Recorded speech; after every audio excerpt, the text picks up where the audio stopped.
Yo, Atlas speaking, and welcome to part 5 of What If I Was Reborn in Naruto as a civilian orphan, trained and became the Wind Calamity. The playlist is above. Link to the story is in the description, and with that being said, let the tale begin. Chapter 169, the Konoha ninjas entered the cave silently and checked it out. There was nothing in the cave. Fujin stood in front of a wall and focused chakra in his eyes. He wouldn't have noticed it a few months back, but due to practicing Fuinjutsu so much, he could see some seals in the wall. He smirked and thought, at best the one who made these is a seal master and not a grandmaster. It'd have been difficult to explain how I knew it was a grandmaster and convince these guys to retreat had that been the case. Still, this is a great hideout. For starters, there was nothing around the place that would cause suspicion. This cave itself has 2 layers of camouflage. The waterfall and the wall, one of which is natural and the other is indistinguishable from the natural wall. Even if someone still managed to find this cave, they would think that it is only a small cave and wouldn't suspect a bigger cave inside. Perhaps the only vulnerability of this hideout is the ones hiding inside it. If they didn't leave any trail, it'd be almost impossible for the Land of Frost forces to find this place suspicious. Fujin said, "I think they are behind this wall." Tomatsu nodded. The whole group planted a few dozen explosives on that wall. Fujin and Ryota used Earth military movement jutsu to enter the cave walls and planted over 400 explosion tags where Fujin asked them to. As Fujin could see the seals, the rogue ninjas who were hiding inside weren't alerted. Fujin's squad left the waterfall and moved a few hundred meters away. Tomatsu asked, "Is everyone ready?" The group nodded. Everyone made a hand sign. Tomatsu picked up a stone and said, "We will set off the explosion when this stone touches the ground." He tossed the stone in the air. At the moment it touched the ground, all 5 ninjas activated the explosion tags they planted. Inside the cave, there were 14 rogue ninjas. They were aware that the Land of Frost would try to find them, perhaps even issue a mission, but they weren't worried. They had recently stocked up their supplies and were planning to hide there for a month or more. In the cave, Nishio Kurenaga was trying out the chakra sword. He held the sword in his right hand and tried to extend his chakra through the sword. The chakra flowed through the sword very smoothly. He felt as if the sword was an extension of his own arm. Suddenly, the chakra flowing through the sword was converted into lightning in the blink of an eye. Almost all of the other rogue ninjas were watching this. They were surprised at how skilled Kurenaga was. Seigo Rikyu said, "Damn boss. You are on fire. It's as if the sword was crafted for you." However, Kurenaga shook his head and said, "No, you have done a great job. This sword is amazing. I am surprised that this weak little nation had something so good." Rikyu grinned and said, "It was their family heirloom. They might still have some good stuff that we can try to steal." Kurenaga nodded and said, "Yes. I'm interested too. But not now. They might have issued an A-rank mission to Konoha or our former village to hunt you down." Rikyu immediately got serious and said, "Yes. They must be hunting for me now." Kurenaga smirked and said, "Don't worry. As long as you are loyal to me, I will guarantee your safety.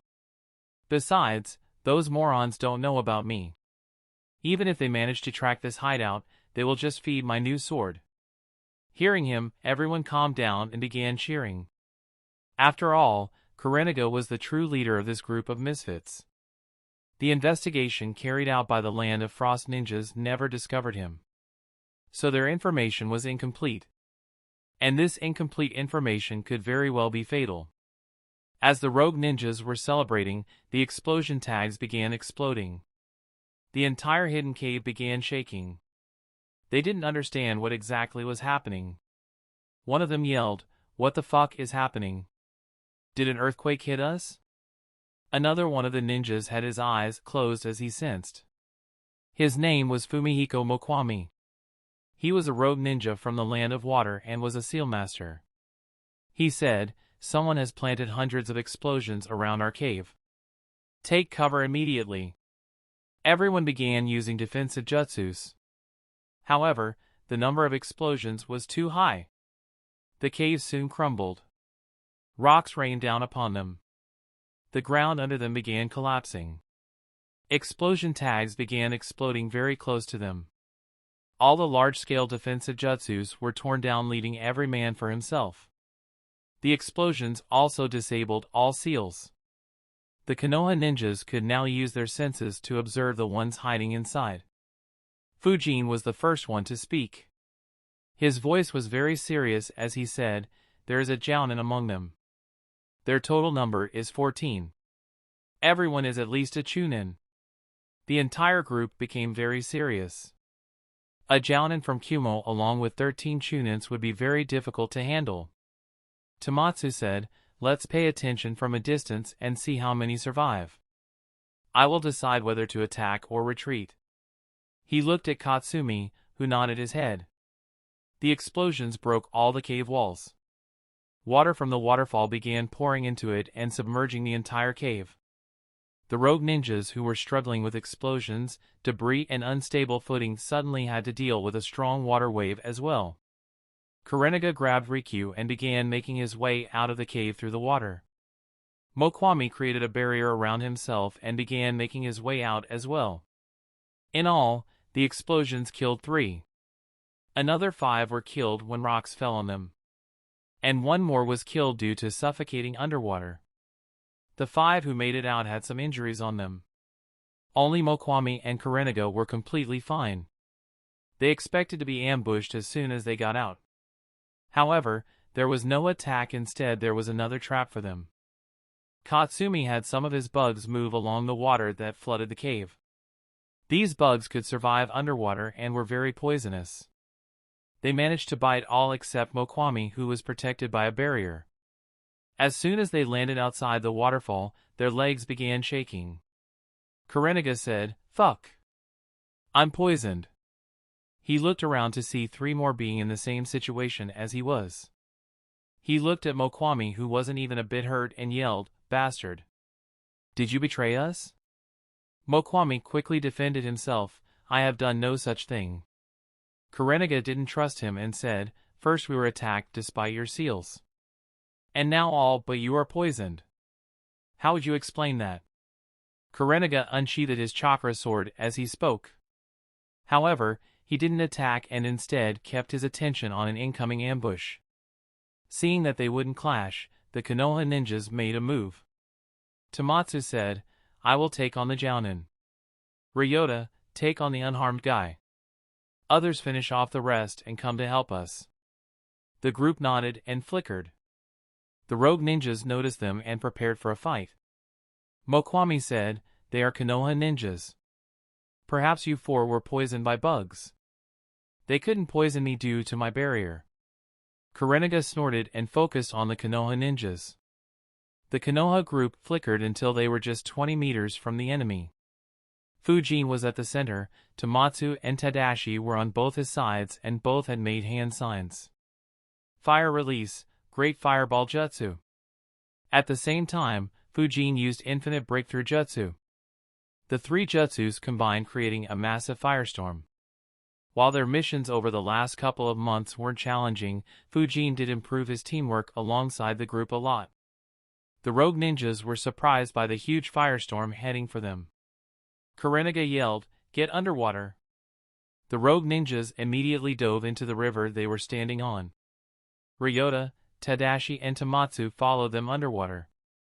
Katsumi didn't join them as most of his bugs were ineffective underwater. While Fujin didn't go as he didn't want to face an experienced lightning user underwater. Under the water, Kurenaga saw the Konoha ninjas following him. He immediately became angry. "They dare to fight me underwater?" He made hand signs. Lightning release, false darkness. He released a spear of lightning from his mouth at Tomatsu. Tomatsu watched the incoming lightning spear with a grim expression as he thought, "I didn't expect him to use such a strong jutsu despite being poisoned." He threw a kunai with an explosion tag at the incoming spear. It exploded right before reaching the spear. The explosion dispersed the spear. However, since they were underwater, the current began spreading through the entire area. The Konoha ninjas as well as the rogues were electrocuted. Among the rogues, 3 had an affinity to the lightning element. They were fine, while Mokwami once again insulated himself with the help of seals. Only 1 rogue was shocked. On the side of the Konoha ninjas, all the 3 who went underwater and the dog were shocked. Though it didn't injure them, the shock had a paralytic effect on them and hindered their movement.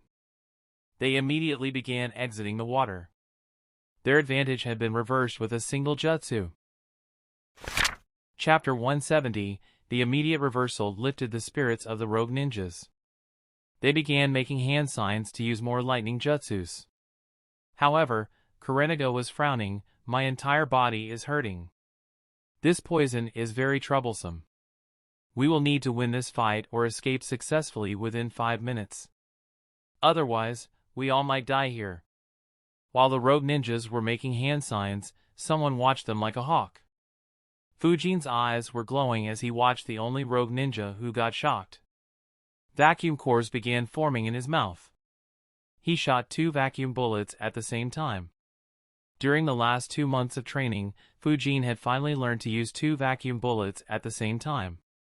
1 vacuum bullet was shot at Kurenaga while the other was shot at the paralyzed rogue. Kurenaga noticed the attack and immediately moved out of the way while leading hand signs. However, there was another ninja just behind him who didn't notice the attack. The bullet hit his right thigh and pierced through it. As for the paralyzed rogue, the vacuum bullet pierced through his head and killed him. The deadly attack shocked them once again and reminded them of the seriousness of the situation. Kurenaga launched false darkness once again. This time it was aimed at Fujin. Fujin noticed it and used vacuum bullet jutsu once again and shot 2 bullets at the incoming lightning spear. His bullets tore through the lightning spear and dispersed it. Kurenaga had to dodge them once again. He frowned. Wind user. Things just keep getting worse. Tamatsu, Tadashi, Ryota, and Kenta exited the water. Katsumi helped them to get on the shore. All breathed heavily. Tadashi gritted his teeth and complained, "Shit. That bastard is strong." Ryota agreed, "Yeah. And the lightning element restricts me too much." Luckily Tamatsu at least neutralized it. Otherwise, we might have been in a lot of trouble. Tamatsu said, "Though our movement will be hindered a bit, they are poisoned by Katsumi's bugs. We just have to hold on for around 5 minutes and they will begin losing their ability to move."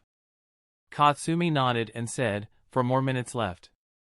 It will be best if they escape. That way we can just hunt down their unconscious or dead bodies." Fujin noticed that all his team were on the shore. The rogue ninjas who were under the water were approaching him. And the seal master from the group was weaving hand signs for a water jutsu. Not wanting to be surrounded, he flickered to his team. When he reached them, he heard Katsumi softly whispering, "Focus on stalling them. It's fine if they escape." A second after he flickered, a water dragon formed where he was standing. The rogue group exited the river and stood behind the water dragon. As soon as they exited the river, Katsumi's bugs attacked them. His bugs had already spread over the river and swarmed them. The rogues had noticed the bugs when they were underwater. They immediately launched explosion tags on them. Mokwami launched his water dragon at the Konoha ninjas. However, Fujin countered with a giant ball of wind. It hit the water dragon's head and exploded, neutralizing it. Fujin followed it up with a dozen air bullets. However, the enemy managed to dodge. The Konoha ninjas who were electrocuted earlier stood up on their feet. However, their movement wasn't very fluent. Kurenaga observed their movements. He analyzed, "We could attack and try to kill them, but the wind user will be tough to overcome. He can keep neutralizing our jutsus and keep us at a distance. Every second that he stalls will be lethal for us. While that bug user is probably responsible for our poison. His bugs are an even bigger threat than the wind user. We should escape while their mobility is hampered." "No, I should." Without saying anything, Kurenaga suddenly flickered away. Mokwami had expected him to do this and flickered away as well. The other 2 were shocked. However, within a second, they tried escaping as well. Fujin was surprised at how they suddenly ran away. He thought, wow, that leader just abandoned them and ran. He made a hand sign. A shadow clone with 10% of his chakra appeared. He flickered immediately. Just 2 flickers and he appeared behind the rogue who was running away on 1 foot. The rogue ninja noticed him and threw a few shurikens at him and began leading hand signs. However, the clone dodged all shurikens with extreme ease. A sword appeared in his hand and he swung the sword at the enemy. Realizing the threat, the rogue ninja moved backwards. However, a sword slash was released from the sword. The clone watched as the enemy's head was split from his neck. While the clone was fighting, Fujin created another shadow clone and 10 wind clones which chased after the remaining 3. After finishing off his opponent, the first clone also joined the chase. Tomatsu looked at it and said, "Good work." Fujin nodded and asked Katsumi, "Did you plant your bugs on them?" Katsumi nodded and said, "All except the guy who used the water jutsu. They are poisoned as well."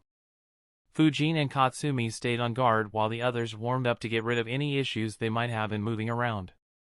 After a couple of minutes, they began chasing. Fujin said, "The one who was injured is dead. The others are escaping in different directions." Tomatsu looked at Katsumi, who told them the exact locations. He instructed, "All right.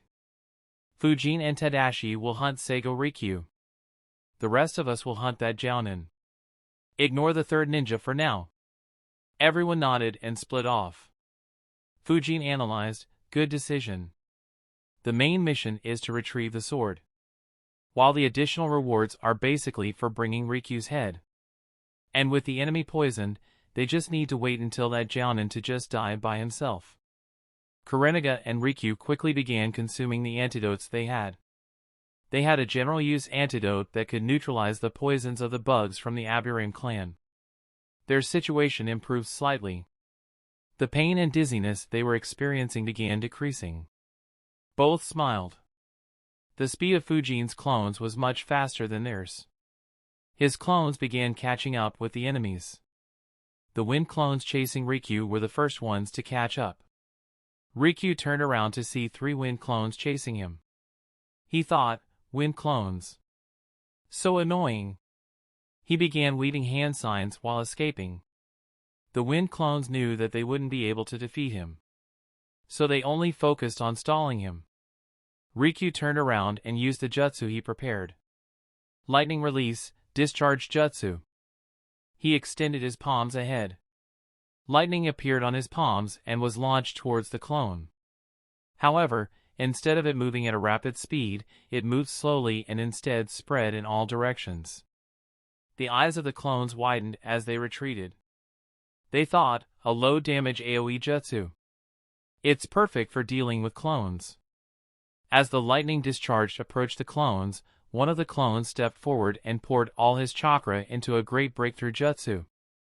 The winds neutralized all the discharge and instead attacked Rikyu. However, after using the jutsu, Rikyu had already started running. The remaining 2 clones began chasing after him. Mokwami was the next one to clash with the clones. Unlike Rikyu, he waited on top of a small lake for the clones to catch up. As soon as the clones appeared in sight, he began making hand signs. He thought, "I could have hidden perfectly. Unfortunately, this kid is a censor. He would have figured out the general area and I would be trapped. I have to finish the clones before the ninjas begin sensing me as well." 1 shadow clone and 3 wind clones approached him and noticed him leading hand signs. Water release, raging waves. Mokwami spat out water in all directions.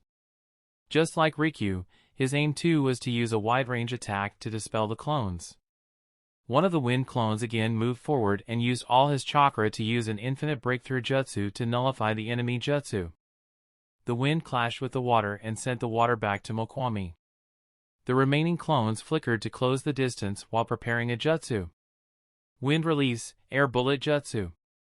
All 3 clones used air bullet jutsu at the same time. The shadow clone aimed his bullets at Mokwami, while the wind clones cut off his escape routes. However, Mokwami stood his ground. A barrier appeared around him. The air bullets hit the barrier and were stopped. The shadow clone observed him carefully. He analyzed, impressive.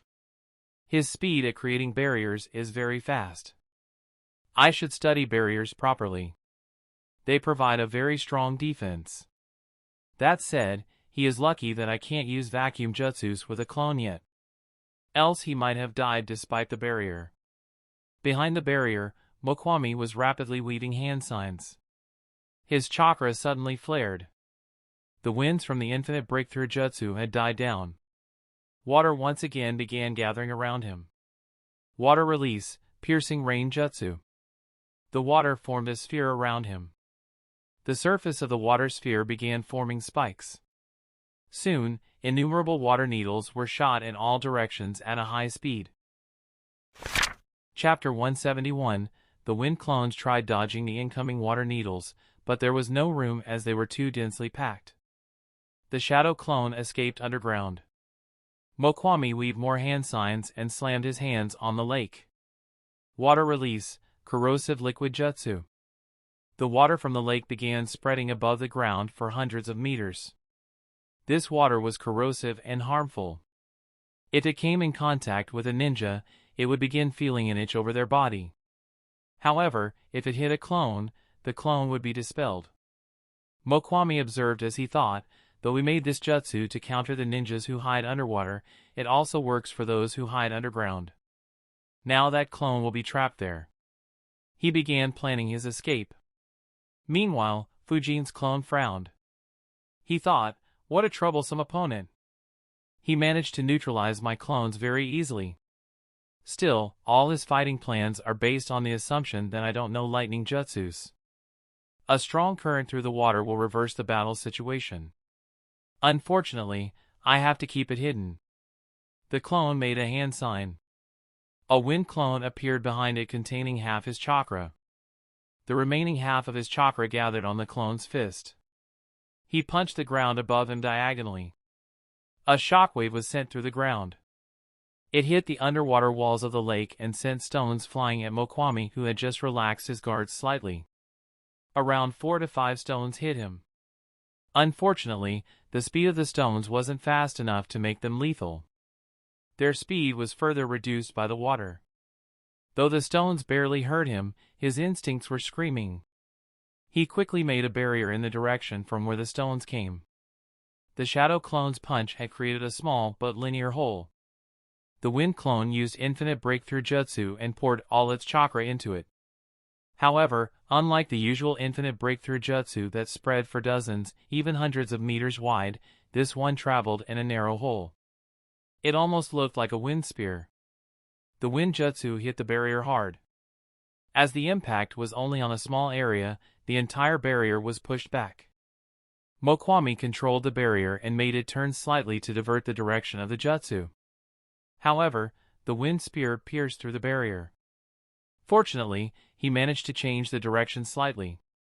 The spear passed through the side of his abdomen, cutting a half-inch semicircle through his right side. Mokwami watched in shock as the left side of his abdomen began bleeding profusely. He thought, who the fuck is that kid? And which jutsus did he use to do something like this? However, he stopped thinking about Fujin and began thinking about his own vulnerable situation. They have an Inuzuka. He will smell my blood. Hiding has become 100 times more difficult now. He removed all his clothes as they all had some blood on them. He used the water to clean the wound. Once the wound was cleaned, he lit a fire and burned the wound to stop the bleeding. He gritted his teeth due to the pain. The fire cauterized the wound and stopped bleeding. He applied some bandages over the burned area and made a hand sign. 4 water clones appeared around him.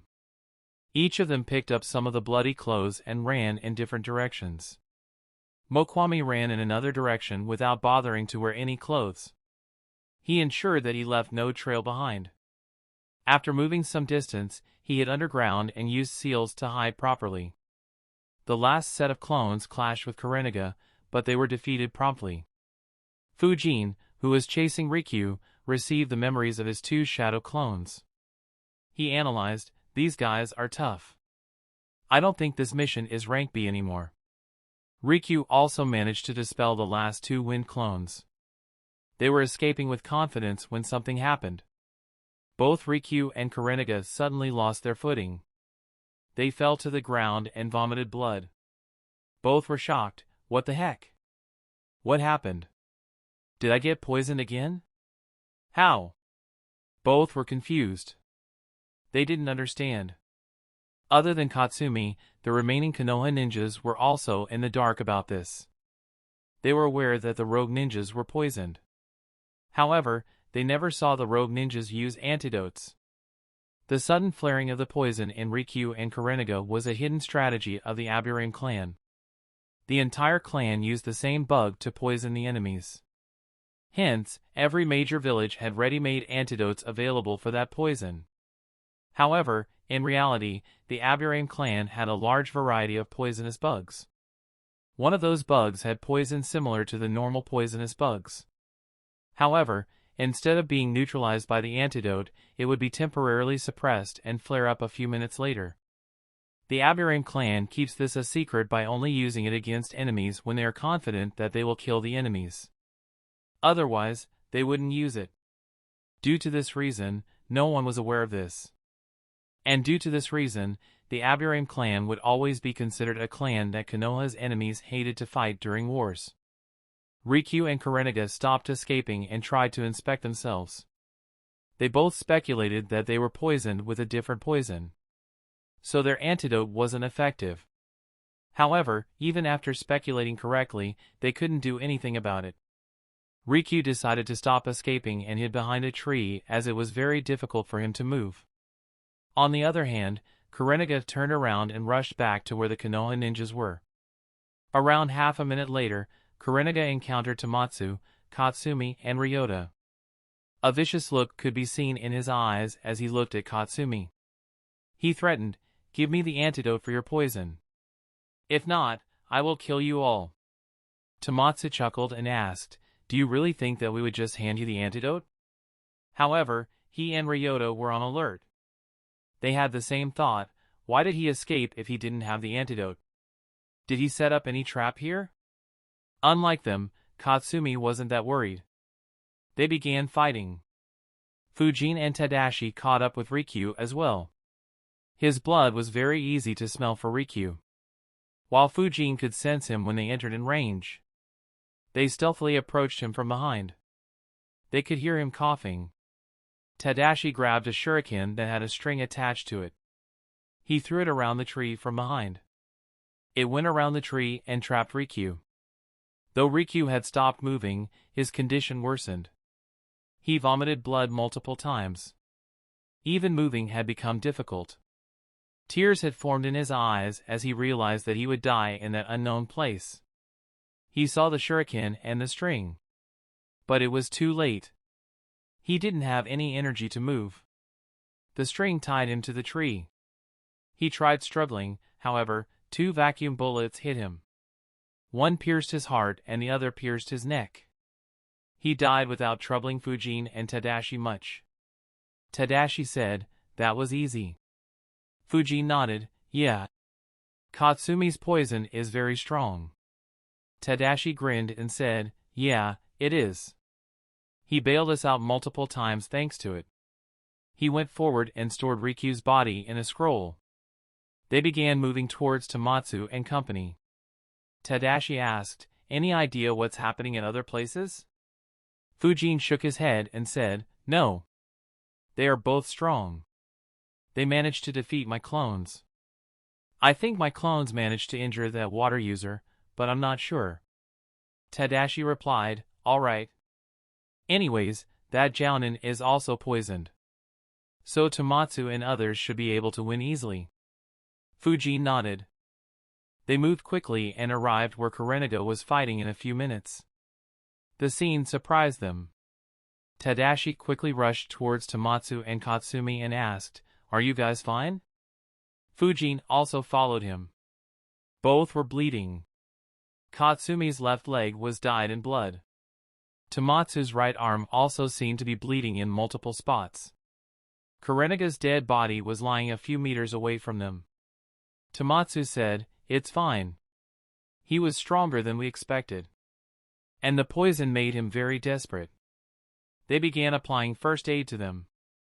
Katsumi's left leg had multiple nails embedded in it. Kurenaga had charged the nails with lightning and used them to attack from range, as Katsumi always maintained a distance from him. Meanwhile, since Kurenaga was targeting Katsumi, Tomatsu decided to engage him at close range. That resulted in 2 long and deep slashes on his right arm with the chakra sword. While applying first aid, Ryota said, "This guy was very strong. Especially with the chakra sword.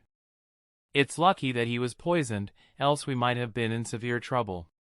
Tomatsu agreed, "Yeah, I thought I could take on him. Unfortunately, he was stronger." While the first aid was being applied, a few of Katsumi's bugs were moving inside Kurenaga's dead body. They were cleaning all traces of the poison in his body.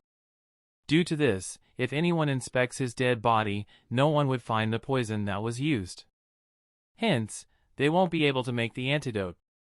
All Aburame clan ninjas who use this poison would use this method to keep their poisons a secret. If they weren't sure about the kill and the fact that they would get access to their dead bodies first, they would only use the normal poisonous bugs. Chapter 172. After removing all traces of the poison, the bugs left the dead body and returned to Katsumi. Ryota had finished applying the first aid and he sealed Kurenaga's body in a scroll. Ryota said, "He is sure to have a good bounty." Fujin picked up the chakra sword and said, "I don't think it would compare with this sword though." He began flowing his chakra through the sword and changed its nature to wind. He was surprised. "Wow! So smooth! I thought my swords were good. This one is probably better than the one Hiruzen asked to be made for me." Noticing that Fujin's attention was on the sword, Tomatsu coughed and said, "That's our mission requirement, Fujin." Fujin looked back and chuckled, "I know, just saying." Haha. He thought, "Oh well, if I need such a sword in the future and I can't get it any other way, I can just steal this sword from that old guy. It's not like he would ever use it anyways." Since Katsumi and Tomatsu were injured, they decided not to hunt that last rogue ninja. The group began returning. Katsumi couldn't walk properly, so he rode on Kenta. They returned the chakra sword to Kanda Kunio. Understanding the difficulty of the mission, Kunio increased the mission ranking from B to A and increased the mission rewards to 2 million Ryo. He handed them the book that had theories and research on learning the Ice Kekkei Jinkai and made the arrangements to help them claim the bounties. He also invited their medical ninjas to treat Katsumi and Tomatsu. Tomatsu's wound healed properly. They bandaged his arm. It would leave 2 scars on his arm, but he didn't mind it. Katsumi's injuries, however, were serious. He was wounded down to the bone. They healed him as well as they could. The healer said, "That's as much as we could do. Your village has the best healers.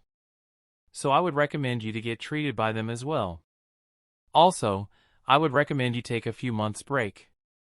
Katsumi nodded and thanked them. They rested in the land of frost for some time.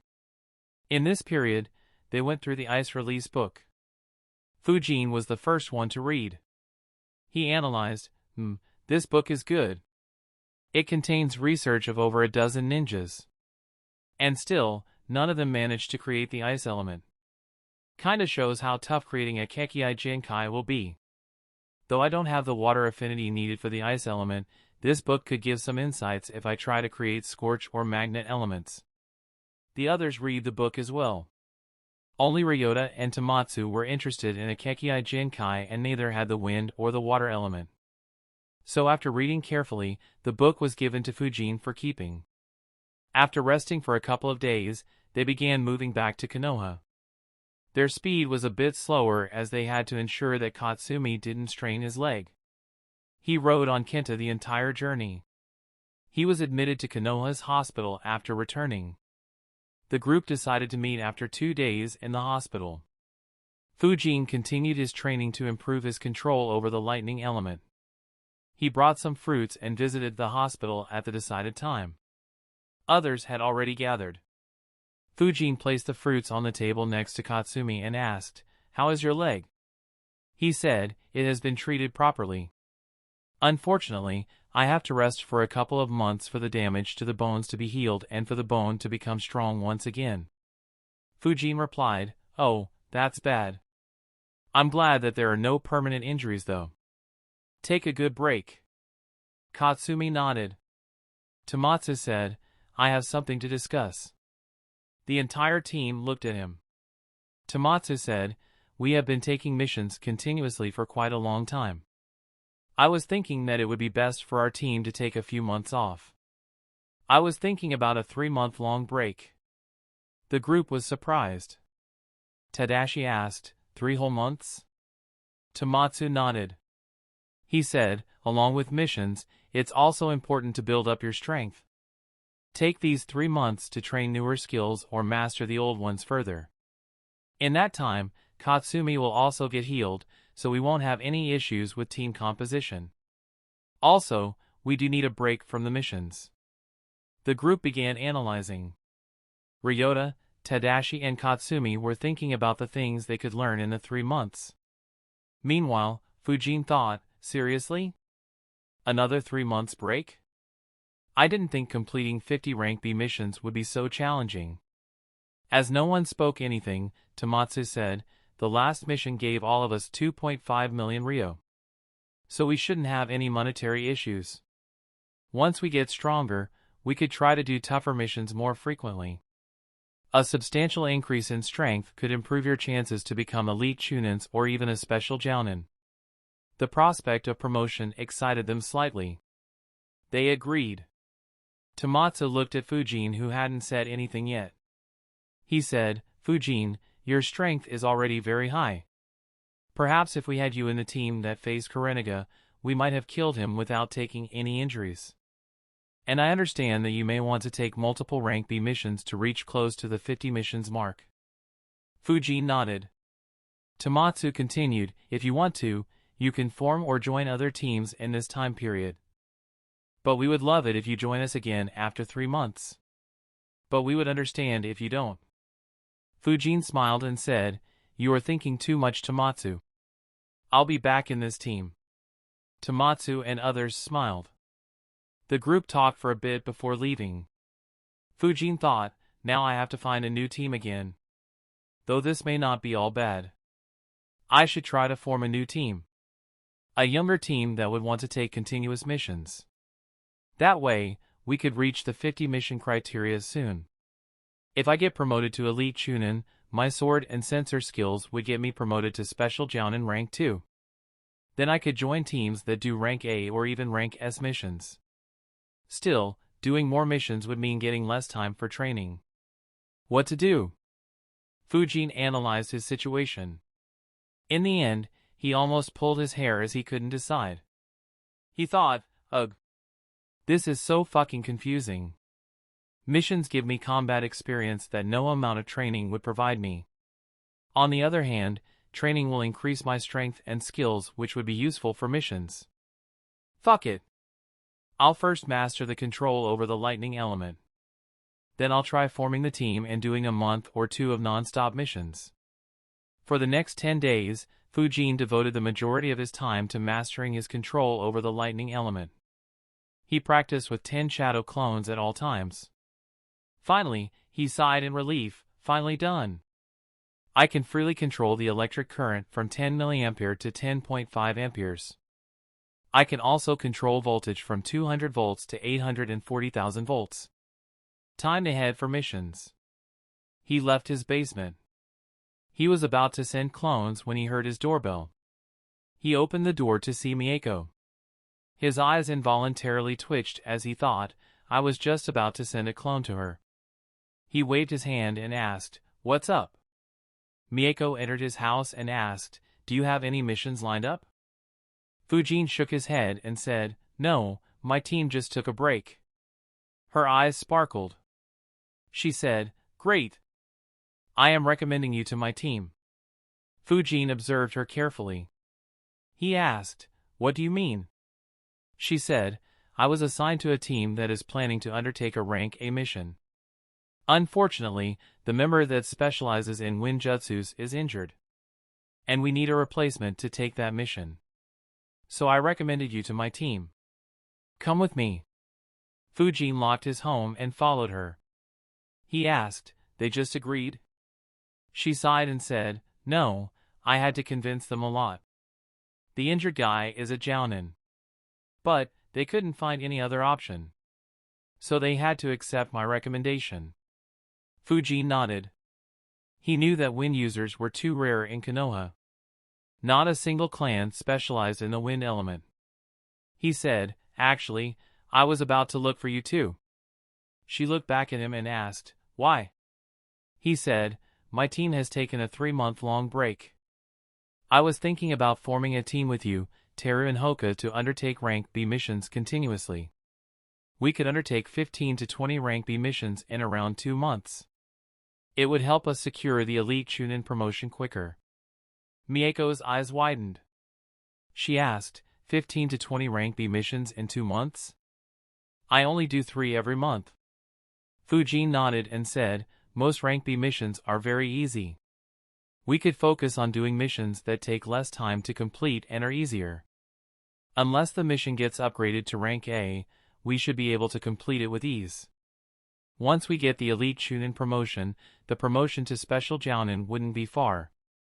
So we can start taking rank A and even S missions.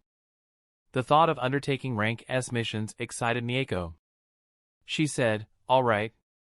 Let's do it after this mission. Fujin smiled and said, great.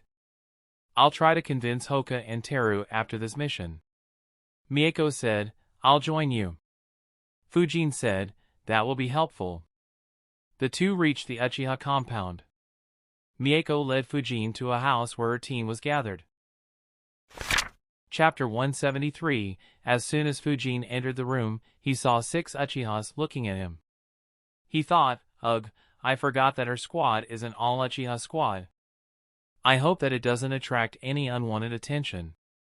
Among the 6 Uchihas, 3 seemed to be in their 30s, 2 in their 20s, and the last one was just a year older than Fujin.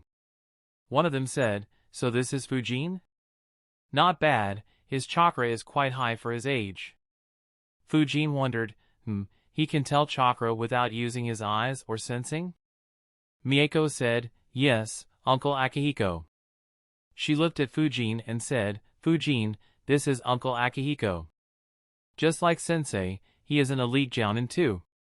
He will be heading this mission. Fujin nodded and respectfully said, pleased to meet you, Akihiko-san. Uchiha Akihiko smiled and said, no need to be formal, Fujin. You can call me uncle as well.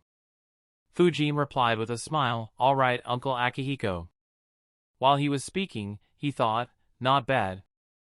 I was afraid that all of them would be arrogant to the core. At that moment, the Uchiha, who was slightly older than Fujin, scoffed and said, Mako, are you sure that he is strong? We don't want any slackers joining us. Besides, can he really replace Uncle Tainosuke? Fujin looked at him and thought, never mind. I concluded too soon. Mako rebuked him, Shunko, you can't even defeat me. Fujin is even stronger than me. Akihiko calmed the kids down, calm down. Shunko, learn to work with your teammates. And Mako, don't insult your teammates. Fujin, don't mind Shunko. Fujin nodded. There wasn't much change in his expression, but he was surprised. Who'd have thought that she would admit that she was weaker than me? Akihiko asked, Mako, you and Fujin can do the fire-wind combination jutsu, right?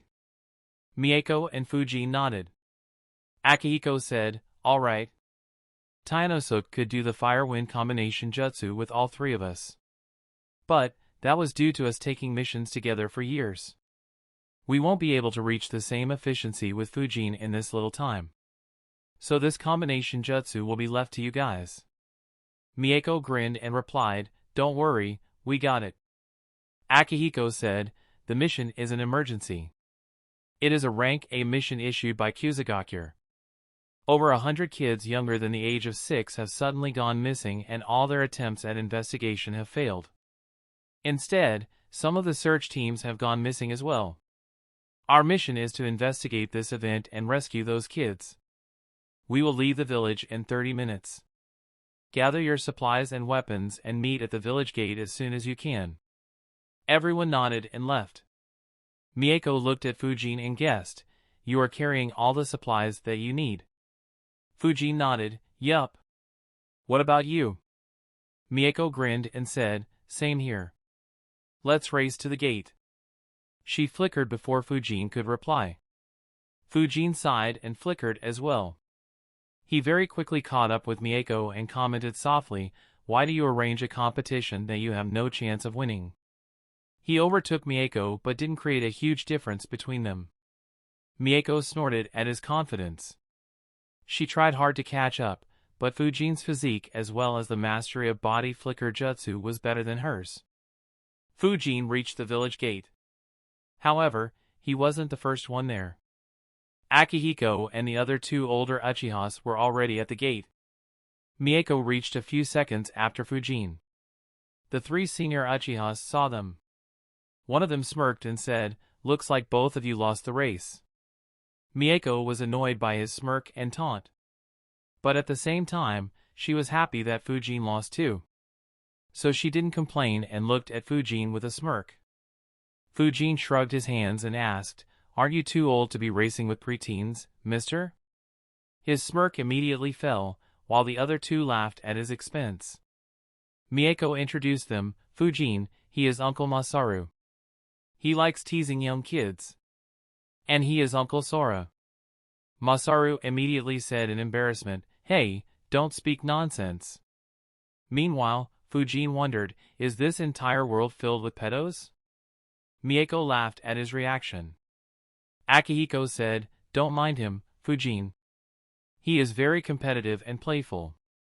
Anyways, are you 2 ready? We will be moving at a full speed. We will only rest once before reaching Kusa."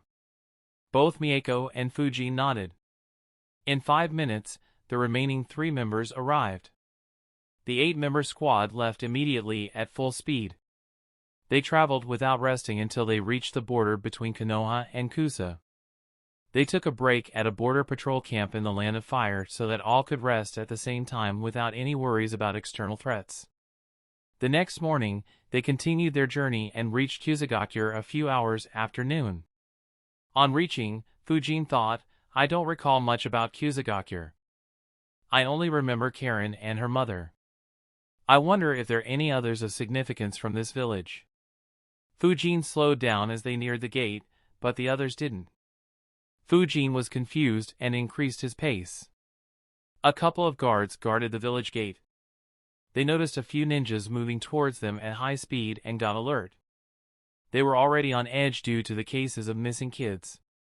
Akihiko and Sora activated their Sharingans. Sharingan Jinjutsu. Both guards were placed under a Jinjutsu. They collapsed. Fujin was speechless. He thought, "What the fuck? And I thought that this guy was normal." Akihiko said, "Masaru, stay here with the kids and interrogate them. Others, follow me." Akihiko, Sora and 2 others went inside the village. Masaru, Fujin, Mako and Shunko stayed back. Masaru said, "I will release the Jinjutsu on them. Mako and Shinko, you cast a new Jinjutsu on them and interrogate them. I will observe." They nodded and stepped forward. Masaru made a hand sign and released the Jinjutsu. The guards woke up but were confused. Mako and Shunko casted new Jinjutsu on them. They asked basic questions and some tricky questions. Unfortunately, the guards didn't know anything. They were innocent. Their actions were noticed by the villagers. Seeing their guards being subdued caused panic among the villagers. A few ninjas stepped forward. But Masaru said, "We have been assigned the mission to recover the missing children. This is a part of the mission. Stay back." Hearing that, the ninjas didn't come very close. However, they stayed in their position and observed the actions of Konoha ninjas. Many of them were unhappy. A few thought, the Uchiha clan. They are so fucking arrogant. Under normal circumstances, they would have lashed out. But the missing children had put them on edge. They gritted their teeth and endured the humiliation. While the interrogation was on, Akihiko's group entered the central building in the village. They were quickly led to the room hosting the leader of Kusagakure and the daimyo. The current leader of Kusagakure was Ashikaga Hiroshi. He said, "Welcome to Kusagakure, Uchiha Akihiko. I am glad that you arrived so quickly." Akihiko nodded and said, "It is an emergency after all. Can you brief me on all the details of this mission? We will begin investigations immediately." Hiroshi nodded and said, "Until now, 176 kids have been reported missing. There isn't anything common between these children other than the fact that they are aged between 2 and 6. Around 12 went missing from this village itself. The remaining went missing from civilian villages across this country." He laid down a map on the table. The map had locations of villages and the number of children missing from each village. In all, they went missing from 7 more villages. And all these 7 villages were the villages closest to Kusagakure. Akihiko observed the map and asked, "Where did you investigate and what were the results of it?" Hiroshi answered, "We didn't find anything." He began marking locations on the map and said, "We have investigated all these areas but didn't find any clues. Instead, in this location, we lost 3 rescue teams. We sent a huge force to investigate it, but didn't find anything. It's as if they have disappeared from the face of the earth." Akihiko and the other Uchihas frowned. This case was very tricky. They didn't say anything and kept observing the map to see if they could decipher any patterns. Hiroshi and the daimyo didn't disturb them. After a few minutes, a knock was heard on the door.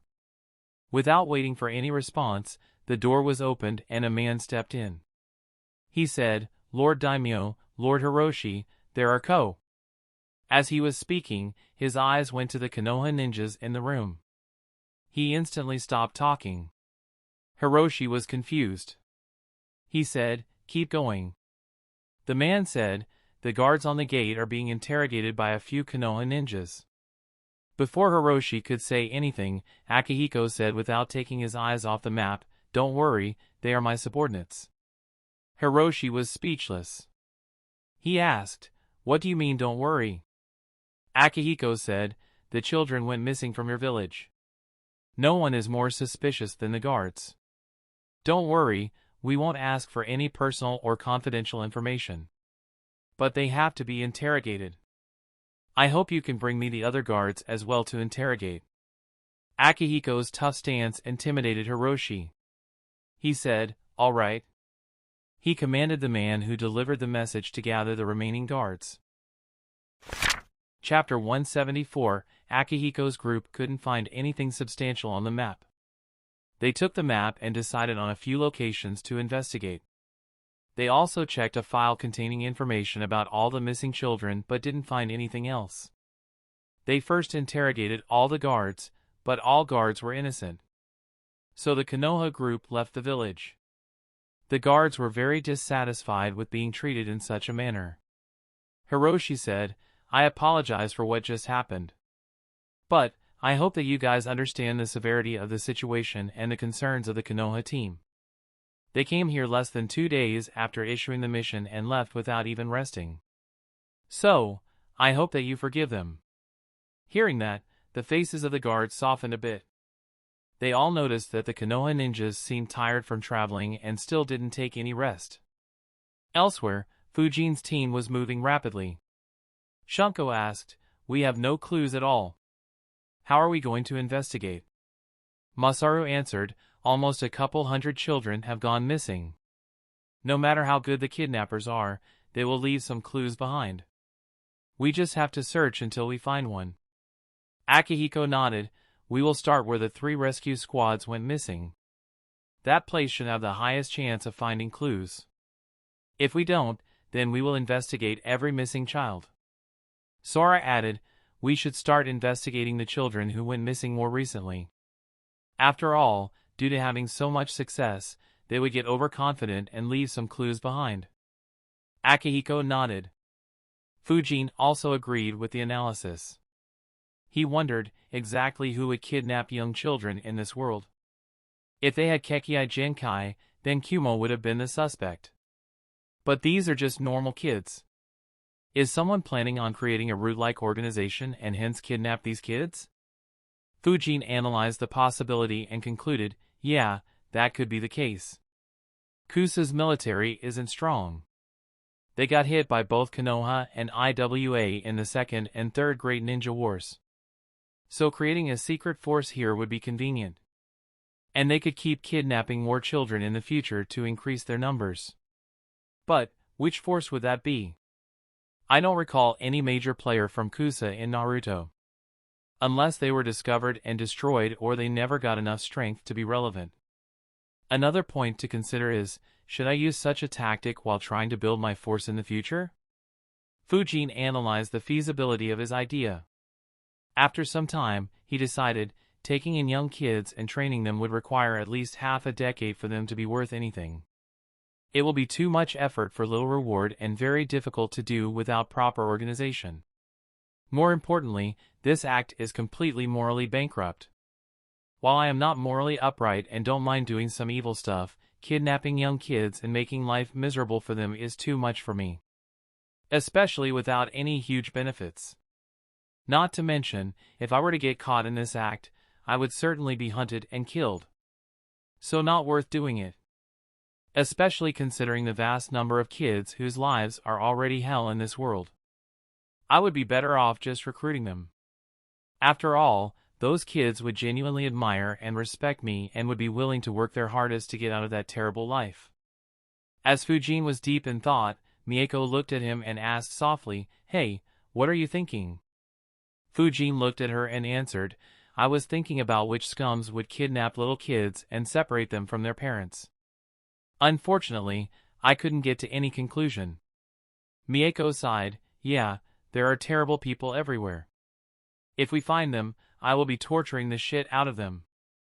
Fujin chuckled at her anger. He said, "Now that I think about it, it's been quite a few months since I went on a killing spree." Mako looked at him with a deadpan expression and said, "You kill very quickly and efficiently. They feel no pain at all and die in an instant. Leave them to me. I have a new genjutsu that I want to test." A sadistic grin appeared on her face.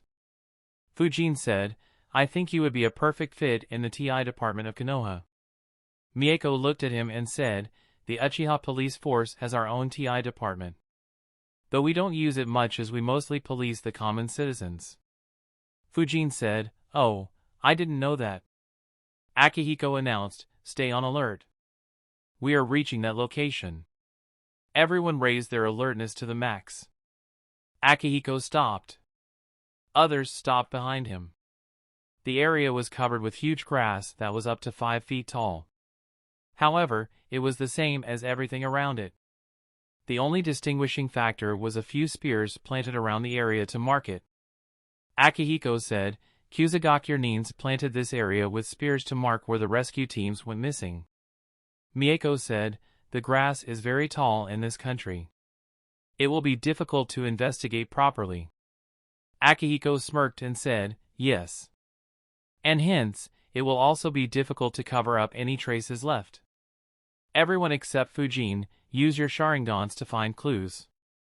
All Uchihas activated their Sharingdans and began investigating. Though no one said anything, it left Fujin standing alone awkwardly. He saw Shunko looking at him with a smirk aiming at belittling him. Mako too looked back at Fujin and grinned to tease him. Fujin looked back with amusement thinking, "Why are you so excited about doing manual labor?" He took out a scroll. Both Mako and Shunko watched with curiosity. He opened it and summoned an instant noodle cup, a thermos bottle containing hot water and a couple of chopsticks. He opened the instant noodle cup, poured water and stirred it slightly and waited for a couple of minutes. Now Mako and Shunko had dark faces.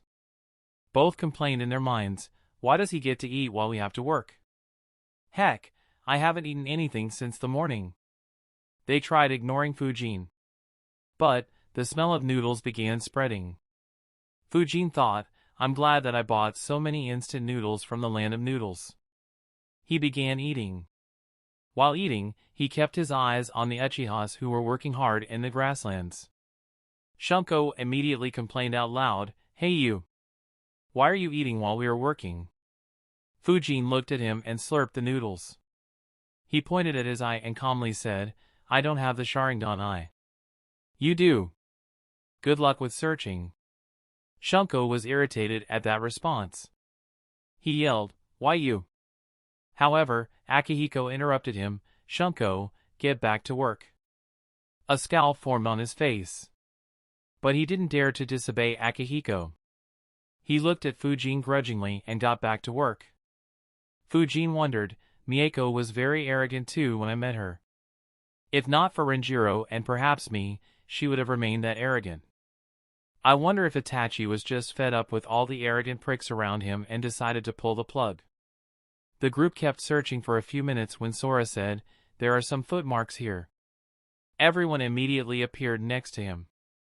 Fujin wondered, Where are these footmarks? However, Akihiko said, Good work. They began following the footmarks. Fujin followed, thinking, the investigative powers of Sharingan are impressive. Even after focusing chakra in my eyes, I can't see anything at all. They walked for around 40 meters before stopping. All Uchihas frowned. Masaru said, The footsteps have ended here. Shunko asked, But how? How could they stop here? Akihiko said, They walked from there until here. From here, they traveled through other means. They either went through under the ground, flew above it, or teleported. Sora made a hand sign and disappeared underground. Mako asked, How will we track them if they flew or teleported? Akihiko said, We can't. We will have to find a new clue. Sora appeared from the ground and said, There are no traces underground. Akihiko said, Looks like they are using reverse summoning. No wonder there were no clues to be found. Fujin asked, How will we find them if they reverse summon themselves? If we assume that they kidnapped the children by reverse summoning too, then there won't be any clues at all. Mako and Shunko too had the same query. Akihiko answered, Yes. There won't be any clues while they escape. However, there will be clues of them entering the village and reaching the kids. Fujin thought and replied, That makes sense. Except that there are probably hundreds of people who enter and leave the villages on a daily basis. Unless they entered the village through illegal routes, it would be very difficult to trace them. Masaru smirked and said, Don't underestimate our eyes, kiddo. Just stay back and observe the magic. Akihiko said, Enough talking, this place is a dead end. Let's go to the villages and check. The group began moving quickly towards the nearest village. Chapter 175. While moving, Akihiko observed the map. He said, This village is Tsumagoi. It was the 5th village to have its children kidnapped. We will separate into 3 groups. I, Sora and Masaru will lead each group. Mako, Fujin, you two will come with me. Genji and Shunko will be with Masaru. Haru, you will work with Sora. Everyone nodded. Akihiko continued, We will visit the homes of the missing kids one by one and see from where they went missing. We will investigate that location and check any trails from that location until we find the right one. The group moved at full speed and reached the village in less than an hour. They met up with the village chief and divided into the 3 groups. Each group had an official from the village leading them. Mako and Fujin followed Akihiko. They reached a small home. The official knocked on the door. In a few seconds, a middle-aged woman opened the door. Fujin could observe that her health didn't seem very good. Inside the house, he could see a middle-aged man and 2 old people. She said in a weak voice, Kaido-sama. Is there any news about my daughter? Kaido was the official who had joined the group. He said, We are working all the time. We will find them soon. These Konoha ninjas have arrived here to look for them. Please cooperate with them. The woman looked at Akihiko. Akihiko asked, "Can you tell me where you last saw your daughter?" The lady said, she had gone out to play with her friends. They all went missing. She began sobbing. Akihiko asked, "Can you lead me to the playground?" The woman nodded. Her husband came out and said, "I'll also come with you." Akihiko nodded. The group headed to the playground. On reaching, they saw that the playground had been sealed and barricaded. Kaido said, "We restricted entry to the playground after the kids went missing." Akihiko asked, "Did all children who were playing in this playground go missing?" Kaido answered, "No. Only 6 children went missing from this playground. More children were playing here, but they didn't notice anything. In total, 23 children went missing from the village. In addition to these 6, 11 more were playing in other playgrounds before going missing." Akihiko nodded and said, "Mako, check the playground for footsteps with me. Fujin, use your sensor skills to see if you can find anything odd." Mako nodded and entered the playground alongside Akihiko. Meanwhile, Fujin wondered, did he just give me a useless task just to make me feel included? He spread his chakra field and observed by focusing the chakra in his eyes but couldn't find anything. Since it was pointless, he stopped wasting his chakra and just waited for Akihiko and Mako to find something. Akihiko and Mako had their Sharingans active the entire time. They looked at the entire playground to observe the footprints. Most of the footprints had already been messed up due to the winds and the investigation carried out by Kusagakure ninjas. However, their Sharingans could still notice the footprints. After searching for around 10 minutes, both Akihiko and Mako arrived at the same end of the playground. Akihiko looked back and called everyone. Fujin, Kaido, and the kids' parents walked towards him. Akihiko looked at the parents and said, "You guys can go home. I will try my best to find your daughter and bring her back safely." The woman broke down again, while her husband thanked him and left with her. Akihiko said, "There are many footprints leading the playground. Most of them are at normal exits. However, this area isn't someplace where anyone would leave the playground normally. There are footprints of 6 small kids and 2 adults here. And someone has tried to hide them with wind jutsu." As he said, he looked at Kaido. Kaido immediately said, "I'm sure that no one from our village would do it. It is probably the kidnappers." Akihiko nodded and made a shadow clone. He said, "Fujin, stay here with my clone." Fujin nodded. Akihiko, Mako, and Kaido followed the footprints.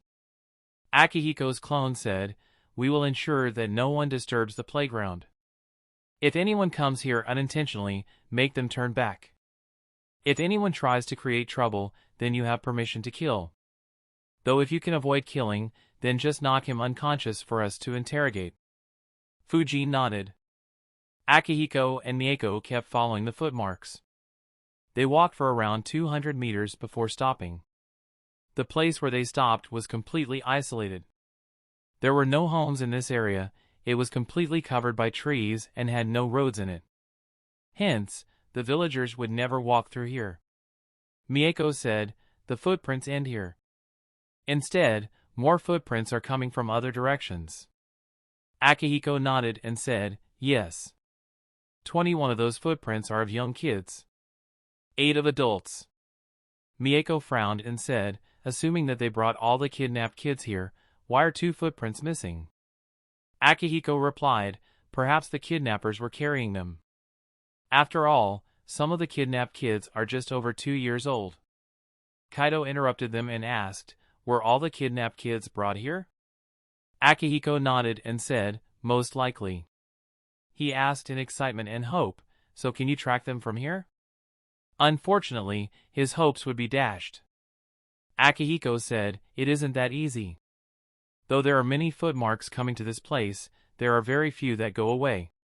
None of the kids walked away from here. So it will be difficult to trace them." Kaido frowned but didn't say anything. Mako asked, "What now, uncle?" Akihiko said, let's wait for Sora and Masaru to arrive here. We will try to backtrack the footprints to see how they arrived here. We can be more sure of the result if all three teams reach the same conclusion. Mako nodded. They waited. After around 15 minutes, Sora's team arrived. Masaru's team arrived a few minutes later. All three teams had reached the same conclusion. Akihiko said, let's trace these 8 footprints and see where they come from. It will be easy if some of them are from this village. Else, we will be out on a long trail. Sora and Masaru nodded. All three teams began tracing the footprints. Akihiko and Mako soon returned to the playground where Fujin was. Akihiko's clone dispelled itself. Akihiko and Mako followed the trail of the footprints in the playground. Fujin followed behind. Soon, they left the playground. They walked through the streets. At some point, the footprints split in 2 directions. Akihiko made a clone to trail the other footprint, but soon, they met again. After trailing everything, they reached the village gate. Mako sighed, we will have to search in the wild. Akihiko nodded, and we can't even rest. Otherwise, we might lose the trail. Fujin thought, wow, I never thought that I would be the slacker in the team. That said, it doesn't feel bad. To just relax and even eat while others do all the hard work, haha. And they can't even complain. Masaru and Sora's teams also reached the gate. They too sighed at the amount of work they would have to do. Akihiko looked at the officials and said, we found a trail, so we will investigate it. See to it that no one in the village damages the trails that we saw. They nodded. The Konoha ninjas left the village. All of them ate a soldier pill. The Uchihas ate it as using the Sharingan continuously was eating up their chakra. While Fujin ate it as they won't be waiting for any breaks. As they were moving, Shunko complained, it is very difficult keeping a track of the trail in this grassland. Masaru replied, yes. And finding a new trail is even more difficult. We couldn't find any proper trail to backtrack in the previous location. That is why, once you find a proper trail, don't let it go to waste. Shunko nodded helplessly. The task was already difficult due to the grassland. It was made even more difficult by the use of wind and earth elements to hide the footprints. And all other clues were eliminated by the kidnappers. There was no scent to use, just microscopic footprints that were difficult even for the Sharingan to see. The group trailed the footprints for over 14 hours. Finally, they reached the end. The footprints went towards a mountain. There was a small village being built on one side of the mountain. It looked to be built very recently. Additionally, the mountain had a huge cave. The mouth of the cave was 10 meters wide and 15 meters high. The Sharingan observed the chakra signatures inside the cave. Fujin too saw them. Masaru said, that's one big cave. Shunko wondered, who are these people? And are the kidnapped children here? Akihiko answered, most likely. I'm guessing that they are imprisoned somewhere inside the cave. Don't engage in combat and stay hidden until we find the kids. As they were speaking, a group of people exited the cave. The Konoha ninjas stopped talking and observed. They were already hidden properly and hence weren't worried that they would be noticed. However, Fujin's eyes widened as he saw those people. Chapter 176, 7 people exited the cave. All had weird symbols on their faces and wore robes. One of them said, we need to find around 175 children to complete the ritual. If we don't bring them here in time, then Zankaku-sama will skin us alive. Another said, but how can we do that? All villages in this country are on high alert. It's impossible to kidnap more of them. The man standing in the center said, in that case, we just need to go to the neighboring countries and kidnap 175 children before they become alert. However, the other members weren't entirely convinced. They said, but reverse summoning over long distances will need a lot more chakra. It will be very difficult. However, the man insisted, there is no other way. We will kidnap children from the land of waterfall. We will focus on the villages close to the border area, so the distance won't be much larger. As they were discussing, Fujin's mind was busy analyzing as well, though I don't recall Hayden's tattoos well. Their tattoos make me think of the marks that would appear on Hayden after he licked someone's blood. Safe to say that these guys are followers of Jashin. But, what the heck are they doing here? Wasn't Hayden from the land of hot water? Also, why do they already have those marks? Aren't they useless unless they stand in that diagram made from blood? No, I don't think these guys are as strong as Hayden. Otherwise, their group would be too strong.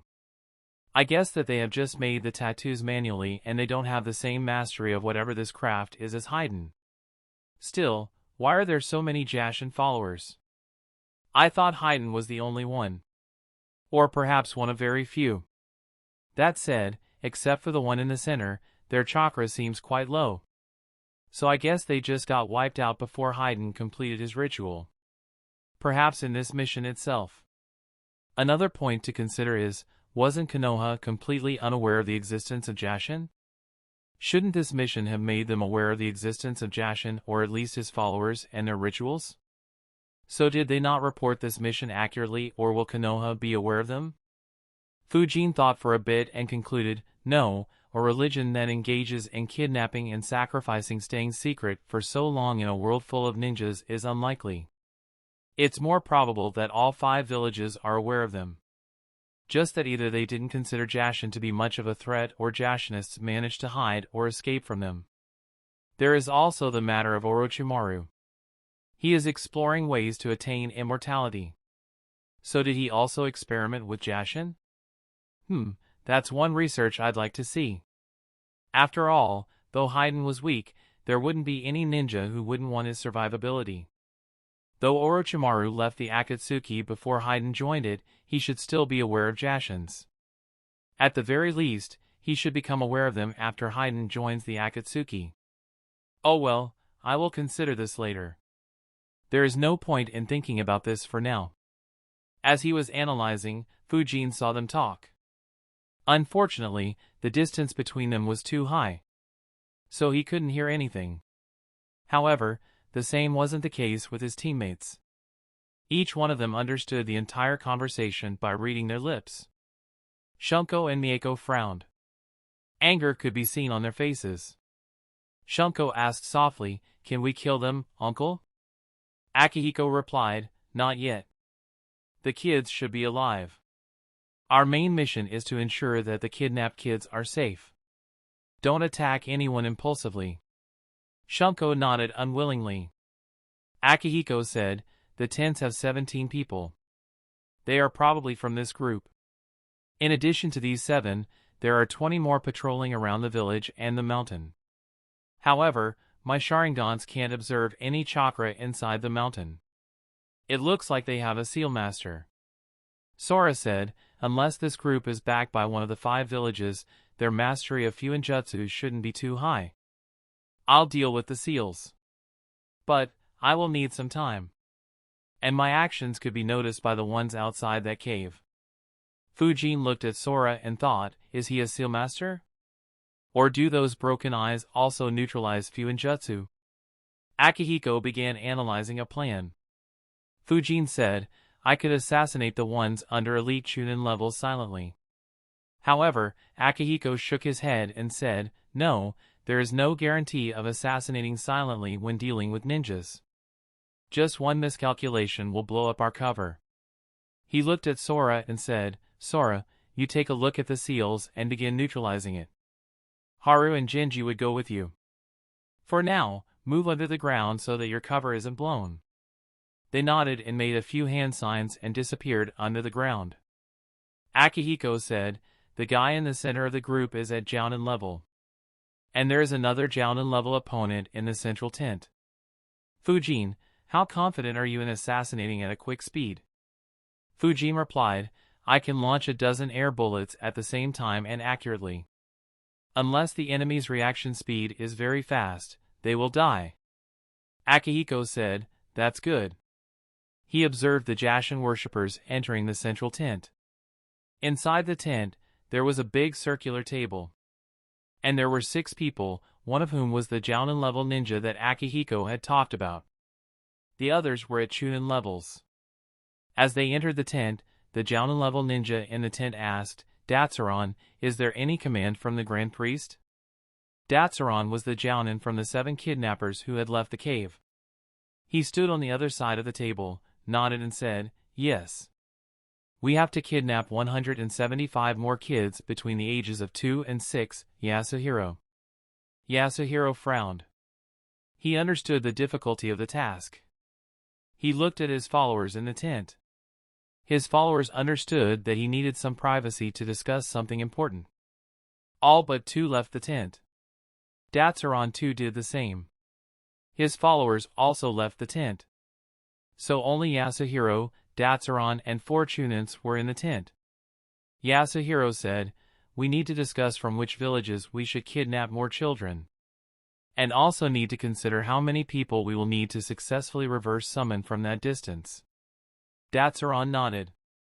He was about to speak when suddenly he felt something. He quickly turned around and looked behind. A minute ago, when the majority of the Chunins left the tent, Akihiko decisively said, "We will move through the ground and enter the tent from below. Fujin, use your air bullets on the 4 Chunins in the tent. Leave the Jounins to me and Masaru. Mako and Shunko, you 2 follow as well. If Fujin fails to kill his opponents, you 2 would step in. Don't allow them to make a lot of noise and alert others." Everyone nodded and moved through the ground. Chakra glowed in Fujin's eyes as he noticed that the Chunins were standing on opposite sides behind the Jounins. He thought, "I could target them all with air bullets, but the ones who are away from me will have more time to see and dodge. If they do dodge it, my air bullets will pierce through the walls of the tent and alert others. So I will have to aim such that my bullets pass through the roof of the tent instead. That way, no one will be alerted." He made a shadow clone.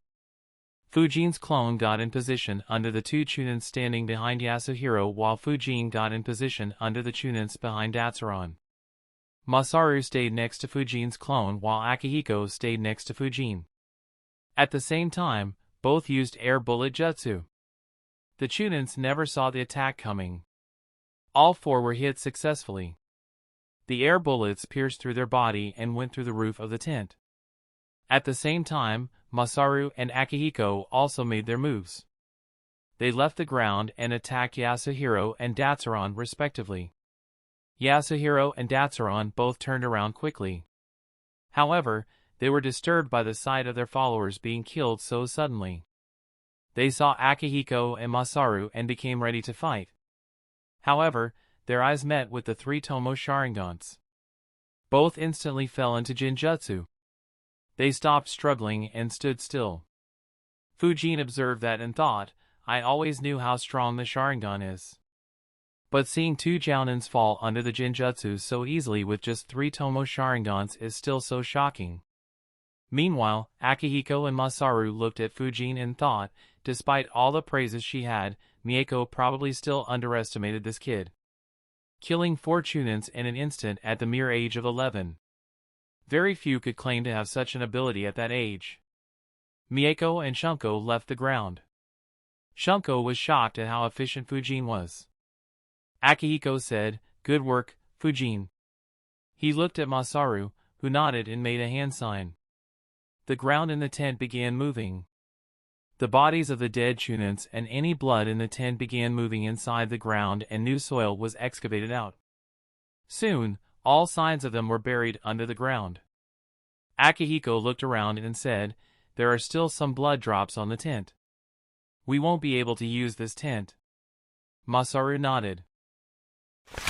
Chapter 177, Fujin, Akihiko and Masaru had moved very quickly and silently. The 7 Chunins who had left the tent didn't hear anything suspicious from the tent.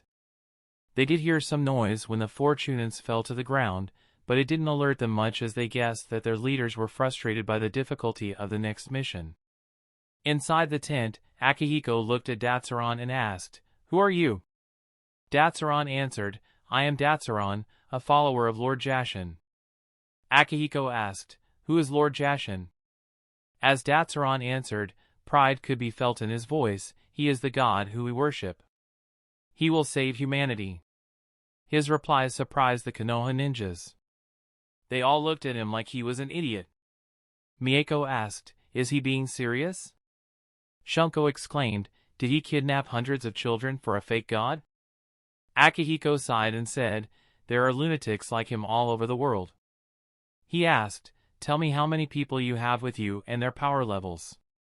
Datsuron said, we are led by Zankaku. He is the Grand Priest and is organizing a ritual for Lord Jashin. He has 7 priests under him including me.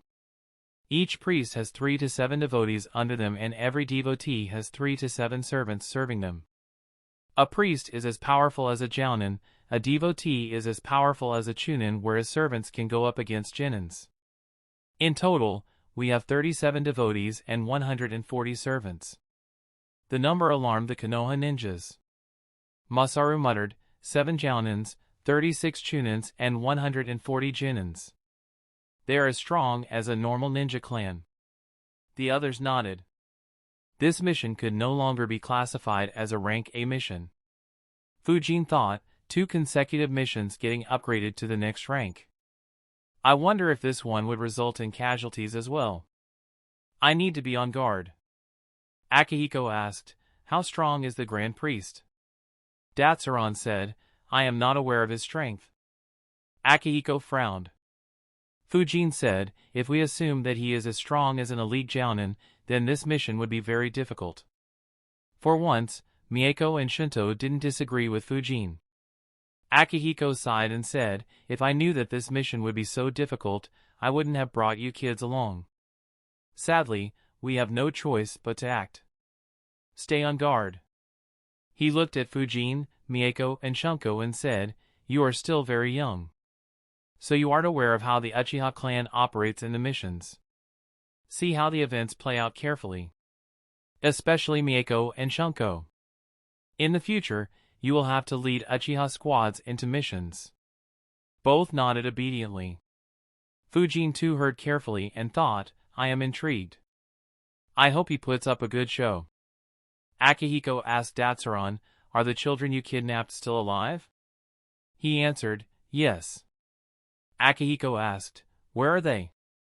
Datsuron answered, they have been imprisoned in the cave. Akihiko asked, why did you kidnap them? Datsuron answered, Zankaku-sama is conducting a ritual. For this ritual to be successful, we have to offer young kids to Lord Jashin. If he is successful, he will receive the blessing of Lord Jashin. His answer angered Mako and Shunko. Masaru and Akihiko looked composed. Fujin analyzed, blessings of Jashin? Is this ritual the one that granted Haiden his immortality? Did he also have to kill hundreds of young kids or did he use a different method? Akihiko continued asking, when will the children be sacrificed? Datsuron answered, Zankaku-sama still needs another 175 children as sacrifices for his ritual to be successful. All sacrifices will have to be done at the same time. Hearing that, the Konoha ninjas sighed in relief. Fujin said, that means that they won't hurt the children.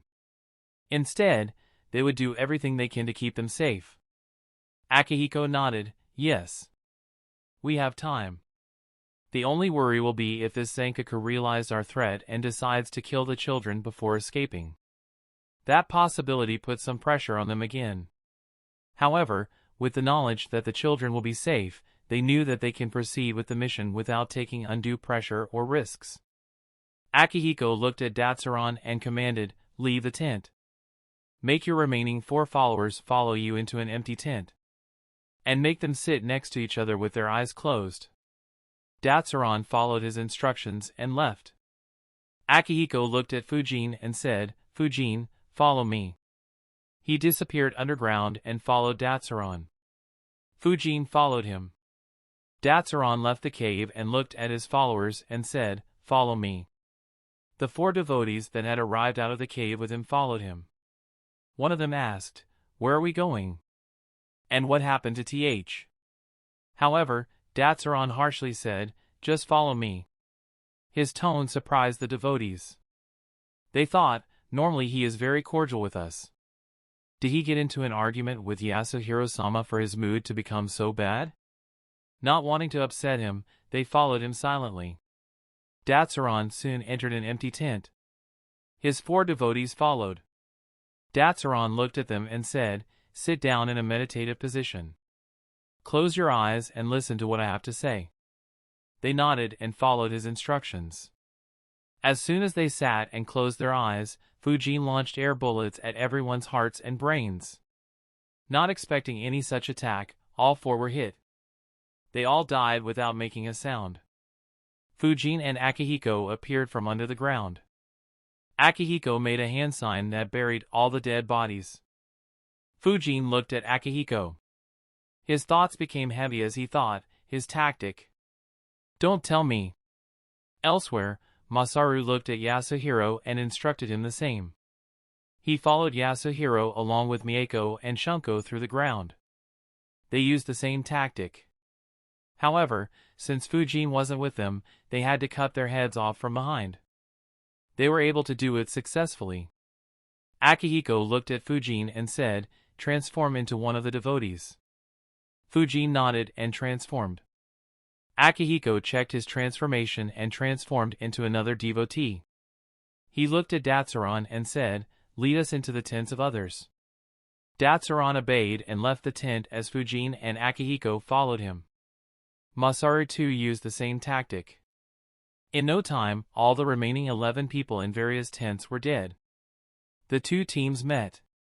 Masaru said, "Now we just have to deal with those 20 who are patrolling." Akihiko nodded and asked Datsuron, "Can you call them back a few at a time?" Datsuron replied, "No. Yasuhiro is responsible for patrol teams." Masaru asked Yasuhiro. He said, "Our patrol teams move in pairs. I can call them all back one by one." Masaru said, "Do it." Yasuhiro immediately began recalling the patrol teams one by one. The patrol teams were made exclusively of servants. They were all very weak. The Konoha ninjas killed them all without giving them any chance to alert anyone. With all but the 2 priests dead, they moved towards Sora, who was analyzing the seals. Sora noticed them coming. Despite the disguise, he could recognize their chakra easily. He left the underground. Haru and Genji also followed him. Sora said, "The cave has 120 seals inscribed in it. I will need some time to disarm them one by one without alerting their sealmaster." Akihiko said, "We have these 2 under our control and they are ranked very high. So it may be better to just disguise as their followers and go in." However, Sora shook his head and said, "No, one of the seals is an identification seal. The tattoos on their body act as an identity card for the seal. We won't be able to replicate it with the transformation jutsu. Also, some of the seals are inscribed in a combination. So entering without disarming them could be lethal." Akihiko frowned. He asked Datsuron, "How frequently do you guys travel in and out of the cave?" He answered, "Everyone inside the cave is very busy with the ritual. So they don't come out frequently. I and Yasuhiro were responsible for deciding our targets and making the necessary preparations. Tomorrow, 2 more priests, their devotees, and their servants would leave the cave. One of them is responsible for combat, while the other specializes in reverse summoning. We would have left tomorrow for the next round of kidnapping." Akihiko looked at Sora. Sora said, "That should be enough time. It's already evening. So we can assume that we would have around 10 hours at the very least. It should be more than enough for me to get rid of the seals." Akihiko nodded and said, "All right. We are already in enemy territory. So we can't rest. In case they decide to come out in large numbers for some reason, we will be in a tough spot if half of us are sleeping. So eat your food pills. We will stay up until the children are secured." Everyone nodded and ate their food pills. Fujin asked Sora, "Can I observe you while you deal with the seals?" Sora was surprised by the request. He asked, "Are you interested in Fuinjutsu?" Fujin nodded. Sora said, "All right, You can follow me. Akihiko said, in that case, we will leave the task of protecting Sora from any sneak attacks to you Fujin. The rest of us will keep an eye on the cave entrance.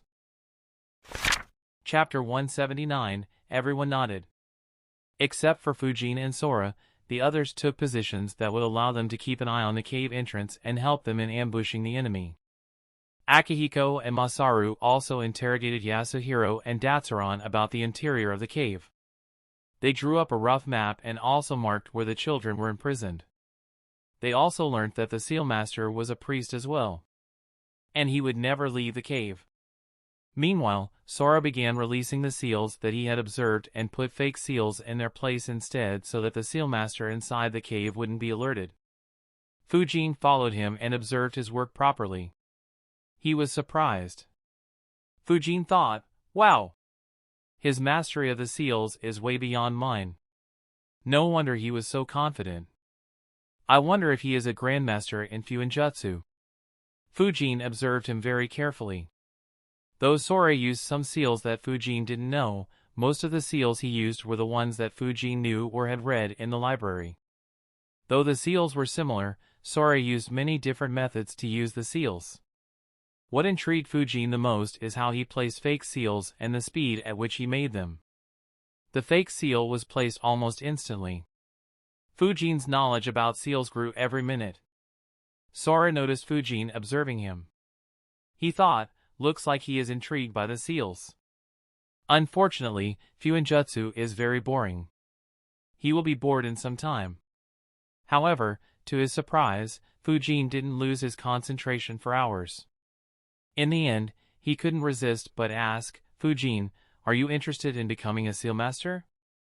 Fujin nodded and said, yes. I have studied some seals from the library.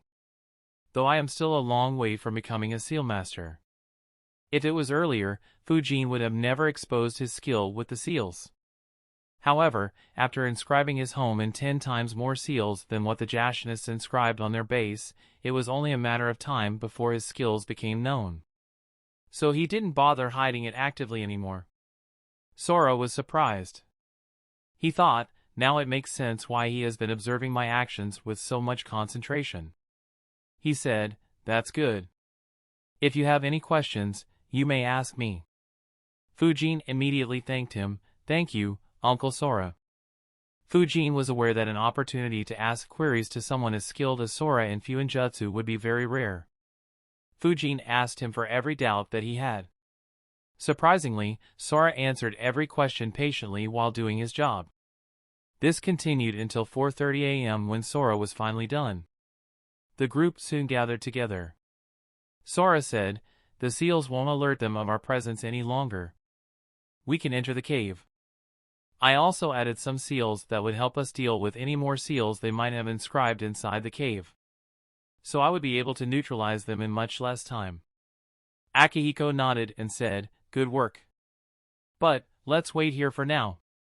The two groups who would leave the cave will become suspicious if they don't find anyone here. So we will kill them first. Set up a battlefield here. I want them trapped outside the cave and also ensure that they won't be able to send any messages outside. One of them specializes in reverse summoning. So shut that down as well. Sora smirked and said, all right. He immediately got to work. He began inscribing seals in front of the cave entrance. Once they were done, he inscribed seals all around the place. There were seals to block sounds, chakra, light, etc., seals to create an illusion for anyone who'd watch from outside to prevent any suspicion, and seals that prevented summoning and reverse summoning. In addition, he also created barriers to surround the entire place. It included a barrier on the ground to prevent any earth element users from escaping underground. He also sealed the escape to the sky by creating another barrier to prevent anyone from sending messenger birds or messages through any such means. In half an hour, Sora had inscribed seals in the area between the cave and the tents. Fujin watched thinking, fuck. This is like those battlefield killer moves I read in novels. Stepping into this area and engaging in a battle with him would almost be a death sentence. Unless the enemy is significantly stronger than him, there is no way to get out. Worst case, he can still trap them here temporarily. Fujin immediately made a decision. I want it. But not this one. It is too slow. Once I reach the Grandmaster level, I'll create a battlefield that I can deploy in seconds. It will be my hunting ground. With his work done, Sora approached Akihiko and said, "It's done." Masaru smiled and said, "Let's kill those bastards." Other than Akihiko, Masaru and Fujin, the other four weren't aware of what was happening. Mako asked, "What exactly did you do, Uncle Sora?" Sora said, "I have inscribed seals in order to create the perfect ambush spot. Once they leave the cave, they will be trapped. We will be able to kill them all." The four were impressed. Akihiko said, "But we will kill them as soon as we can. No wasting time. I am having a bad feeling about this god of theirs. Sora, tell everyone their spots. And keep Fujin and Mako together. They will begin the ambush." Sora nodded. He assigned positions to stand for everyone. Once everyone was in place, he said, "As long as you are standing at the assigned spots, the enemy won't be able to see, hear, or sense you. Of course, when you attack, they can guess from where the attack is coming." He looked at Mako and Fujin and said, "I will put up a barrier against the cave entrance once everyone leaves. Once you see the barrier, you can attack." They both nodded and stayed in their position. Their position was directly next to the entrance. Once the barrier was up, they would launch their jutsu. Everyone else was standing in such spots that they wouldn't get in the line of fire. They waited patiently for the Jashinists to leave the cave. They waited for half an hour, then 2 hours. However, no one left the cave.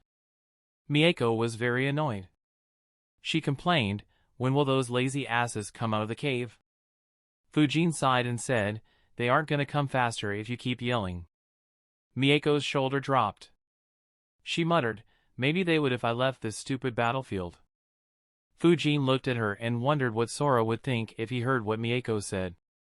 Thanks to the seals and their spot, other than them, the others didn't hear what they were speaking.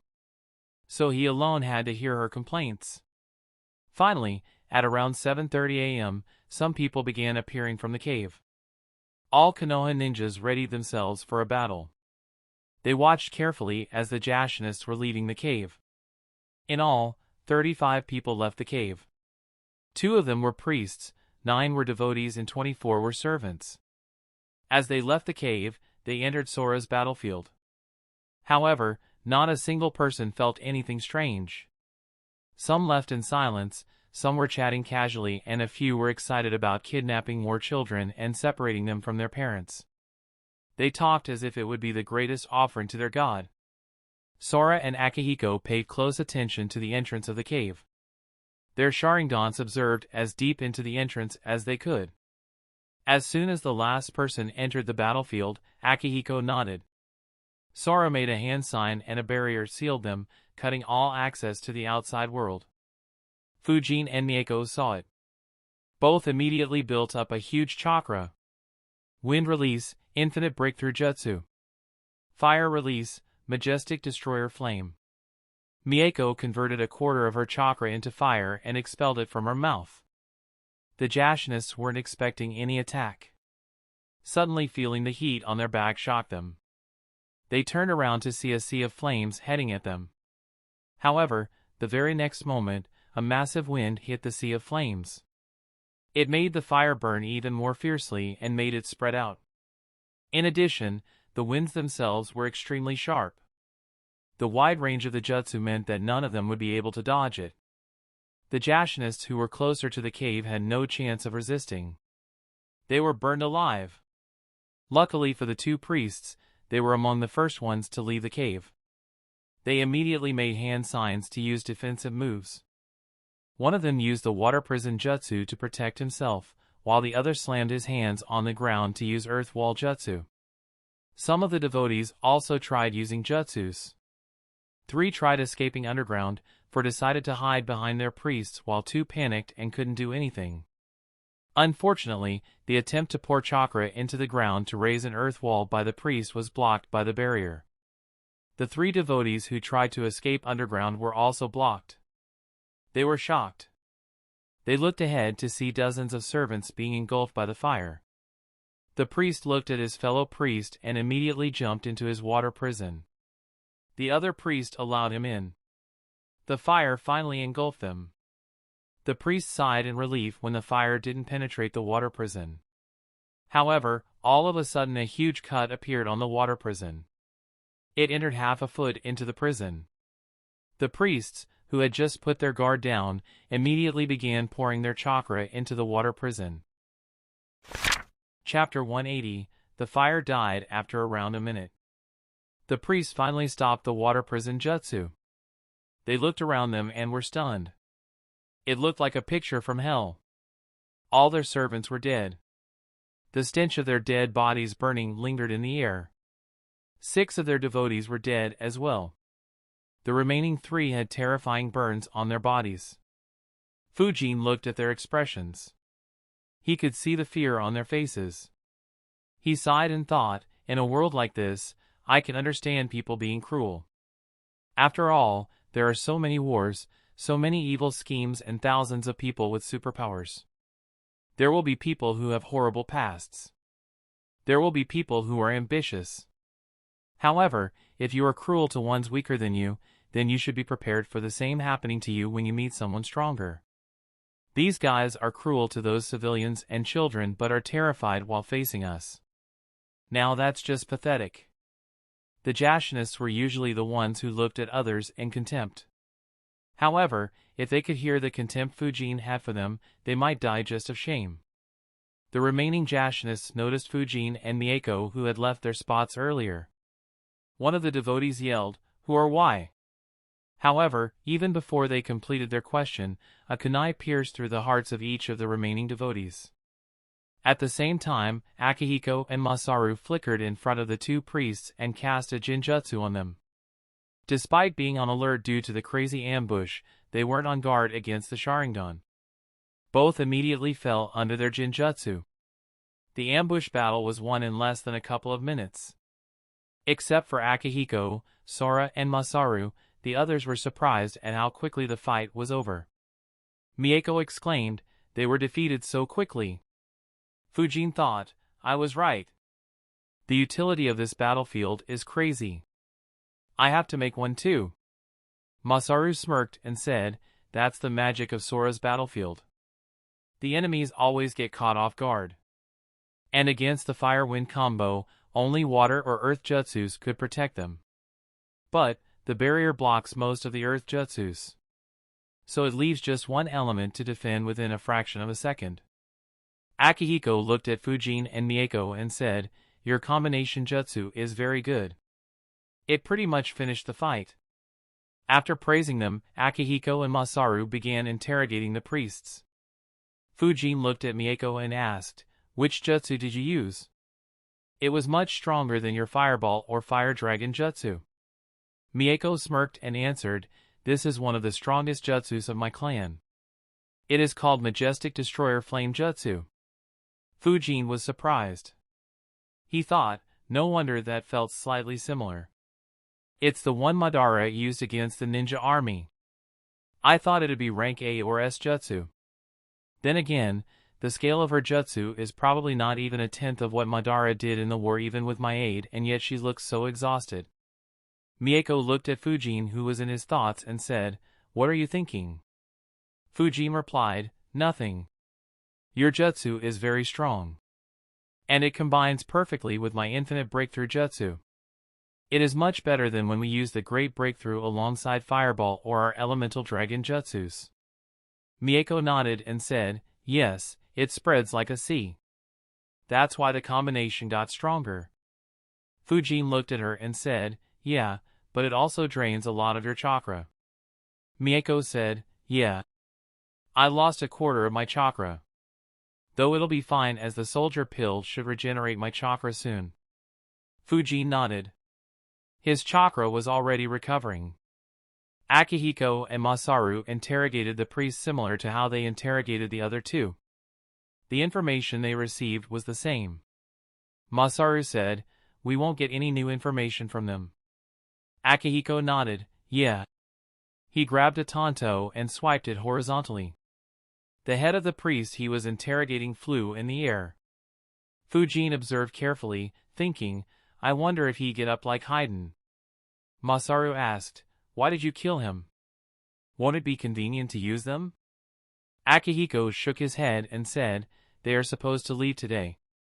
If we use them to infiltrate the cave, it will raise suspicions. And since it will cause suspicion, it's better to just use the transformation jutsu.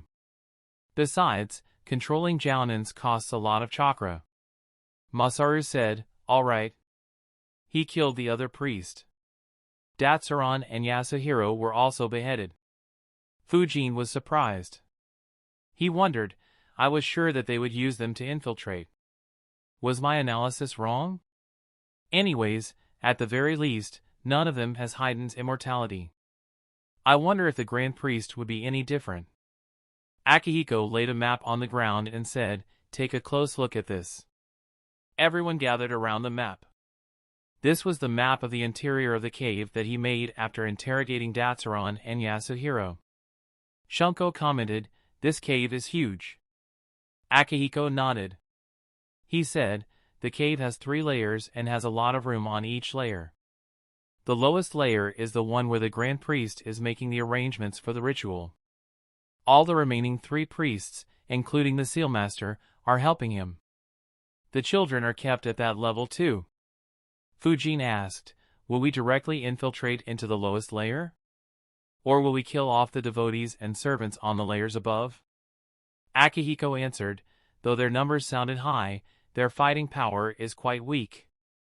The priests aren't as strong as us Jounins, while the devotees and servants are very weak compared to any of us. A good fire-wind combination jutsu can wipe them all out.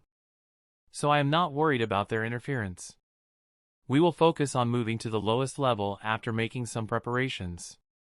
The major issue is that all the children aren't kept together. As you can see, at the lowest layer, there is 1 central room and 5 rooms surrounding it, forming a perfect pentagon around the center room. The children have been divided into these 5 rooms equally. Sora, you and Haru will be responsible for keeping the kids safe when we reach the lowest level. You two will have to make shadow clones so that you can cover all 5 rooms. Others will help me in defeating the enemy. Everyone nodded. Akihiko made a hand sign and disappeared underground. Others followed him. They entered the mountain. The group skipped the first layer and entered the second layer without any obstacles. However, the lowest layer was protected by some more seals. Sora said, I will need around 10 minutes to resolve them. Akihiko replied, take your time. Just don't alert them. Haru, stay with him. Others come with me. The group split into 2 once again. After moving some distance, Akihiko stopped and looked straight ahead at a cavern. He said, according to the intel, the devotees of the Sealmaster stay in this cavern. And, he is the only priest that has 7 devotees. Shunko asked, should we kill them? Akihiko said, no, they are useful to us alive. He looked at the 3 Chunins and said, keep an eye on the entrance. If someone enters, let them come in and kill them silently. The 3 Chunins nodded. Deep in the cavern, 3 men were eating breakfast. However, their meal looked to be a lot for a morning breakfast. One of them said, the work has been so high lately. We had to stay up all night. Another sighed and replied, yeah, and we have to get back to work by noon. I hope Zankaku-sama's ritual gets completed soon. As they were talking, they saw a few silhouettes. They quickly looked at them and recognized them instantly. They stood up immediately and asked, Datsuron-sama, why are you here? In front of them, Datsuron stood along with 2 of his devotees. All 3 wondered what they were doing in this part of the base. But, suddenly the eyes of Datsuron and his devotees turned red. The 3 weren't able to take their eyes off them and fell into a jinjutsu. Masaru smirked, easy as always. Akihiko nodded. The Uchihas cast more jinjutsu and left. The group moved around the cave. They put 5 devotees and 12 servants under jinjutsu before returning back to where Sora was. Sora said, I can deactivate the seals now. Akihiko said, wait a few minutes. Sora knew what Akihiko was planning. He nodded. Soon, 3 devotees suddenly moved from the second layer into the lowest layer of the cave. Due to the seals, there were no physical guards present anywhere in the cave. After entering the lowest level, they went towards the seal master. Akihiko said, deactivate the seals without letting him catch on. Sora deactivated the seals and placed fake seals in place. Immediately, all 8 of them headed to the lowest level while still staying underground. Sora and Haru split off from the group and headed to where the children were kept. The others headed towards the Grand Priest. Chapter 181. In the central room at the lowest level of the cave, the Grand Priest was meditating at the center of the cave. The Grand Priest was from the same generation as Konoha's legendary Sanins. His body was extremely muscular. However, he had numerous sword scars and burn scars all over his body. Even his face had 2 huge sword scars forming an X on his face. In addition, his left cheek had a burn scar that covered it entirely. The room was quite unique as well. There was a circle dug into the ground that surrounded the entire room. It was about 3 inches deep and 6 inches wide. 5 straight lines were dug from this circle into the 5 rooms that surrounded the central room with the same depth and width. In addition, an equilateral triangle was dug such that it was inscribed in the circle. There were also 7 pillars in the room. They were all equidistant from where the Grand Priest was meditating. Most importantly, blood flowed through the circle and the triangle. In addition, the ground and the walls were covered with mysterious symbols. The devotees and the servants were working on drawing even more symbols as the priest supervised. On one of the pillars, an old man sat. He had a long white beard that extended up to his abdomen. However, in contrast to his beard, his head was as bald as a desert landscape. Like the Grand Priest, he too had a few sword scars on his body. However, unlike him, the old man's body was very fragile. He wore a clean silver robe and observed everyone around him while stroking his beard. He thought, the preparations for the ritual are almost over. Soon, we will only be missing the children. Once Datsuron and the rest bring the children, we will add the blood of the children from the 5 rooms to this room and begin the ritual. Then we can begin the ritual. The old man, who thought about killing 375 children with no remorse or pity, was the one who had placed seals in the cave. As he was observing everyone's work, he noticed 3 devotees approaching him. He looked at them and asked, "Why aren't you 3 resting?" One of the 3 devotees laughed awkwardly and said, "Isamu-sama, the ritual is so close to completion. We were excited and couldn't sleep. So we decided to help complete all the preparations before sleeping." The old man looked at them and thought, not bad. Unlike the other priests, all my devotees are extremely dedicated to Lord Jashin. He said, "Good, with your help, the work should be done in the next 3 hours. Aid your fellow devotees." The trio nodded and went past his pillar towards other devotees. Everyone continued working as normal. However, they were ignorant about the calamity that was about to befall them. The Konoha ninjas were hiding in the walls of the room. Fujin concentrated chakra in his eyes while others had their Sharingan activated. They were waiting for Sora and Haru. In a few minutes, Sora set up barriers to isolate the rooms that held the kids from the central room. As soon as the barrier was up, Fujin and Mako built up their chakra and exited the cave walls. Their entrance instantly attracted dozens of eyes. All the 3 priests looked at them too. The Grand Priest also opened his eyes. However, before anyone could act, their eyes could only see a firestorm. Fujin and Mako both used their respective jutsus. Fire release, Majestic Destroyer Flame. Wind release, Infinite Breakthrough Jutsu. The combination jutsu threatened to consume everyone in the circular room. The sudden attack caused a lot of panic. Many tried making a jutsu, but the short time meant that most couldn't. Only 2 people managed to act in time. Isamu made a hand seal. Immediately, a barrier appeared across the room. It divided the room into two, with Mako and Fujin on one side and all the priests and the Grand Priest on the other side. The Grand Priest Zankaku was the other one to act. He controlled the blood in the room to rise up and act as a barrier. However, the short time meant that he couldn't infuse much chakra into the blood to make the barrier sturdy. Fujin's winds blasted through the blood barriers. The firestorm hit Isamu's barrier and was halted. However, all the Jashinists on their side of the barrier were burnt alive. Many painful screams could be heard in the fire. Their screams unnerved the Jashinists. The kidnapped children also heard the screams and began crying. All the devotees and servants who were alive gathered around their priests. Everyone took out their weapons. Only Isamu's devotees were all alive as they were working behind him. The other two priests lost half of their subordinates. Isamu said loudly, "It looks like the rats from the land of grass have found our hideout. Don't panic. This is our base.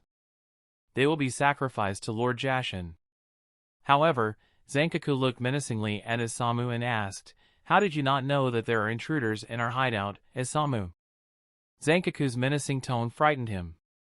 He looked back at him and said, "Zankaku-sama, I am not sure how they infiltrated so deep without alerting me.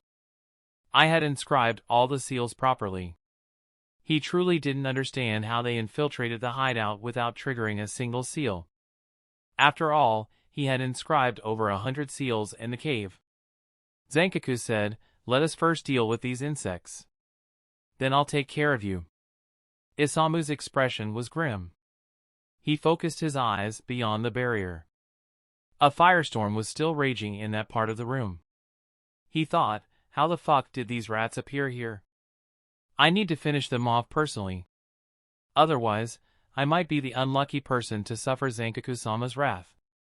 He made a hand sign intending to activate the seals that he had placed in the room. However, at that time, two swords pierced through his body. This sequence of actions shocked all the Jashinists. They looked at Isamu with stunned expressions. Even Zankaku was shocked. He initially suspected that Isamu had betrayed them. But now Isamu was betrayed by his own devotees. Isamu's face was full of disbelief. He turned his head around and looked at his two devotees. He asked, "Why?" He died without understanding why his obedient devotees killed him. The remaining 5 devotees of Isamu were the ones who had the highest impact other than Isamu himself. They looked at their fellow devotees in rage and disbelief. One of them yelled, "Why did you kill our priest?" One of the killers shouted, "This perverted old leecher killed my mother." The other one shouted, "He killed my friends. He is as sick as that pedophile Jashin." Their words shocked everyone. They were filled with rage. Zankaku shouted, "How dare you commit blasphemy?" Akihiko saw these interactions and smirked. He thought, it's so easy to rile them up. Their small argument caused a distraction. Zankaku was about to kill them when he heard a cracking sound. He looked to see that the barrier that Isamu had erected was getting broken. Without Isamu providing chakra to it, the barrier could no longer hold the combination jutsu back. A frown formed on his face as he made a hand sign. All the blood around him rose and formed a dome with him at the center. The dome also covered the other 2 priests and their subordinates. However, the subordinates of Isamu were left without any protection. With Isamu dead, his devotees understood that they wouldn't get any help from Zankaku. They looked at Isamu's killers in anger while making hand signs to use a jutsu to protect themselves. However, the 2 who killed Isamu began attacking the devotees who were making hand signs. This enraged them even more. They shouted, "You killed our priest and now you 2 want to eliminate us too?" In a rage, 4 devotees attacked the 2 traitors. The 2 traitors resisted. They were about to engage in an all-out fight when 2 kunais pierced the back of 2 of those devotees. They turned around to see one of their fellow devotees killing them. They exclaimed, "You too?" At that instant, the barrier finally broke. The firestorm hit the blood dome and the subordinates of Isamu. All of Isamu's subordinates were burned alive like the others who had already died. However, the blood dome stayed strong. Fujin and Mako's combination jutsu wasn't able to pierce through it at all. Fujin thought, this is new. He is using the blood that was flowing in the room like a water element user would use water. I wonder if all water affinity ninjas can do this, or is this something different? Also, his chakra is very strange. I have never sensed a chakra like his. It's quite high but is unstable. And it gives a different feeling as compared to normal chakra. From within the blood dome, Zankaku too observed Fujin and Mako. Chapter 182, Zankaku observed the two kids as he thought, hidden leaf headbands. And that girl is an Uchiha. There should be more. No wonder that old buffoon's followers betrayed him. As he was analyzing, Zankaku immediately looked at the ground below. He muttered, as I thought. Wanting to take advantage of the combination jutsu, Akihiko and the rest decided to do another surprise attack from the underground. However, due to having meditated in this room for several days and due to the preparations he had made for the ritual, Zankaku noticed a few ninjas infiltrating from the ground. He focused chakra on his right leg. His leg was covered in a red aura. He raised his right leg and slammed it down with all his power. He decided, it's impossible to conduct the ritual here. They will keep coming like flies no matter how many I defeat. But, I am definitely killing these fuckers who destroyed my ritual. He shouted, escape the cave. Zankaku kicked down at the center of the cave. Cracks began appearing. They expanded without slowing down. A shockwave was also sent into the ground towards Akihiko and company. They all were hit by the shockwave. Fujin and Mako watched as the cracks moved towards them. Both flickered and entered into the walls at the same time and used Earth instantaneous body jutsu to escape the collapsing cave. Akihiko and the rest were hit by the shockwave but weren't much injured. They too employed means to escape the cave. As the cracks spread, they also reached the 5 rooms where the children were held. Sora and Haru and their clones watched with grim faces. Sora had only created one barrier to stop any random attacks from entering there.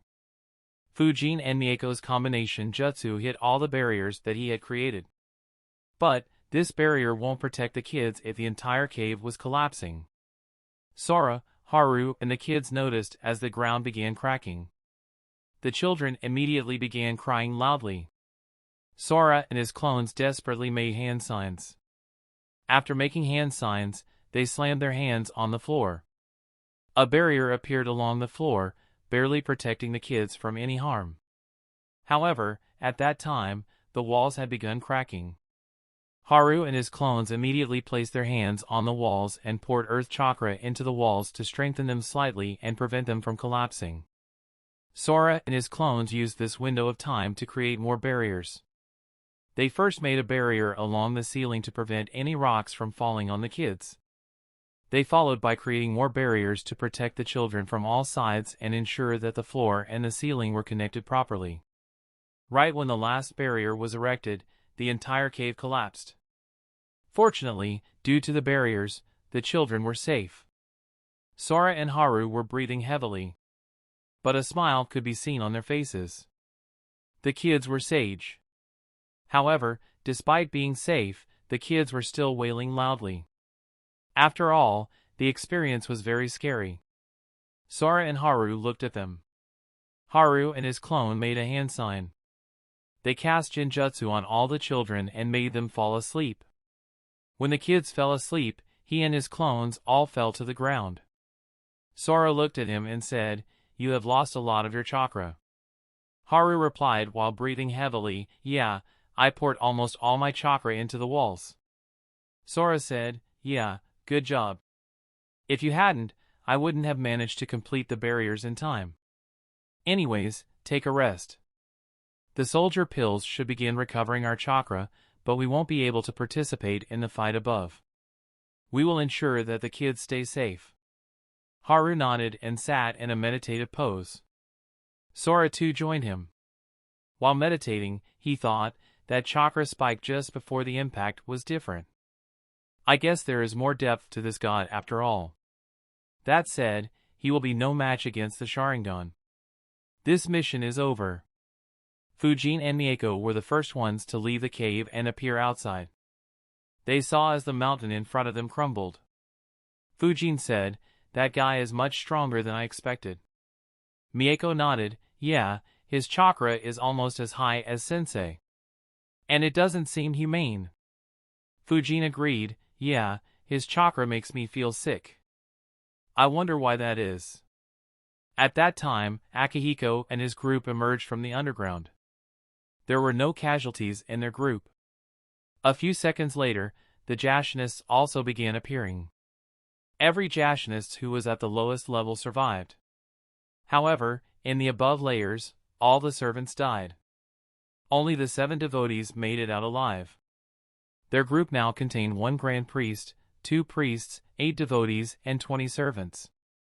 Akihiko looked at the Jashinists and said, "Mako, save your chakra. Fujin, give me a big one." Without a word, Fujin used another infinite breakthrough jutsu at the Jashinists. Akihiko followed by expelling a huge amount of fire into Fujin's jutsu. Though their combination wasn't as good as Fujin and Mako's, it was still very threatening. The wide range meant that it couldn't be dodged.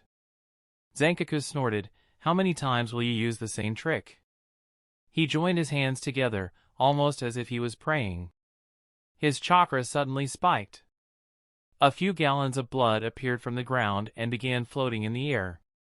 Bloody shield jutsu. Bloody death jutsu. The blood immediately took the form of a large screen to block the incoming jutsu. The Konoha ninjas thought that would be it. However, small needle heads formed on the surface of the screen. Thousands of needles made of blood were launched at the Konoha ninjas. Fujin expected the firestorm to deflect all the blood needles. However, they just pierced through the firestorm with ease without changing directions. Masaru stepped forward and slammed his hands on the ground. Earth Wall Jutsu. A giant earth wall appeared in front of the group. However, the blood needles pierced through them as well.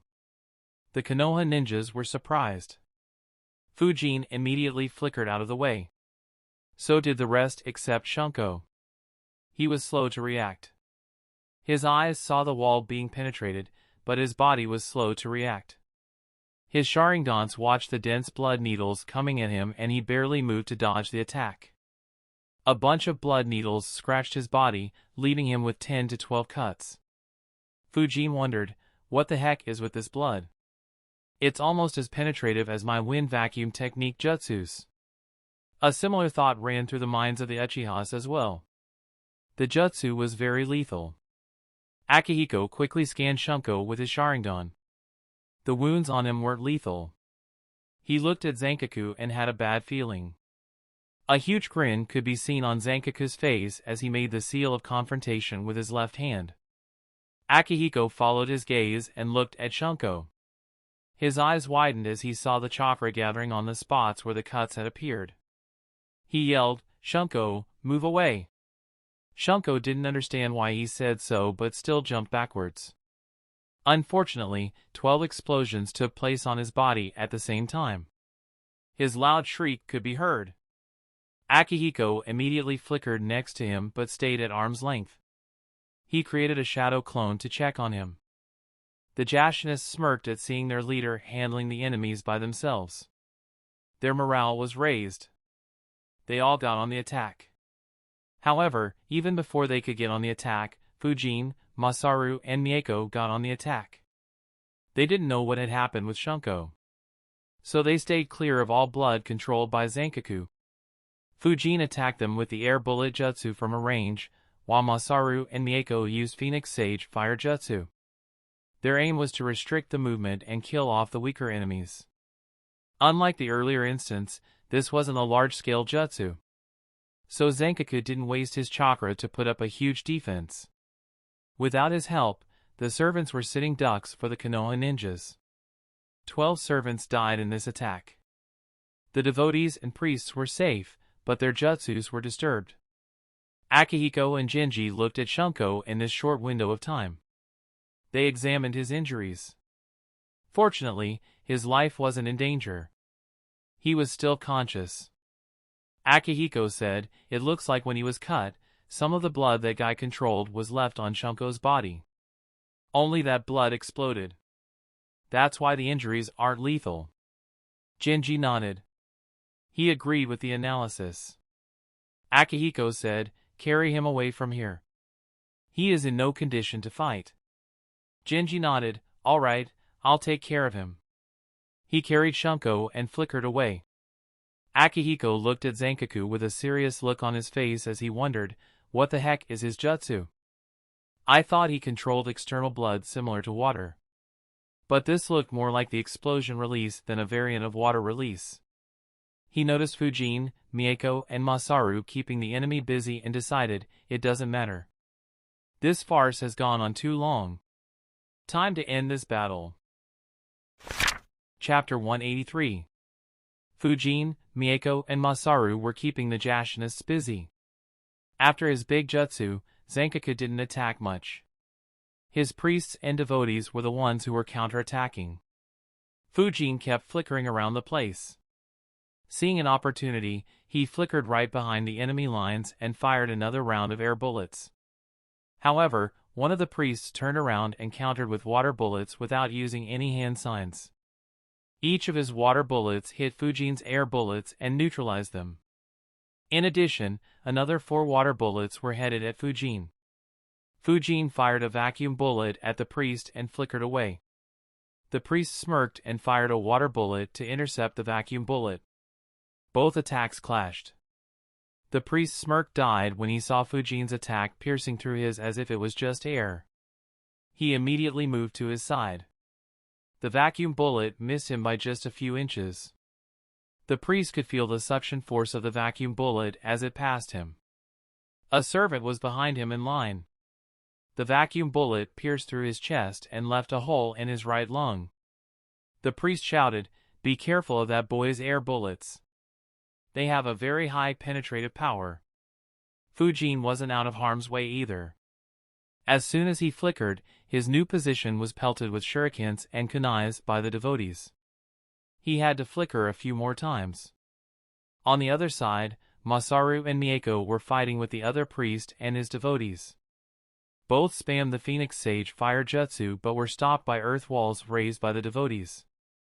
The priest stayed behind his devotees while making hand signs. Lightning release, lightning fingers jutsu. He pointed his fingers at Mako and Masaru. Lightning bolts were fired at high speeds at them. Both dodged in a hurry. Some sparks hit Mako, causing the hair on her body to stand up. However, no harm was done. At that moment, a few blood drops gathered at the tip of Zankaku's fingers. He waved his hands as if to throw the blood. Those blood drops moved at a very high speed at Fujin and the other two. Fujin noticed it immediately. He immediately flickered and got out of the way. He formed 2 vacuum bullets in his mouth and fired them at Zankaku. Mako and Masaru dodged as well. But their positions were attacked further by the other priest. They had to keep dodging. Zankaku dodged Fujin's vacuum bullets with ease. Fujin frowned, "These guys are good. I guess these 2 are his strongest priests. Winning against them won't be easy. Not to mention that this Grand Priest is definitely at least at elite Jounin level. What is Akihiko doing?" Akihiko, who was observing the situation, made the confrontation hand seal right when Zankaku dodged Fujin's attack. When he moved, he had come closer to 3 devotees. All of a sudden, 2 devotees attacked the priest who was keeping Fujin at bay. They grabbed their kunais and attacked the priest's back. At the same time, the 2 devotees with the earth element attacked the priest who specialized in lightning release. The devotees slammed their hands on the ground and the priest was attacked by multiple stone spears. As for Zankaku, the 3 devotees around him immediately rushed towards him. Fujin noticed this situation and was surprised. He thought, what the heck did these Uchiha Jounins do exactly? How can they control so many Chunin-level ninjas so perfectly? First 3 in the cave, and now these 7 despite it being more than just a few minutes since they cast the Jinjutsu. I don't recall any ninja being controlled in this way in the original series. Except maybe the fourth Mizukage. Still, Obito had the Manjikyu. Fujin's thoughts were cut short as he was surprised by what he was witnessing. A water wall appeared behind the priest that he had engaged earlier. The kunais of his devotees were blocked. He made a hand sign and water spears appeared from the wall and impaled his devotees. The priest with the lightning element jumped out of the way. He fired 2 lightning beams that pierced through the heads of the devotees that attacked him. Blood appeared on the fingerprints of Zankaku. He smiled as he launched them at the 3 devotees surrounding him. 3 drops pierced through each of their chests. They coughed some blood. Unlike Fujin and Mako's surprise, Akihiko and Masaru weren't surprised at all. Akihiko analyzed, "We already got 1 jounin by this tactic. The others will keep their guard up. Anyways, their lower-level fighting force is pretty much wiped out. It's still our advantage. Besides, the 4 devotees who attacked the priests died. However, the 3 devotees who attacked Zankaku were still alive. They all made a hand sign. A dozen explosion tags appeared on their bodies. Their eyes went red as they made them explode at the same instance. Zankaku, who was grinning at how easily he thwarted the Uchiha's tactic, was surprised. He yelled, "Fuck!" A thin layer of blood began forming on his body. The explosions went off. The bodies of the devotees were decimated. The explosion ripped through the thin blood layer and hit Zankaku's body with full force. The 2 priests, the remaining servants and the lone devotee were shocked. They yelled, "Zankaku-sama!" Akihiko and Masaru smirked as they thought, "It's over." With the leader dealt with, they only had to deal with the 2 priests. Defeating them wouldn't be much of a challenge. Fujin was surprised. He thought, the Sharingan definitely has a lot more depth to it. I didn't think I'd reach such a conclusion despite knowing about Izanagi, Izanami, and the crazy things Manjikyu can do. Fujin looked at the 2 priests and wondered if he could sneak attack them. He sighed, unfortunately, despite the shock, they are still at full alert. I guess catching a jounin off guard in battle won't be possible. The smoke of the explosion finally cleared away. Zankaku was still standing on his 2 feet. However, all his clothes were destroyed. His flesh had burn marks all over his body. His right eye had been destroyed by the blast. A lot of his blood had spilt on the ground around him. Fujin shot a vacuum bullet at him as he thought, he is still standing. Have to ensure that he is dead. After all, who knows what crazy abilities these Jashinists have. Surprisingly, Zankaku saw his attack and moved out of the way. Soon, the blood on the ground rose and covered him, forming a cocoon-like structure around him. The Konoha ninjas were shocked. Not wanting to see anything crazy, Fujin shot multiple air bullets at him. However, his attack was intercepted by water bullets once again. Mako and Masaru too tried attacking, but they were intercepted as well. Akihiko decided to not attack impulsively and kept his eye on Zankaku. In a few seconds, Zankaku stepped out from the blood cocoon. However, when he did, all the Konoha ninjas were shocked. Akihiko muttered, "How? Even the best medical ninja doesn't have this efficiency." Zankaku's wounds were all healed. Only horrible scars were remaining on his body. The only wound that still could be seen was his eye. It wasn't healed. Fujin wondered, was he healed by Jashin's blessings? Or is it due to his blood jutsus?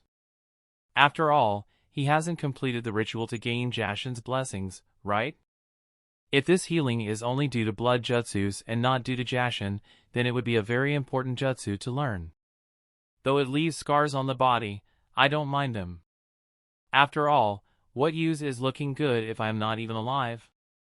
Zankaku looked viciously at the Konoha ninjas. He said, "Kill everybody." The Jashinists were excited at his order.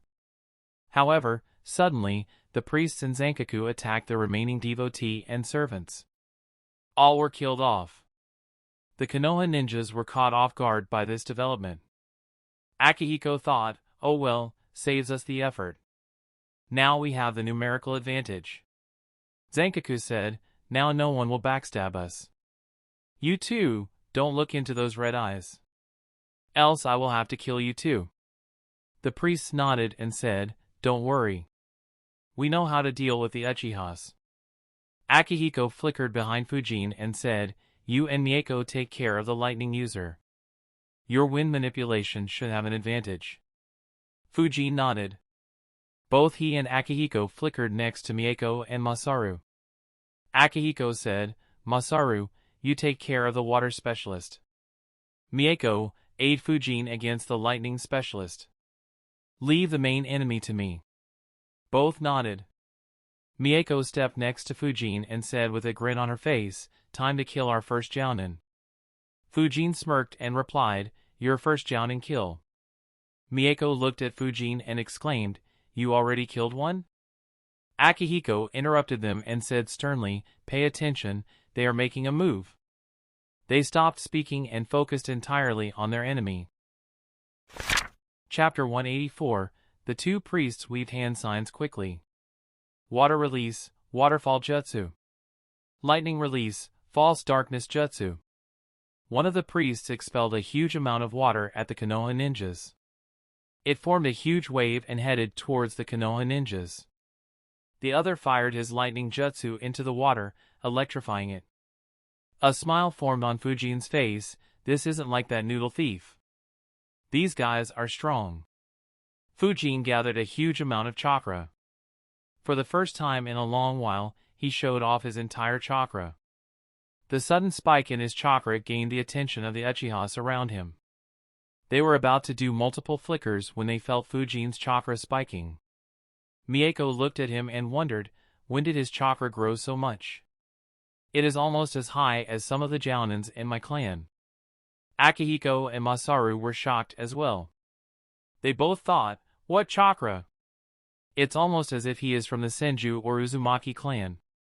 Akihiko thought, if he doesn't get involved in the coup, then his future will be very bright. While Masaru thought, shit, his chakra level isn't far away from my own level. Fujin rapidly converted his chakra into the wind element. Wind release, infinite breakthrough jutsu.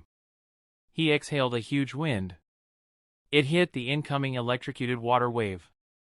The high-speed winds halted the water wave. It pierced into the wave and neutralized the electric charges within it. However, the water wave also absorbed the winds and didn't allow them to move towards the Jashinists. Both jutsus neutralized each other. The water fell down on the ground and spread slowly in all directions. Fujin's jutsu also raised a huge dust cover over the battlefield. Seeing the opportunity, Fujin began forming a couple of vacuum bullets. He could sense their positions accurately. He was about to shoot out the vacuum bullets when his eyes widened. He and the Uchihas immediately flickered away. A fraction of a second after they flickered, dozens of blood drops passed through their previous location at a very fast speed. Fujin frowned, shit. That bastard used the same tactic. And was faster than me too. Zankaku had the same idea as Fujin. He too used the chaos created by the two wide-range jutsus to sneak attack. Unfortunately, all the Konoha ninjas had very good senses. So his sneak attack didn't have any effect. After flickering, Masaru weaved hand signs and slammed his hands on the ground. Earth release, ground splitting jutsu. The ground in between them began cracking. As a result, all the water due to the earlier jutsu began draining into the ground. Fujin observed it and thought, nice. Fighting a lightning user over water would have been annoying. As soon as the water began draining, Akihiko weaved hand signs. Earth release, earth flow spears jutsu. Masaru's jutsu had loosened up the ground. Akihiko took advantage of it. Hundreds of stone spears began appearing on the ground. In an instant, they were launched at the Jashinists. The faces of the Jashinists became grim. They realized, first that massive wind jutsu. Now back-to-back large-scale earth jutsus. These guys are weak. Blood immediately began gathering around Zankaku. At the same time, one of the priests weaved hand signs and extended his arms forward. Lightning release, static wave jutsu. A lightning current was released from his palms in all directions, forming a net. The incoming stone spears hit it. Almost all the stone spears crumbled. The rest slowed down. The priest smirked. Earth jutsus are very weak against lightning. However, the debris was still headed towards the Jashinists. But a blood dome formed around the Jashinists. The stones and pebbles were about to hit the dome when hundreds of needle-shaped blood drops were launched in all directions from the dome. They pierced through the stone spears and debris, reducing or halting their momentum as well as attacking the Konoha ninjas. The Konoha ninjas dodged once again. Fujin, who had to stop creating vacuum bullets once again, frowned. He thought, shit. This bastard keeps attacking even while defending. It restricts my ability to use sneak attacks successfully. Mako noticed Fujin's frown and commented with a smirk, now you know how I and Hoka feel while fighting you. Fujin replied, pass smart comments later. Any idea how to deal with them? I'm afraid we will run out of chakra faster than that bloody priest. Even before Fujin completed his statement, both Akihiko and Masaru flickered towards the blood dome. While moving, they tapped a scroll-holding pocket on their jacket and retrieved a scroll each. At the same moment, both weaved the same hand signs. Fire release, exploding flame formation. They opened the scroll. The scroll transformed into hundreds of explosive tags with fire release technique which were launched at the blood dome in the blink of an eye. The explosive tags began exploding as soon as they hit the dome. The explosions released a huge amount of fire that wrecked the dome and allowed the remaining explosive tags to enter the dome. Fujin saw the damage and wondered, is this a variation of Tobirama's jutsu? I wonder what Tobirama would think if Uchihas are so good with a jutsu he created. That said, he did have an Uchiha student. The Jashinists immediately moved backwards. However, Akihiko and Masaru controlled the explosive tags and aimed at them. They aimed the explosive tags such that they would have to separate from each other. The explosions forced them even further from each other. Fujin and Mako were watching them carefully. As soon as their target was separated from the other two Jashinists, Fujin flickered in front of him. The priest was surprised to see him. He was about to attack when Fujin blew very strong winds straight at him. Facing such a wide-range jutsu at such a close range meant that the priest couldn't dodge the attack. The winds hit him head-on and sent him flying and rolling backwards for more than 100 meters. Multiple cuts appeared on the body of the priest. In addition, getting dragged along the ground caused him even more minor wounds. Despite the wounds, the priest got in a fighting stance right away. However, his opponent wasn't just Fujin. As soon as he got up, his position was showered by shurikens. The priest immediately moved, but Mako flickered in front of him. Fire release, great fireball jutsu. The priest saw a giant fireball heading towards him. He frowned, these kids are relentless. I need to take the initiative back. He quickly made hand signs. Lightning release, false darkness jutsu. He fired a lightning spear at the incoming fireball. The lightning spear pierced through the center of the fireball and dispersed it. However, the priest had no time to celebrate. Mako was no longer behind the fireball and Fujin had appeared right next to him and was swinging his sword at him. The priest stepped behind and pulled out a black-colored retractable spear. It was a spear he used during rituals. As he moved it to block Fujin's sword, lightning began flowing through it. The sword and the spear clashed. The priest was expecting Fujin to be electrocuted. However, his eyes widened as he saw Fujin's sword cut through his spear. Realizing the danger, the priest leaned backwards. Displaying excellent flexibility, the priest almost leaned parallel to the ground by bending at his knees and leaning backwards completely. Fujin's sword slash went from above him. Even the winds alongside the slash didn't hit the priest due to how well the priest moved. A sword slash cut through the grass for over 100 meters without hurting anyone. As soon as the sword slash passed, the priest kicked at Fujin. Fujin, who was planning to bring his sword down, kicked his leg. Not wanting to face his sword in close range, the priest used the force of Fujin's kick to fly backwards. Fujin followed his kick with a vertical slash with his sword at his opponent who was still in the air. Seeing the attack, the priest dug the half-cut spear into the ground and used it as a base to move out of the line of attack. Mako, who was watching his every movement with her Sharingans, realized the direction where he would be dodging. She launched multiple kunais with explosive tags at the place where he would land. However, the priest noticed the attack and extended his arms at them. Lightning sparks were released from his palms. They hit the explosive tags and disarmed them. They also slowed down the kunais and just sidestepped them. Fujin and Mako were about to press on the attack once again, but they halted after seeing their enemy's actions.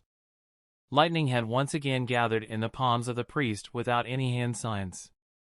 He slammed his hands on the ground. Lightning was discharged in a radius of 25 meters around him. Mako immediately flickered behind Fujin, who casually swung his sword and sent out a wind wave that neutralized the lightning discharge heading around him. The priest looked at his two opponents and took a deep breath. At last, he had broken their initiative. He said, "This one never expected that he would be pushed so much by little kids like you. Lord Jashin would be very pleased when this one sacrifices you to him." Fujin and Miyako's eyes twitched as they thought, "This one? Who the hell speaks like that?" However, without replying, both Fujin and Mako pressed on the attack once again. The priest, who had just found some respite, was once again in a tough situation.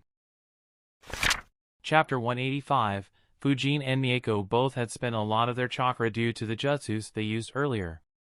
So they attacked the priest with Kenjutsu and Taijutsu. Due to the threat of Fujin's sword and Miyako's Sharingan, the priest was having a tough time. Despite the advantages, Fujin or Mako didn't manage to land any hits on him. However, the priest couldn't help but complain in his mind, "What the fuck does Konoha teach in their academy?" I spoke in such a hilarious tone. And I provoked them. But they kept attacking me without a single emotion on their face. I expected these brats to say at least something to give me some time to catch my breath and attack first. Some distance away from them, Akihiko and Masaru too had entered into fights. They successfully separated all the Jashinists. Akihiko took on Zankaku while Masaru took on the remaining priest. As soon as he was far away from Zankaku, Masaru attacked the priest. He flickered in front of him and launched a fireball at him. However, the priest created a water wall to defend himself and counterattacked with sharp jets of water. Masaru dodged while closing in on the distance between them. The priest frowned while moving backwards as he thought, "He is strong. I can't get into a taijutsu fight with an Uchiha. And I have to avoid looking into his eyes. So annoying. I hope Zankaku-sama wins quickly and comes to aid me." As the priest decided to stall and fight defensively, the fight entered into a stalemate. The priest's water jutsus completely shut down Masaru's fire jutsus. Though Masaru resorted to earth jutsus, they didn't have much effect on the priest.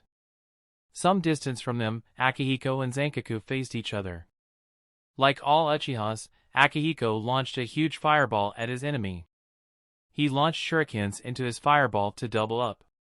Zankaku waved his arm. A blood wall appeared in the path of the fireball. The fireball hit the blood wall and exploded. Though the explosion didn't reach Zankaku, it cleared the path for the shurikens. Zankaku's attention was entirely on Akihiko. So he didn't notice the shurikens until they were very close. He immediately moved out of the way, but a few shurikens left cuts on him. Without giving him any respite, Akihiko pressed on the attack. He flickered in front of him and attacked with a tanto. Zankaku grabbed a retractable spear and used it to block the tanto. While he blocked, Akihiko's Sharingans noticed the cut wounds on his body closing by themselves. He kept attacking, however, his expression grew grim. Akihiko analyzed, "His self-healing is off the charts. The only one I have heard about having such healing is the first Hokage. But how can this lunatic have such a healing ability? And what are its limits? If he can heal non-stop, then it wouldn't matter how many times we hit him. He will still keep healing." Zankaku looked at Akihiko's face and guessed his thoughts. He smirked and said, that's right. No matter how many times you wound me, I will always heal. Your whole squad is doomed to die at my han. He suddenly stopped speaking and stood still. Akihiko smirked. It doesn't matter how much you can heal. Once you look in the eyes of an Uchiha, it's all over. While he was speaking, Zankaku looked into Akihiko's eyes. Akihiko didn't waste the opportunity and cast a Sharingan Jinjutsu instantly. Akihiko stepped forward while thinking, now let me see if you can heal yourself after being beheaded. He raised his arm and swung his tanto at Zankaku's neck. However, all of a sudden, Zankaku attacked. He swung his spear with all his might. Akihiko's Sharingans noticed the movements and he immediately jumped backward. However, he couldn't dodge completely. The spear hit his right shoulder and left a deep cut up to his abdomen. He began bleeding profusely. A sadistic grin appeared on Zankaku's face. In order to not alert Akihiko, he used no chakra in that attack. That is why Akihiko was caught off guard. Akihiko quickly moved back while inspecting his injury. He looked at Zankaku and asked, "How did you break my Jinjutsu?" Zankaku grinned and said, "I have been blessed by Lord Jashin." Do you think your pathetic eyes will be able to cast a Jinjutsu on someone blessed by Lord Jashin? While he was speaking, Akihiko analyzed, while the cut is deep, he only managed to cut my flesh. None of my organs is hit. However, it hurts to move my right arm. I won't be able to fight with my right arm with my full strength or speed. What a shit situation to be in. Akihiko narrowed his eyes and replied, the ones who worship Jashin can't be put under a Jinjutsu? Bullshit, I slaughtered all your forces with my Jinjutsu. Zankaku didn't reply and began attacking. He noticed that his words didn't have any demoralizing effect on Akihiko. Instead, Akihiko was just taking the opportunity to rest and stall for time. Akihiko fought back while cursing in his mind, so he heals his wounds and is immune to Jinjutsu. How the fuck should I fight him? The two engaged in an intense taijutsu and kinjutsu battle. Zankaku held the advantage, but Akihiko managed to hang on and didn't take any more damage. Seeing him not making any headways, Zankaku controlled his blood and attacked Akihiko with a blood needle rain once again. Akihiko quickly flickered away while making hand signs. Fire release, Fire Dragon Jutsu.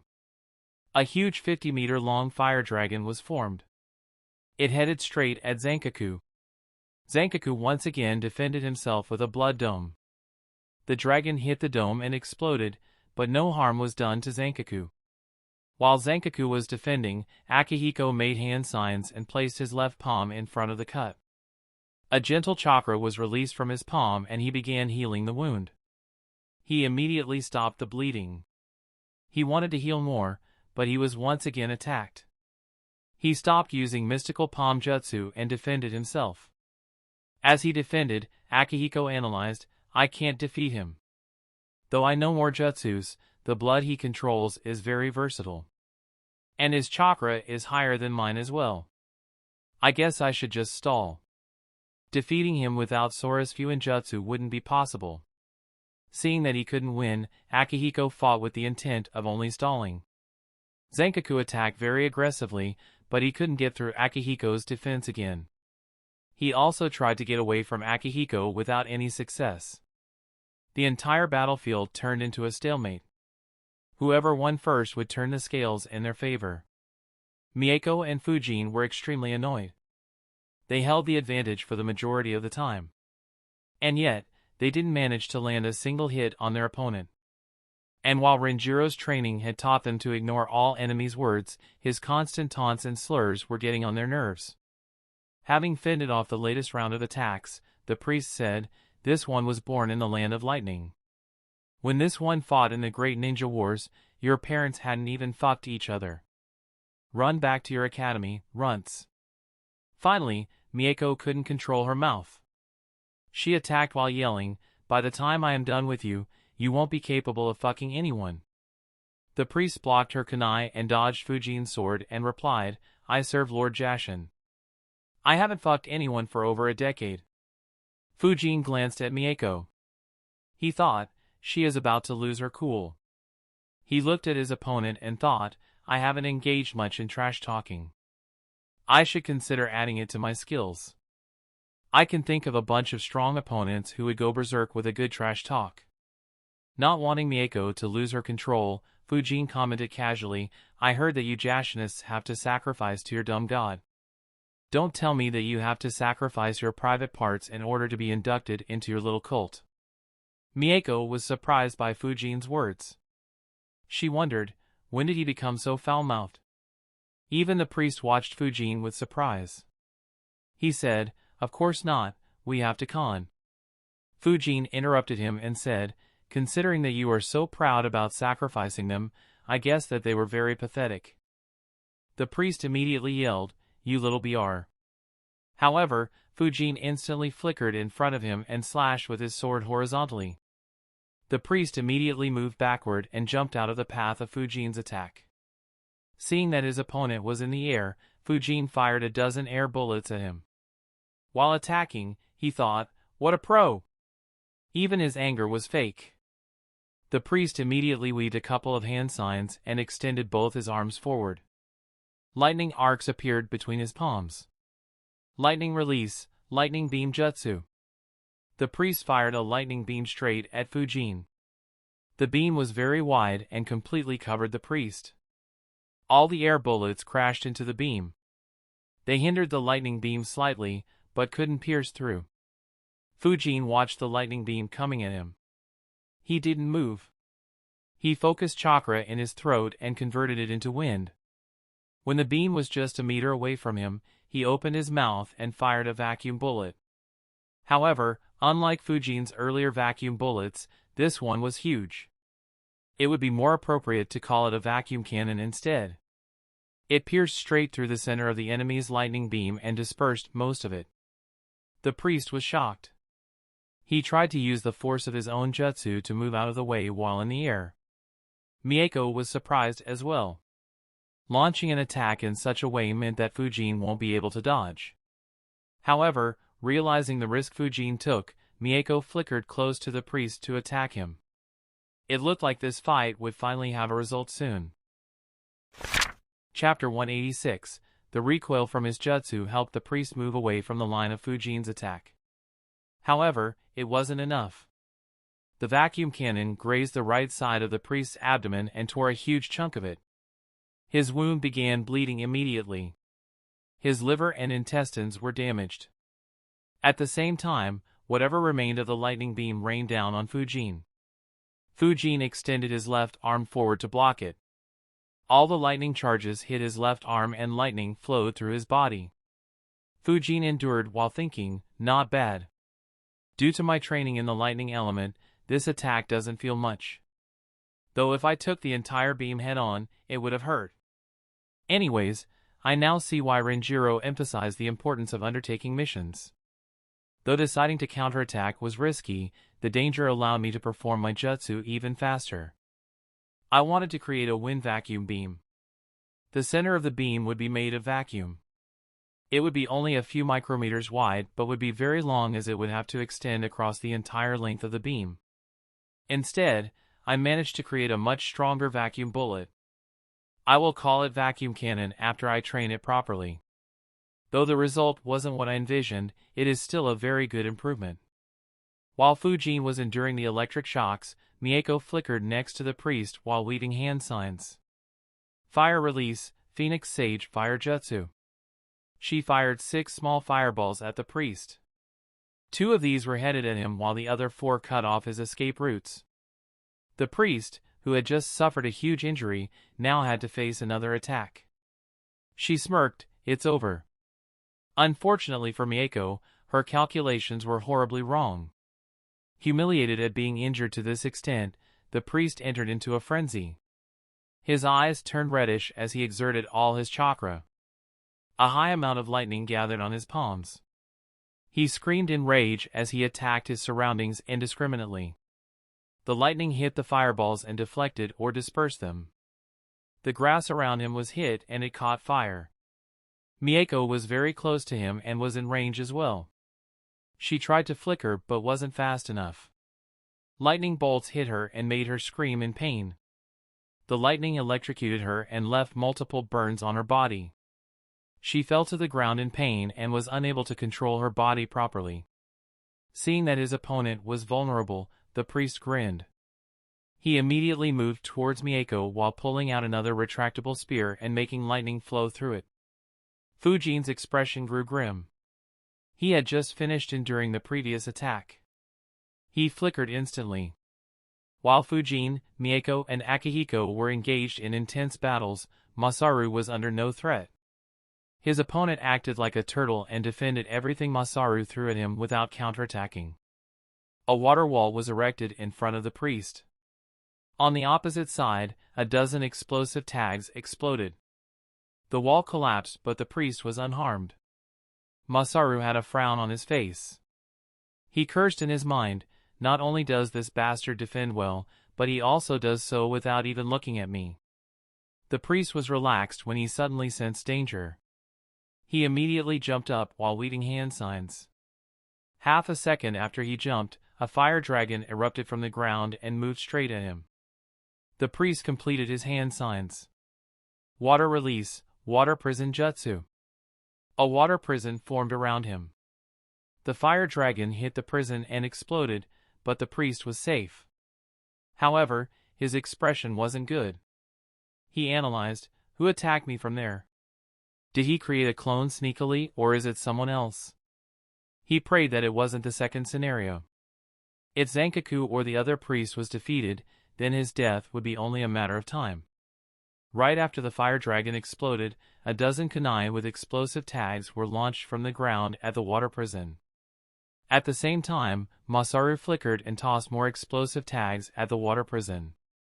Under the intense attack, the water prison crumbled. However, the priest jumped out of harm's way. Masaru followed him and attacked him with kunai. Not wanting to risk looking into his eyes, the priest moved away from him while looking at his feet. Surprisingly, he saw the Sharingan eyes on the ground in front of his feet. In an instant, he fell into a Jinjutsu. At the very next moment, a kunai stabbed into his skull through his eye. Masaru smirked as a figure appeared from the ground. He said, if he avoids looking into 2 Sharingans, we can just use 4. The enemy will succumb eventually. Great job, Genji. Is Shumko safe? The person who had just interfered in the fight was Genji, who had earlier taken Shumko away. Genji nodded and said, I healed his wounds as best as I could and left a shadow clone with him. He isn't in any mortal danger. Though we can't expect him to join the fight and might have to carry him on the way back. Masaru replied. Great work. I will go and aid Akihiko. You aid the 2 kids. They are fighting above their weight class. Genji was surprised to hear that Mako and Fujin were fighting against a priest by themselves. He had observed Masaru's fight and had realized that the priest he was facing was stronger than him. He nodded and quickly moved towards them. Mako was in a state of shock. She had seen Fujin's attack wound their enemy critically. She pressed on with the intention to finish the fight, but the tables were turned in the blink of an eye. A lot of her skin was burnt due to the lightning shocks. Her body couldn't move properly. And her Sharingan saw the priest running towards her like a savage. She desperately tried to get her body to move, but to no avail. The priest reached her and raised his spear up and slashed it down at full power. Terror spread through her mind as she realized that her life could end. Memories flashed through her mind. She thought about her mother, her father, her childhood friends, her relatives, her sensei, Hoka, and Fujin. At that very instant, Fujin appeared in front of her and slashed his sword at the spear. Miyako's eyes shined as she watched Fujin. The priest also noticed him and the grin on his face grew wider. The 2 weapons clashed. Fujin expected his sword to cut through the spear once again, but unexpectedly, it didn't. The priest yelled loudly and exerted all the force he could on the spear as he thought, I knew this kid would jump in front of her. Even though these kids are ruthless, the Konoha ninjas are all softies. If they were from Kumo or Kiri, I would have worried about the other cutting my head while I cut their teammate's head. But with Konoha, the possibility of such an action is minuscule. So I have poured all my remaining chakra into this spear. The victory or defeat would be decided with this one attack. With one swing, I'll kill them both. Fujin realized that his opponent had focused all his chakra on the spear. The force that the priest exerted began to push Fujin's feet backwards. But suddenly, Fujin controlled and focused his chakra. Some chakra gathered on his soles to stabilize his position. He was no longer being pushed behind. However, compared to his feet, a lot more chakra flowed through his sword. He pushed back with his full power. A crack appeared on the spear. The priest's eyes widened as he saw his spear being cut into two once again. He watched as the sword continued ahead. He tried to move, but his body was too exhausted to respond in time. The sword reached him and severed his neck. His severed head had a look of disbelief as he watched Fujin. His last thoughts were, to think that I would die at the hands of a kid. The last priest under Zankaku was killed. Chapter 187, Mako watched the priest's head fly in the sky. Her body and mind finally relaxed. For the first time in her life, she was genuinely grateful to someone. Genji reached this battlefield to see Fujin cut his opponent's head off. His eyes noticed Fujin's chakra flare at the last moment and left him astounded. Fujin sensed someone rushing towards him and immediately looked at Genji. Seeing that it was an ally, Fujin relaxed. He turned his attention to Mako in order to check her injuries. However, he suddenly stopped. A surprise could be seen on his face. Genji flickered next to him and looked at Mako. His expression grew grim on seeing her injuries, but suddenly shock could be seen on his face. Mako didn't understand why Fujin and Genji were looking at her like this. Soon, a huge smile broke on Genji's face. He exclaimed in excitement, "Mako, your Sharingans have evolved into two Tomo Sharingans." Mako was shocked to hear that. After a moment, the shock passed and excitement rushed in. She tried moving, but the pain brought her back to earth. Seeing her grimacing in pain, Genji said, "Don't move, I will heal you as much as I can first." He began using mystical palm jutsu to treat the burns on her body. Fujin observed them as he thought, "I thought I had huge gains from the fight. But mine don't even compare to hers. That Sharingan is a huge cheat. Though to be fair, my life wasn't at risk. Even if my jutsu had failed, I was confident about surviving that attack without affecting my ability to fight." On the other hand, her life probably flashed in front of her eyes. Fujin turned his attention to his dead opponent as he analyzed, this guy was very good. His every move was a scheme. And he managed to reset initiative and flip the table multiple times. My attack should have finished him off, and yet he managed to reverse the situation. If I didn't know chakra flow or if my chakra reserves were close to empty, he would have managed to kill us both. Even assuming that I didn't make a move or was slow, Mako would have died. Perhaps in that case he wouldn't have exerted all his chakra in that attack. Either way, he perfectly calculated or guessed our moves and made the right plan. More importantly, I shouldn't underestimate someone just because they are critically injured. Even though no one will go off like Deidara, the final struggle can be very tricky. Especially when dealing with veteran Jounins. He focused back on Mako and observed Genji's jutsu without disturbing him. Genji was slowly healing the burn marks on her body. Fujin realized, he doesn't seem to be very good with medical ninjutsu. Genji noticed that Fujin was observing him. Without taking his eyes off Mako, he said, "Don't worry, I'll take care of her. If you can still fight, you can go help out Akihiko and Masaru. They are fighting against the Grand Priest." Fujin asked, "So Masaru won his fight?" Genji nodded. Fujin looked in the direction that Akihiko, Masaru, and Zankaku were fighting. He could feel that an intense battle was happening there. He said, "I am very low on chakra. I won't be able to help much in the fight. And seeing the way he controls blood, I could be a burden instead." Genji was disappointed with that answer. However, he said, "All right. Look after Mako after I am done healing her." Fujin replied, I will.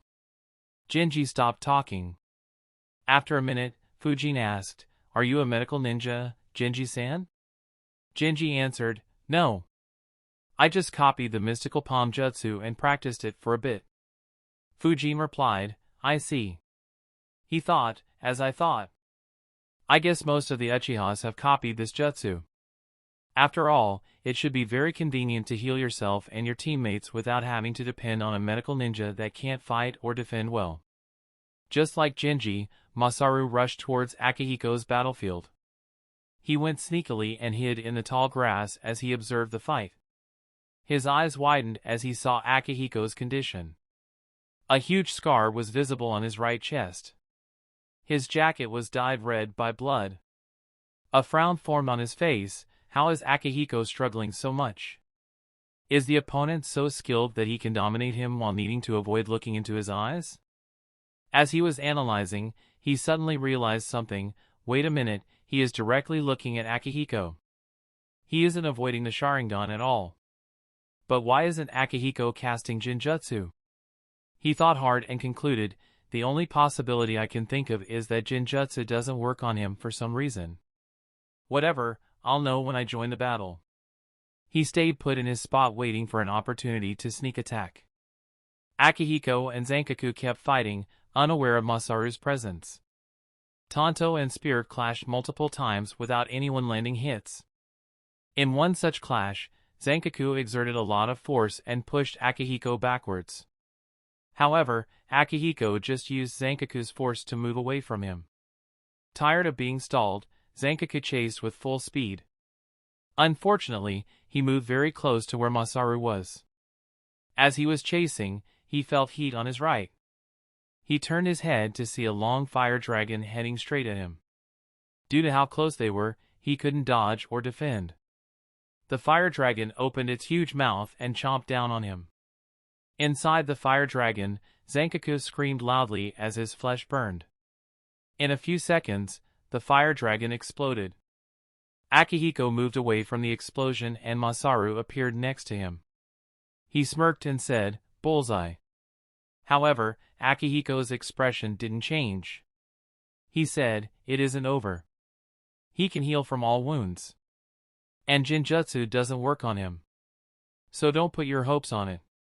Masaru frowned. He pulled out a scroll and said, No wonder you have been struggling so much. He made the confrontation hand seal. The scroll transformed into hundreds of explosive tags and rushed into the place where the explosion had happened. All of Zankaku's skin was burnt. He was covered in blood. However, he still stood straight. The blood on his body rapidly healed him. New skin was forming. But it was horrible to look at.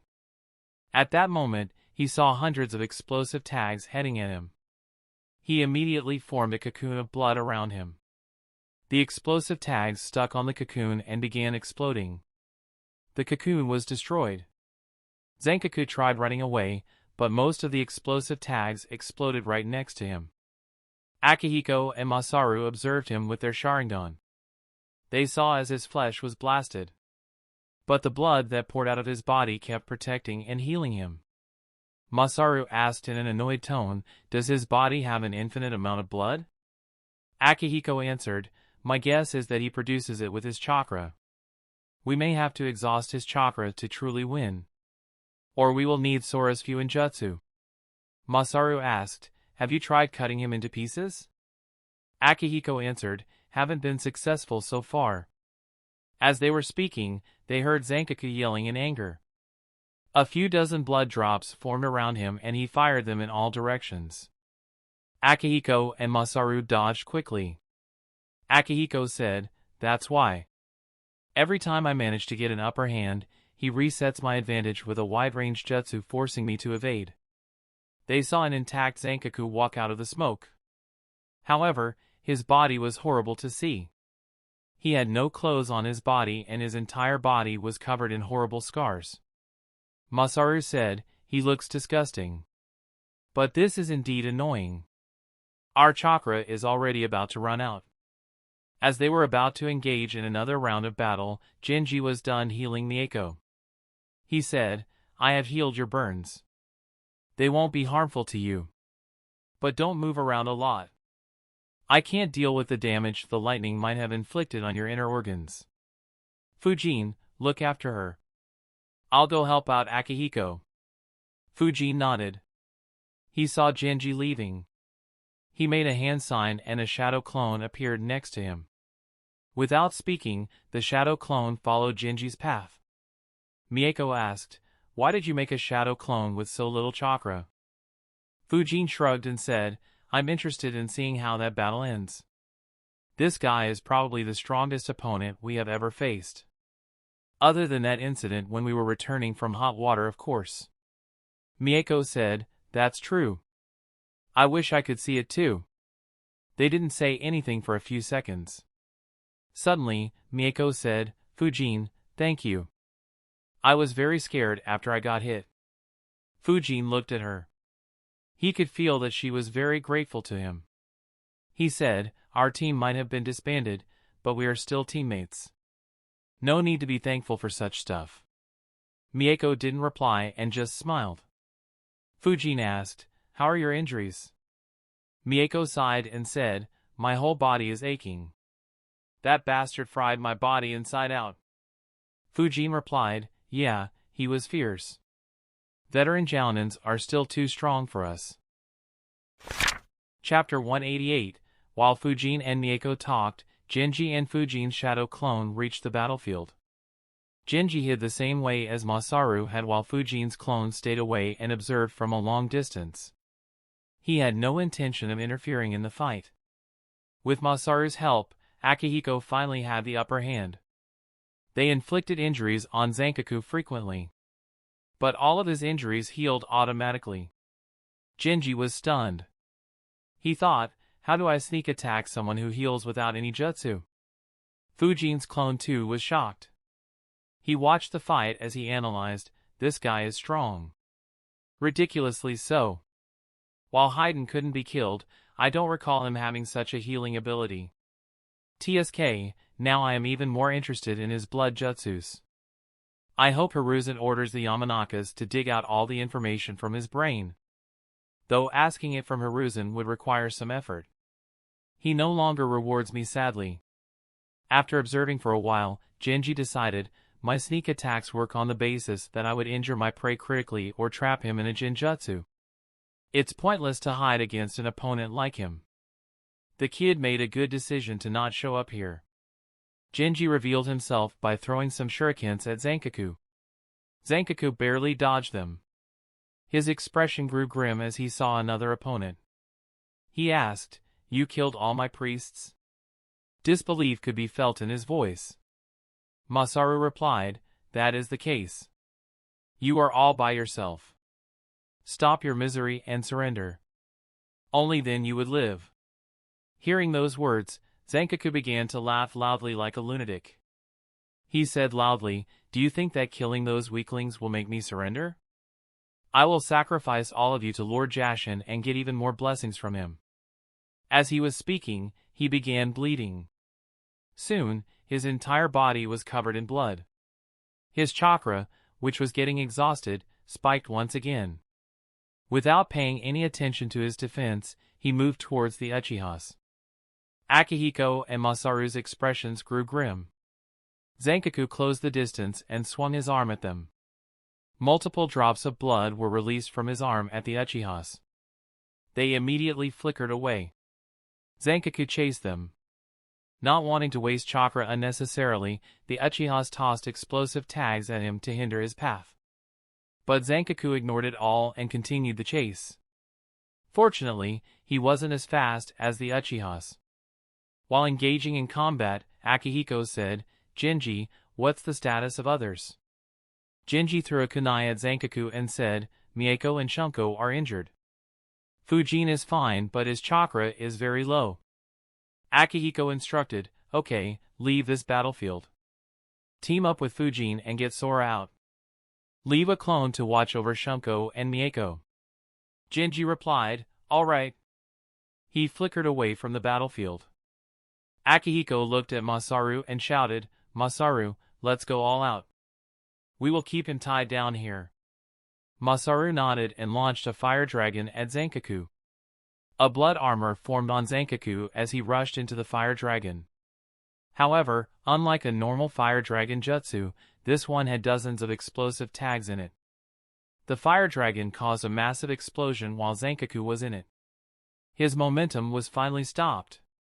Without waiting for the dust to clear up, Akihiko flickered into the spot of the explosion.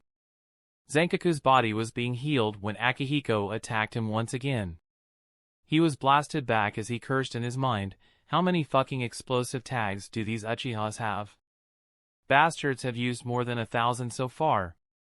Despite the damage, Zankaku counterattacked immediately. Akihiko and Masaru engaged in an intense fight. Fujin's clone watched as the battle went on. After a few minutes, Fujin was awed. He thought, holy fuck. These two are very good. I didn't expect Masaru to be this good as well. And Akihiko is a beast as well. However, he suddenly had a thought. A thought that troubled him a lot. He thought, if these guys are so strong, how the fuck did a 13-year-old Itachi kill them all by himself? Even with Obito's help, killing all of them in a single night would have to be a Herculean task. After all, Akihiko isn't the only elite Jounin in the Uchiha clan. From what I remember, there are 4 more elite Jounins other than him and Fugaku in the Uchiha clan. And they also have far more Jounins than any other clan in Konoha. Not to mention, not everyone would give up and offer their lives like Fugaku and Makoto. In fact, I doubt anyone did so.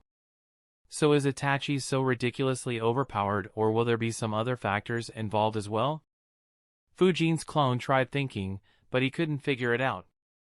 Even with 2S-ranked ninjas, killing so many strong ninjas in a few hours didn't seem to make any sense.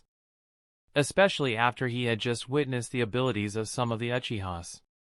In the end, he concluded either there were more factors involved in the massacre, or the gap between a rank A and rank S ninja is way bigger than what I remember. He sighed, if it is the second case, then reaching that level will be a lot tougher. While the fight was going on, Genji moved towards Fujin. He created a shadow clone and dispersed it to send a message to his clone, which was looking after Shunko. The clone carried Shunko and moved towards Fujin's location. Fujin and Mako were chatting casually. Mako finally managed to get up and sit. Suddenly, Fujin looked away in a direction. Mako asked, "What happened?"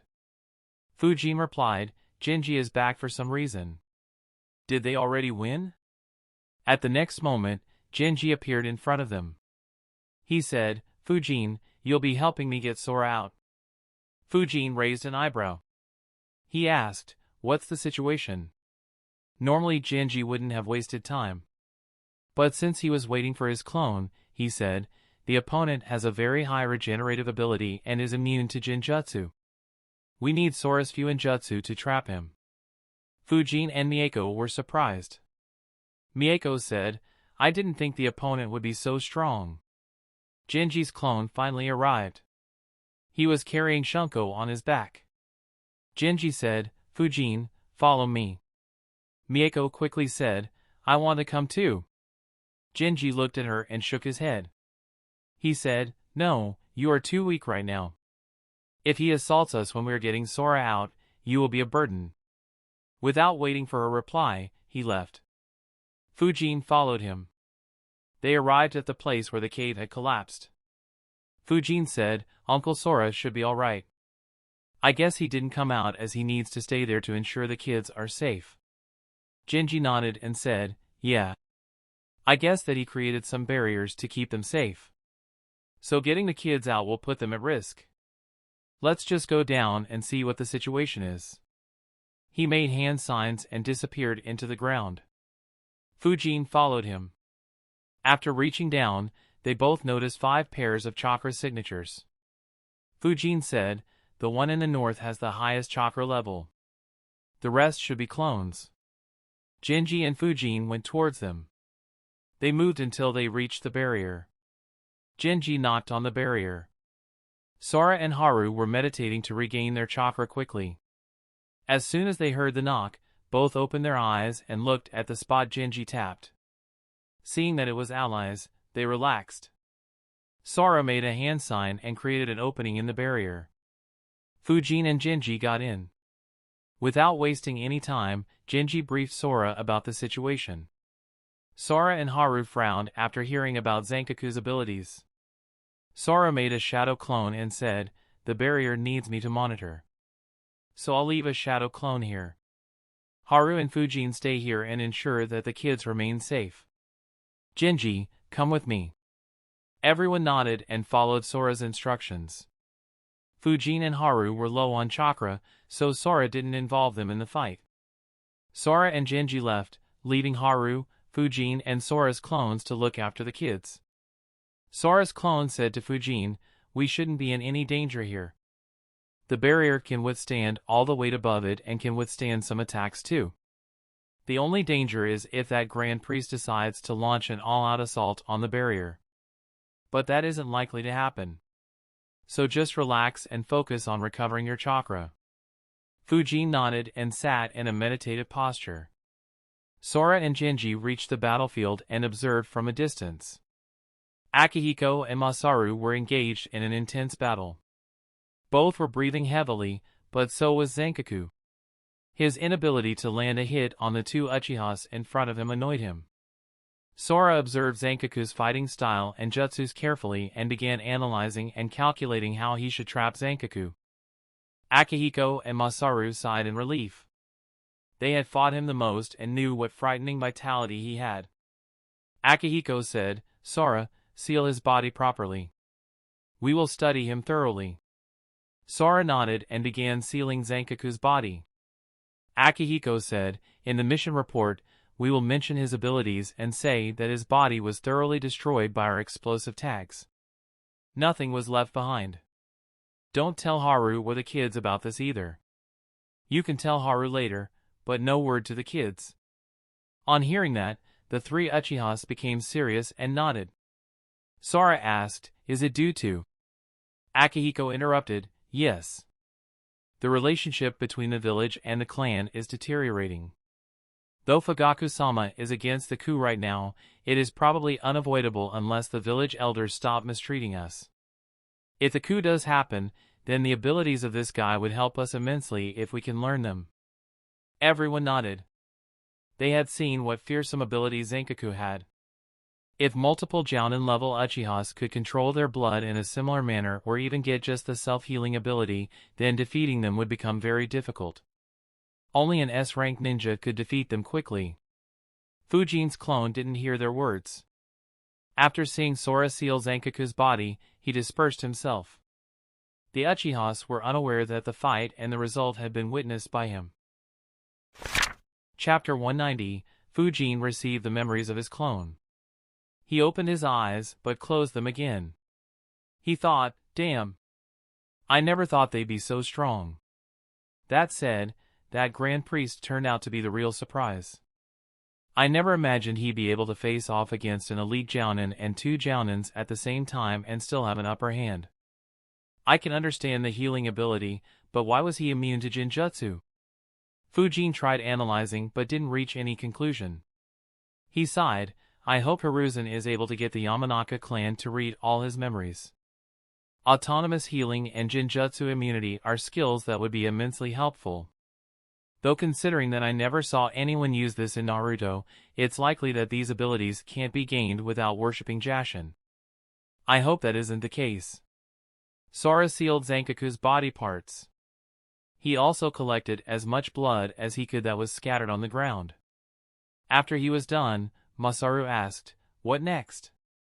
Akihiko looked at Sora and asked, "Are the kids safe?"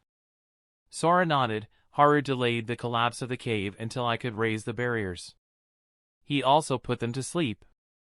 With all enemies dead, they will stay safe. Akihiko said, "Great. We will pick up Mako and Shunko and rest in the barrier. In a few hours, the pills should bring our chakra back to full. We will return the kids and head back to Konoha before the effects of the soldier pill ends and exhaustion hits us." Everyone nodded. The group moved towards Mako and Shunko. Both were resting. Genji's clone noticed them coming. After confirming that they weren't enemies in disguise, he dispersed himself. Mako saw Akihiko and asked, "Did we win, uncle?" Akihiko nodded, "Yes, all enemies are dead." Mako asked, "Where is Fujin?" A worry could be seen on her face. Masaru chuckled and said, "Don't worry, he is with the kids along with Haru. We will be heading there as well and will take a break for 6 hours." Mako blushed on hearing the chuckle. She said, "All right, let's go." She walked ahead of the group. Shumko still couldn't move properly.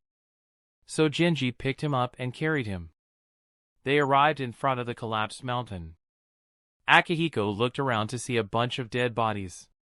He said, "Collect and store all the dead bodies. We will hand them to the authorities of this country." Everyone nodded and began sealing the dead bodies. Except for the bodies that were buried under the mountain, the remaining bodies were stored in storage seals. They entered the place where Fujin and Haru were resting. Fujin and Haru got up on seeing others arrive. Haru asked with a smile on his face, "Is it over?" Akihiko nodded.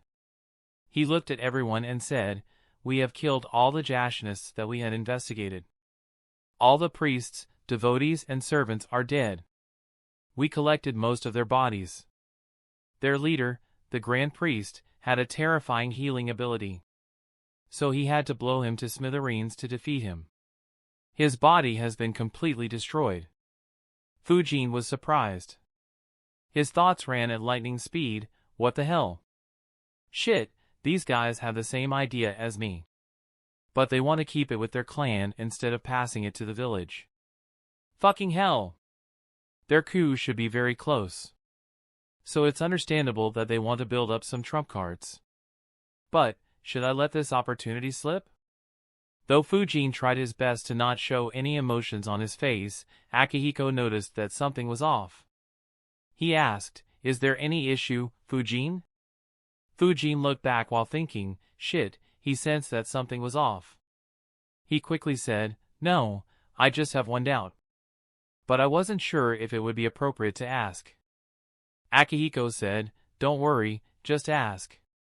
If it is inappropriate, I won't answer." Fujin nodded and said, "I was wondering how you could place so many ninjas under Jinjutsu and control their actions. After all, I heard that it is difficult to control more than one at a time." Masaru smirked and commented, "That would have been inappropriate if it wasn't already known to every veteran ninja in Konoha." Sora explained, "The Jinjutsu that we cast on them jumbles up their memories. We implant some false memories in their mind and make them surface at the right moment. So, we don't control them, rather they just make a move due to their false memories. For instance, the ones who killed the Seal Master all thought that he killed one of their loved ones." Fujin's face became serious. He said, "Wow, that is a very strong method. No wonder we won so easily." However, Sora shook his head and said, "Though this technique might seem very strong, it isn't that effective. In war, most enemy ninjas will frequently disrupt their chakra to ensure that they aren't placed under a Jinjutsu by us. So, unfortunately, it isn't that effective anymore." Fujin instinctively wanted to disrupt his chakra but controlled himself. He thought for a bit and nodded, "That makes sense. Though if it did work as well as this time, Konoha might win all the wars without any problem." Akihiko nodded, "Yeah. Unfortunately, it won't happen again unless we create a more advanced Jinjutsu. Anyways, we can discuss this later. For now, let's rest." Everyone sat in a meditative posture. Fujin recalled Sora's words and analyzed the implications of such a jutsu. Though nothing could be seen on his face, his thoughts became very grim. Damn. No wonder Danzo, and perhaps Hiruzen too, chose to let Itachi cause the massacre. If a coup were to happen, I don't think the Uchihas would be a match for Konoha in a head-on confrontation. But with this jutsu, they could wreak havoc in Konoha. My memories from my previous world have faded a lot. But I remember this very well. Every single Naruto fan thought that the Uchiha coup was a stupid idea. The Uchihas were just no match against Konoha's entire might. They didn't even know that Fugaku had Manjikyu Sharingan. Everyone agreed that in a war against Konoha, they would be vastly outnumbered and lose pointlessly. But, with jutsus like these, their chances wouldn't be low. They could plant fake memories into multiple ninjas. When they launch a coup, they would trigger these memories and cause chaos within every clan and prevent or delay them from joining the war. After all, we aren't at a war. Normal ninjas won't go around disrupting their chakra for no reason. And since Uchiha control the police force, coming in contact with many ninjas isn't an issue for them. More importantly, the way Sora spoke implied that they don't have a better way to control multiple enemies. But he didn't speak about controlling just one. Assuming that they have stronger jinjutsus which can't be broken off normally, the Uchiha's chances of winning a coup would rise even more. If they could cast a jinjutsu on some clan patriarchs, then they could even get allies in the coup. Especially Fugaku with his Manjikyu. Obito was able to control a perfect Jinchuriki despite not having any Jinjutsu-based Manjikyu ability. So Fugaku placing some clan leaders under his control isn't very far-fetched. In addition, if they were to plant some fake memories into Umbu or Root members, they could launch sneak attacks on Danzo and Hiruzen too. So the coup would definitely not be a one-sided affair. Instead, it would be a bloody war. A war that would shake the foundations of Konoha and likely trigger the Fourth Great Ninja War. A war that would likely wipe Konoha off the map. Fujin sighed in his mind. He had never taken the Uchiha coup seriously. Even though the information he gained wouldn't have any impact on how the events progress, he realized how deep the waters in this world ran.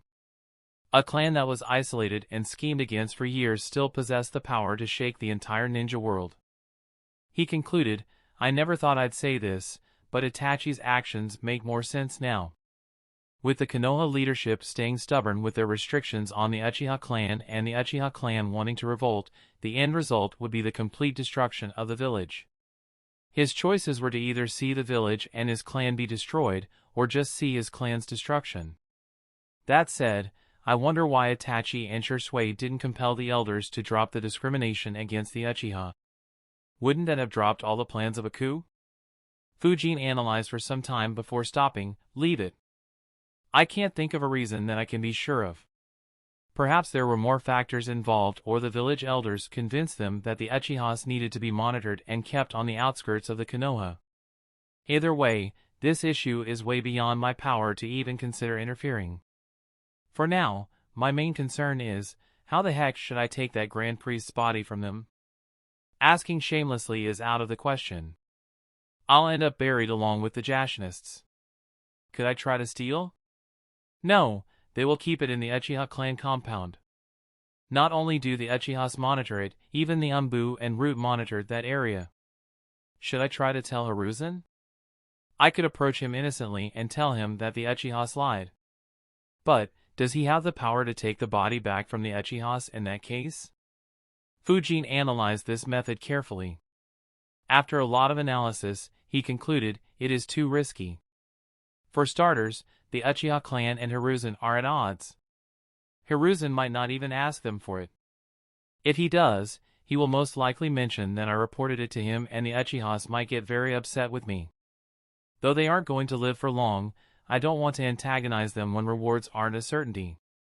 Worst case scenario, what if Akihiko and the rest deny that and demand Hiruzen to verify my information? I'd be fucked if Hiruzen asks a Yamanaka to inspect my memories to get proof. Shit! There is no good way. Fujin thought more until an idea struck him that might be possible. But it is still very risky, but at least my life won't be threatened directly. More importantly, there is no guarantee of success.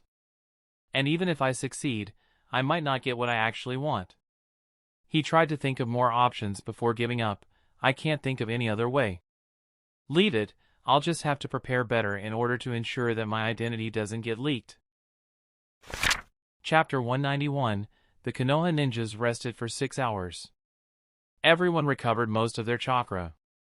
During this period, Mako and Shunko's wounds were healed twice more. The wounds that could be seen were all healed. Only the internal wounds remained as no one had the expertise to deal with them. When everyone was well rested, Akihiko said, "Work with Sora to get all the children out. I will contact Hiroshi." He left the underground barrier and opened a scroll and let it on the ground and made a hand seal. At the next moment, a man was summoned. He opened his eyes and looked at Akihiko and asked, "Are the children safe?" The man was a clone of Hiroshi, the leader of Kusagakure. Akihiko nodded, "They are. But we are very far away from any village. You'll have to call your forces here to escort them safely." Hiroshi nodded and handed Akihiko 6 scrolls and said, "You can summon them. They will make the arrangements." Akihiko took the scrolls. He was about to summon them when Hiroshi's clone bowed deeply and clasped his hands together in front of him as he expressed his thanks. "Akihiko-san," he said, his voice full of emotion, "I cannot express how grateful I and the entire Kusagakure are for what you have done. We will never forget it." He stayed bowed for a few moments longer, his head lowered as a sign of respect and gratitude, before straightening up and looking at Akihiko with a deep sense of appreciation. Akihiko nodded and said, "It's fine. We too don't want to see young children having to suffer. I am glad that they are safe." Hiroshi's clone smiled. Akihiko opened the 6 scrolls and activated them. 6 Jounins of Kusagakure appeared. Hiroshi's clone instructed them to follow Akihiko's instructions and asked them to arrange for the children to be sent back. All 6 Jounins used whatever means they had to send messages to the villages from where the children went missing. When the villages got the messages, they immediately sent their forces out to bring the children back. Meanwhile, Akihiko informed Hiroshi's clone about the Jashinists that kidnapped the children. Hiroshi's face grew grim after hearing how strong and numerous the enemies were. He upgraded the mission rank to S. Akihiko passed a few scrolls to Hiroshi's clone and said, "These contain dead bodies of kidnappers. You can use them to placate any anger towards you." Hiroshi accepted the scrolls and thanked him again. In the barrier, the Konoha ninjas made a tunnel to exit underground. Haru cancelled his Jinjutsu. The kids began waking up. The Konoha ninjas brought them out of the underground. They left the kids in the care of the 6 Jounins and just stayed around to ensure that nothing unexpected happened. One of the 6 Jounins had brought a lot of food materials. They cooked a delicious lunch for the kids to calm them down. The Jounins also checked every child and verified whether every child was present. They sighed in relief after verifying that all children were safe and present. After a few hours, Kusagakure ninjas sent by the villages began arriving in groups. They took the children from their villages and left after thanking Konoha ninjas. After the last group left, Hiroshi's clone handed Akihiko the mission rewards for the upgraded rank. He thanked Akihiko once again and handed a scroll to one of his Jounins with all the details of his talks with Akihiko before dispersing into a rock. The Konoha ninjas left. Shunko and Mako were having trouble moving at full speed, so Genji and Haru carried them on their backs respectively. After a day's travel, the group returned to Konoha. Akihiko said, "Great work with the mission. It was completed successfully. I'll report the mission to the Hokage. Sora, take the kids to the hospital. Masaru, inform their parents about it. Others can leave." Akihiko looked at Fujin and said, "Fujin, I was a bit skeptical when Mako suggested your name. I accepted because we didn't have time to wait for someone else. But, you have done a great job on the mission. Keep training hard." Fujin nodded and said, "Thank you, Uncle Akihiko." Shunko saw Fujin with some jealousy in his eyes. Of the 3 Chunins to take part in this mission, Fujin was the only one who wasn't injured. While he and Mako had to be hospitalized, Fujin didn't even have a scratch on him. The group dispersed.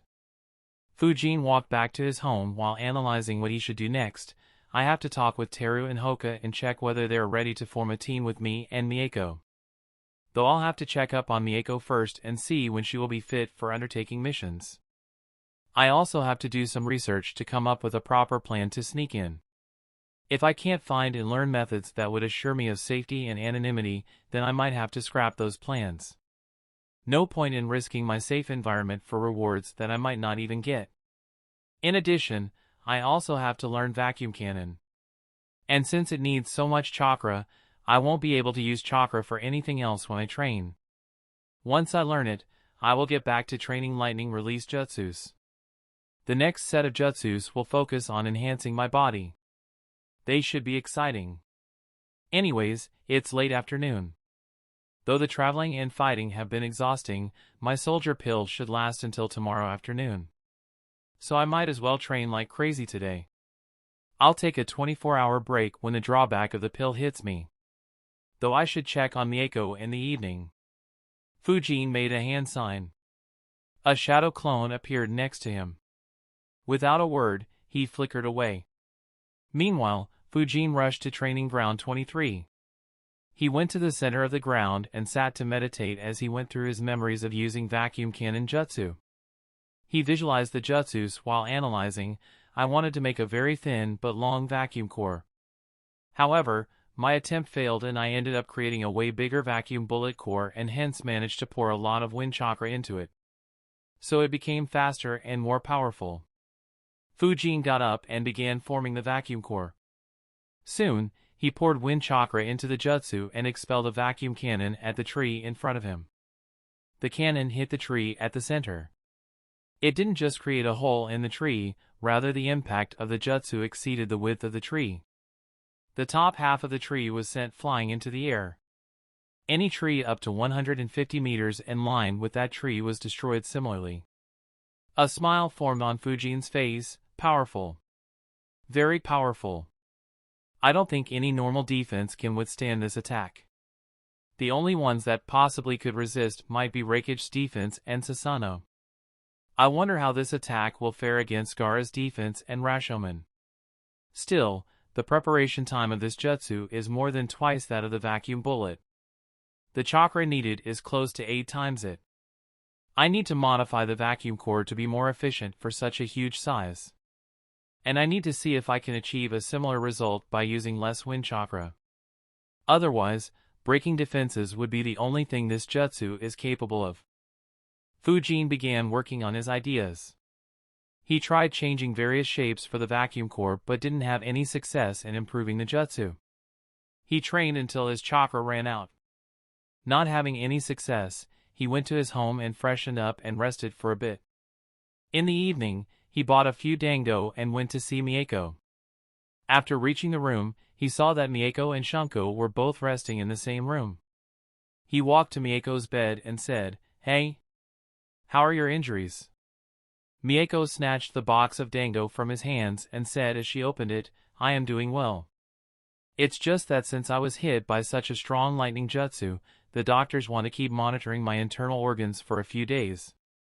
I'll be released in 4 days." She opened the box and began eating rapidly. Fujin's eyes twitched as he said, "You know that they can't run away, right?"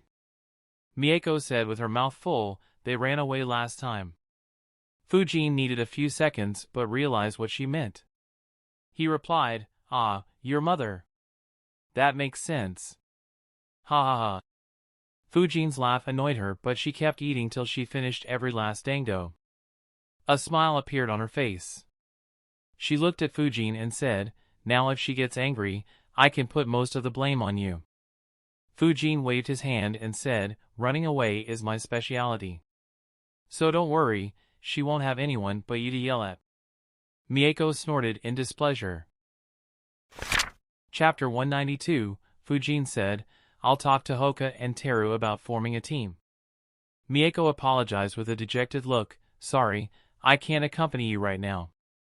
But we can go on missions after 4 days." However, Fujin shook his head and said, "No, take a week's rest. We will take missions when you are back to full strength. And don't worry about taking a few days to recover. I'll need some time to master my new jutsu." Mako asked, "Is it that cannon-like jutsu you used on our opponent?" Fujin nodded. Mako snorted with some annoyance, "You are getting stronger once again." Fujin looked at her with deadpan eyes. "My eyes didn't evolve mid-fight." A grin formed on Miyako's face. She smugly said, "That's right." Fujin thought, I have always been curious about how Sharingan works. As every 3 Tomo Sharingan wielder is ranked at Jounin or higher rank. Is it just everyone's hard work, or does Sharingan's advancement bring other benefits to the Uchihas? Fujin asked, by the way, do you feel anything different or any improvements after your Sharingan evolved? Fujin's question surprised Mako. She fell into thought. Even Shunko paid full attention to Mako. After some time, she said, I feel like my chakra reserves have improved slightly. But the increase isn't very high. It's probably around 15 to 20%. More importantly, my chakra seems to be slightly denser. And, I am guessing that my eye powers will be stronger. Fujin nodded and replied, that's a great improvement. He analyzed, not too overpowered, but still very good nonetheless.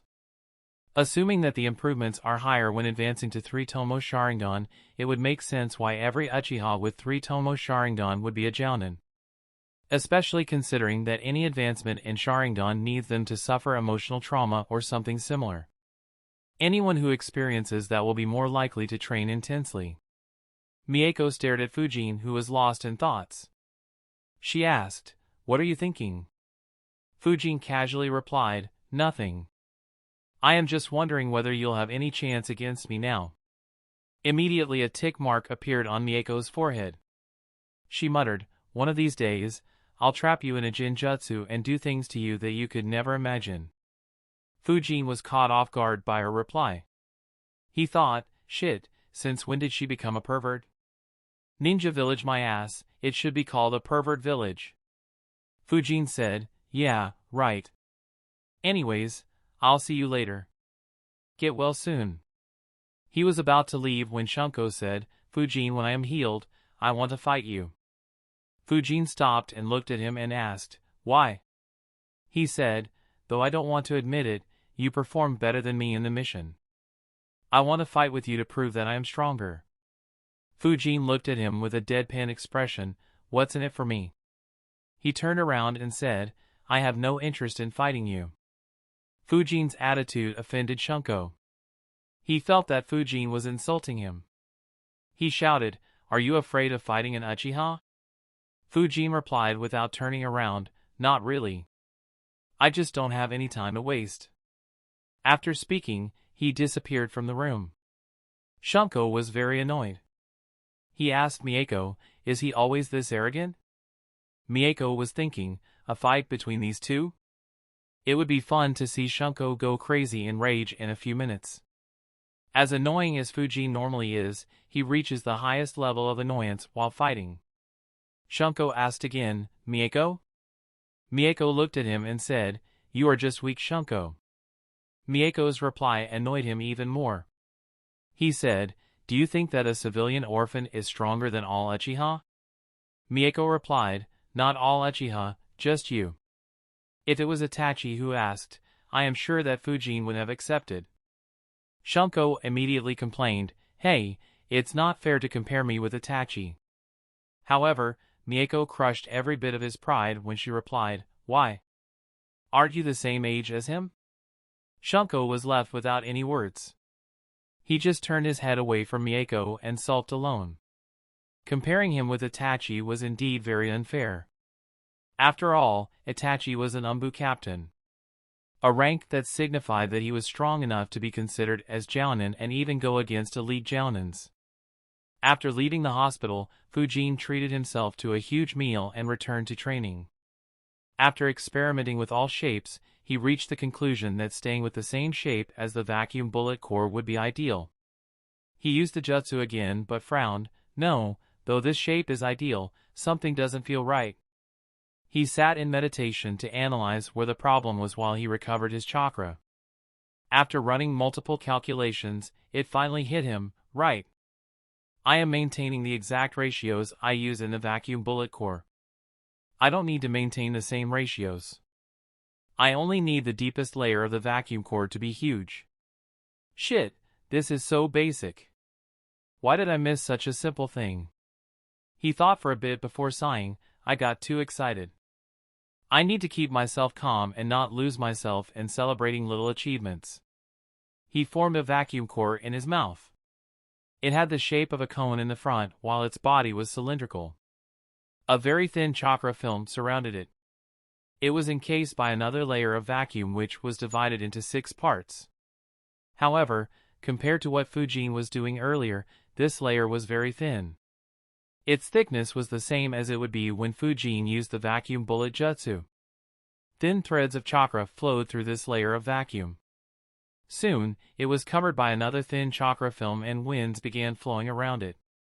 Fujin opened his mouth and launched the jutsu at the tree in front of him.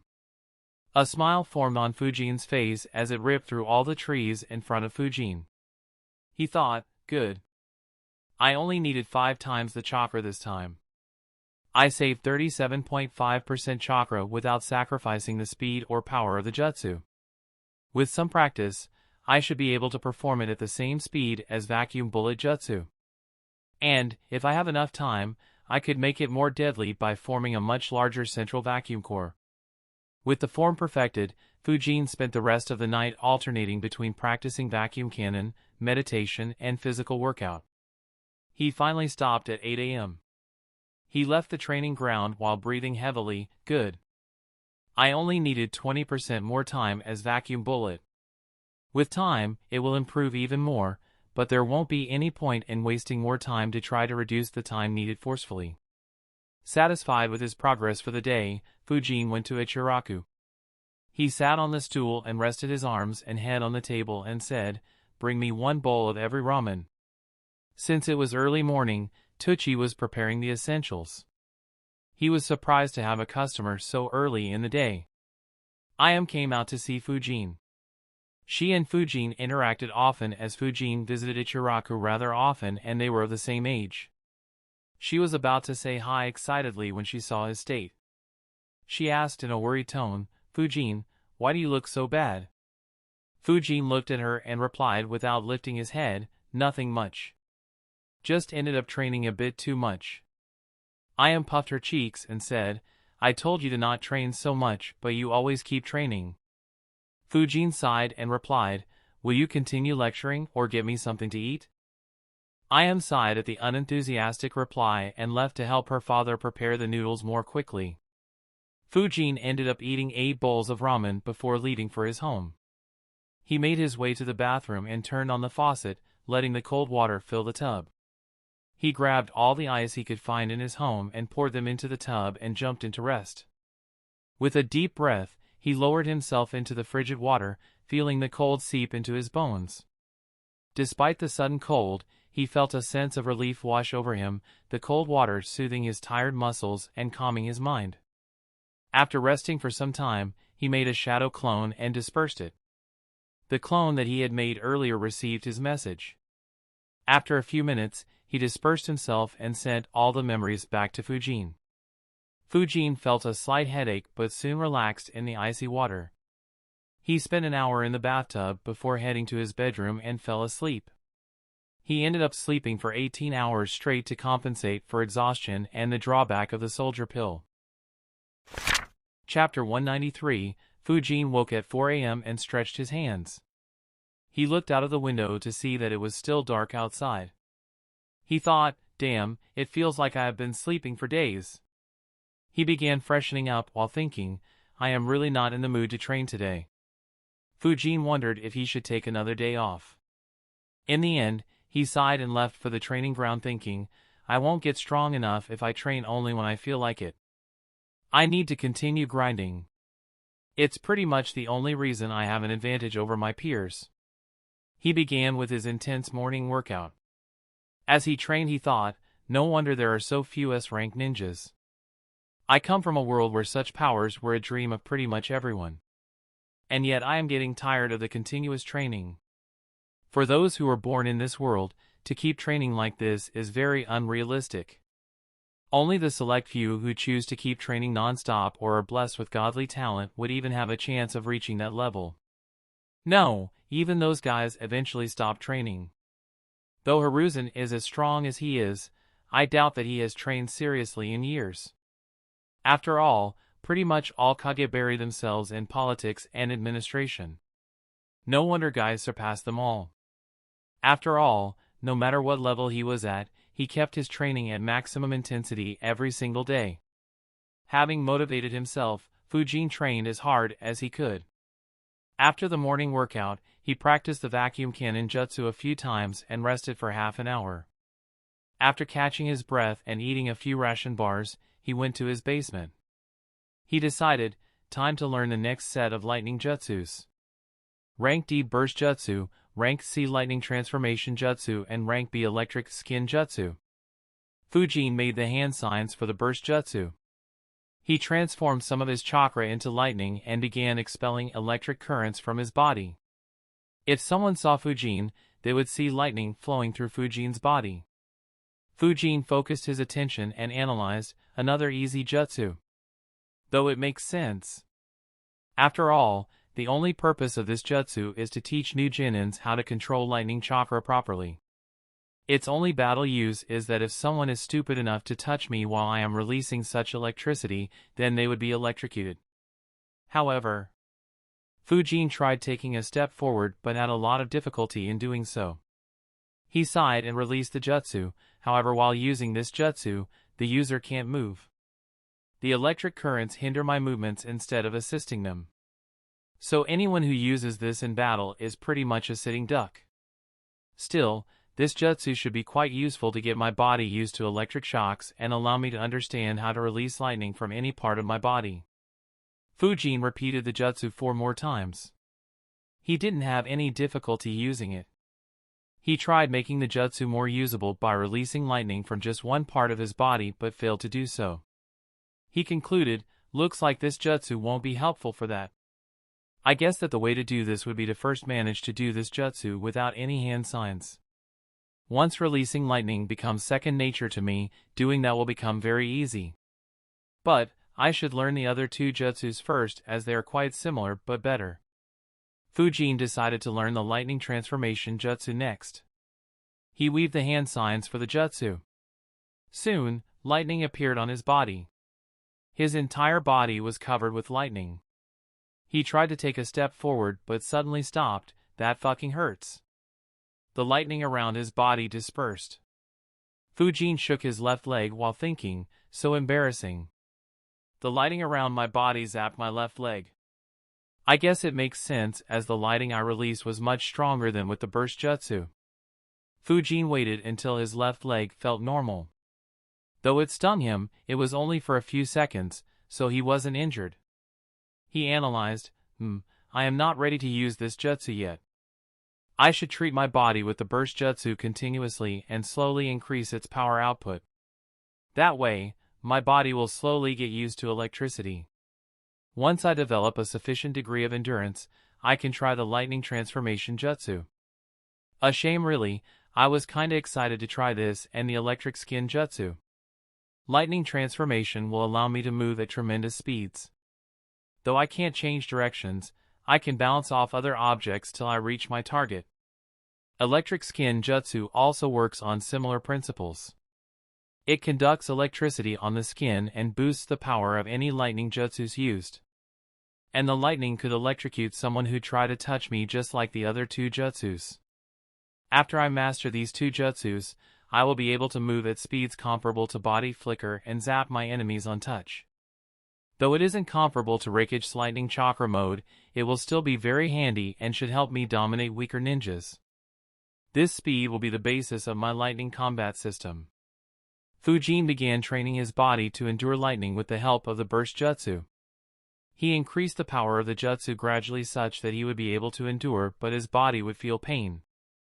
The jutsu used very little chakra, so Fujin kept at it for hours until he realized something, shit. While it ached initially, now this pain feels good. He was left speechless by the development and a bit worried as he muttered in a sigh, I hope I don't develop any weird fetishes. I have no interest in becoming another perverted ninja. Fujin kept training until he was interrupted when he heard his bell ringing. Fujin wondered, who'd come to see me at this time? He stopped training and spread his chakra field. Outside Fujin's door, a man was standing. He had a very peculiar expression on his face. He muttered, "When did this brat learn Fuinjutsu? And why the hell is his house covered in hundreds of seals? Even I can't be sure that I have identified all the seals." Fujin was surprised by who he sensed. He muttered, "He is back? I wonder where he was for so long." Fujin left the basement and made a hand sign. The entrance to the basement was sealed and disguised. Fujin walked to the door wondering, will he be able to sense the basement? Fujin opened the door and said very respectfully, "Hello, sensei. Welcome to my humble house." Renjiro's eyes twitched once again. He thought, your home is anything but humble. Knowing his student's antics, he sighed and said, "I see that you haven't changed one bit." Fujin tilted his head and asked, "Why would I change, sensei?" Renjiro ignored his question and entered the house. He said, "I have a lot of questions to ask you. Let me start with this." He looked into Fujin's eyes and asked, "Why did you get such a huge house and that too so far away from the center of the village?" Fujin replied, "Houses are expensive. And since I had the money, I decided to spend a lot just one time instead of worrying about switching houses later. Also, there isn't really anything else that I would like to spend my money on. I would have liked to buy the elemental stones, but I don't know where to buy them." Renjiro replied, "Makes sense. You wouldn't be able to buy the elemental stones in the market. Lord Hokage has some facilities that allow Anbu to use elemental stones. So if you get an offer to join Anbu in the future, take it." Fujin thought, Anbu. Unless the level of a rank B mission gets elevated to rank A, almost all rank B missions are quite boring and not so useful. Looks like joining Anbu would be the way to get exposure to better fights. Though I would prefer to join after the route is disbanded. Fujin asked, "Sensei, how can I join the Anbu?" Renjiro answered, "It isn't in your hands. If Lord Hokage thinks that you are worthy of being included in Anbu, he will call you and ask you." Fujin said, "Oh. Alright, I'll wait then." Renjiro chuckled on hearing his reply. Fujin's words showed that he had no doubts about his capabilities. Renjiro asked, "So, when did you become an expert with Fuinjutsu?" Fujin looked at Renjiro thinking, as expected, he discovered them. Fujin replied, "I learned it sometime after our squad was disbanded." Renjiro stared at Fujin but Fujin didn't say anything. Renjiro asked, "Fuinjutsu is extremely complicated. I have seen extremely talented ninjas slam their foreheads on failing to learn Fuinjutsu. You want to tell me that you learned Fuinjutsu in slightly more than half a year?" Fujin replied, "Complicated? I found it pretty fun and easy to learn. Though it has a lot of theory and symbols, I sped up the learning process with shadow clones." Renjiro was surprised. He asked, "You spam shadow clones to learn Fuinjutsu faster? You do know that it can be dangerous, right?" Fujin nodded, "Yeah, it gives headaches. So I was careful with the number of clones and what they were learning." While speaking, he looked up at Renjiro. Renjiro identified the look in Fujin's eyes. He had seen it numerous times. Fujin continued, "But my biggest headache was to use the shadow clone jutsu a dozen times every single time. Sensei, could you teach me the multi-shadow clone jutsu?" Renjiro was left speechless. He thought, I have just returned from a 3-month-long mission. And this brat doesn't even take 3 minutes to ask me for a jutsu. And he does it so naturally too. Chapter 194, Renjiro replied, "Sure. Right after you show me what you are hiding under your home." Fujin wasn't surprised. He nodded and replied casually, "Sure. That sounds like a fair deal." He walked to the staircase and made a hand seal. Renjiro followed thinking, meaning that it's not a fair deal. The stairways to the basement appeared. Fujin and Renjiro entered the basement. Fujin showed him the meditation room, gravity room and dodging practice room. Renjiro was impressed with his student. He said, "You have done a great job with the seals. These are among the best training rooms I have seen. That said, no one puts so much effort into training rooms either." Fujin said, to be honest, the advantages they provide aren't very significant. I just had a lot of time on my hands and needed to practice inscribing seals. Renjiro replied, though the benefits provided by the rooms are very small, they will add up over time. Fujin nodded, yeah. Renjiro asked, why are the other rooms empty? Fujin replied, I don't have any ideas regarding any more training rooms. If I get my hands on some elemental stones, I can make a few elemental training rooms like in the tower in the Forest of Death. But that doesn't seem like an option for now. I'll just set up what I want in those rooms if I have any good ideas. Renjiro nodded. He realized that Fujin had left a lot of space for any future use he might have.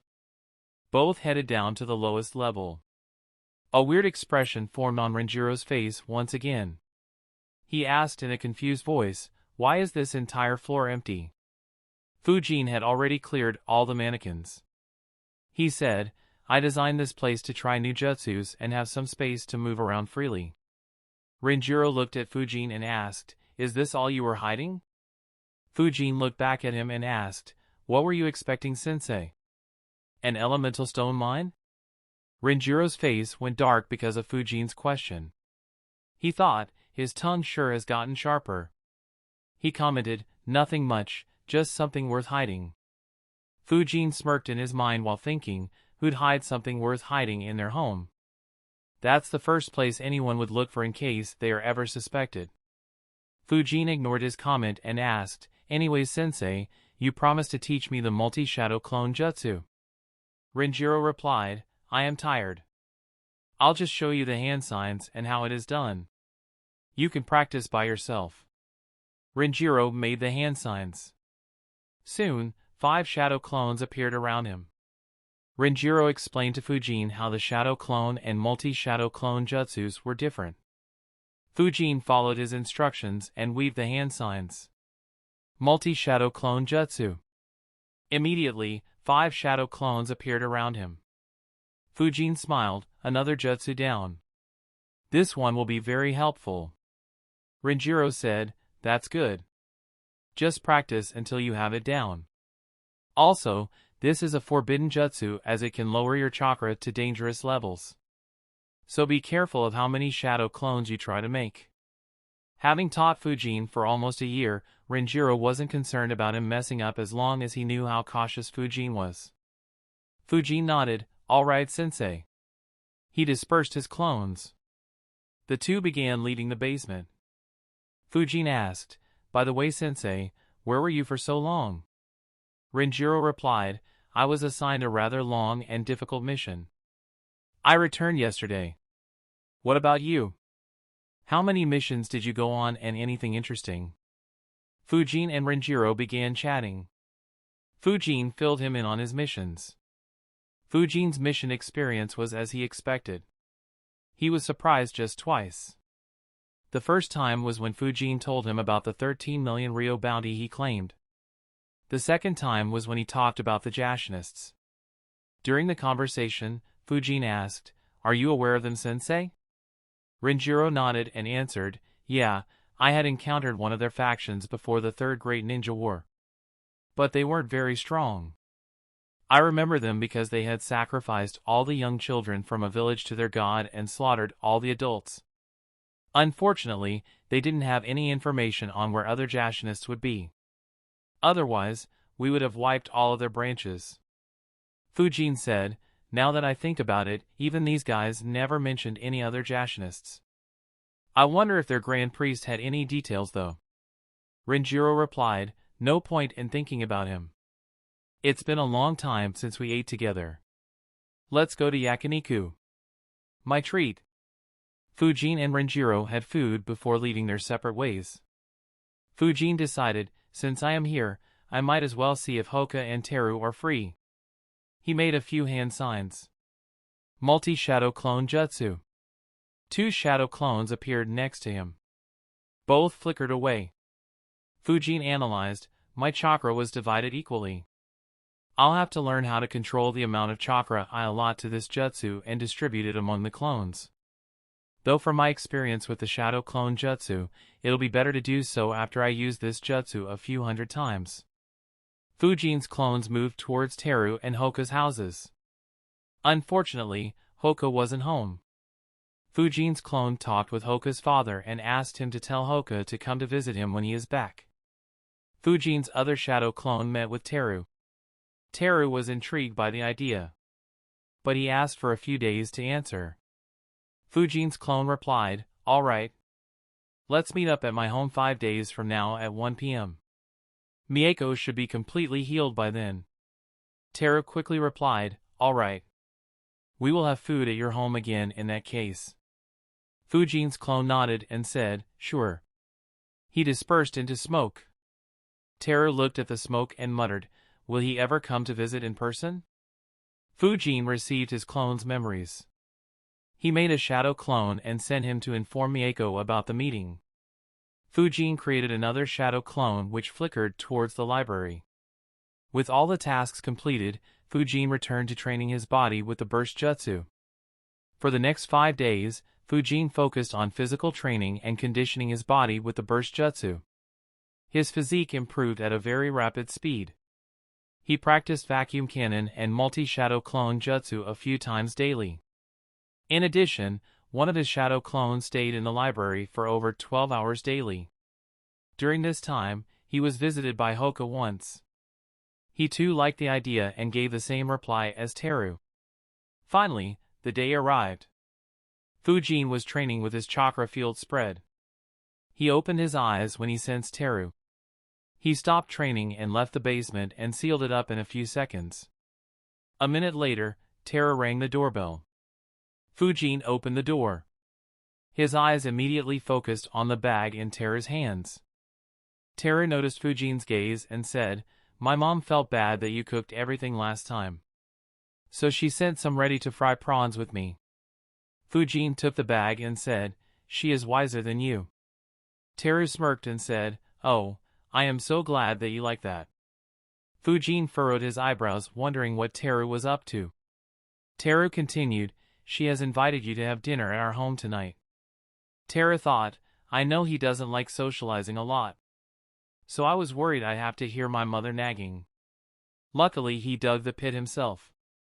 At the same time, Fujin thought, "I was kept hanging for 2 to 3 months due to not having any connections, so it's better to accept the invitation.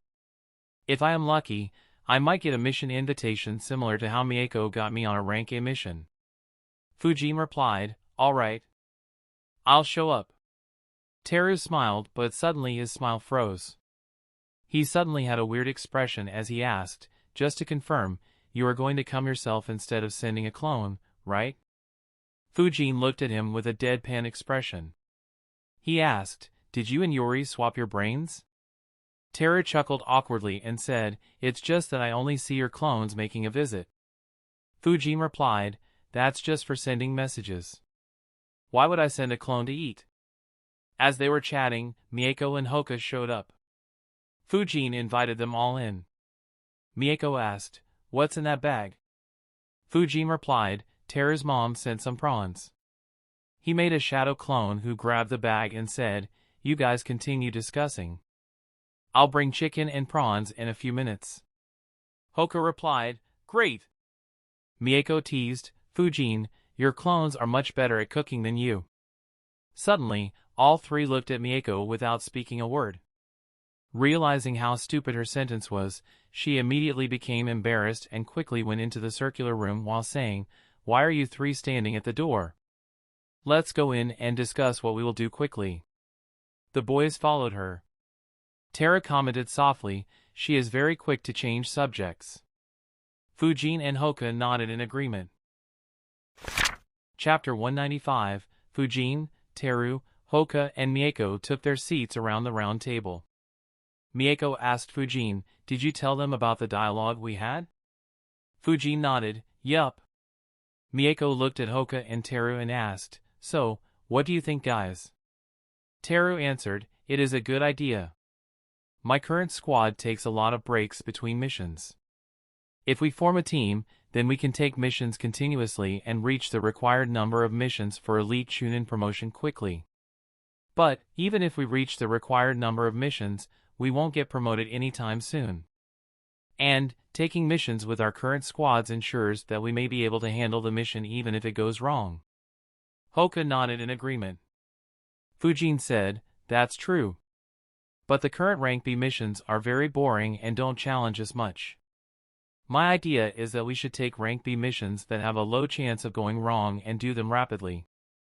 Even if we don't get promoted at the end of it, we may get asked to assist with rank A missions more often if our mission record is good. Tara replied, that is true. I'm guessing that your plan is to reach 50 missions quickly with our team and then try being a part of stronger teams. Fuji nodded, yeah. That would be ideal for us. Though it'll be better to finalize such a decision after we reach that stage. We may as well continue with this team if we can take tougher missions. Mako agreed, yeah, that's true. So, is everyone on board? Hoka nodded, yeah, I talked with my parents and teammates. I am in. Tara nodded, same here. But, why didn't you invite anyone else? Fujin answered, well, the only other two I could think of were Hana and Yori. And their skills would be very similar to Hoka and Mako respectively. Not to mention that Hana is still in her Genin squad. So I figured that it'd be better to go with just us four. All four of us are good at taijutsu. We cover all elements except lightning. We will have 2 Dijitsus and 1 sensor in the squad. So pretty much all aspects get covered. Tara thought for a bit and said, alright. Since no one asked anything else, Mako said, so now the main question is. She looked at all three and said, who will be the team leader? Hoka and Tara too looked at everyone. Meanwhile, Fujin thought, I never considered this. Makes sense though, as every team needs to have a leader. Hoka, Mako, and Teru prepared themselves for an intense debate. Hoka asked Mako, what do you suggest? Mako replied, of course, it should be me. Hoka saw her with a deadpan expression as he thought, why am I not surprised? He asked, why? Mako answered, because I am the only one who is an expert at ninjutsu, taijutsu, and jinjutsu. You guys don't have any skills in jinjutsu. Hoka argued back, what does jinjutsu have to do with leading? My ability to see up to 1 kilometer is more important. This way, I can pass orders quickly and get us more time to react. Mako said, you can do that even when you aren't a leader. Teru entered the debate saying, yes, and you can use jinjutsu even if you aren't the leader. The most important aspect of a leader is experience. And I have been a ninja for a year longer than you three. The three entered into a heated debate. At some point, the Sharingan and the Byakugan got activated. Chakras began flaring. Fujin didn't speak and just watched with amusement. He thought, wow, this looks awfully like those pre-interview debates for placements in my previous world. The trio continued arguing for 15 minutes when Hoka's eyes fell on Fujin. He saw that Fujin was eating the fried chicken alone and realized that Fujin never spoke a word. He asked, why are you eating chicken and not talking? Aren't you interested in becoming the team leader? Fujin answered in his mind, unfortunately I don't have popcorn. He said, it's more amusing to see you three arguing. Don't worry, I won't let the food go cold. Mako suddenly realized. She complained, hey! Don't eat all the food. Fujin shrugged and continued eating. The change in the subject made the trio calm down. Tara realized that arguing was pointless and said, it doesn't look like we will reach any conclusion. Fujin replied, you sure? Maybe another 15 minutes of debate might provide a result. Mako, Teru, and Hoka's faces went dark. They realized that Fujin was mocking them. Mako said, alright, stop being a prick and tell us what great idea you have. Fujin put up a sad face and sighed, but I want to see you guys debating. All three stared at him. Having teased them enough, Fujin said, I don't recall where I read or heard this quote, but it went something like this: a great team is where no one knows who the leader is. Fujin's words made the three of them enter into thought. After a while, Hoka asked, Do you mean that we shouldn't have any team leader? Teru shook his head. No, having a team leader is compulsory.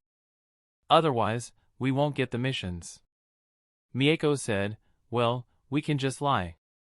Fujin interrupted their conversation and said, no, it means that everyone should be capable of leading. So we will take turns in leading the missions. This way, all 4 of us will become capable leaders.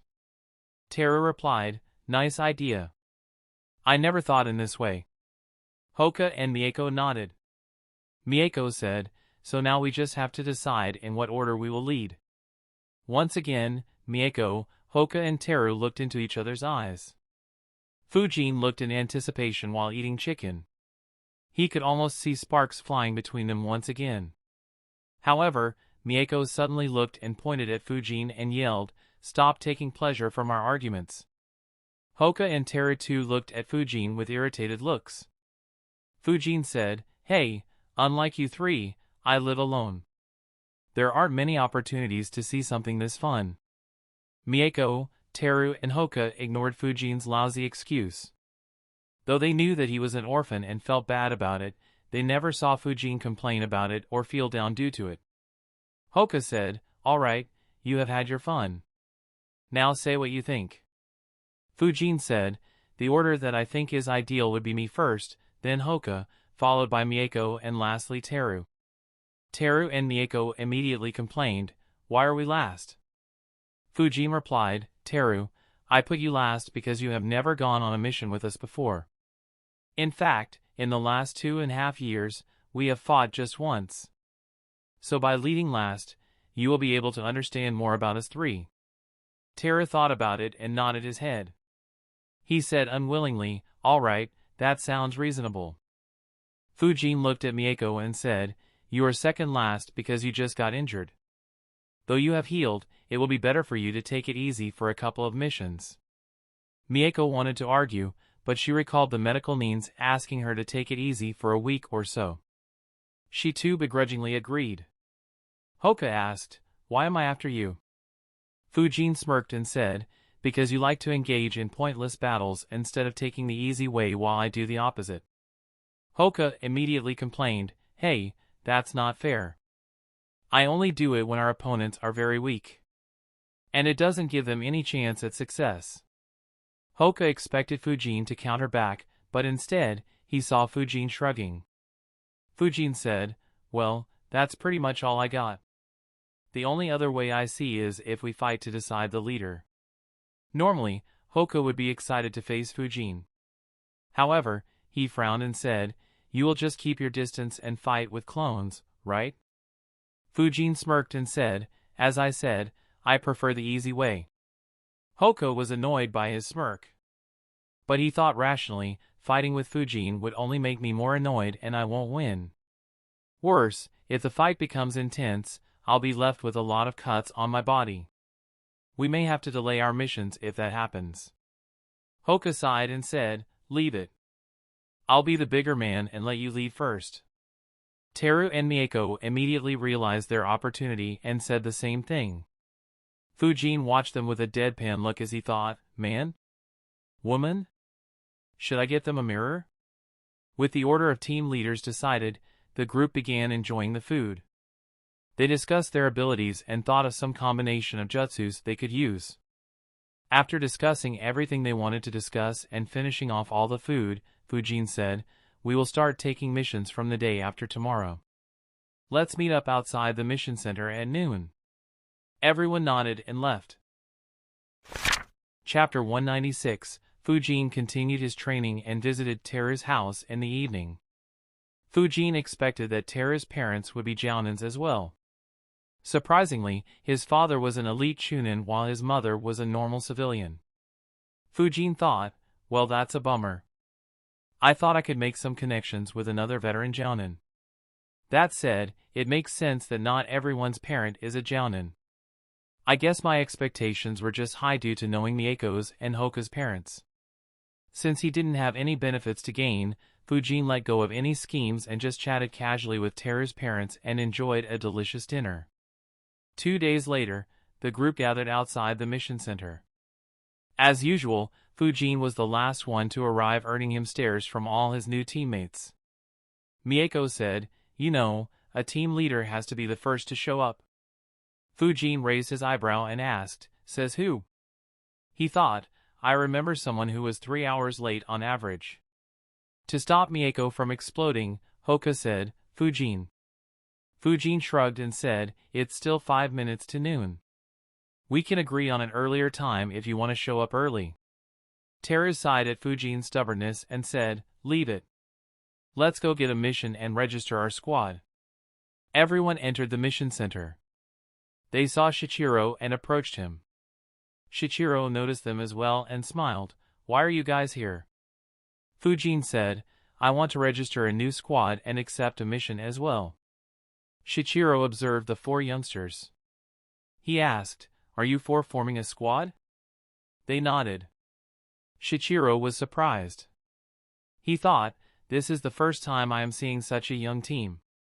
Fujin asked, "Is there an issue?"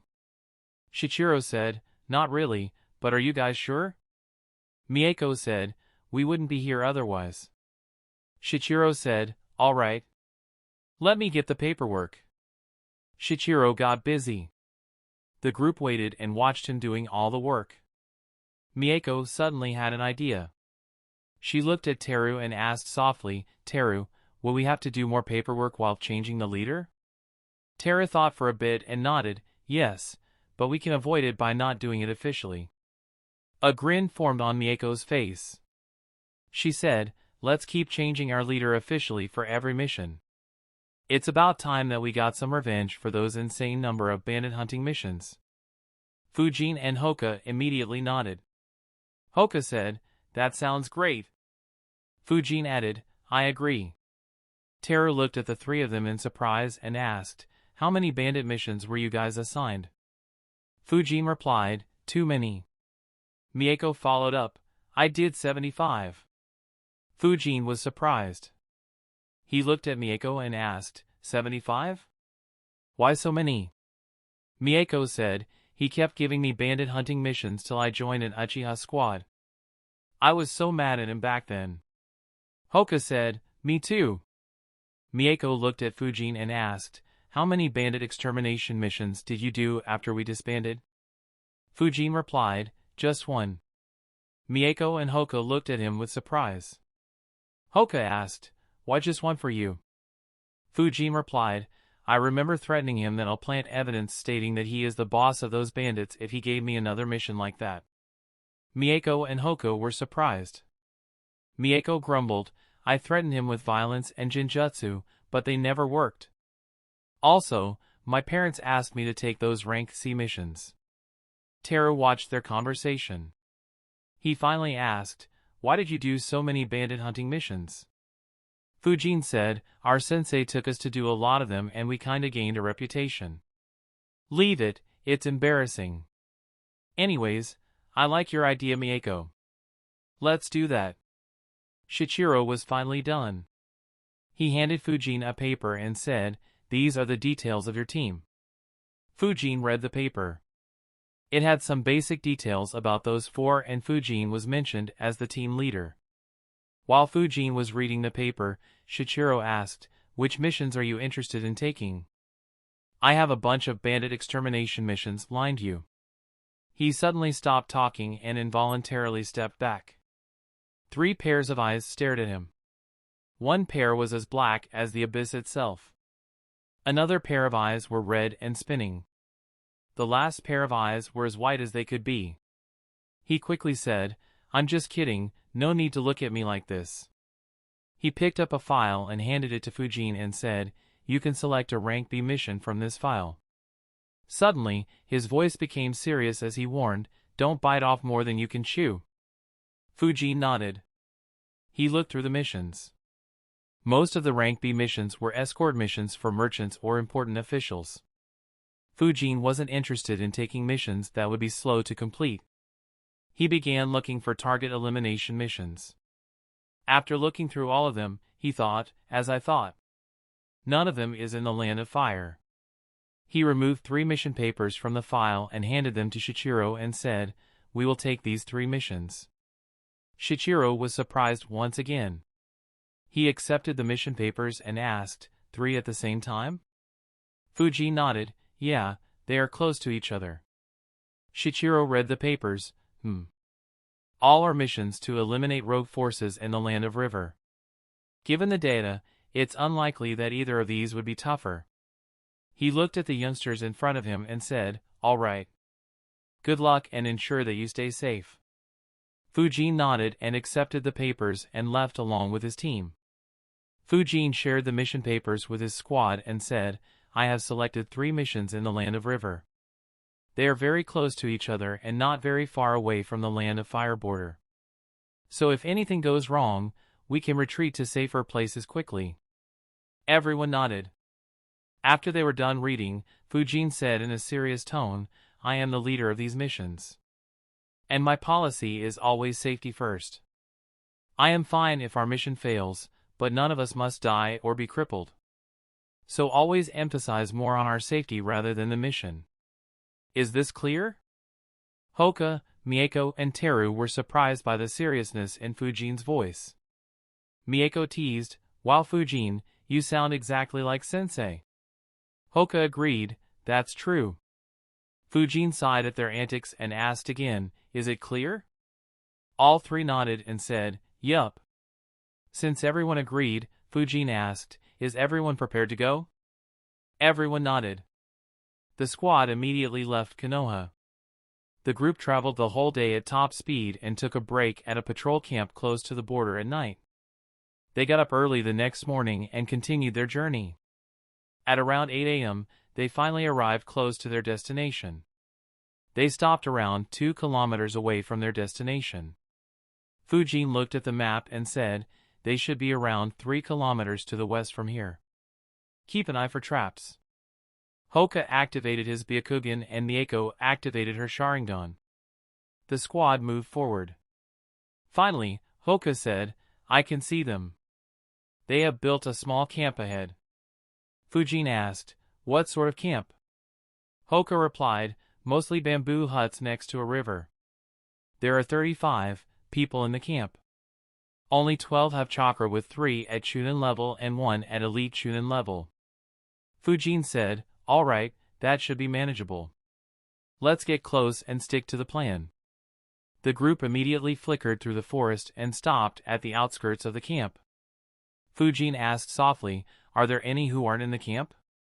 Hoka checked the surroundings and answered, I can see 4 people in a 1 kilometer radius. But they don't have chakra.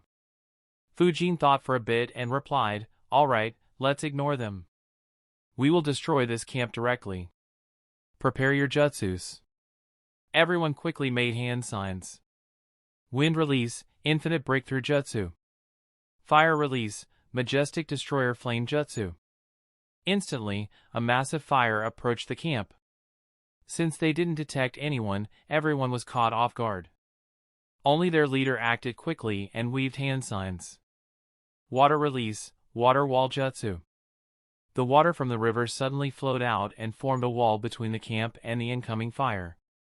The fire-wind combo jutsu hit the water wall and went straight through it.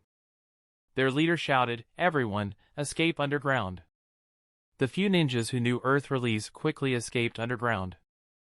The fire engulfed the entire camp and burned everything down. Over 30 died by being burnt alive. Their screams were all that could be heard in the vicinity. However, the attack wasn't over. Hoka saw the 4 rogue ninjas escaping underground and said, now. Both he and Teru slammed their hands on the ground. Earth release, stone spear jutsu. Immediately, spears formed around everyone who had escaped underground. The rogue ninjas had just relaxed slightly on escaping death. Not a single one was prepared to defend. A dozen spears pierced into the body of all 4 of them. Hoka watched and said, they are all dead. Fujin spread his chakra field to recheck. He said, yeah, none of those 35 survived. And there is no one in a 1 kilometer radius who can use chakra.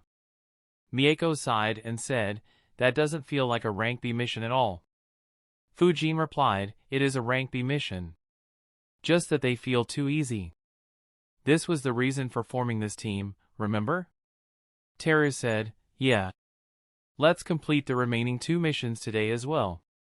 Everyone began moving towards their next target. After completing a rank B mission in less than a minute, the newly formed squad completed another 2 rank B missions on the same day with terrifying efficiency.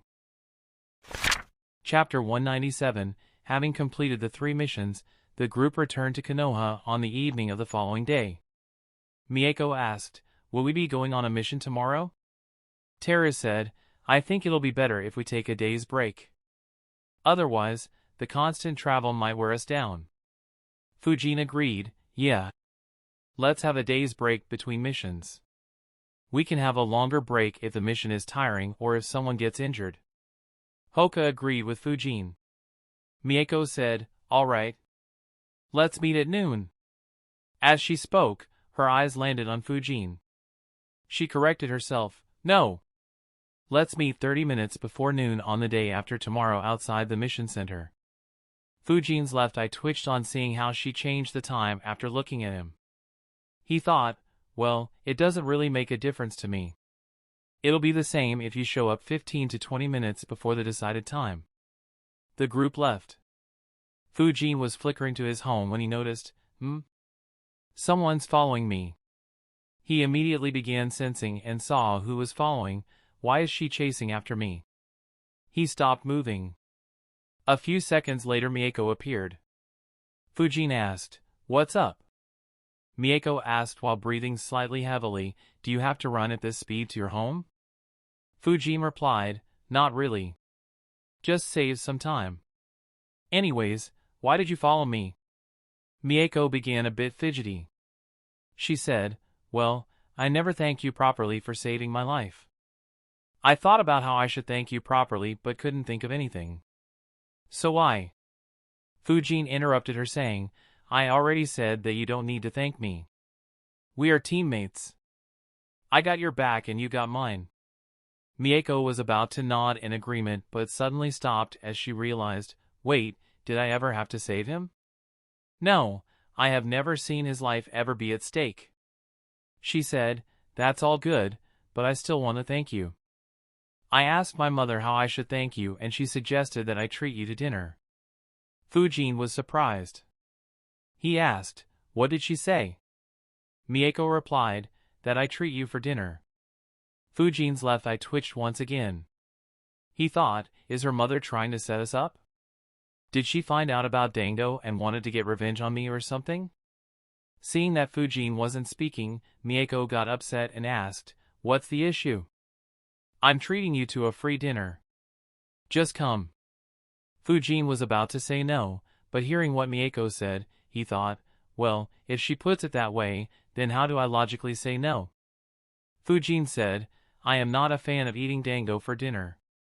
Mako complained, hey, who said I eat dango for dinner? I wanted to go to that sushi restaurant. Fujin sighed in his mind, leave it, I'll agree. It will be annoying if she tries to find more ways to thank me if I keep refusing. He said, all right. Let's go. Mako cheered upon hearing him agree. She said, great, follow me. She walked in front of Fujin. Though Fujin couldn't see, a blush appeared on her face. Fujin followed thinking, never thought I'd go on a date at 11 in this world. Though to be honest, I never thought I'd go on any date at all. Oh well, since I am on one, I might as well enjoy it. En route, Mako tried making small talk with Fujin. Fujin replied, but there wasn't much to talk about. After all, Fujin's life in this world was very monotonous. He didn't have a life outside of being a ninja. After many failed attempts of finding a common topic to talk about, the duo reached the restaurant. While ordering, they finally found a common topic to talk about. The topic was food. While eating, the two talked about all the delicious foods they came across outside Konoha when they were on rank B missions. Fujin mainly talked about the noodles from the land of noodles while Mako talked about an array of sweets. The two chatted for over an hour while enjoying sushi. By the time they left, it was very dark. Fujin said, I'll drop you home. Mako asked, all right. The two walked to the Uchiha clan compound. Fujin walked with her to the entrance before saying goodbyes. As he watched her leave, Fujin sighed, "She has a crush on me. I guess it happened when I saved her life." Fujin turned around and began walking home. He sighed again, why does life have to keep getting complicated? Over the next month, their team completed 19 Rank B missions. They chose every mission very carefully. As a result, all the missions were completed with extreme ease. Fujin, Mako, and Hoka already had very strong teamwork. Terror blended in with ease, resulting in even more combination jutsus. Due to completing missions together, their bond also got stronger. On one of the rest days, while Fujin was training his body to get used to stronger electric shocks, he heard the bell ring. He stopped training and sensed who rang the bell. Fujin thought, oof, so much stuff happened that I completely forgot about them. He sweat dropped a bit thinking, for some reason, I'm a bit worried about my future subordinates now. He created a shadow clone and continued training. The clone went out and greeted the visitors. He opened the door and saw Daisuke and the other 4 orphans standing with him. Daisuke immediately greeted Fujin, "Hey Fujin. How have you been?" Fujin's clone replied, "Good. It's good to see you guys again." Daisuke replied, "We tried visiting you 2 days ago, but it looks like you were on a mission." Fujin's clone nodded, "Yeah, I returned last night." "Anyways, have you completed the leaf training exercise?" Daisuke replied, "Yup. That's why we wanted to visit you." Fujin's clone thought for a bit, it's just over a month and a half since I asked them to do it. Isn't it a bit too fast? However, he soon realized, no, they have been using chakra for a lot longer than we were back in first and second years in the academy. So their speed makes sense. Fujin's clone exited the home while asking, "All 5 of you can keep the leaf on for over an hour?" Suddenly, he noticed them getting a bit nervous. Daisuke said, "Well, 4 of us can. Buncho is still a bit short. He can stick the leaf for 48 minutes. But exams are coming close. We only have around 3 months left. So we couldn't wait any longer." Fujin's clone said, "It's fine. 48 is decent as well. Your next task is to learn how to climb trees with only your feet." His words confused them. Tatsuya asked, "What do you mean by just our feet?" Fujin's clone walked towards a tree and said, "Like this." He began walking on the tree. All 5 students were surprised at his action and got excited to do it themselves. After all, this was infinitely more fun than meditating with a leaf stuck on your head. Fujin's clone said, "To be able to do this, you have to concentrate chakra on your feet. And your chakra has to be the right amount. If it's low, then your foot won't stick to the tree. If it is high, then you will damage the tree and be pushed away." Fujin's clone got off the tree and said, "Now you guys try it." Immediately, all 5 tried climbing the tree. 2 seconds later, all 5 fell down. Fujin's clone chuckled at that sight. He said, "This isn't as easy as it looks. So keep practicing until you can climb properly. Once you do, you won't have any issues in mastering those 3 jutsus needed for the graduation exam." Fujin's words surprised them again. Bunjiro asked, "Will we be able to do all 3 jutsus easily?" Fujin's clone replied, "Well, you will still need to train. But learning it will become very easy." Daisuke excitedly said, "All right. Thank you, Fujin." Fujin's clone replied, "No worries. You guys can continue training in the tree climbing exercise. Once you can do it flawlessly, you can come back to me. Also, unlike the leaf concentration exercise, you can't leave this one halfway." Everyone said, "Don't worry, we will climb to the top of the tree." Fujin's clone nodded and said, "Good. See you guys later." They said their goodbyes and left. Fujin continued his training, feeling better about his capabilities to teach his future subordinates.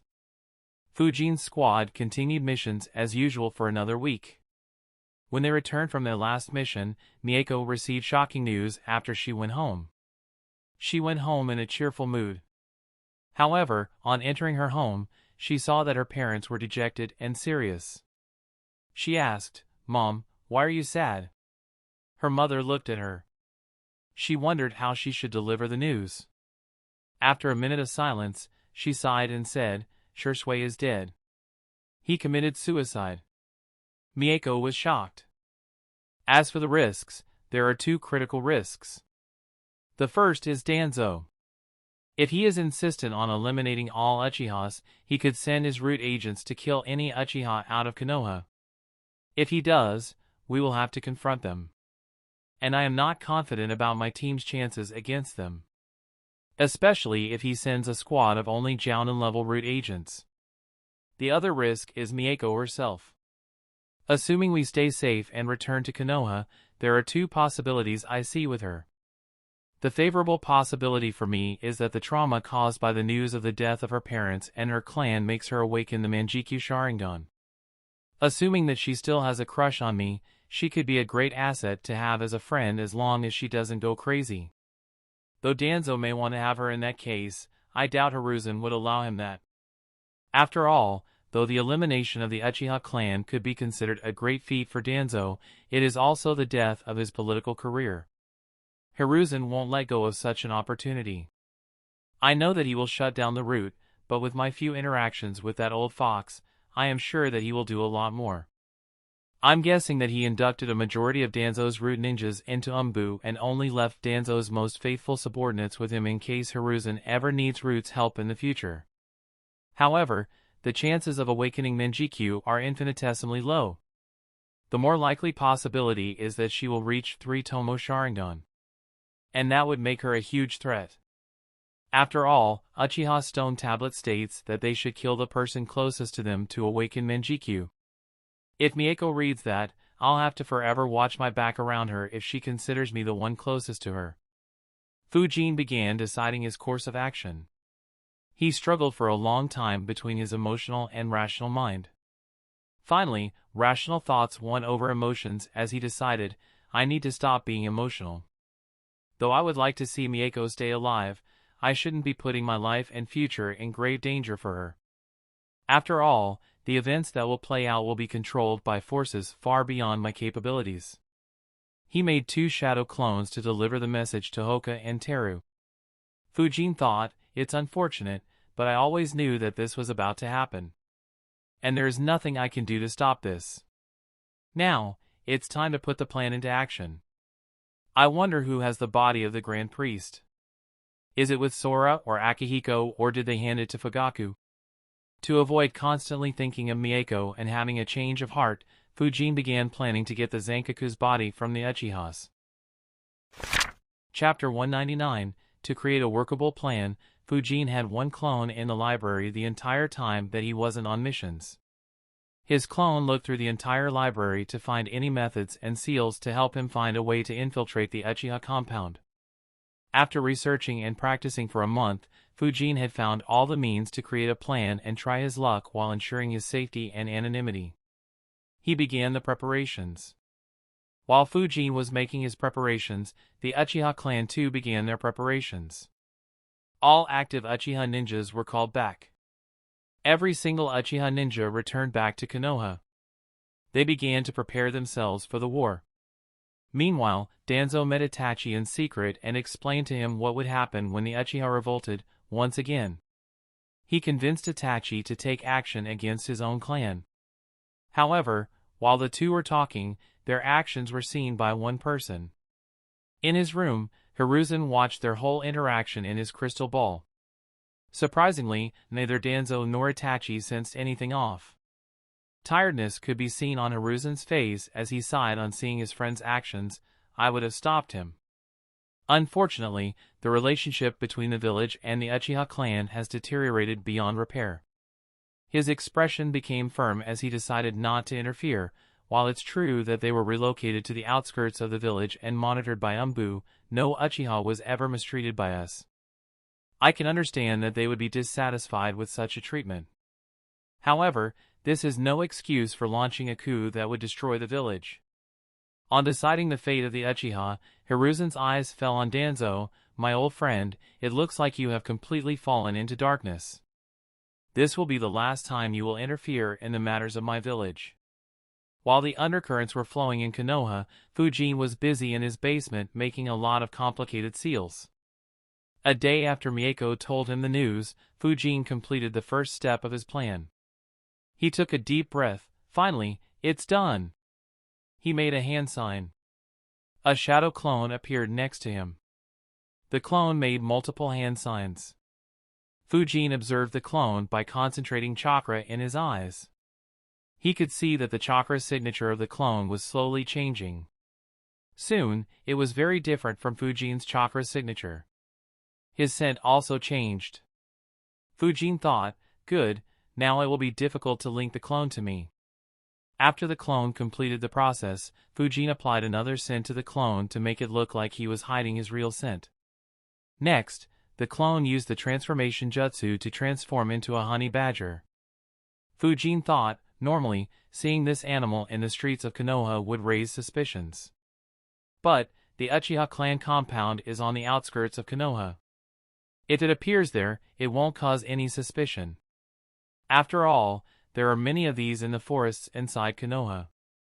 After the clone transformed, Fujin began making seals on its body.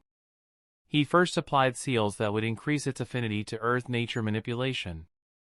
This way, it would have an easier time moving underground and would also reduce any chances of it being related to Fujin, as Fujin wasn't known for his earth element. He followed it up by applying numerous stealth seals on the body of his transformed clone. Soon, the honey badger couldn't be seen, heard, smelled, or sensed. Fujin checked his work several times until he was satisfied. Finally, he nodded and said, "You'll be responsible for the first task." The honey badger didn't reply. Fujin made a hand sign and sealed him in a special storage scroll. He created a wind clone who took the storage scroll with him and flickered multiple times in the forest next to his house. After coming to a very secluded place far away from his house, the wind clone opened the scroll and let the honey badger clone out. The honey badger clone checked his surroundings and moved stealthily towards the Uchiha clan. He moved under the ground so as to not leave any trails. The wind clone also left. After going away sufficient distance, he destroyed the storage scroll and dispersed himself. The honey badger quickly moved towards the Uchiha clan compound but did not enter it. He had no intention of testing his seals against the Sharingan. Instead, he went to the route that Uchiha kids would take while going to and coming from the academy and stayed there. The honey badger clone thought, the first task consists of 2 missions. The first is to keep an eye on Uchiha Sasuke. The day Sasuke returns very late from the academy will most likely be the day the massacre happens. And, the second task is to see if anyone notices me. If someone does, I will drop all plans of stealing that dead body. While this clone kept an eye, Fujin created 5 more honey badger clones. They would roam through the forests and training grounds in Konoha to see if anyone notices anything suspicious in them. Fujin had calculated, honey badgers are rather common in Konoha, so a few more of them shouldn't raise any eyebrows. However, if someone is still able to somehow figure out that they are my clones, I can just admit that they were made by me and I was practicing stealth for missions. After all, I haven't done anything wrong yet. If no one notices anything strange, then I'll deploy them around the Uchiha clan. The honey badger clones would roam around Konoha all night and disperse themselves when the sun rose. Fujin experimented for 2 days before deciding that they were safe to be used. From the 3rd day, all 6 of his honey badger clones used to stay around the Uchiha clan compound. In addition, Fujin would maintain 2 wind clones at one secluded spot a few kilometers from the Uchiha clan compound. With the preparations done, Fujin just waited for the right moment. A few days later, in an underground base under Konoha, Danzo stood with a subordinate. The subordinate respectfully asked, "What job do you have for me, Danzo-sama?" Danzo looked at him and said, "Your triatomony bugs can induce sluggishness, right?" The root ninja was from the Aburame clan. He replied, "Yes, Danzo-sama. They can cause slight sluggishness with their poison." And since it poses no direct threat and doesn't have any color or smell, it is almost impossible to detect. Danzo said, "Good. Your mission is to poison the drinking water that reaches the Uchiha clan with this poison. Use very small quantities. Your main priority is that this poison isn't noticed. Once you are done, go to Training Ground 49 and wait for me." The Root Ninja was surprised by the mission. However, it wasn't his place to question Danzo. He nodded and left. Danzo watched him leave as he thought he was a good subordinate. A shame that he has to die. Danzo called another subordinate of his and instructed him to approach the Aburame ninja in the Training Ground 49 and kill him and dispose of his body as well. Though Danzo's subordinates had his curse seal, no seal was perfect. Considering the importance and severity of this matter, Danzo decided to take this step. This way no one other than him and the elders would know about the truth of the Uchiha massacre. The Root Ninja from the Aburame clan did his job exceptionally well. Since it only caused a slight sluggishness, no Uchiha ninja realized that they had been drugged. After all, they didn't have to move at full speed in their normal lives. Danzo made a few more moves that day. He ensured that no Hyuga, Inazuka, or Sensor Ninja was in the vicinity of the Uchiha clan compound to prevent any interference. In fact, he had ensured that most of their active ninjas were on duty outside Konoha. Finally, on that evening, Uchiha Itachi and Uchiha Obito appeared in the Uchiha clan compound. Almost everyone in the village was oblivious to the massacre that was about to unfold. Only 3 were aware of it and waited patiently. Danzo was busy with his root ninjas to ensure that Itachi wasn't interrupted. Meanwhile, he also had to ensure that his root ninjas weren't close to the Uchiha clan compound and get caught in the fighting. Hiruzen had recalled all Anbu ninjas that were keeping an eye on the Uchiha clan, while Fujin was waiting in his basement for his clones to send him a message. Chapter 200. So I wasn't aware of the huge time gap between Shirsue's death and the massacre and assumed that they happened in quick succession as they were shown in the manga. By the time I realized this, the story had long crossed the point when Shirsue should have died. It should have been around the time Fujin graduated or when he was in the Genin squad. So, unfortunately, the timing of Shirsue's death will not be consistent with the canon. The rest stays the same, with a few obvious changes I made. Since it was getting late, most of the Uchiha clan members were in their homes with their families. For them, it was like any other evening. Their Jounins were aware that they would have to fight a tough war very soon. So they cherished their peaceful days with their family, unaware of the tragedy about to befall them. As soon as Itachi and Obito appeared in the clan, both immediately began the massacre. Obito freely moved through the walls and attacked the unsuspecting Uchihas. Itachi too flickered into their homes. Since he was the son of the clan leader, no one expected him to attack when he did. They began slaughtering the Uchihas with extreme ease and stealth. While slaughtering, Itachi showed up in Uchiha Akihiko's house. Akihiko was having dinner with his wife and children when he suddenly got up and turned around to face the intruder. He squinted his eyes on seeing Itachi, wondering what he was doing here. Most of the top-tier ninjas in the Uchiha clan were disappointed in Itachi and slightly suspicious of him. Unlike others who didn't expect any attack from the son of their leader, Akihiko was on guard and asked, "Why did you show up unannounced?" Without replying, Itachi attacked him with his blade. Akihiko didn't have any weapons on him. He tried to move out of the way. Unfortunately, his body reacted a split second slower. That was sufficient time for Itachi's blade to slit his throat open. Akihiko's family were shocked. However, before they could scream in horror, Itachi dealt with them too. Some distance away from Akihiko's house, Obito entered Miyako's home. They too were having dinner.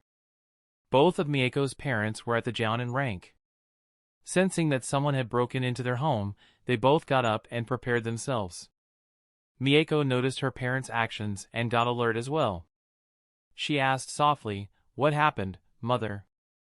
Her mother replied, "Someone has broken into our house.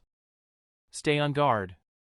At the next moment, Obito appeared in front of them. Not identifying the masked intruder, Miyako's father made hand signs rapidly without caring about his house. Fire release, fireball jutsu. A massive fireball appeared in front of Obito, who thought, interesting. Their house had seals to alert them. Unfortunately, I can't let this fireball explode. He stood without moving and let the fireball reach him. However, instead of the fireball hitting him, the Uchiha family was surprised to see the fireball being sucked into his mask. Taking advantage of the surprise, Obito went on the attack without giving them any time. Obito's speed was much higher than the three. Combined with their sluggish moments, they didn't last even a few seconds against him. Miyako saw in horror as both her parents were beheaded. Tears rolled down her eyes. Her eyes began transforming as another Tomo appeared in her eyes. Obito watched her eyes and commented in a deep voice, interesting. To awaken 3 Tomo Sharingans at your age. Very impressive. However, Miyako was in no mood to hear any praise. She screamed, "Return my parents to me." She attacked Obito with all her might. However, a rod pierced through her heart in the next second. Miyako coughed out blood as her memories flashed in her eyes.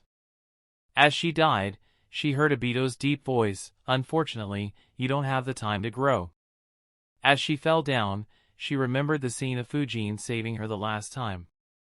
Unfortunately, she knew that it wasn't possible this time. It was already too late.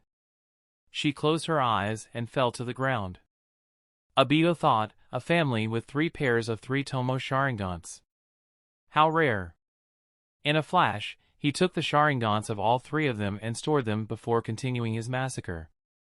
Itachi and Obito continued massacring unopposed. After some time, Fujin opened his eyes in his basement. The honey badger clone that kept on the route from the academy to the Uchiha clan saw Sasuke running towards home. Fujin's other shadow clones also received the memories.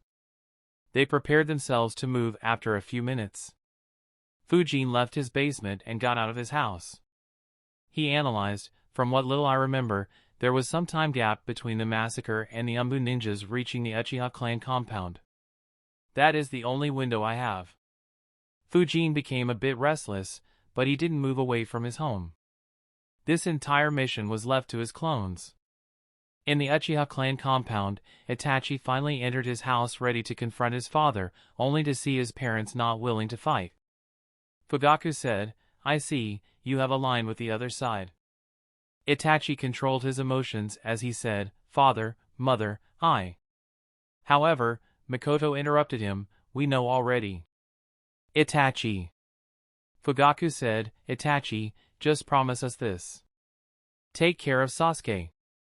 With tears in his eyes, Itachi said, "I will." Fugaku sensed Itachi's struggle and said, "Do not fear it. You chose this path, right? Compared to you, our pain will be over in an instant." He continued, "Even if our philosophies differ, I am still proud of you. You are a truly kind child." With tears in his eyes, Itachi pierced his blade into his mother and father. Fugaku looked at his wife as he died. With his last breath, he said, "Destroy our eyes." Itachi understood his father's wishes. Though he didn't fight against his son, he didn't want his eyes to end up in the hands of those who schemed against his clan and led them down this path of no return. Respecting his father's wishes, Itachi destroyed both their eyes. With Fugaku and most of the Uchiha clan dead, the coup was finally averted. It was at this moment that Sasuke entered home with fear in his eyes. He saw his dead parents. After a small fight, Itachi placed Sasuke under Tsukuyomi and flickered behind Obito and said, "It is over." Obito nodded and both disappeared. Fujin's clone stayed patiently for a few minutes. They didn't look at anything and instead focused chakra in their ears to pick up any sound. A few minutes after all sounds died down, they entered the Uchiha clan compound through the ground. This was one of the main reasons why Fujin chose the honey badger disguise. They were known to be excellent diggers. On entering, all clones had a specific job. One clone headed towards Akihiko's house while another headed towards Fugaku's house. One clone kept an eye on the entry route to warn others when the Umbu came. The last two searched the Uchiha clan compound to see if they could find Sora's house to see if he had the scroll. The clone heading towards Fugaku's house reached there first. He focused chakra in his eyes and checked if there were any active chakras around him. Fortunately, there were none. He thought, good. If Fugaku does have Manjikyu, then I want it. He got closer to his house while still staying underground but suddenly stopped as he felt danger. He focused chakra in his eyes once again as he wondered why he felt the danger. On noticing, he frowned, shit, his house is covered in seals. And I can't identify many of them. He analyzed the seals and concluded, these seals shouldn't stop me from entering the house. But knowing what seals can do, I am afraid that there will be some consequences. It's fine if I am dispersed, but I don't want my main body to be implicated. That said, the rewards here are the greatest. Be it his Manjikyu or the fact that the Grand Priest's body is most likely to be with him. He decided to keep analyzing until he cracked the seals or the Umbu arrived. Meanwhile, the clone that was heading to Akihiko's house didn't face any obstacles. Though Akihiko's house also had some seals, they were rather simple and Fujin's clone had no issues getting around them and entering the house. After entering, the honey badger clone saw the dead bodies of Akihiko and his family. He immediately began searching for any and all scrolls in his house. He found multiple scrolls. Fortunately, one of the scrolls looked just like the scroll Sora had used to seal Zankaku. He immediately took it and checked it. He sighed in relief, this scroll still has his body. He put the scroll on his back. Fujin had inscribed a storage seal on the back of his clones before letting them go. After storing the scroll, the clone walked back to where he had seen Akihiko. He used his paw to open his eyes and saw that his eyes were still intact. He thought, good, his eyes are still intact. I saw that some of the Uchihas were missing their eyes. I guess that Obito took the eyes of the ones he killed while Itachi didn't. He summoned a container from the storage space on his back. He took both his eyes carefully and stored them in the container. He observed his eyes while analyzing, though I have no intention of implanting a 3-tomo Sharingan in my eyes right now, it'll be good to have them. If I change my mind in the future or have any particular need, I can rely on these. Since he got what he wanted, he left the house. He went towards Fugaku's house to meet up with the clone outside his house. The clone noticed him approaching. He appeared behind the clone and tapped his back thrice. That was the code for saying that he had found the body of the Grand Priest. The clone that was working on the seals around Fugaku's house looked back at his house unwillingly before leaving. They quickly dispersed to find the other clones and soon dispersed into 5 separate directions. One clone headed towards the Akimichi territory, another towards Nara territory, and one headed towards the Senju territory. They dispelled themselves after reaching close to their territories. The last 2 clones moved towards the forests.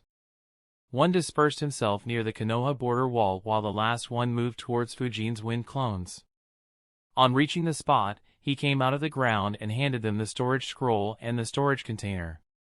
He went underground again and continued to move towards the border wall of Konoha and dispelled himself close to it. This way, all 5 clones were dispelled. The wind clones used wind instantaneous body jutsu to reach another spot where Fujin's shadow clone was waiting for them. Fujin's shadow clone collected the items and returned home while the wind clones followed the same procedure as the honey badger clones. Fujin saw his clone returning home. He accepted the items and returned back to his basement. Chapter 201. After entering the basement, Fujin sat down in meditation to analyze his actions. All right, almost everything went as I planned. My honey badger clones didn't leave any traces behind. However, if anyone still picks up on their trail somehow, they will be led to the Akimichi, Nara, and Senju clans. So the suspicion will be cast on them and there wouldn't be any clue to reach me. Even if they speculate that those clans were being set up, they would suspect that the ones who meddled left the village from the spots my last 2 clones dispelled themselves. And as a precaution, I did the same with my wind clones. So I should be safe. Fujin opened the scroll and summoned 2 items. One was the scroll with Zankaku's dead body while the other was the equipment that had Akihiko's eyes. Fujin first focused on Zankaku's dead body, impressive. The storage seal Sora used stops his body's condition from deteriorating. I was worried that stealing the body won't help me much if I can't use it soon. But with this, I can work on this even after a few years. That's good as I have no means to extract information from this dead body right now. Fujin shifted his attention to Akihiko's eyes. I didn't make any plans to steal Sharingan. After all, I can't use them. I guess my clone just couldn't resist after seeing that they were available so easily. Now, what do I do with them? Fujin began analyzing. After a few minutes, he concluded, directly implanting them is out of the question. I won't be able to hide this and it would draw too much attention. The only way to use it would be if Hiruzen gives me permission. But considering what Itachi sacrificed to do this, I doubt Hiruzen would go around giving permissions to implant Sharingans.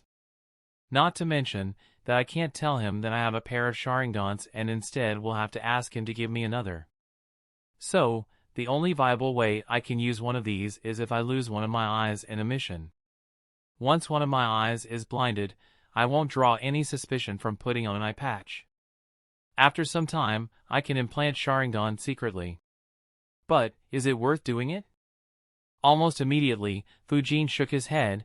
The only advantage a Sharingan can provide me is allowing me to copy jutsus.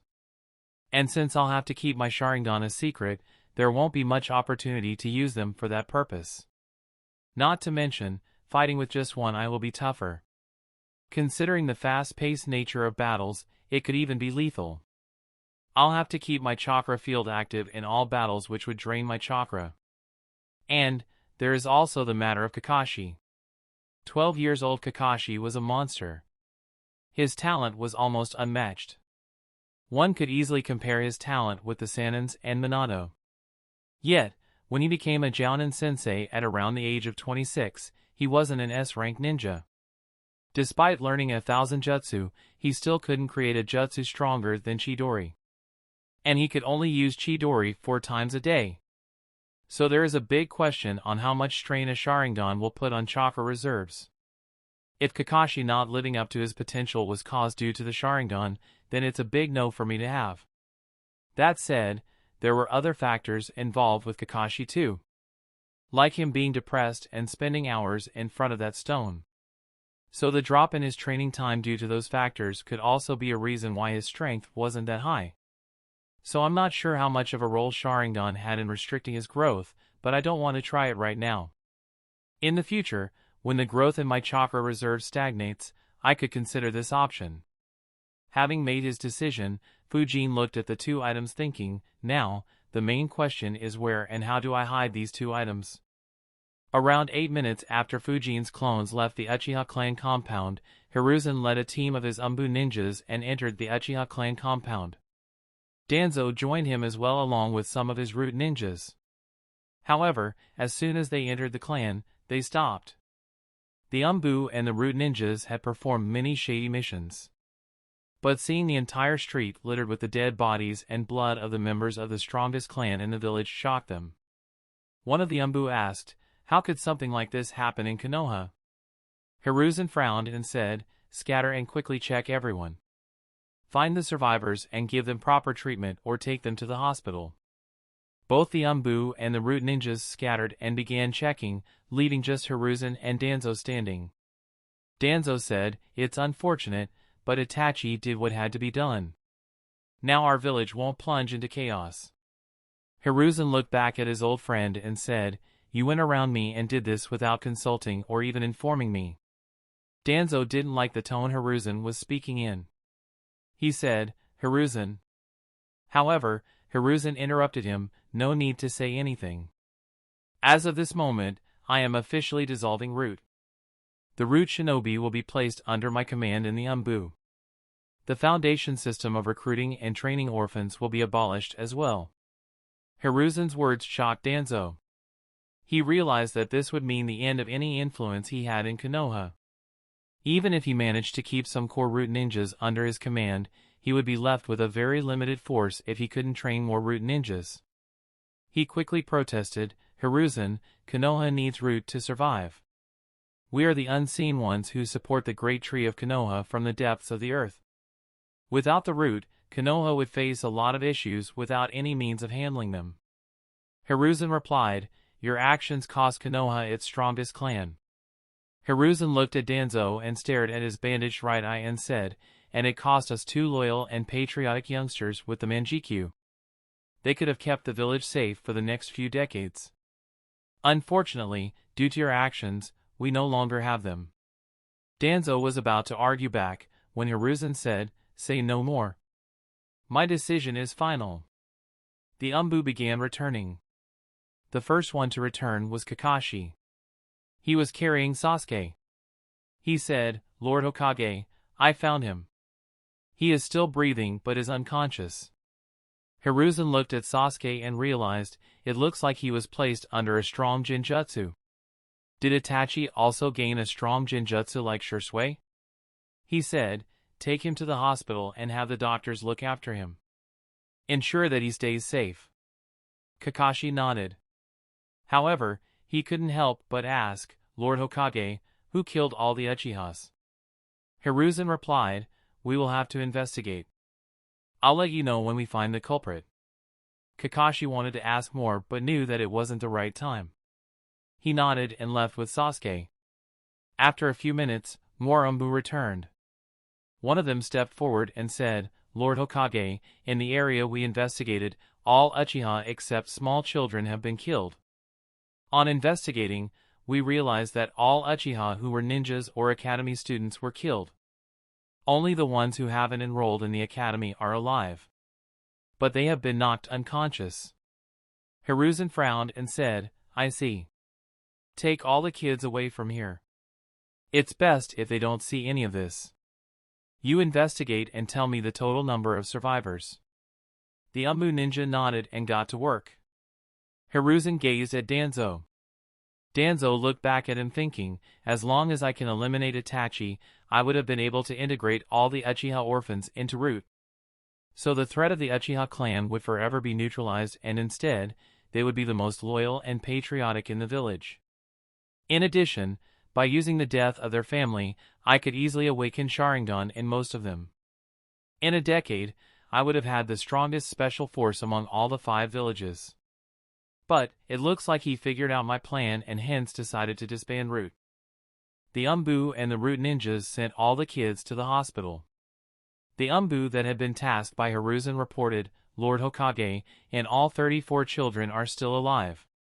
19 are girls and 15 are boys." Hiruzen replied, "Good work. I'll leave the safety of the Uchiha children to you.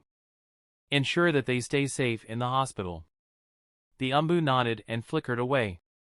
With just the 2 of them together, Hiruzen asked, "Did you have to kill the ones in the academy?" Danzo replied, "In a war, we send students from the academy to the battlefield. It's unknown if some of the Uchiha families decided to train the academy students and have them participate in the coup. If they know about the truth, then it will only result in another Uchiha coup after they grow up. So I wanted to get rid of all of them." Unfortunately, Itachi was insistent on letting his brother and the children alive. Hiruzen snorted at Danzo's reply and left. Danzo saw him leaving and had a headache. He thought with a frown, "Now, how do I still keep the root with me?"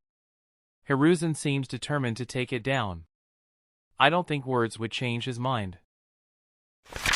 Chapter 202. As Danzo was contemplating his options, 2 root ninjas flickered next to him and began reporting all their findings to him. They began moving towards a root base. Suddenly, one of the root ninjas said, "Lord Danzo, while we were inspecting the Uchiha clan compound, we found a secret message. We wanted to let you know first." That attracted Danzo's attention. He asked, "What is the message?" The root ninjas spoke. However, his voice was now different. And there was no reverence or respect for Danzo in the voice. He said, "If any of the Uchiha children end up in root, I will sell all the secret information I know about Konoha to enemy villages. Danzo's eyes widened as he saw the root ninja turn into crows while speaking. A frown formed on his face when the other root ninjas spoke in the same voice, and if anything happens to Sasuke, I will act myself. He too dispersed into crows, leaving Danzo all alone. He muttered, "Damn Uchiha." While Hiruzen and Danzo were busy handling the situation, Fujin was inscribing a seal on his right forearm. He inscribed it right on the part that would be covered by his bracers. After completing it, Fujin inspected it as he thought, "Good. This seal is completed." Though inscribing storage seals on your own body isn't recommended, it isn't really difficult to do. Anyways, I have sealed the Sharingan eyes and Sora's storage scroll as well. I'll hide this scroll in the seal, so there is no way anyone would find it. In the event that someone somehow understands about this seal and suspects something, I can always destroy the seal with a mere thought. He stored the scroll in the seal on his forearm and made a hand sign. Soon, the seal disappeared. Fujin wondered, I wonder how the space that stores tailed beasts is created. And if I can store other things, like this scroll, there. Itachi stayed in the village until he saw Hiruzen was alone. He approached him and had a discussion with him. After getting assurance from Hiruzen that his brother and other Uchiha orphans will be looked after, he left the Hidden Leaf village and became a rogue ninja. Hiruzen put Konoha under maximum security. The next day, news spread throughout Konoha that shocked everyone to the core. Uchiha Itachi had slaughtered his entire clan. Only a few dozen young children were left alive. When the news spread throughout the world, every single ninja village was shocked. After the death of Senju Tobirama, the Senju clan declined in power. The Uchiha clan was estimated to be the strongest clan among all 5 major villages. And yet, such a clan was annihilated by a 13-year-old boy. Both minor and major villages began having meetings to ensure that their village's security was up to the mark and discuss countermeasures in case Uchiha Itachi showed up in their village. Only one village thought about more than just defense. That village was Kumo. In the Raikage's office, most of Kumo's strategists and elders were present. All were considering whether they should take any action against Konoha. After all, the sudden loss of their strongest clan would have shaken Konoha. After some time, one old man said, "Lord Raikage, I don't think it's in our best interest to attack Konoha right now. Though they lost the Uchiha clan, their overall strength is much higher than when Orochimaru left the village. Most of their Chunins who survived the Third Great War have been promoted to Jounins. And they have raised thousands of new ninjas. Besides, though the Uchiha clan had a lot of Jounins, they didn't have any S-rank battle power. If we go to war, the 2 Sanins would return to Konoha." The 4th Raikage said, "Though their strength has increased, ours has increased even more." However, his viewpoint was opposed by another elder, and so have the strengths of other villages. "If we go to war, Iwagakure will wait until we exhaust our strength and jump in at the worst time." The Raikage frowned. At that time, one of the younger advisors spoke, "We need to probe them to see what their response will be. If they cower like last time, then this might be a good opportunity for us to attack quickly and with full force." The Raikage looked at him and asked, "Hari, do you have a target for probing Konoha?"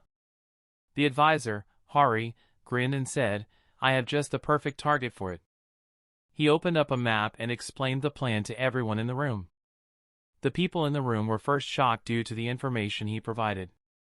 However, soon greed could be seen on everyone's face. One of the elders said, "Great work. If we can get this, we don't even need to attack Konoha for now. After all, the profits from this would be mind-boggling." However, Hari said, "No, this doesn't compare to what we can gain from Konoha. However, since this is so valuable, Konoha's response will tell us about their current capability and morale. If it is strong, we can dispatch more forces to secure this and negotiate another deal with them like the last time. If they let us have it, then we will use this place as a base for our future assault." The Raikage said, "All right, it's decided. We will go with this plan. Darui, you will lead a team of 50 ninjas and claim this. Hari, you will accompany them as the advisor. Darui and Hari nodded and were about to leave when another old elder asked, Lord Raikage, what do you think about kidnapping some Uchiha orphans? With their clan dead, there won't be anyone to protect them. The task will be a lot easier than kidnapping the Hyuga princess. Fell into thought. After some time, he said, no, even though the task might be easier, it's full of hidden risks. We don't know why Uchiha Itachi massacred his clan. Nor do we know why he left the kids alive. If he intends to hunt them later, then all our efforts will be wasted and instead, we would have pointless casualties. Considering what he has done, it's safe to say that he has the Manjikyu Sharingan that Uchiha Madara had. If we attract his attention in the middle of a war, our casualties will go up several times. The mention of Uchiha Itachi lowered the excitement in the room. Hari said with a grim face, Lord Raikage, we need to find a way to kill him.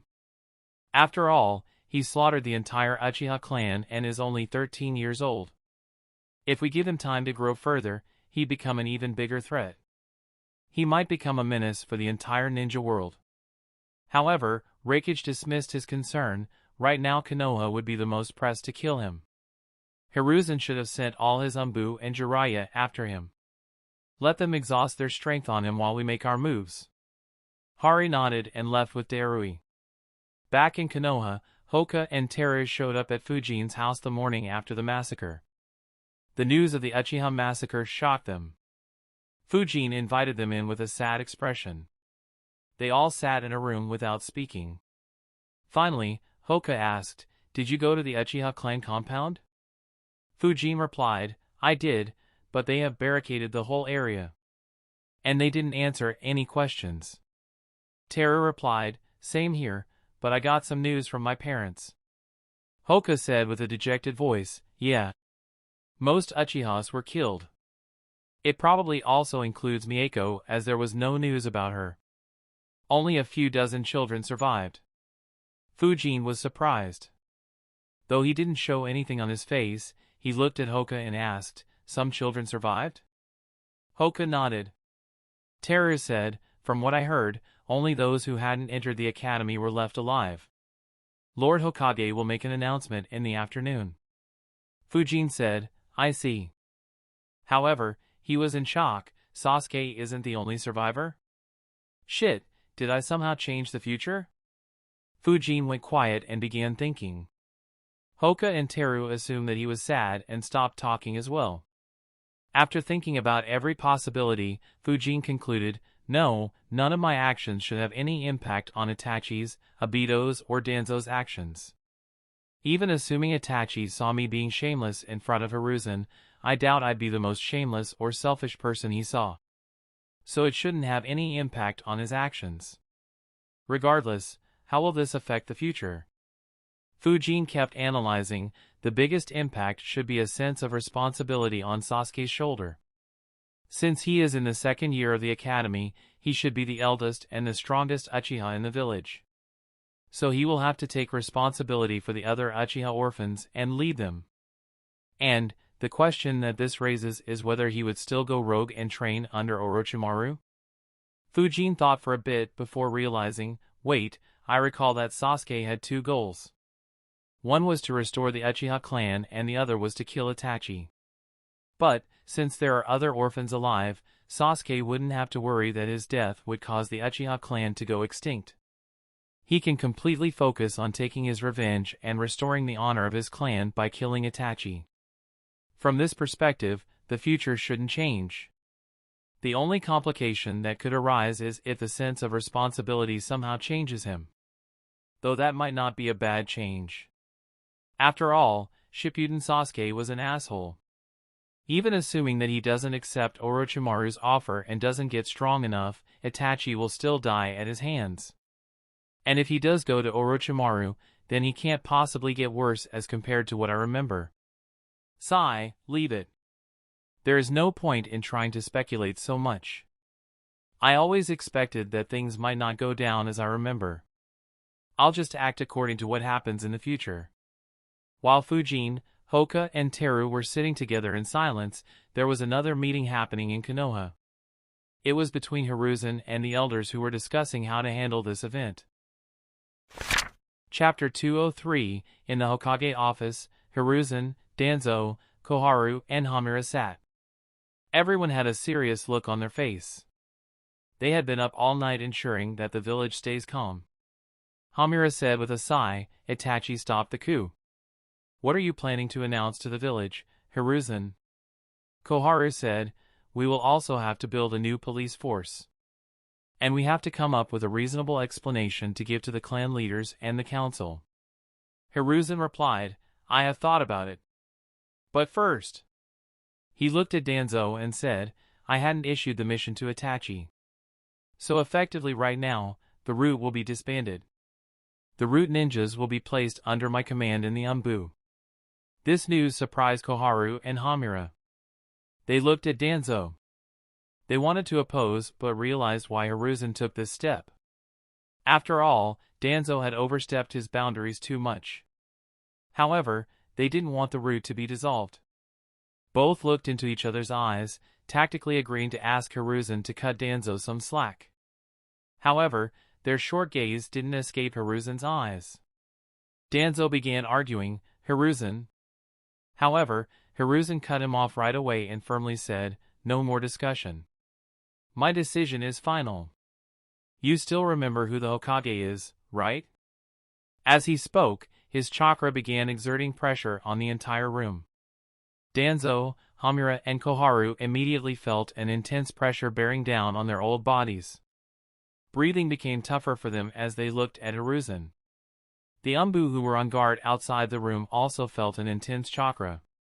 They looked towards the room with sweat gathering behind their masks. They didn't know what was happening in the room, but their minds, which were in chaos due to the unimaginable massacre the night before, calmed down. All had the same thought: as long as we have Lord Hokage, we have no reason to worry. In the room, the elders analyzed whether they should resist Hiruzen's chakra. After all, Hiruzen hadn't displayed his full power. If they decided to, they could counter the current pressure. However, Hamura and Koharu decided against it. If they did, Hiruzen would just overpower them. Hamura and Koharu were reminded of the massive difference between their strength and authority when compared to Hiruzen. Hamura said, "All right." Koharu also nodded. Hiruzen stopped exerting his chakra. The pressure in the room was slowly lifted. Hiruzen said, "Uchiha Sasuke has woken up." He talked about his interaction with Itachi. Itachi claimed that he did this to test his power. We will report that to the village and the council. Though some clan leaders will realize that something is off and might even figure out the truth, I doubt they would speak of it. Everyone in the room understood that Hiruzen was speaking of Shikaku. He continued, "As for the police force, establishing a new one will require a lot of work and manpower. Also, the common people were upset at how the Uchiha policed them. So I have decided to abolish it too. Instead, the Umbu will take up that responsibility." Koharu said, "Even with the root, the Umbu won't have a lot of manpower. Are you planning to expand the Umbu?" Hiruzen nodded. "In a month and a half after the flames of this event settle down, I'll recruit more Chunins into the Umbu. The Uchiha clan had the highest number of Jounins and elite Jounins. We will have to invest a lot of resources into the existing Chunins and raise them to the Jounin rank as soon as we can. Even if we don't promote them officially, we have to ensure that they have Jounin-level fighting capabilities." Hamura asked, "What about the other villages? Though preventing the coup has conserved our strength, other villages may have some evil ideas as we have lost the Uchiha clan." Hiruzen replied, "Suna is still weak and Kiri is involved in their internal battles. They aren't in a position to do anything. The only concerns are Iwa and Kumo. But they are wary of each other. So they won't make a move."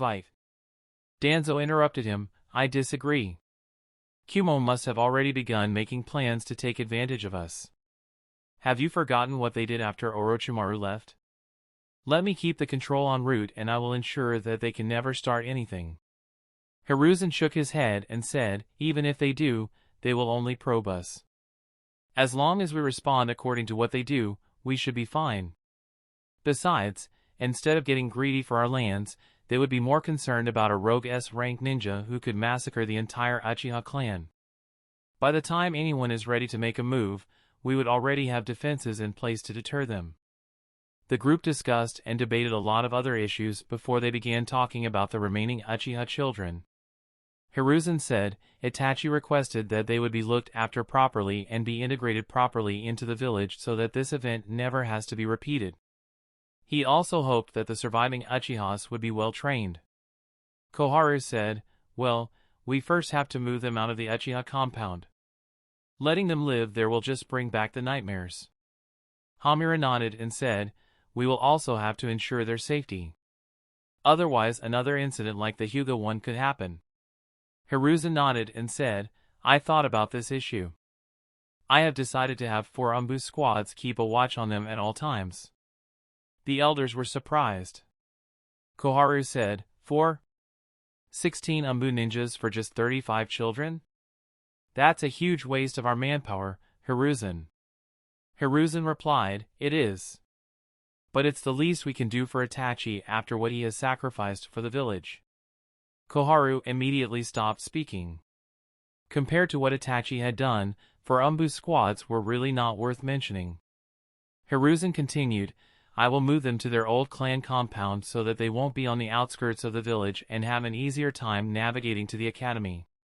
In addition, I will employ some civilians permanently to look after them until they graduate.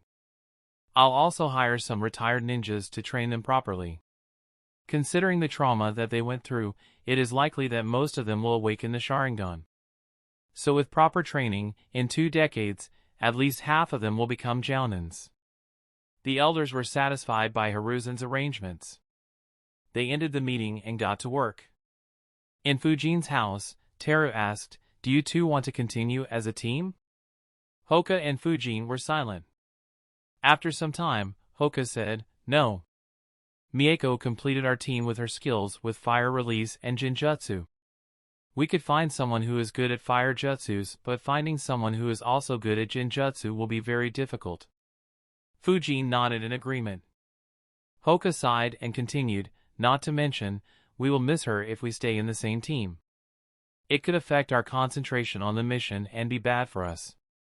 Teru said, yeah, I had the same worry.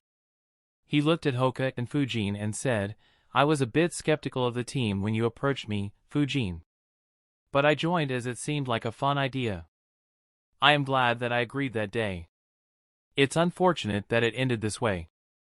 Who would have imagined something like this would happen? Fujin and Hoka sighed and nodded, yeah. The 3 said goodbyes. All 3 were sad. Fujin sighed, no point in being dejected and wasting time. After all, it was my decision to not interfere. It's time to get back to training. And time to take the next step. He entered his basement to continue his training. In the afternoon, Hiruzen made an announcement. The entire blame was put on Itachi's head. His image was painted as a bloodthirsty lunatic. Following the announcement, they participated in the council meeting. 3 days after the massacre, a funeral was held for the deceased Uchiha clan members. All the Uchiha orphans had woken up and were present. All of them were crying. The entire place was filled with their cries. And with all the Uchihas dead, they didn't have any relatives to comfort them. A lot of other ninjas also showed up. Fujin, Hoka, Teru, and Renjiro were also present. So were all the academy teachers. Renjiro looked very sad. Fujin observed the Uchiha orphans. Unsurprisingly, other than Sasuke, he didn't recognize anyone. After the ceremony and mourning, everyone began leaving. Only a few stayed back. Renjiro, Fujin, and Hoka stood in silence in front of Miyako's grave, paying their last respect to her. After some time, Renjiro broke the silence. Fujin and Hoka could feel the sadness in his voice. He said, I never spoke about this with you. Before you, I had trained another group of academy students. Fujin and Hoka listened to his words carefully. Chapter 204, Renjiro continued, they weren't as talented as you 3. But they were very cheerful and worked hard. After 2 years of training under me, they were all promoted to Chunins. I was very proud and fond of them. Unfortunately, at the start of the Third Great Ninja War, the army they were a part of was ambushed by an elite army of Kumo led by the current Raikage and the Jinchuriki of Eight-Tailed Beast. The entire army was annihilated with no survivors. We never even got their dead bodies back. He stayed silent for some time. Fujin and Hoka didn't disturb him. He continued, in the war, I was deployed on the coastline the entire time. So I never had any opportunity to seek justice for them. Even if I did, I doubt I'd be able to take revenge on a future Kage and a perfect Jinchuriki. The sorrow made me determined to never take another squad of fresh Genins as students. Until Lord Hokage forced me to train you guys. Seeing your talent, I was convinced that as long as you three grew up safely, there won't be many who could kill you. At worst, you will always be able to abandon the mission and escape. He stopped talking for a minute before sighing. However, I never imagined that my student would die in the village rather than on the battlefield. He placed his hands on Fujin's and Hoka's heads and said gently, ensure that you two stay safe and alive. Don't make me attend the funerals of all the students I trained. Fujin and Hoka said, yes, sensei. Renjiro had a sad smile on his face. He left, leaving Fujin and Hoka alone. Both stood in front of Miyako's grave silently for some time. After a few minutes, Hoka asked, do you have any plans, Fujin? Fujin shook his head and said, no. I just plan to focus a lot on training. The next time something like this happens, I hope to have the power to make a difference. Hoka heard him. He didn't understand how Fujin could have made a difference in this matter. But he understood why Fujin wanted to become stronger. He said, let's both train Fujin. I want to hunt down Uchiha Itachi. His words shocked Fujin, who immediately looked at him. Though he was very serious a moment ago, he couldn't help but think, shit, Renjiro will lose another student. He eliminated that thought from his head and said, he slaughtered his entire clan. I went on a mission with Mako earlier and saw how strong the Jounins in their clan were. I doubt we both together could beat one. And yet Itachi, who is only 1 year older than us, killed the entire clan. Hoka frowned. He thought and said, he let the power go into his head. As long as he doesn't keep getting stronger and we keep training, we will eventually catch up with him. Then we can make a move. Once again, Hoka surprised Fujin. This time it was the conviction with which he spoke. Fujin looked into his eyes and stared at him. However, Hoka's gaze didn't falter. Fujin smiled and said, yeah, eventually we will be stronger. He raised his fist and said, 3 years. Hoka was confused. Fujin continued, I will gain the Jounin rank officially in 3 years and challenge Sensei to a fight. I know you have never managed to beat me. If you want to hunt Itachi, beat me when we meet after 3 years. This time Hoka was surprised by Fujin's confidence.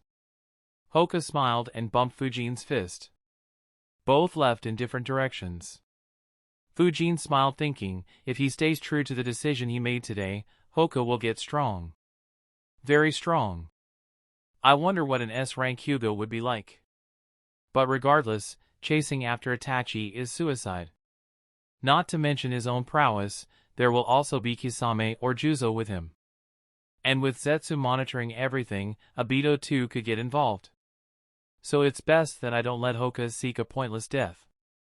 After all, Mako is already dead and it isn't really Itachi's fault.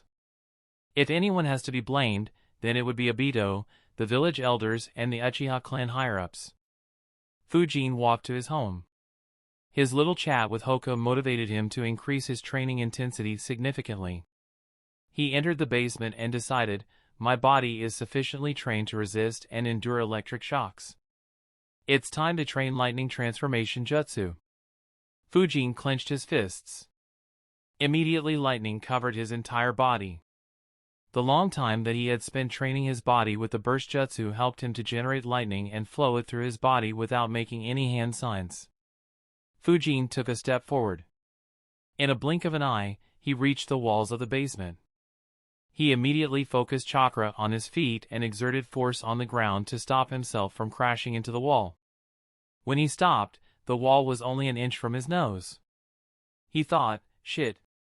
If I wasn't already used to traveling at high speeds, this would have ended badly. This jutsu's speed is good, but it doesn't provide any control. No wonder the scroll said that the only way to move freely with this is to use obstacles like trees or rocks to change direction. And though the speed this jutsu provides is high, it isn't as fast as flickering when it comes to traveling and also takes a lot more chakra than it. However, on the plus side, in a battlefield that doesn't have a lot of space, this jutsu will be quite strong. Especially if the fight is inside a cave or if the battle situation doesn't allow me to move away long distances using flicker. Having analyzed the advantages and disadvantages of the jutsu, Fujin began training it. 6 hours later, Fujin was standing with his back to the wall. He observed all the pillars in the basement. In addition to the pillars, there were 6 mannequins in the basement. Lightning began flowing through Fujin's body. He bent at his knees slightly and disappeared from his spot. In the basement, lightning could be seen bouncing between pillars. Fujin suddenly appeared before one of the pillars. His left fist was clenched. Chakra had been concentrated on the fist. Fujin punched the mannequin. The force of Fujin's punch caused the mannequin to explode. Chunks of metal got launched across the room and crashed into the pillars and the wall. Due to the seals Fujin had inscribed on the pillars and walls, the metal pieces bounced back without damaging them. A smile could be seen on Fujin's face. He analyzed, Senju Taijutsu style along with this jutsu is a very powerful combination. I doubt many would survive this unharmed. However, his smile faded as he concluded, unfortunately, this is the limit of this jutsu. No matter how much I try, I can't keep this jutsu on continuously. After I attack once, all the lightning flowing in my body disappears. I tried generating more lightning, but even that didn't work. It looks like this is the limitation of lightning transformation jutsu. Sigh, I thought I could match Raikage's speed aspect with this jutsu. Though it's understandable as it is only a rank D jutsu. So either Hiruzen or whoever tried to copy the Raikage only reached this level of efficiency or they are hiding what they achieved and only put a subpar version in the academy. Fujin stopped practicing and went to the meditation room. He sat in meditation to analyze whether he could modify the jutsu to ensure that it stays on for a long time as long as he continues pouring in chakra. After an hour, Fujin let out a sigh. He concluded, no. The limitation is due to the way the chakra is manipulated. If I have to go past it, I'll have to change the way chakra flows. Unfortunately, I have no experience in this. I am not sure if I could do something like this even with wind jutsus. Even if I start experimenting, I'll probably need years of experimentation until I get lucky and find the right way. It's not worth it. I will just have to stick with this until I find a more advanced version or become an expert in lightning element to create my own jutsus. Fujin decided to rest for the day. The next day, Fujin began training the electric skin jutsu. Fujin weaved the hand signs. An electric layer formed along his skin. Fujin observed, it doesn't boost me physically like the lightning transformation jutsu. But if anyone hits me, then the attacker will get zapped just like in the burst and lightning transformation jutsu. Alright, let's see how this works. He began making hand signs. Lightning release, lightning beam jutsu. A beam of lightning was released from Fujin's hands. It hit a mannequin head-on and destroyed it. Fujin analyzed, looks like the power of my jutsu has increased by almost 50%. I guess the Jashinist priest that Mako and I fought used this to increase the power of his lightning jutsu before he went on a rampage during the final clash. If I can use this without any hand signs every time before I use a lightning jutsu, it could be considered as me permanently boosting the power of my lightning jutsus. Yeah, I should do that.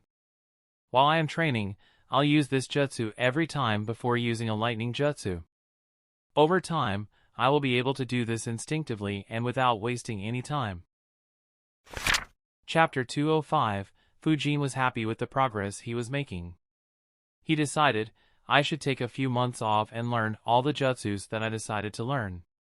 After all, I completed a lot of missions in the last month. Combined with my team disbanding, it shouldn't raise any eyebrows. Having made a decision, Fujin began making hand signs. Lightning release, false darkness jutsu.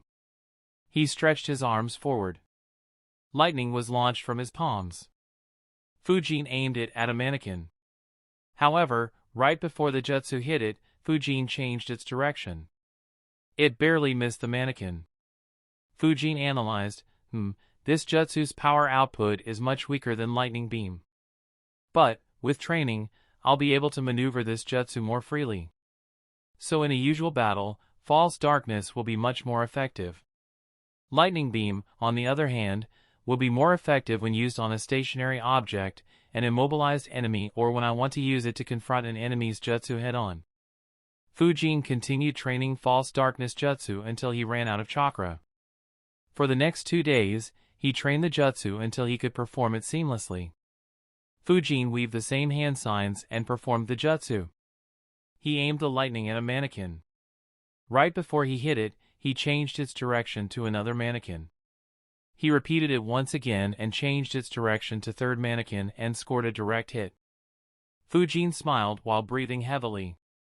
He concluded, shit, it isn't easy to train 2 rank B jutsus at the same time. It puts a lot of strain on my chakra reserves. Lightning jutsus use a lot more chakra than wind jutsus. Still, it looks like this jutsu is down.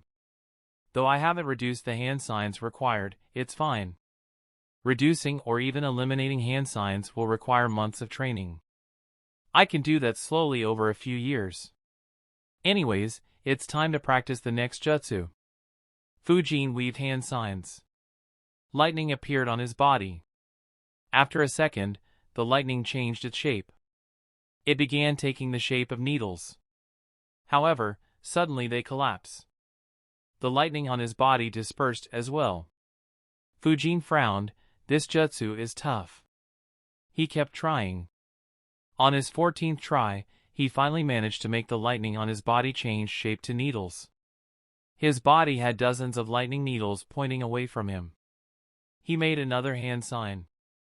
Immediately, all the lightning needles were launched. They traveled around 5 meters before dispersing into the air. Fujin sighed, this jutsu is tough. Though I guess the difficulty makes sense. After all, it isn't simple like just generating and launching lightning. The scroll said that hundreds or even thousands of small needles can be formed. And they can be launched for around 40 meters around the user. In addition, the user can also control the part of the body on which the needles are formed. This way, the user can avoid hitting allies. Fujin kept training the electric needle spread jutsu. 5 days later, Hiruzen was sitting at his desk going through the paperwork. The Uchiha massacre had increased his workload numerous times. He had to check files on every dead Uchiha ninja, classify them as dead and analyze any impact their death might have. He had been working on it for over a week. With a sigh, he closed one file and handed it to his assistant. His assistant handed him the next file. The file was titled, Uchiha Mako. Hiruzen opened and read all her data. He analyzed, she didn't have much contact outside her clan. Just her Genin squad. Renjiro should be fine. He is used to dealing with such events. He looked at his assistant and asked, Takao, have Hoka or Fujin taken any missions after the incident? Takao grabbed some files and began checking. Hiruzen looked at Miyako's file again and wondered, why did Fujin leave Tomatsu's squad and form one with his teammates and classmates? Hiruzen said, also check on Tomatsu's file and see what he is doing. Takao said, yes Hokage-sama.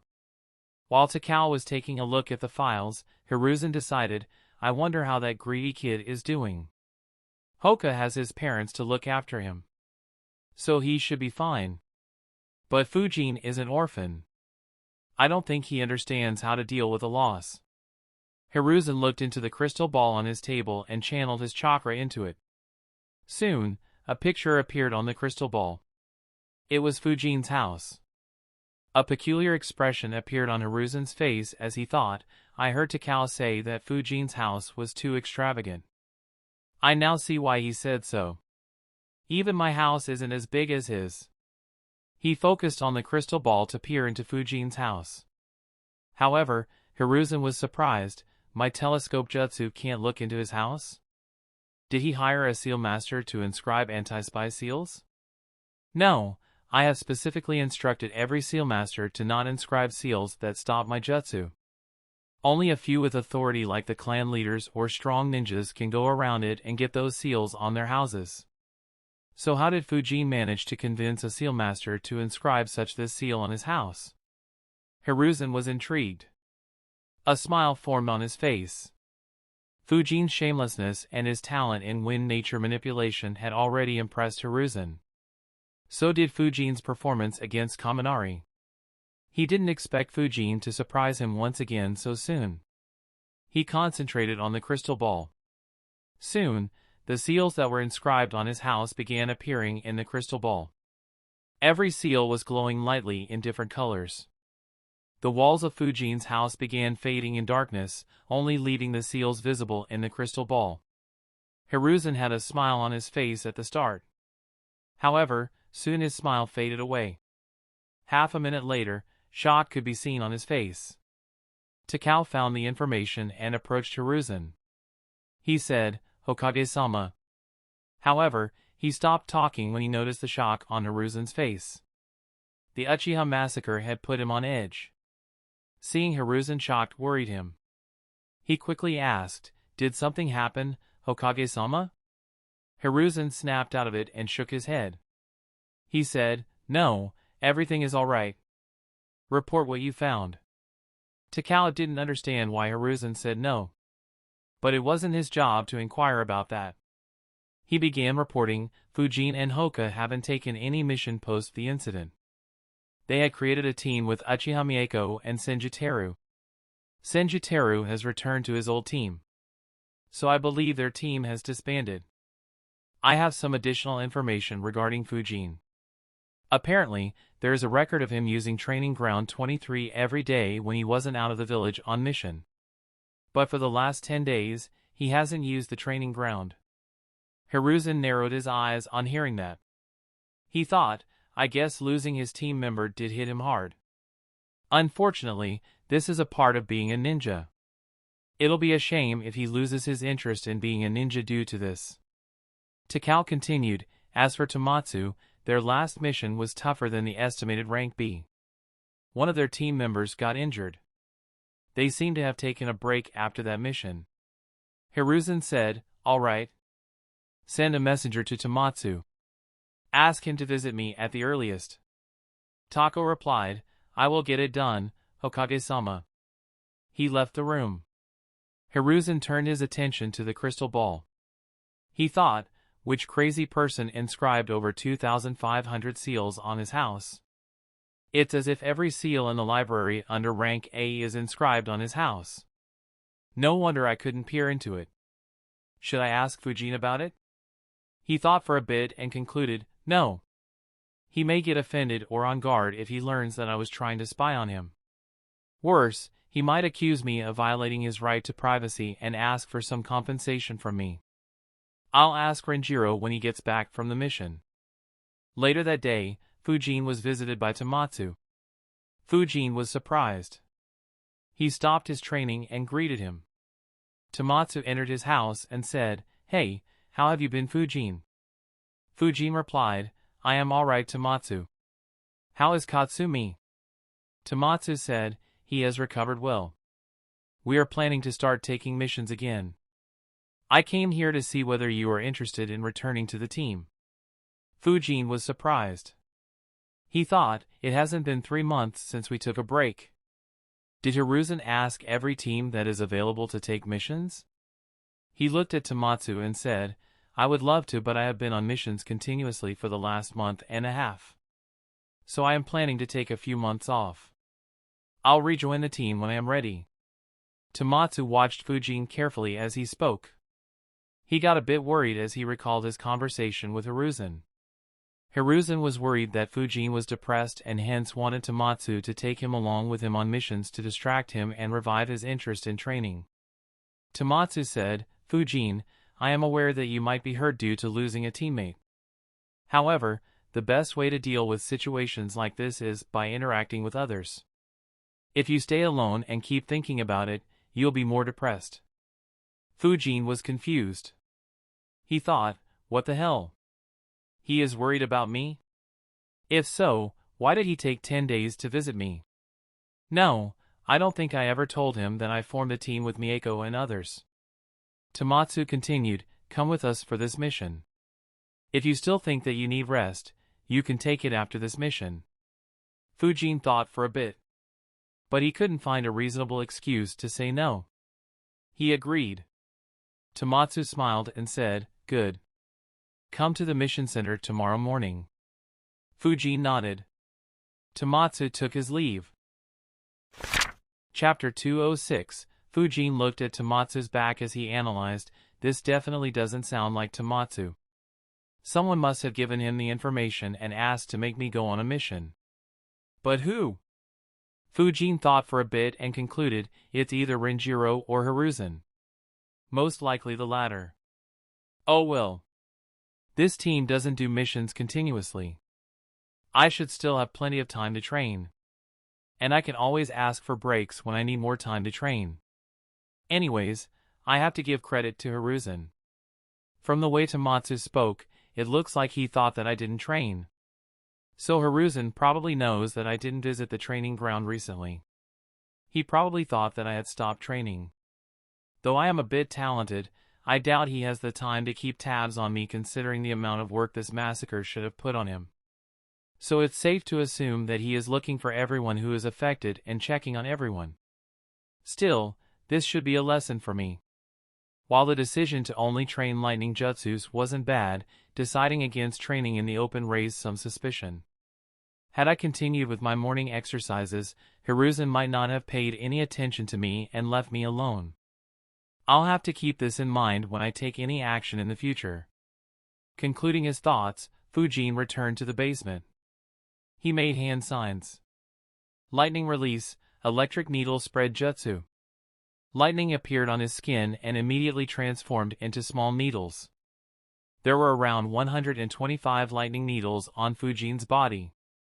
He made another hand sign. The needles were immediately launched outwards for 20 meters. Fujin nodded, "This is much better than when I started. Though the number of needles can get higher, I don't have much use for them. What I need more is to increase the distance to which these needles go. And I also have to work on generating needles on only one part of my body. Otherwise, the chakra cost of this jutsu will be needlessly high." The next day, Fujin showed up outside the mission center. Tomatsu, Katsumi, Ryota, Tadashi and his dog Kento were already there. Tomatsu went in to accept the mission while others decided to catch up. Most of the conversation was centered around Katsumi recovering from the injuries. Tomatsu returned and said, "I accepted a mission in the land of hot water. A noble has made some discoveries in the territory under his command. He wants us to provide protection and help with the inspection. There will likely not be any fighting, but he issued the mission as a precaution. We may have to stay there for a few weeks." Tadashi said, "A relaxed mission to get us started." Nice pick, Tomatsu. Tomatsu nodded as he thought, yeah. If Fujin is distracted, then his life would be at risk if we take a difficult mission. The squad moved out and began rushing towards the hidden hot springs village. After a day and a half's travel, the squad finally reached and entered the village. As they were walking, Fujin couldn't help but notice the ridiculous number of hot spring baths in the village. Ryota noticed Fujin's gaze and chuckled. He asked, "First time here?" I too was surprised by the high number of hot springs in this village on my first visit. The village truly lives up to its name, haha. Fujin replied, "I entered this country multiple times, but this is my first visit to this village. I did expect a high number of hot springs, but this is a bit too much. How do these shops even stay in business if so many exist? Wouldn't they keep undercutting each other's prices? Tomatsu answered, the daimyo has issued a minimum price for using the hot spring baths. Every bathhouse has to abide by it. This way they don't go into a loss. Fujin muttered, it's still too much. After all, if customers don't visit them, they will still have losses.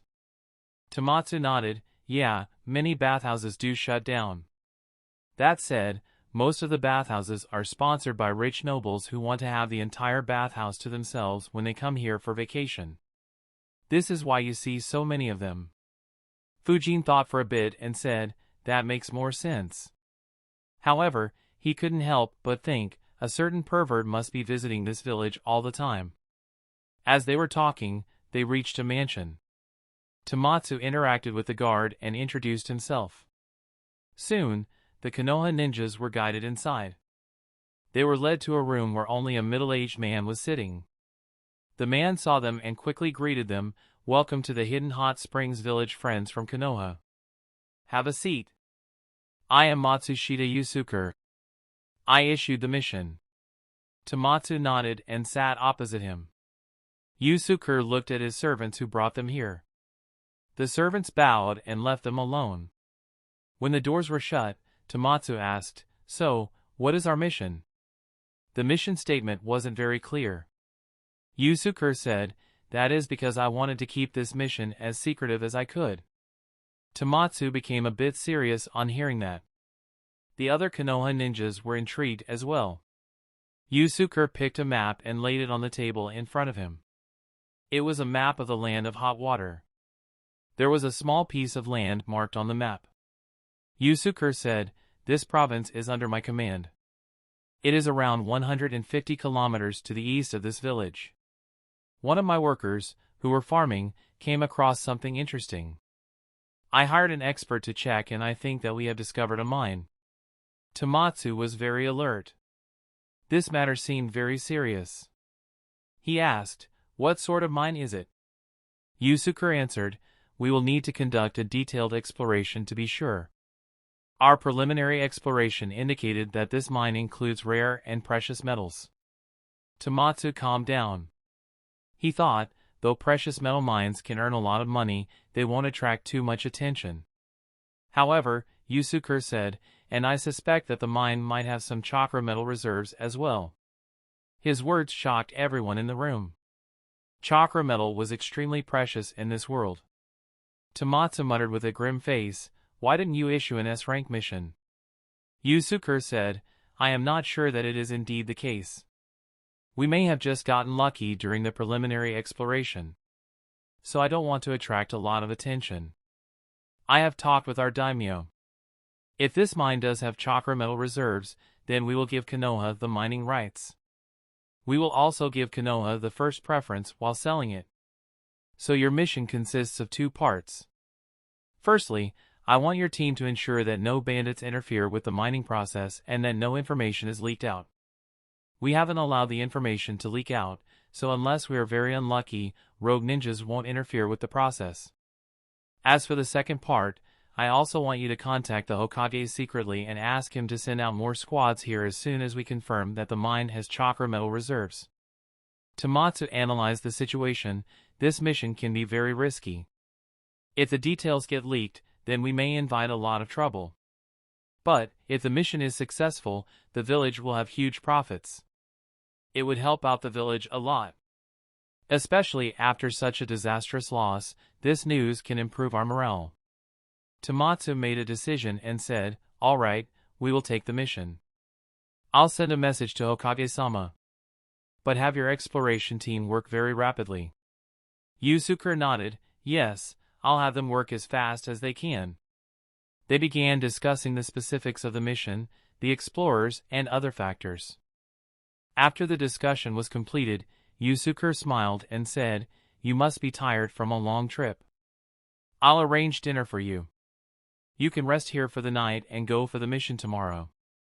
Tomatsu smiled and said, thank you. They got up and left.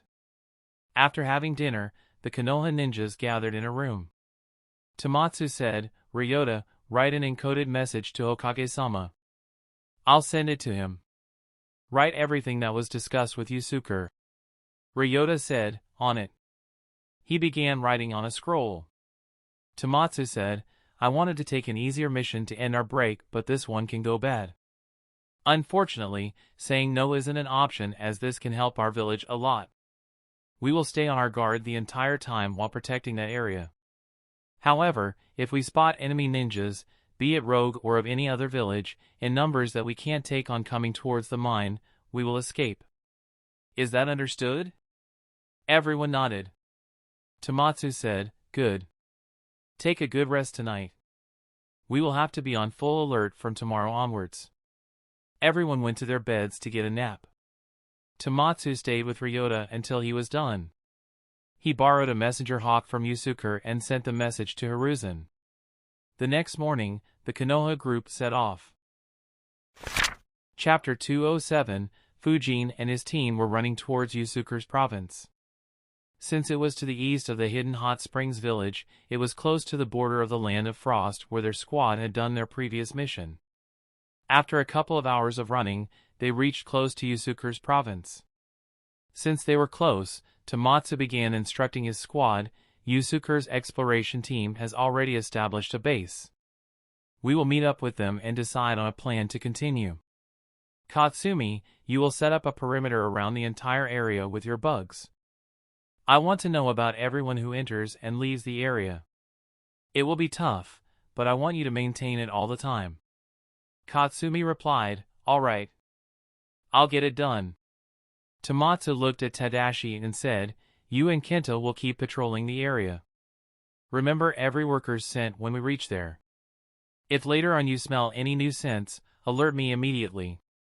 Tadashi replied with a grin, don't worry, we got it. Right, Kenta? Kenta barked in agreement. Tomatsu nodded and said, Ryota, Fujin and I will stay on standby. If you two find something off, then you will pass on the message to us and tell us what you think will be the appropriate action to take. Everyone nodded. Tomatsu was about to say more when all the Konoha ninjas suddenly stopped and jumped backwards.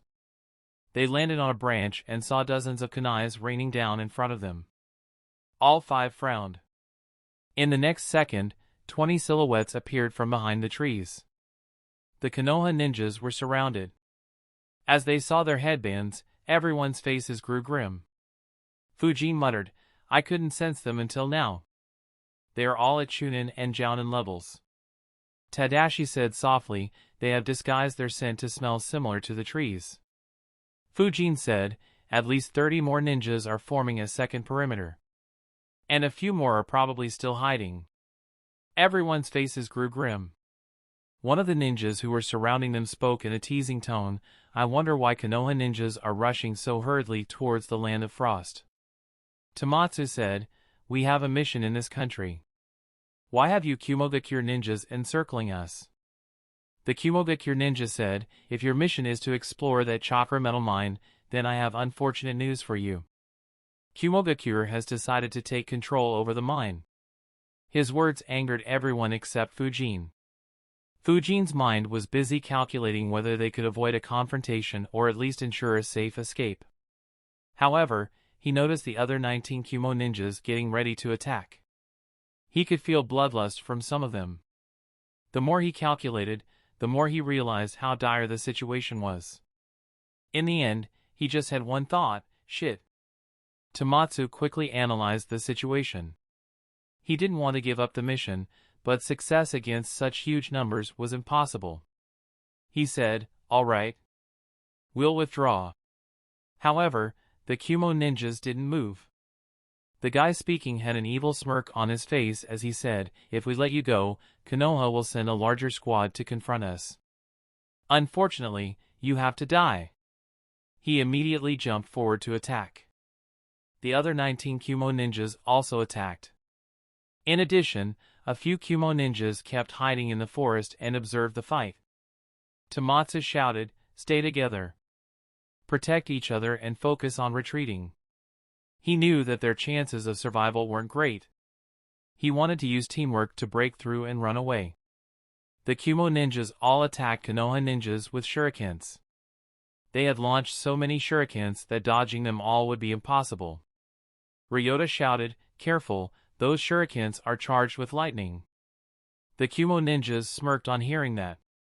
Despite knowing, the Konoha ninjas wouldn't be able to dodge due to the high number of shurikens. As long as the shurikens hit them or even their weapons, their body will be paralyzed for a few seconds. Even if they barely manage to avoid the shurikens, their bodies will still feel the electric charge and slow them down momentarily. This would be enough time for Kumo ninjas to win the battle. Chakra gathered on Fujin's palm. He said, "Ignore them, focus on making a breakthrough." His team decided to trust him and began moving back in the direction of the hidden hot springs village. The chakra on Fujin's hands transformed into the wind. A gentle breeze began flowing through the area. All the shurikens were redirected by the wind and stayed away from them. They passed the Konoha ninjas from a safe distance and instead moved towards the Kumo ninjas. The smirk on Kumo ninjas' faces suddenly disappeared. All took evasive maneuvers. A few grabbed swords and flowed lightning chakra through them and used them to block or deflect the shurikens. Taking advantage of the small opening, Tamatsu instructed, "Tadashi, create an opening. Ryota and I will assist you. Katsumi and Fujin, focus on defense." Tadashi and Kenta stepped forward. Man-Beast Ultimate Taijutsu, Fong over Fong. Both began spinning around rapidly and doubled up on one of the Kumo ninjas. Ryota and Tamatsu followed him. Their goal was to stop the ninjas next to the one Tadashi targeted from interfering. As long as Tadashi injured that ninja, the Konoha ninjas could get out of the encirclement. Fujin grabbed a sword in his right hand while thousands of bugs began appearing around Katsumi. With Tadashi leading the attack and others aiding him and protecting each other, the Konoha ninjas finally felt some chances of success. However, as Tadashi reached close to that ninja, he suddenly grinned. He made a hand sign while saying, "You couldn't have chosen a worse opponent to break through." Lightning release, gyroscope jutsu. His chakra suddenly spiked and 2 rings of lightning appeared around him and began spinning around him at very high speeds. Fujin's eyes widened as he sensed the immensely destructive power in those lightning rings. His chakra suddenly increased a lot. He had suppressed his chakra earlier to pretend to be a chunin. But he is a full-fledged jounin. Unfortunately, he didn't have any time to warn. Tadashi and Kenta directly hit the lightning rings. The jutsu was so powerful that their attack was immediately stopped. Both screamed in pain as their bodies were zapped by lightning. Ryota and Tamatsu were shocked. They began moving towards Tadashi. However, they were blocked by the Kumo ninjas they were trying to block earlier. 2 Kumo ninjas attacked each of them and stalled them successfully. Fujin and Katsumi wanted to help, however, they were helpless. 4 Kumo ninjas weaved hand signs at the same time Tadashi and Kenta were hit by the lightning rings. Lightning release, false darkness jutsu. 4 lightning spears were headed at them from the back. Fujin immediately shot air bullets at 3 of the incoming attacks. The air bullets pierced through the lightning spears and dispersed the jutsu. Katsumi controlled his bugs to stop the last attack. The lightning directly hit those bugs. Hundreds of bugs died, but they managed to stop the jutsu. However, despite stopping the jutsus, their situation grew grimmer. While Tadashi and Kenta were being zapped and others were stalled, 2 Kumo ninjas flickered next to Tadashi and Kenta. Fujin and Katsumi turned around to continue their escape. However, they were shocked. 1 Kumo ninja stabbed his sword through Kenta's neck in front of them. Tadashi watched in horror as Kenta whimpered and howled in pain and collapsed on the sword. After a moment of disbelief, his eyes turned red in rage. He looked at the Kumo ninja in front of him and shouted, "Motherfucker! I will kill you all." His body was still being zapped. However, he gritted his teeth and moved despite the pain. He formed a claw with his right hand. His nails grew long and became very sharp. His hand transformed and looked very muscular and savage. He attacked the ninja who had formed the lightning rings that trapped him and Kenta with his claw aiming to crush his skull. Unfortunately, he was highly outmatched and his body was still slow due to the shocks he had to endure. The Kumo ninja moved to the side and dodged his attack with ease. He grabbed his sword and pierced Tadashi's heart in one smooth motion. Tadashi's eyes were wide open. He couldn't believe how easily he and his partner were killed. The Konoha ninjas wanted to help. However, they were all tied down. They didn't have any opportunity to save Tadashi. They could only watch helplessly as a teammate died in front of them. Chapter 208, Fujin hadn't been with this group for long. Even though he didn't like to lose a teammate here, his focus was still on escaping. His mind was rapidly calculating ways to escape from his horrible situation. However, the other three had been with Tadashi for years. Their eyes grew red in rage. Tomatsu yelled while leading hand signs, "Since you want to kill us, I'll take as many of you with me as I can." Fire release, burning ash. He spewed a stream of chakra-infused ash from his mouth. It spread in all directions but had a small space at the center where the four Konoha ninjas stood. The Kumo ninjas tried approaching but moved away immediately on seeing the flammable ash spreading in the area. A few launched lightning and water jutsus into it. However, in the next second, Tomatsu lit a fire in the ash and the entire smoke screen blew up. The explosion canceled out every jutsu aimed at them. Two Kumo ninjas were just outside the range of the explosion. They were hit with stones and sticks, causing some injuries. The Kumo ninjas were preparing for another round of attack when suddenly, the fire caused by the explosion increased threefold in size and intensity and began spreading out at a rapid speed. Fujin had released an infinite breakthrough jutsu in all directions, causing the fire to spread rapidly. The Kumo ninjas weren't expecting that. All 20 ninjas were too close to perform any jutsu or run away. They were hit by the fire. The ones who were hiding in the forest quickly retreated or used defensive jutsus. Kumogakure advisor Hari, who was hidden in the forest, muttered, "They have a strong wind user. Be careful of him." The three who were with him nodded. They didn't expect the Konoha ninjas to hit back so fiercely.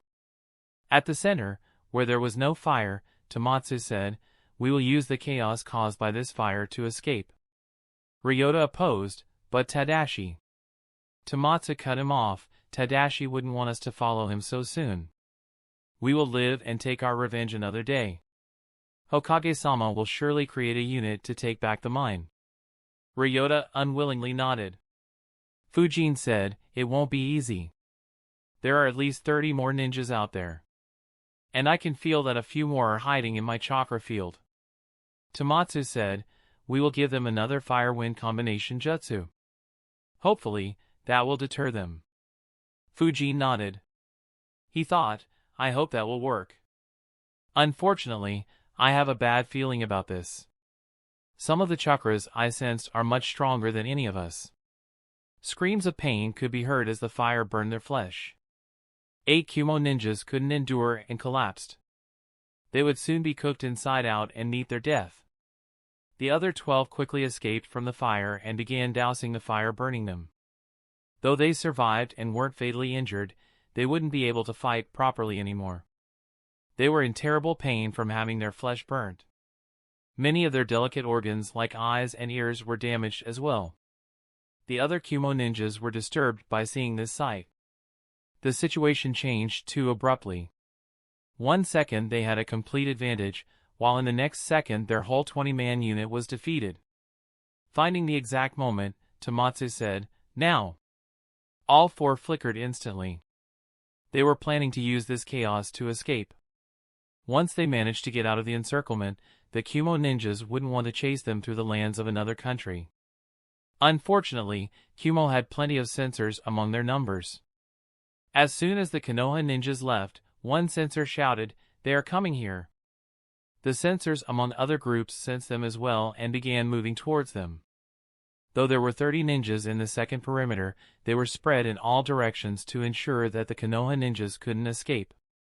The place where the Konoha ninjas were headed only had 6 Kumo ninjas. The leader of that 6 ninja squad noticed them approaching. He calculated, "We only have to stall them for a few seconds. Then others will catch up and they will be in a helpless situation once again. The Konoha ninjas also knew about it. Tamatsu weaved hand signs rapidly. Fujin noticed his hand signs and timed his jutsu perfectly. Fire release, fire wave jutsu. Wind release, infinite breakthrough jutsu. The jutsus combined. Extremely hot air moved rapidly towards the Kumo ninjas. Two ninjas stepped forward while waving hand signs. Water release, water wall jutsu. Earth release, earth wall jutsu. Two walls appeared in front of them. The fire-wind combination jutsu easily broke through the water wall. Evaporated water formed a smokescreen in the area. However, the earth wall stood firm. The jutsu hit it and began moving around the earth wall. Though the Kumo ninjas were barely safe behind it, they were trapped as the forest around them was burning. The Konoha ninjas didn't mind the result. They avoided the fire and escaped in a different direction. Unfortunately, the Kumo ninjas didn't allow them to escape so easily. For ropes made of lightning suddenly appeared through the fire they had caused. They moved at a rapid speed and didn't allow Konoha ninjas to use any jutsus. They had to split up to dodge. Unfortunately, the lightning ropes also changed directions to chase them. Fujin noticed the rope coming towards him. Chakra flowed through his sword as he slashed at it. The wind element chakra flowing along his sword easily neutralized the jutsu. However, he quickly turned around and looked behind. Two jets of water were heading at him. Katsumi once again sacrificed some of his bugs once again to stop the lightning whip. Ryota slammed his hands on the ground. A small rock shield appeared in front of him. The lightning rope hit the shield. However, instead of piercing through or damaging the shield, the lightning was directed into the ground. Lastly, Tamatsu just kept hiding behind trees until the lightning rope ran out of power. The group wanted to run away once again. Unfortunately, the remaining Kumo ninjas had begun to catch up. Ryota was about to move towards Tamatsu. However, two hands appeared from the ground and grabbed his legs. He looked down as the Kumo ninja said, "Got you." He began dragging Ryota underground. Ryota quickly made a hand sign and touched the ground. The ground suddenly became harder, trapping the Kumo ninja underground. Soon, spears began forming underground. A few pierced into his body. The Kumo ninja was horrified. At that instant, a lightning spear flew towards Ryota. Ryota's attention was drawn towards it. However, it was too late for him to move. Fortunately, a shield of bugs appeared in front of him to block the lightning spear. However, the lightning spear changed direction and hit the ground. Ryota's earth jutsu was dispelled and the ground softened. The Kumo ninja, who was under the ground, quickly escaped. Katsumi and Ryota looked at the attacker, who was a woman. She was tall, fair-skinned with a curvaceous figure and had a stoic, aloof expression on her face. She has blue eyes and straight, shoulder-length blonde hair cut in an asymmetrical bob style. At the same time, Fujin and Tamatsu were attacked as well. Right after Tamatsu neutralized the lightning whip, he heard a voice behind him, "You are very good." Tamatsu quickly turned around. However, an intense light was emitted at him, blinding his eyes. Tamatsu closed his eyes and grabbed a kunai. However, instead of fighting, he flickered away. Unfortunately, his opponent was faster than him. C flickered as well and launched lightning at Tamatsu. Due to having his eyes blinded, Tamatsu couldn't observe the jutsu properly. The lightning hit his body, causing him immense pain. He barely managed to open his eyes to see another attack heading towards him. At the last moment, he snapped out of the lightning shocks and dodged C's attack. He wanted to counterattack, however, 5 more Kumo ninjas appeared and surrounded him. He fell into a desperate struggle. Fujin too was attacked at the same time. When he dodged the lightning whip, he was the closest to the fire they had set up. 2 jets of water were heading straight at him. Fujin created and fired 2 vacuum bullets. Both hit the water jets and pierced through them. Fujin sensed they are trying to break out of the fire and join the fight. He opened his mouth and exhaled strong winds at the fire in front of him. The fire was instantly magnified and became chaotic. The Kumo ninjas who were planning to break through were scared by the sight. Immediately an earth dome formed around them to protect them from the firestorm. Fujin was planning to take this opportunity to run away. Unfortunately, another attack was headed towards him. He turned his head to the right. His eyes widened as he saw a python made of black lightning heading towards him. He immediately flickered while cursing, "Motherfucking Darui." Chapter 209. Right when Fujin flickered, the black lightning python also changed direction and chased after Fujin. Unfortunately, it was much faster than Fujin. Fujin thought running would be pointless. He concentrated chakra into his left palm and quickly charged it with wind chakra. He stopped moving and raised his left palm. The black lightning python quickly reached him and hit his palm. Fujin was pushed behind along the ground, but the chakra on his hand stopped most of the jutsu. However, some lightning still hit his palm and electrocuted him. Fortunately, Fujin had already trained in the lightning element. He could endure those shocks without affecting his ability to fight. Darui was surprised by Fujin's action. He thought, "This kid is impressive. We didn't plan on participating in this fight." Unfortunately, they killed 8 and injured 12 more ninjas. Boss will be very pissed at us if we let any more die. After a few seconds, the lightning python ran out of chakra and lightning and collapsed. Fujin clenched his fist to crush the lightning python in his palm. At that instant, 2 more Kumo ninjas arrived around Fujin. Fujin could sense a dozen more getting close. One of the 2 ninjas appeared in front of Fujin. He swung his sword vertically, wanting to hack Fujin into 2. The other ninja appeared behind Fujin on his right side and attacked Fujin with a sword as well. Fujin immediately punched the sword in front of him with his left fist. The chakra he had concentrated in his palm to block the lightning python still existed. And due to being zapped, his fist was charged with Darui's black lightning. At the same time, he swung the sword in his right hand to clash with the enemy's sword. Both Kumo ninjas timed their attacks perfectly. They clashed with Fujin at the same time. Fujin's left fist hit the sword's edge. The Kumo ninja grinned, expecting Fujin's fist to be split open. However, his eyes widened as he heard a cracking noise. His steel sword had cracked.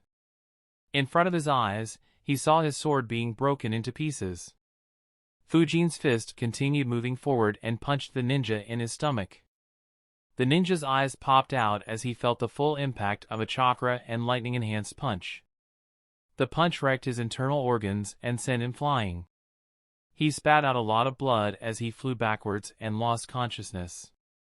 At the same time, when Fujin's fist met the sword, his sword clashed with the enemy's sword behind him. Fujin's sword cut through the enemy's sword like a hot knife cuts through butter. At the same time that Fujin punched the enemy in front of him, his sword cut the enemy behind him in 2. A frown formed on Darui's face as he saw another one of his subordinates die.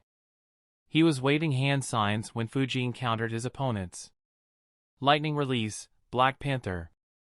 He released black lightning in the form of a panther which reached Fujin almost instantly. Fujin had sensed Darui building up his chakra.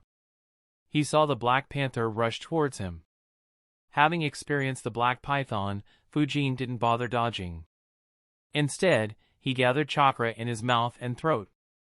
Right when the black panther was only a few meters away from him, Fujin opened his mouth and launched his strongest jutsu.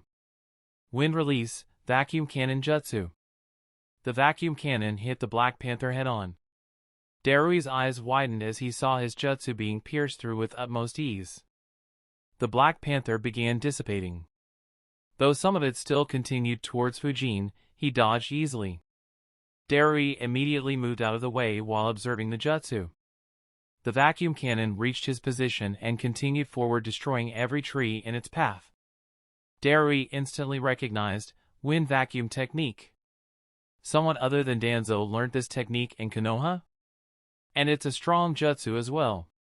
No wonder my jutsu was overpowered so easily.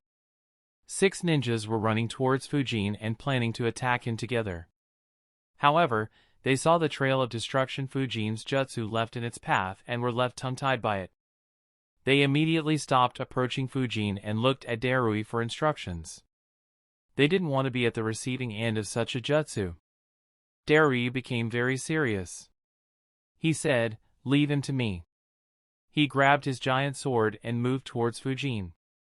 Fujin moved as well such that Darui and the other Kumo ninjas were in a straight line. Wind release, air bullet jutsu.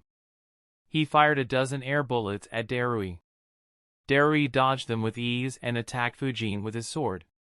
Lightning could be seen flowing along his sword. Fujin attacked back with his sword.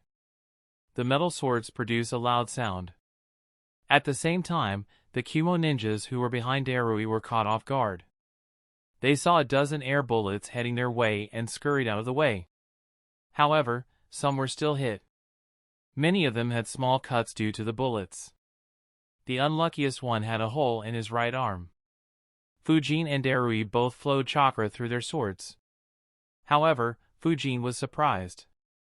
He expected to have an advantage due to the wind element.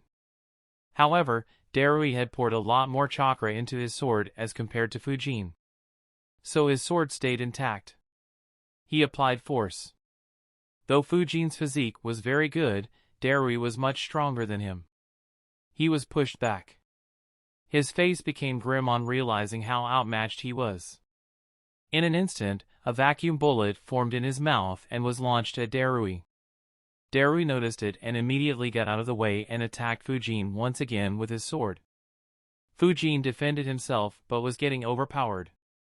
He frowned, his chakra and strength are both stronger than mine. I can't engage him in head-on combat. I have to resort to short clashes and hope that one of my bullets injure him. Fujin used the force of Darui's sword to move away from him. Darui attacked even more aggressively. However, instead of countering him with his strength, Fujin began parrying his attacks and using air and vacuum bullets to attack Darui. Darui dodged them all, but Fujin had 2 goals with his attacks. He would not only aim the bullets at Darui but would also send a few towards the Kumo ninjas watching the fight. One of the Kumo ninjas began cursing, "Damn kid. He is aiming to injure us all." Another said, "We should move away. He is trying to distract Darui. We will be sinners if Darui gets wounded because of us. We will disperse in different directions and surround him from a distance so that he won't be able to escape." Everyone nodded and dispersed. Darui relaxed when he saw his allies leave. He looked at Fujin and analyzed while fighting, "This kid is good. Though he is weaker than me, a single mistake could cost me my life." Darui continued attacking with his sword, but he also began using lightning jutsu. Fujin dodged or countered his jutsus with wind jutsus and both entered into a fierce fight. The other Kumo ninjas kept an eye on the battle from a distance. While Fujin was engaged in a fierce clash, Ryota and Katsumi were dominated by Samui. Even together, they weren't a match for her. To make matters worse, other Kumo ninjas joined the fight. Ryota and Katsumi's faces became grim.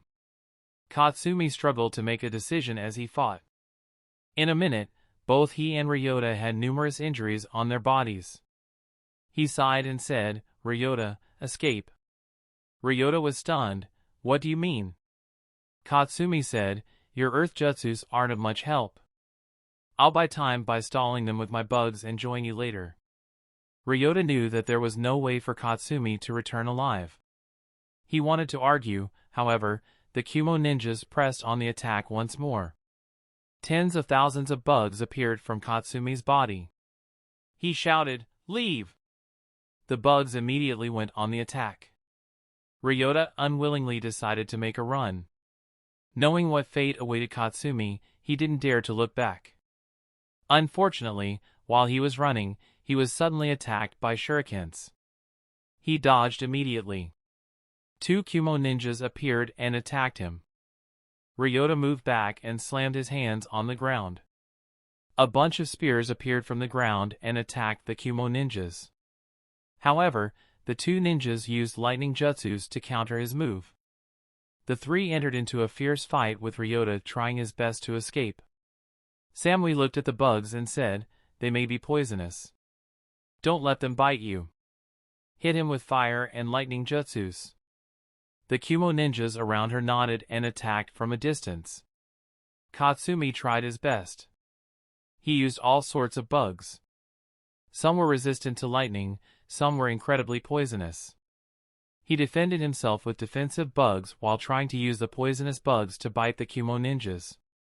However, the Kumo ninjas didn't let a single bug bite them. They bombarded Katsumi with lightning and fire jutsus along with explosive tags. Katsumi's bugs began dying by the thousands. In a couple of minutes, most of his bugs died. Katsumi watched with a grim and sad face. Like Kento was a partner for Tadashi, his bugs were a partner for him. He sighed, "I tried a lot to escape. Unfortunately, there is no way out. I am completely surrounded. It looks like I'll be joining you soon, Tadashi." A few seconds later, a flash of lightning appeared in Katsumi's eyes. Samui appeared in front of him and cut his head off with one swing of her blade. Katsumi became the second Konoha ninja to die here. However, despite his death, his bugs still kept attacking. Samui instructed, "Deal with the bugs. I'll help the others." She left and moved towards Ryota. Ryota was still fighting the two Kumo ninjas. He had managed to escape a couple of times, but they caught up to him again. During the fight, one of the Kumo ninjas landed a kick on Ryota's abdomen and sent him rolling. Ryota immediately got on his feet, however, he felt someone was behind him. He quickly turned around and was shocked to see Samui. His throat dried up. His hands began shaking. He asked in a trembling voice, "Where's Katsumi?" Samui replied in just one word, "Dead." Ryota's mind was in disbelief and rage. However, before he could do anything he felt pain in his abdomen. He looked down to see a sword piercing out of his abdomen. One of the two ninjas he was fighting took the opportunity of his distraction and stabbed his sword into his back. Ryota heard a sadistic laugh as the ninja said, "Don't worry. All your friends and family will join you soon." Suddenly, rage appeared on Ryota's face. He didn't speak a single word and just made the confrontation hand sign. Samui's eyes widened. She jumped back immediately while shouting, "Move away from him." Chapter 210, The Kumo ninjas were confused. In the next moment, Ryota's body exploded. The ninja who had stabbed his back didn't have any time to move. His body took the entire brunt of the explosion. The other Kumo ninja was a bit far away. He moved a bit, but he too was caught in the explosion. When the dust settled, Samui saw a very gore picture. Ryota's body was blown into pieces. The ninja that stabbed him had no flesh on the front side of his body.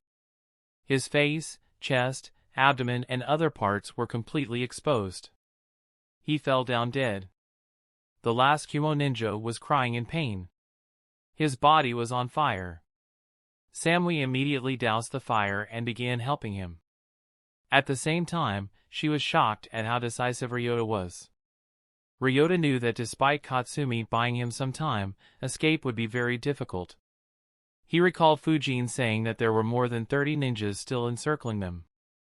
And all of them were at least as strong as Ryota himself was. So in the time between him leaving Katsumi behind and the two Kumo ninjas attacking him, Ryota had stuck 20 explosive tags on various parts of his body and on the inside part of his clothes. When he saw Samui, he knew that his death was inevitable. So he decided to die in a way that would hurt his killers the most.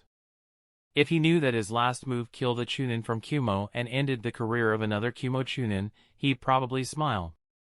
As Samui applied some first aid to the injured ninja, her face was very grim. She thought, "We had planned to kill the Konoha squad while taking no casualties. At most, we concluded that some might take a few minor injuries. However, 8 of our ninjas died in the initial counterattack while 12 got injured. Now one more is dead and another is critically injured. I hope that the remaining 2 Konoha ninjas don't manage to kill anyone." Soon, another Kumo ninja arrived on the spot. He was shocked to see the gore. Before he could say anything, Samui instructed, apply first aid to him. I'll send a medical ninja over here to help you. The ninja nodded and got to work. Samui left to ensure that the remaining 2 Konoha ninjas don't mess up anything. Fujin and Darui were still in a fierce fight. Darui was much stronger than Fujin, however, Fujin had managed to fight back without getting injured. In fact, he had made more killer attacks during their fight than Darui. As he fought while multitasking, a smile appeared on his face. Fujin had never been a fan of taking risks. He always chose the easy way out and won his battles efficiently. So he had never experienced such a battle. A battle where one wrong move would end his life. Where one misstep could maim him. Between the second and the third phases of the Chunin exam, Renjiro tried to simulate such an experience for Fujin. However, Fujin always knew that his life wasn't in danger against Renjiro. So he viewed it more as a pain in the ass rather than experiencing any thrill. However, in this deadly fight, all his senses worked beyond what Fujin had ever experienced. Every single move he made was flawless. The battle made his blood boil in excitement. His movements kept improving as the fight moved on. Fujin felt that he was getting faster and faster. However, it was just his body moving more efficiently. Fujin was surprised. I expected to hate the situation I am in. I never expected that I would instead find it enjoyable. Darui was surprised when he saw the smile on Fujin's face. He had seen such a smile very few times in his life. He sighed in his mind, another battle freak. Great! The smile reminded Darui of a few people who he had seen in his life who loved to fight without caring about anything else. Instead of fear, they would fight like a maniac. One of those few people was the current leader of Kumo. Despite being weaker in strength, Fujin managed to hold on against Darui without getting a single injury. However, though he had a smile on his face, he didn't lose himself in the battle. He analyzed, my chakra reserves are almost empty. I only have a little more than a quarter. I won't last much longer in such an intense battle. Unfortunately, despite performing well, Fujin never found any opportunity to escape from Darui. Fujin's chakra field was active as he analyzed, I need to find a way to get rid of the ninjas watching the fight. If I try to escape, they will attack and I'll be pincered between Darui and whoever attacks. It'll only result in me dying faster. Just like Fujin, Tomatsu was also engaged in fierce fighting. He was completely outmatched by his enemies as well. However, while Fujin managed to ensure that he didn't get injured and kept the other Kumo ninjas at bay, Tomatsu was ganged up on by 7 Kumo ninjas in addition to C. Injuries piled on his body. He had lost his left eye. His right arm was completely burnt from intense lightning shocks. Over 100 small cuts were visible on his body. He was pretty much on his last legs. Tomatsu looked at the Kumo ninjas and realized, this is the end for me. But, if I am going to die, I'll take at least a few of them with me. He began making hand signs. However, at the next moment, a kick landed on his abdomen. He was sent flying away. He flipped in the air and managed to land on his feet. The kick disrupted his hand signs. However, he landed a few meters away from every Kumo ninja. Realizing the opportunity, he immediately flickered away. The Kumo ninjas followed him in a hurry. And a chase began. Unfortunately for Tomatsu, he was very exhausted and injured. His speed was much lesser as compared to Kumo ninjas. C took out a giant shuriken and threw it at Tomatsu. Due to his tiredness, Tomatsu didn't notice it. He stepped on a branch and jumped aiming to get away. Just when he jumped, the shuriken hit his left thigh and cut clean through it. Tomatsu felt the pain and looked down at his left leg in horror. He lost his footing and crashed down. As he fell down, he saw Fujin and Darui fighting in front of his eyes. Both Fujin and Darui also saw him and were surprised. They stopped fighting for a moment. Fujin immediately flickered and appeared next to Tomatsu. Unfortunately, he had already lost consciousness. Soon, C and the Kumo ninjas with him also arrived. Samui as well appeared next to Darui at this moment. The Kumo ninjas were surprised to see that Fujin was unharmed. Fujin's expression became grim. His already bad situation had taken a turn for the worse. He thought, shit. Darui was already out of my league. And I am sure that C and Samui are both stronger than me. Not to mention the 15 others that are along with these three. Now, what the fuck should I do? Fujin's brain calculated all possible options at the speed of light. Fortunately for him, Kumo ninjas didn't attack him right away. C asked Darui, how is he still alive? Darui shrugged and said, the kid is strong. I couldn't injure him. The Kumo ninjas who just arrived were surprised. Darui was very reputed in the land of lightning. The fact that a kid much younger than him could last so long was shocking. C observed Fujin, who was crouching down next to Tomatsu while observing all the Kumo ninjas. C shook his head and said, the kid has almost exhausted his chakra. Let's fini. However, Darui interrupted by asking, what is your name? Fujin looked at him but didn't answer. Darui didn't mind that and continued, you have exhausted most of your chakra. Though you are still unharmed, if you fight, your death is the only possibility. Surrender now. In the future, your Hokage could make a deal with the Raikage to get you back. Fujin didn't reply. He thought, though his words are honest, becoming a prisoner would be the stupidest move. I'll have no control if Kumogakure decides to torture, maim or kill me. Not to mention, hoping for Hiruzen to rescue me would be beyond stupid. That old fox might show that he is a very emotional person, but there are layers of deception hidden under his thick skin. Seeing that Fujin didn't respond, C said, since you don't want to surrender, you'll have to. However, as he spoke, Fujin's frown disappeared. Instead, a smirk appeared on Fujin's face. Soon, that smirk turned into a wide grin. The Kumogakure ninjas were surprised. One of them asked, did he lose his mind? For the first time, Fujin spoke, you know, I was always very afraid of risking my life. I always decided to take the easier way out and do my job efficiently. However, fighting you has made me experience a thrill that I never imagined. Darui, though you may not have heard of me, I have heard of you.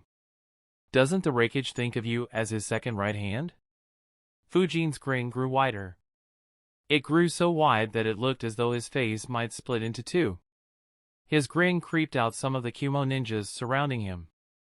Fujin continued, though I will die, taking down 18 Kumogakure ninjas including the Raikage right hand with me would make me a hero in Konoha. Ha ha ha ha ha. Samui's eyes widened on hearing that. She had already seen a crazy Konoha ninja. However, before she could act, the seals on Fujin's bracers lit.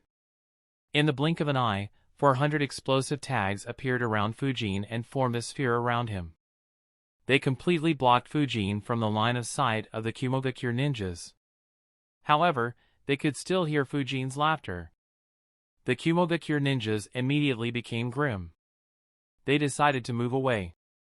However, even before they could move, a breeze flew from inside the sphere made of explosive tags. The winds made the explosive paper tags spread throughout the area. Kumo ninjas were horrified to see hundreds of explosive tags heading towards them. Chapter 211, the Kumo ninjas were horrified at the sight of hundreds of explosive tags coming at them. Many Kumo ninjas began running away. A few escaped underground. Darui, C, Samui and another Jounin had grim faces. They immediately made hand signs and cast a lightning net in front of them. A few explosive tags hit the lightning net and were disabled. However, soon the explosive tags began exploding just before touching the lightning net. The lightning net was damaged by the explosion. The Kumo Jounins increased the amount of chakra they poured into the lightning net to repair it and make it hold on. However, the number of explosive tags was too high. The lightning net was soon ripped apart. The Kumo ninjas immediately escaped into the ground. As soon as they did, the explosions covered the entire place. A loud sound could be heard for miles around the spot where the explosion occurred. Trees, branches, and stones were sent flying by the explosion. A smokescreen of dust, soil, and smoke spread for hundreds of meters. A massive fire lit up and spread through the forest at a rapid speed. The smoke rays due to the forest fire could be seen from all the nearby villages. After a couple of minutes of the explosion, a head popped out of the ground. It was Darui. Soon, Samui and the other Jounin appeared out of the ground. All their faces had been covered in dust. Soon, 8 more Kumo ninjas also crawled out of the ground or ran back towards where Darui was. Couldn't help but mutter, "What a crazy guy. Who carries so many explosive tags with them?" The other Kumo ninjas were cursing Fujin too. Darui looked at and said, "Sense the position of others." Nodded and began sensing. He led the other Kumo ninjas to where the missing Kumo ninjas were and began treating them one by one. Meanwhile, Darui and Samui began checking what happened to Fujin. Samui said, "I should have warned you. Another one of them killed himself the same way." Darui said, "It's not your fault. There was barely any time. Besides, considering the number of explosive tags he had, we can say that he always planned to die in this way." They arrived at the spot where Fujin and Tomatsu were before the explosion went off. They didn't find anything interesting at first. However, soon a shock appeared on their face. Samui said, "There is nothing here." Darui nodded, "Yeah, even though the explosions were powerful, at least their blood and bones should have remained here." Samui said, "This means that he escaped." "No, they escaped." Anger formed on Samui's face. Kumo had taken a lot of casualties in this confrontation. By comparison, Konoha only lost 3 ninjas. Soon, a man arrived at their location along with 7 ninjas. He was Hari. He had watched the fight between Fujin and Darui but had to escape in a hurry when he saw the explosive tags. Hari asked, "Who was that lunatic brat?" Darui replied, "He never told his name." Hari asked, "Is he dead?" Darui said, "Most likely not. He was standing here before the explosives went off, but there are no signs of blood or remains. He probably escaped just before the explosions went off." Hari frowned. He analyzed for a minute before saying, "When we saw those explosive tags, it attracted all our attention. He must have flickered right before the tags exploded. And he carried the other Konoha ninja with him." Samui said, "We need to hunt him. I'll form a squad and go after him." However, Hari shook his head and said, "No, it's already been around 5 minutes since the explosive tags exploded. He should have escaped a long distance." Samui countered, "His chakra was depleted and he is carrying an injured ninja with him." Hari replied, "It's fine. Though I didn't expect us to have such a heavy loss, the goal of this mission is to see what action Konoha takes after knowing that we took a mine that should have been under their control. I plan to leak the information later, but this is fine too. That youngster will report what happened here to the Hokage and do that task for me. For now, assist in saving and healing all the injured ninjas." Darui and Samui nodded and began helping After a few hours, they healed all the injured ninjas and tallied their losses. In all, 14 ninjas died during the fighting, 3 were critically injured and wouldn't be able to continue being a ninja, and 13 were lightly injured. All the dead and critically injured ninjas were of the Chunin rank. Hari sighed on knowing the losses as he realized, "My plan was to cause losses to Konoha and see their reaction to it. However, on the first step of my plan, we faced a setback. Now there will be voices of opposition in Kumogakure on starting a war with Konoha. After all, just a small clash caused us so many losses. Everyone will be worried about how many losses we will suffer when we face the full might of Konoha. Still, Lord Raikage should be able to push forward for war if he wishes to." Far away from the Kumo ninjas who were healing their wounds, Fujin was running across the land of hot springs. In his hand, he was holding Tomatsu. The wound on his left thigh was cauterized and bandaged, while the other wounds were just bandaged so that blood won't fall from his wounds. A few hours ago, When Fujin was surrounded by 400 explosive tags, he exhaled a gentle wind that guided all the explosive tags towards the Kumo ninjas. At the same time, he created a wind clone to control the explosive tags and grabbed Tamatsu by the back of his neck and used wind instantaneous body jutsu to flicker a long distance away. He repeated the jutsu a few times to end up miles away from the spot of the explosion. He turned around to see the massive smoke rising into the skies from that spot as he thought, I have one spiked shield and one normal shield in my forearm bracers. In addition, I have put both my swords in there as well. But I couldn't come up with any good ideas on what to store in the remaining 4 seals. Luckily, I filled them up with explosive tags just in case I needed them. I still have 200 more tags. If they chase after me, I'll use them to scare those Kumo ninjas off. But first, he took out a bottle and put a few soldier pills in his mouth. He made a hand sign and a shadow clone appeared next to him. He picked up Tamatsu and all 3 began escaping again. As they were running, the shadow clone burned the wound on his left leg so that the bleeding would stop. He also applied some bandages to his smaller wounds. Fujin ran, flickered, and used wind and earth instantaneous body jutsus for over an hour before taking a break. He was very exhausted. His clone bandaged Tamatsu properly and dispelled itself. Fujin looked at the unconscious Tamatsu as he thought, I had initially thought of escaping by myself. Carrying him is a big burden. But, the last time Kumo did a foul play, Hiruzen sacrificed Hisashi to avoid a war. If Kumo cried foul again and Hiruzen decided to compromise once more, I would have been the one to be sacrificed if I returned alone. A frown appeared on Fujin's face. During the escape, this thought troubled him a lot. He analyzed, the thought of going rogue has appeared in my mind several times in the last hour. But, though I am strong, without Konoha's resources and library, my future path will be highly restricted if I go rogue. Not to mention, I might be hunted by both Konoha and Kumo. And if by chance I survive and get stronger, Akatsuki might show up asking me to join them. Sigh, what a mess. His eyes wandered towards Tamatsu, he has lost his left leg. So his career as a ninja is pretty much over. If Hiruzen decides to sacrifice someone, sacrificing him would make much more sense than sacrificing a promising youngster. The only issue with this line of thought is that Tamatsu is from the Sarutobi clan.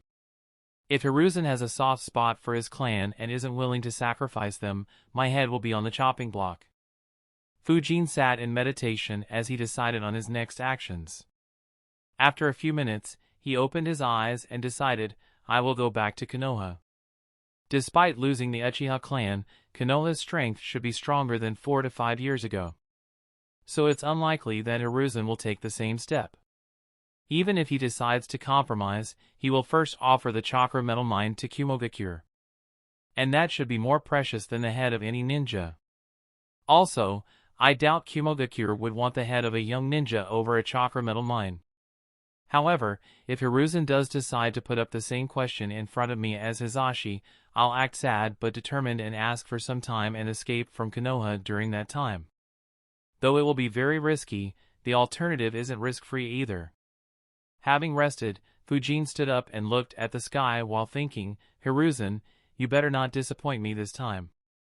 He picked up Tamatsu and began his journey once more. He had figured that the Kumo ninjas weren't chasing him or were too slow. So he moved at a consistent speed to ensure that his body doesn't get tired once again. He moved for hours and finally sighed in relief as he stepped into the land of fire. Chapter 212. It was a normal boring day for Yamanaka Hiroto. He had just finished patrolling and was wasting his time in the patrol camp while chatting with Hyuga Jun. However, he suddenly stopped and spread his chakra field. It spread for 500 meters, but he couldn't sense anything. Hyuga Jun asked, "Did you sense something?" Yamanaka Hiroto replied, "I can't sense anyone. But someone just sensed our camp. Check with your Byakugan." Jun immediately activated his Byakugan. Hiroto asked, "Who is it?" A frown formed on Jun's face as he replied, "It's one of our ninjas. And he is carrying another who is very injured." He is around 1 kilometer to the east. Fujin had roughly memorized the locations of patrol camps from his previous missions. After arriving in the vicinity, he spread his chakra field to sense any ninjas in the vicinity. On sensing 7 ninjas in one place, Fujin flickered towards them. In a minute, he appeared before Hiroto and Jun. Hiroto quickly said, "Identify yourself." Fujin replied, "Suzuki Fujin. You can ask questions later. My teammate got very injured during the mission. Do you have a medic?" Jun nodded and said, "All right, follow me." He quickly led Fujin into the camp and knocked on a door. He said, "Emiko, we have a very injured person. Come quickly." Emiko immediately opened the door. She was the medical ninja in the camp. She was surprised when she saw Tamatsu's condition. She quickly laid him on a bed and began healing him. While Emiko treated Tamatsu, Jun and Hiroto interrogated Fujin. They were suspicious of Fujin because Fujin didn't have a single injury on him despite his teammate being so injured. He asked for Fujin's ID number and other standard questions to confirm that Fujin was indeed a ninja from Konoha. Finally, he asked, "Where is your remaining team?" Fujin put up a sad face and said, "They are all dead." Hiroto had expected such a result. He thought, "I guess that he is safe because of the sacrifices of his teammates." He sighed and patted Fujin's shoulder and said, "It's fine. Sometimes missions go wrong." Fujin nodded. Emiko took around 20 minutes to heal Tamatsu. She left her room and approached Fujin and asked, "Are you injured as well?" Fujin shook his head, "No, I am fine." Emiko nodded and left to keep an eye on Tamatsu. After an hour, Tamatsu gained consciousness. He quickly got up and sat up straight. However, his injuries made him grunt in pain. He looked around himself and was surprised that he was still alive. Emiko stopped him from moving much and quickly asked him how he was feeling. Tamatsu answered her questions. When he was done, he asked, "How did I get here? And where are my teammates?" The medical ninja sighed and said, "Your teammate Fujin brought you here. I'll call him." She left the room to call Fujin. However, she was impressed by Tamatsu. Despite losing his left leg, his first thought was the well-being of his team. Meanwhile, Tamatsu was surprised that Fujin was able to escape along with him. However, recalling Tadashi and imagining the fates of Ryota and Katsumi, tears began rolling down his cheeks. He quickly wiped them off thinking, "I shouldn't appear weak in front of Fujin. I'll have lots of time to grieve for them later." Soon, Fujin arrived in the room where Tamatsu was resting. He could see the wetness in Tamatsu's eyes due to the tears he was holding back. Tamatsu looked at Fujin and said, "I am glad that you are safe, Fujin." Fujin nodded and looked at his cut leg. He asked, "How are you?" Tamatsu saw his sight and said sorrowfully, "I'll be fine." After half a minute of silence, he asked, "Do you know what happened to Katsumi and Ryota?" Fujin shook his head and answered, "No. I didn't see either of them after we split up. I only saw you and managed to barely escape." Tamatsu was shivering on hearing Fujin's answer. With the last ray of hope, he asked, "You are a sensor. Did you sense them?" Fujin sighed and replied, "No. I was attacked by a ninja called Darui. He was much stronger than me.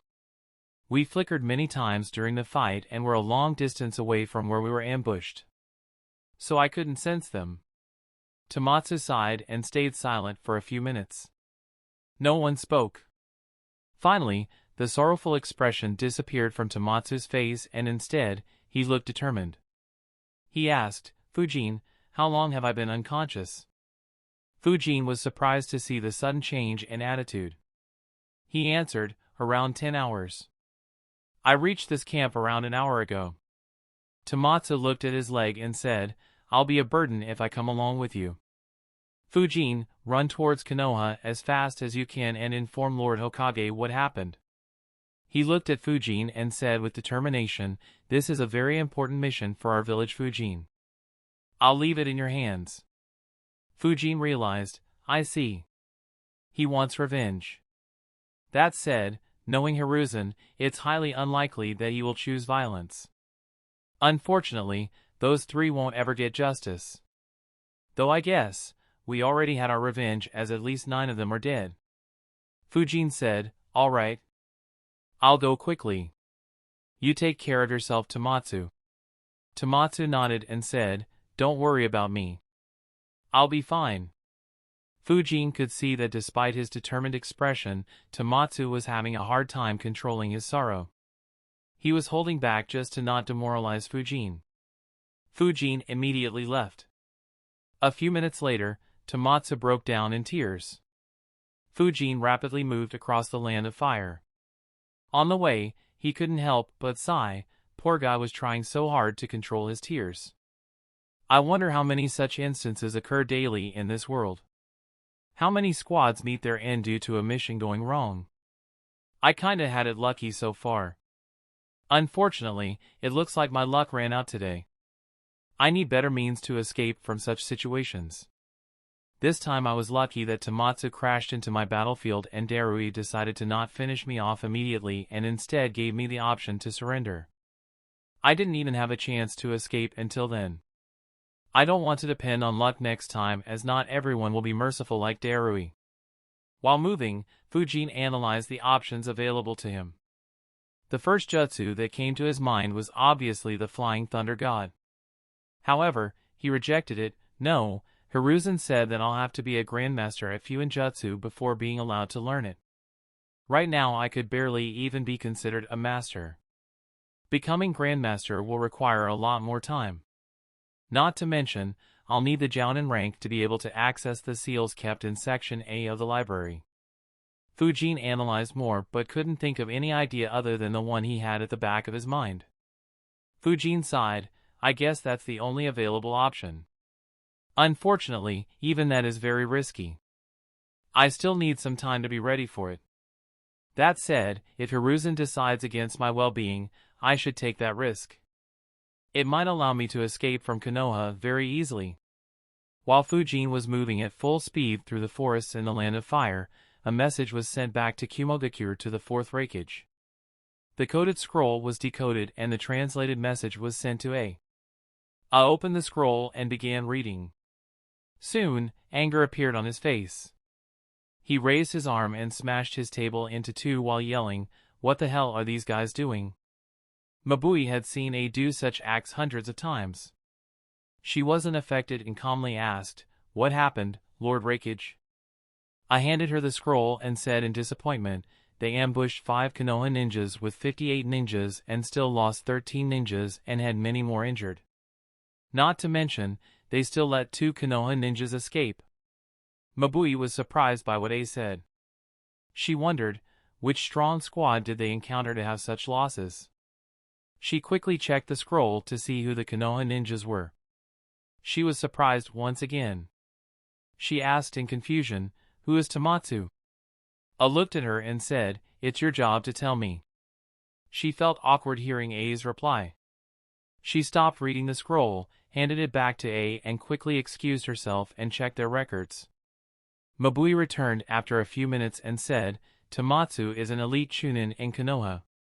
He was promoted to the Chunin rank after the 3rd Great Ninja War. But, his record isn't stellar enough to produce such a result." A said, "It wasn't his doing."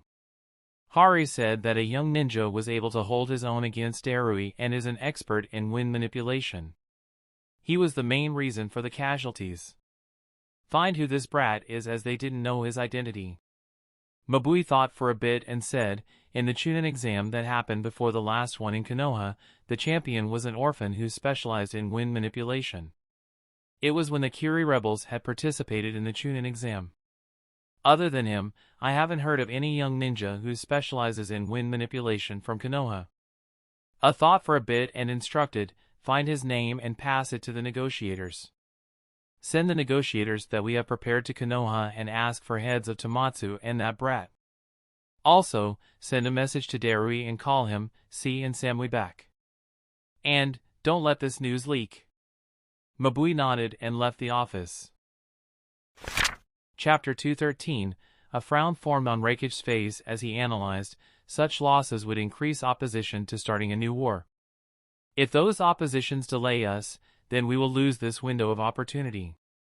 The best way to regain the morale is to make Hiruzen hand over those two ninjas. It'll show how weak Konoha is to everyone. I managed to make him cower the last time. I'll do it once again. Mabui did her job efficiently. She handed the leader of negotiators a letter from Rakich. Within an hour, a group of negotiators left Kumogakure along with an escort group.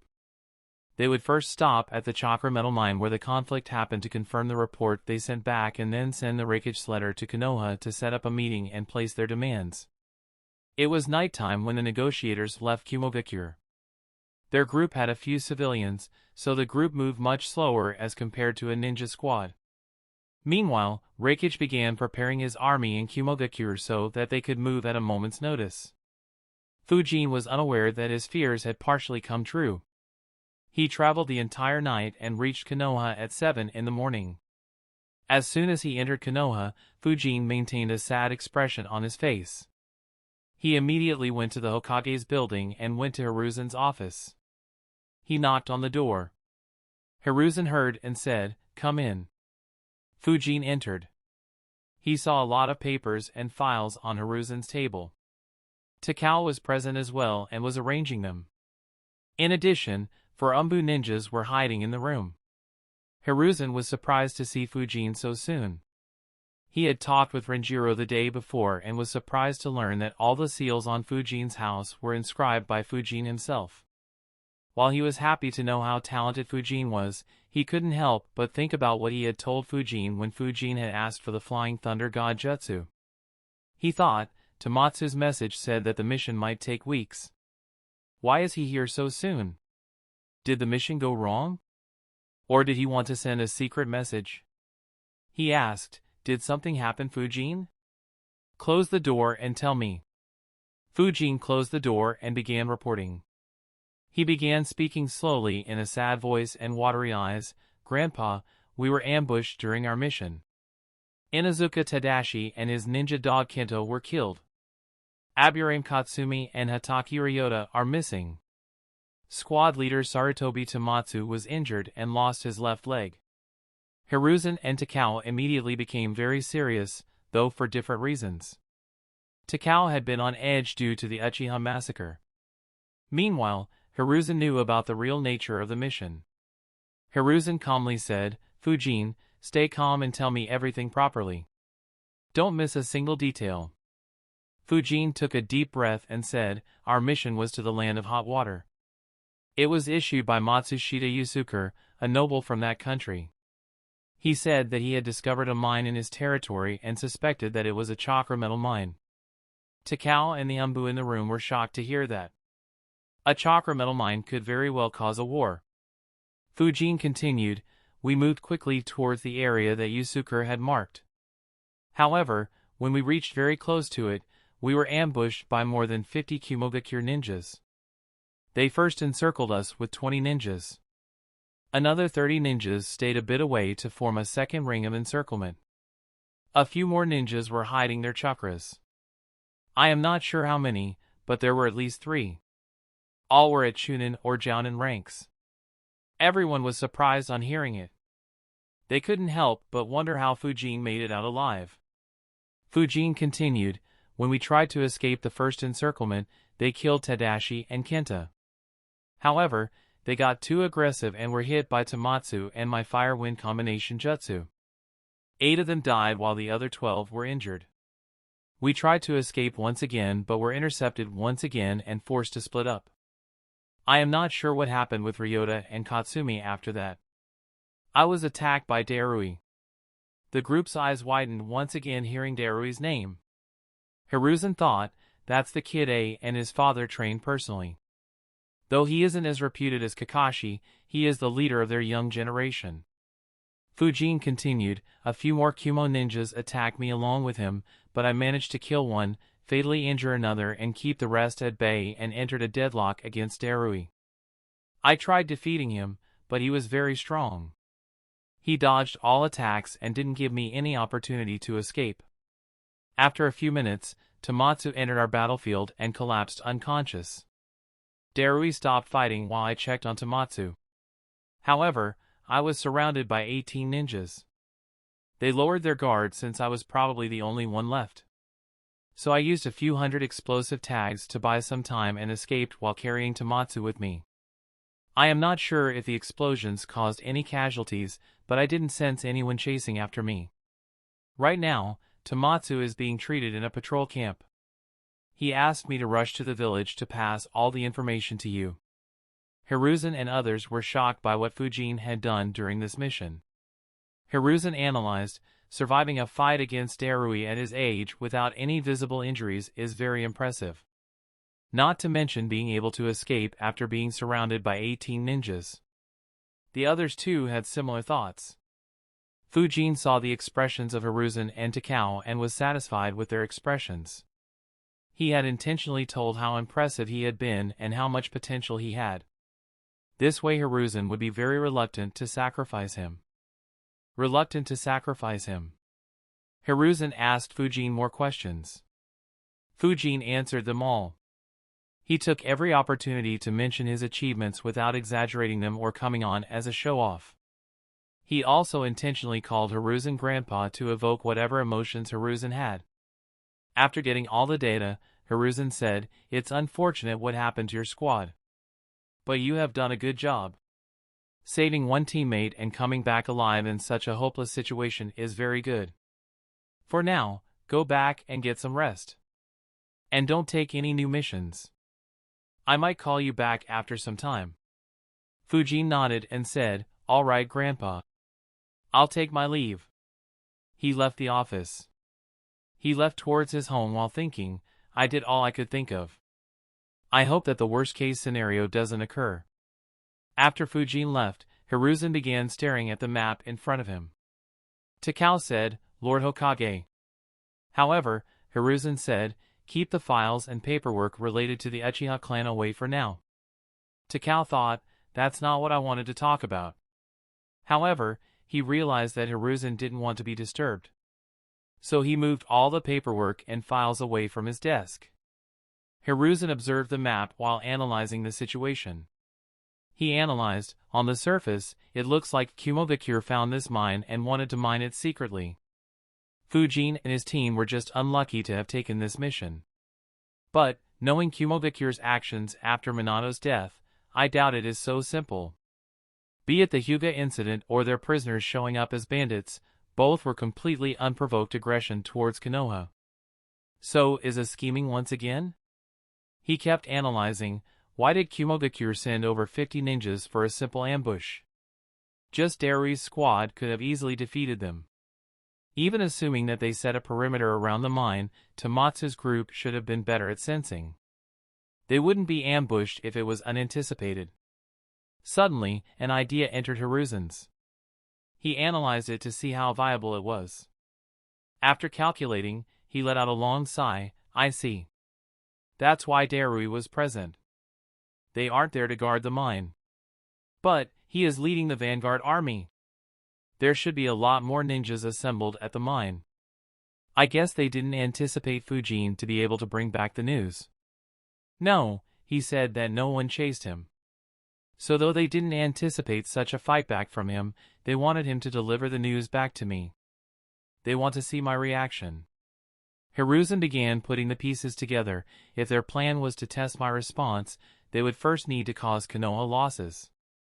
Yusuke should be working with them. I doubt the entire land of hot water will be involved as they have suffered a lot due to Kumo.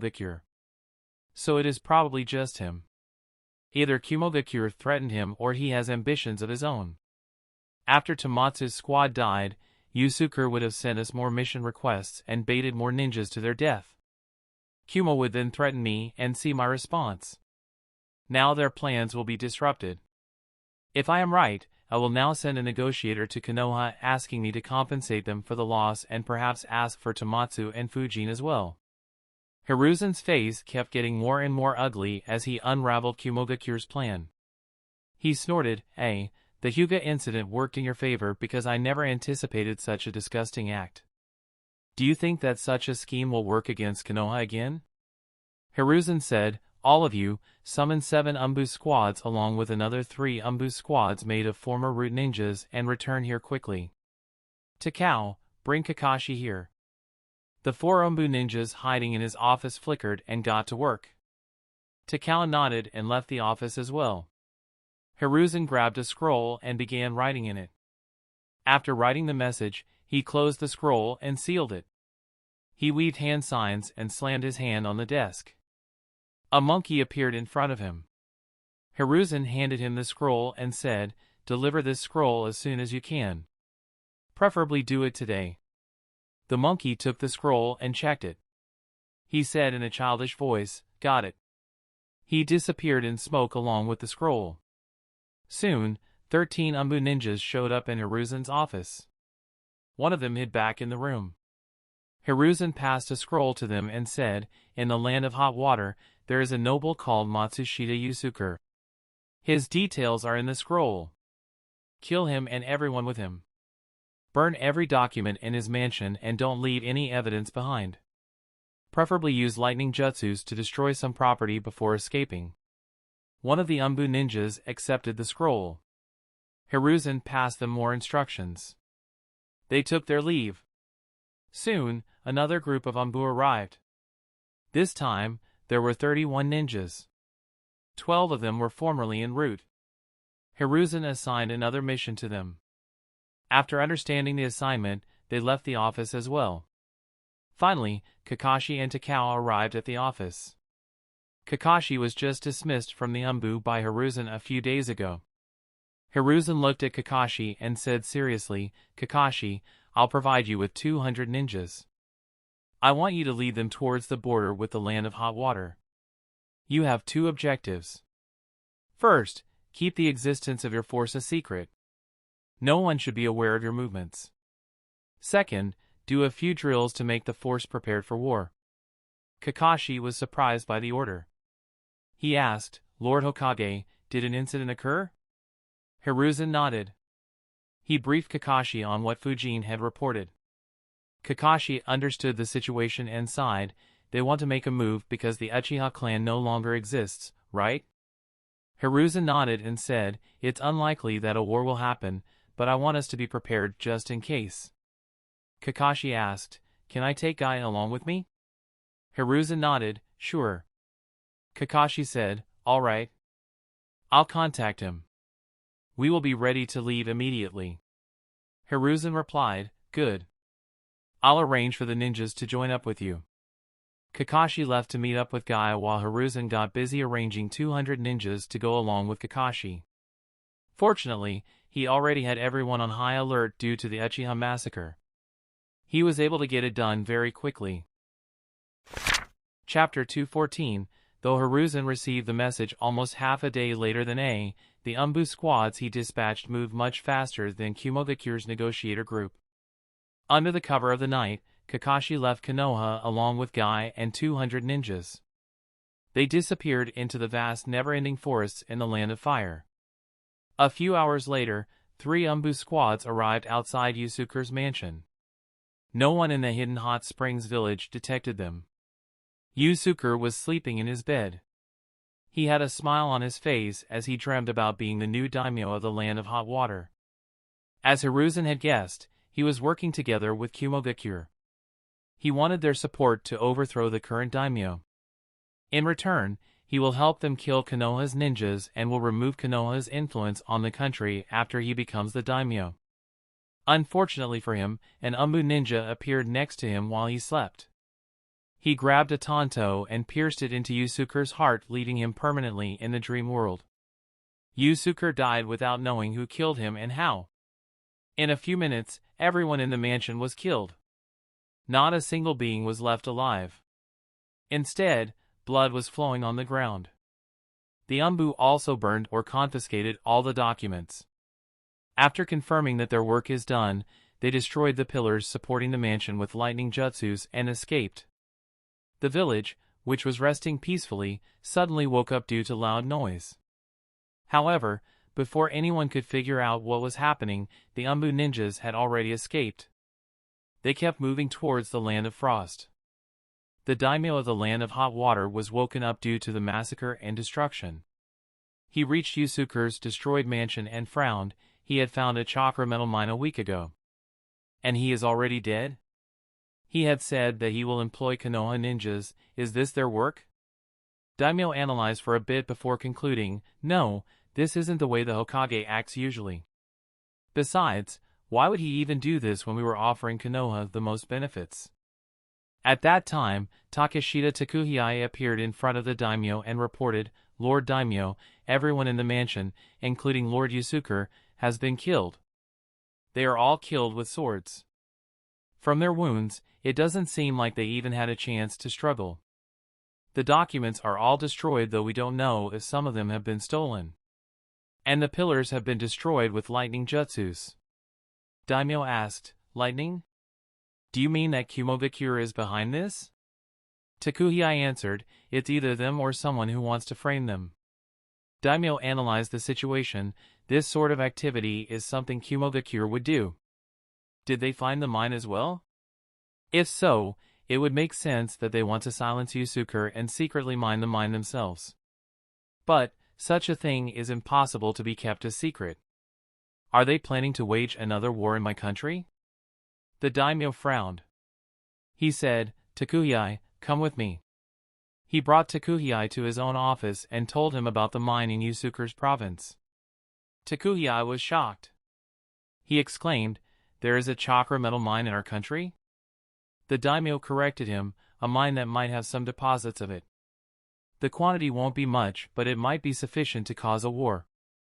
Takuhiyai frowned. He said with a bitter expression, our country will be ravaged once again.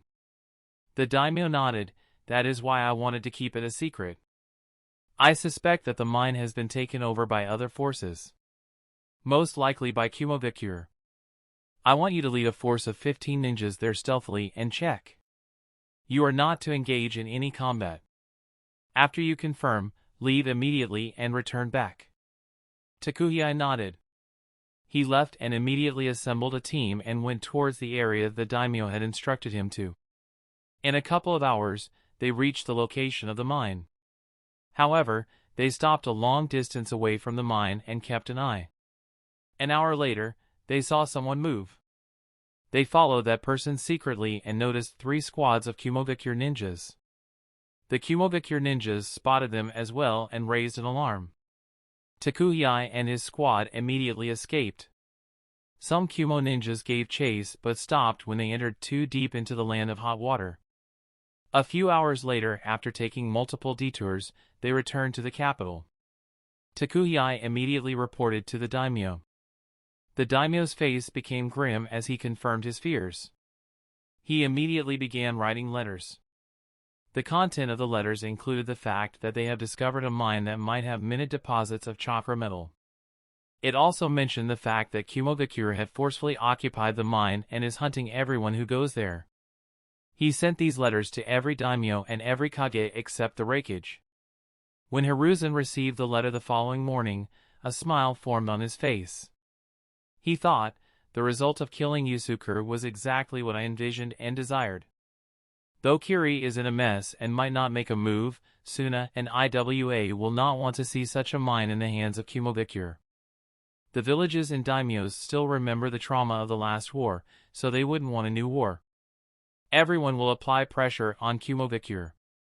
If they step back, then the control of this mine should be handed to the Land of Iron. If they don't, then they will have to face the combined might of all villages. Both the scenarios are favorable for Konoha.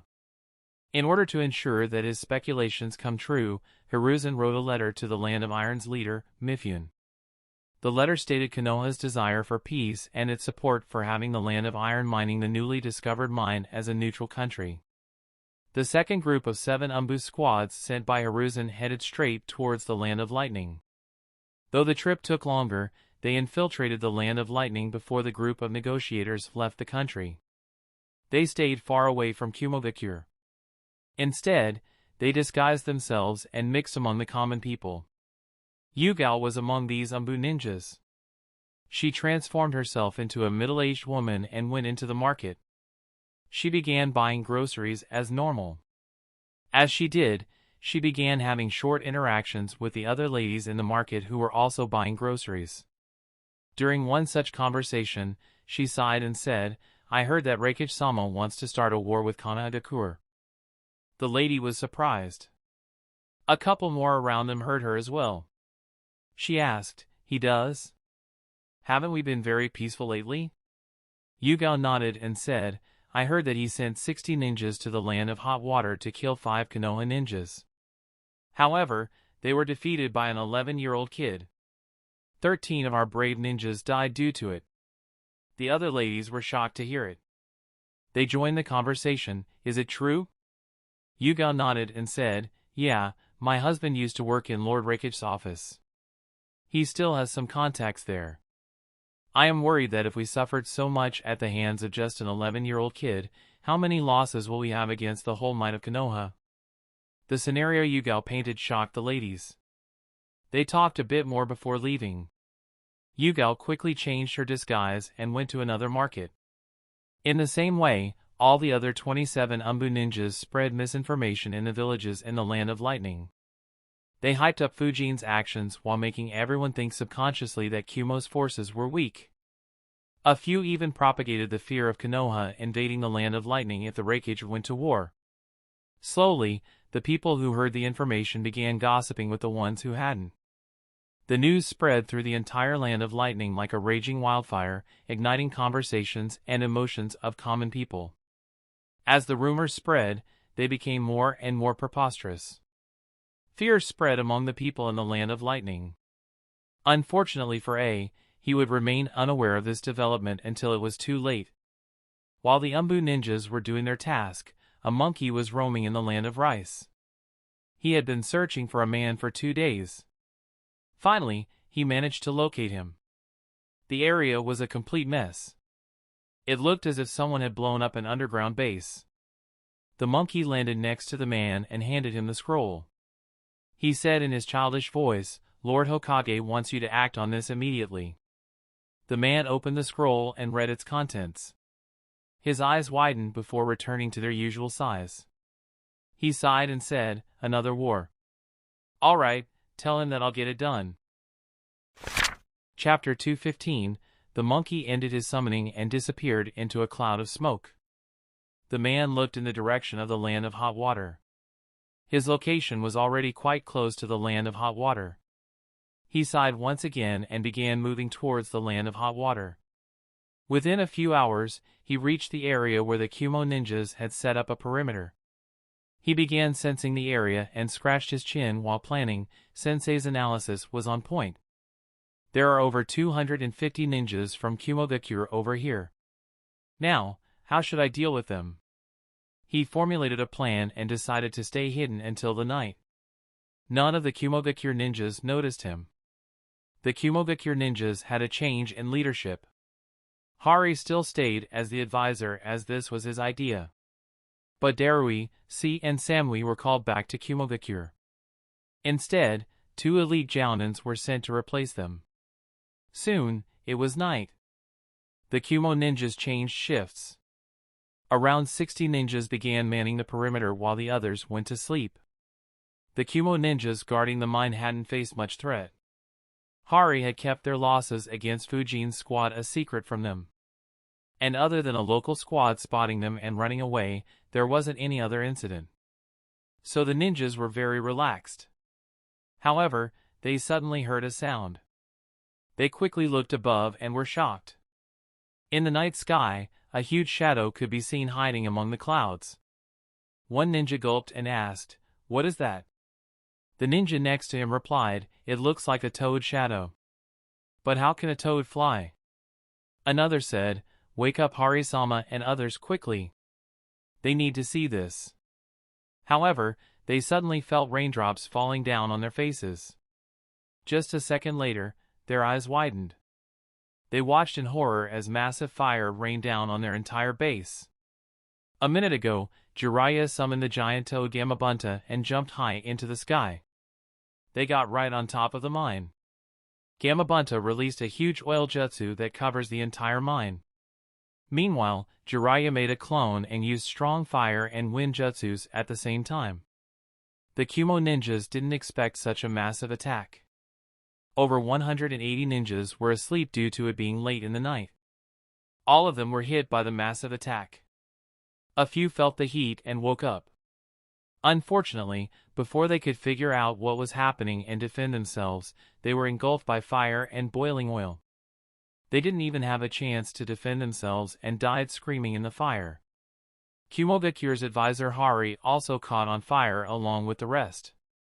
He tried calculating what was happening and how his excellent plans turned into such a disaster. Unfortunately, he would die before reaching a conclusion. The ninjas who were on patrol too weren't strong enough to defend against such an attack. A majority of them died without forming any jutsus. A few used defensive jutsus, but the huge scale of the jutsu meant that they didn't last even a few seconds. Only a dozen or so ninjas managed to escape underground. Unfortunately, as soon as they escaped into the ground turned into a swamp. All of them were trapped in it. Soon, the hot oil mixed in the swamp. They had the worst fate among all the Kumo ninjas as they slowly felt their surroundings heating up and cooking their bodies. A few yelled in terror, however, the swamp poured into their mouths and gagged them when they opened it to yell. Gamabunta landed a bit away from all the fire. The trees in the vicinity were destroyed due to his landing. A massive fire was spreading through the area. At the same time, it began raining heavily. Jiraiya asked, "Bunta, are any of them alive?" Gamabunta replied, "A few in the swamp are still struggling, though they should die soon." He looked at Jiraiya and asked, "Is it already the start of the Fourth Great Ninja War?" Jiraiya replied, "Sensei said no. I guess he wanted this to be done to prevent it. We have to extinguish all our traces before leaving and make it seem like a natural calamity or an accident." Gamabunta complained, "So we have to now douse this entire fire?" Jiraiya replied, "Yes, and we also have to destroy this mine." Gamabunta sighed. Soon, the last of the Kumo ninjas died. Gamabunta jumped into the sky once again and shot huge water bullets down at the mine. The water bullet doused the raging fire. The power behind the water bullet damaged the mine as well. Gamabunta repeated this a few more times until the entire mine collapsed. The dead bodies of Kumo ninjas were already cremated by the fire. Whatever was left was crushed by the powerful water bullets. When the mines collapsed, the camps and the remains of all the Kumo ninjas were buried deep within the mine. It would be difficult to distinguish their ashes from the soil. Even the swamp that Jiraiya's clone had created was destroyed by the water bullets. Half an hour later, Jiraiya and Gamabunta observed the mining site. It was completely wrecked. There were no signs of human settlements. Instead, it looked as if God had condemned this place. The ground was sinking into the mine and the entire area was flooded with water. The rains had intensified and lightning was striking occasionally. Satisfied with the destruction, Gamabunta went back to Mount Myaboku while Jiraiya escaped. The entire mine had been destroyed and not a single person knew what happened there.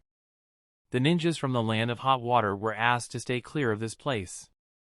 The daimyo didn't want to take any unnecessary casualties.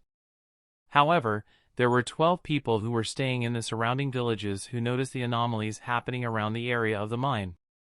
They immediately rushed towards the mine. While rushing, those 12 ninjas met with each other and went together.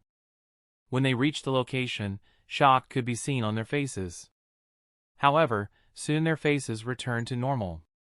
One of them said, "This is exactly like Lord Hokage said it would be." The others nodded. This group was the 3 Umbu squads that destroyed Yusuke's mansion a couple of nights ago. One of them said, "It's time to execute the next step of the mission." They immediately rushed towards the Land of Frost. The remaining 7 Umbu squads who were spreading rumors in the Land of Lightning had completed their task and withdrawn to a location in the Land of Frost. The group of 3 Umbu squads who were rushing into the Land of Frost were heading exactly to that location as directed by Hiruzen. On meeting up, the Umbu who witnessed the havoc that Jiraiya had left told the rest about the destruction they had witnessed. After telling all the specifics, all 40 Umbu ninjas headed back towards the Land of Lightning. They infiltrated the Land of Lightning once again with the same mission but different rumors. Once again, the Umbu ninjas began spreading a variety of rumors in various disguises and in numerous villages. All of them said that their great lord Raikage had found a chakra metal mine. They said that the mine would make Kumogakure the strongest ninja village in the world. However, the following part was reported differently by the Umbu ninjas. Around half of them said that the other villages weren't happy and were afraid of how ambitious the Raikage was. So the fourth Mizukage showed up with his elite ninjas and killed all Kumo ninjas who were protecting the mine. He still wasn't satisfied, so he transformed into the three-tailed beast abomination and destroyed the entire mine. Some said that the gods were angered by how power-hungry the Raikage was. So they decided to punish Kumogakure for his crimes by unleashing a catastrophic calamity on the mine and the ninjas guarding that mine. A couple of Umbu said that the 11-year-old boy who had earlier killed 60 Kumo ninjas was angry that Kumogakure killed his teammates. So he returned to destroy the mine and slaughter everyone.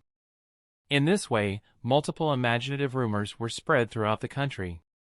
The common citizens were intrigued and worried by such news. They couldn't help but discuss it further among themselves.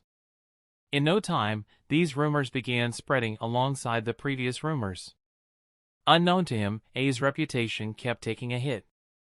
Around the time that the Umbu ninjas infiltrated the Land of Lightning again, Mabui headed into the Raikage's office.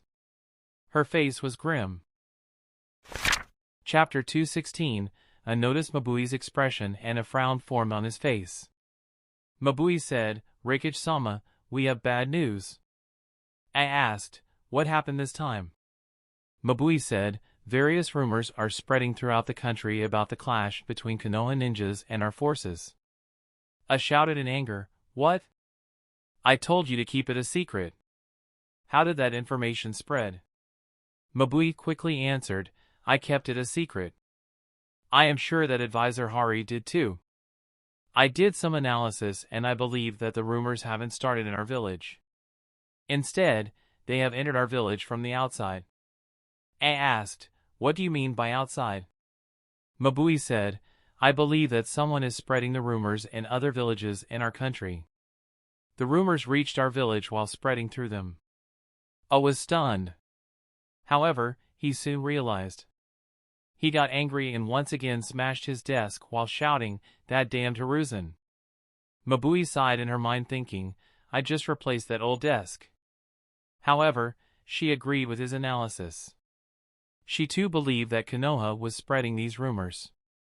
She said, Raikage-sama, the rumors themselves are worrying. While some rumors say the truth, a majority of them say that our 60 ninja force was defeated by one young Konoha ninja. Some even say that they were defeated by a kid who hadn't even graduated yet from the academy. A's eyes widened. His rage grew further. He stood up.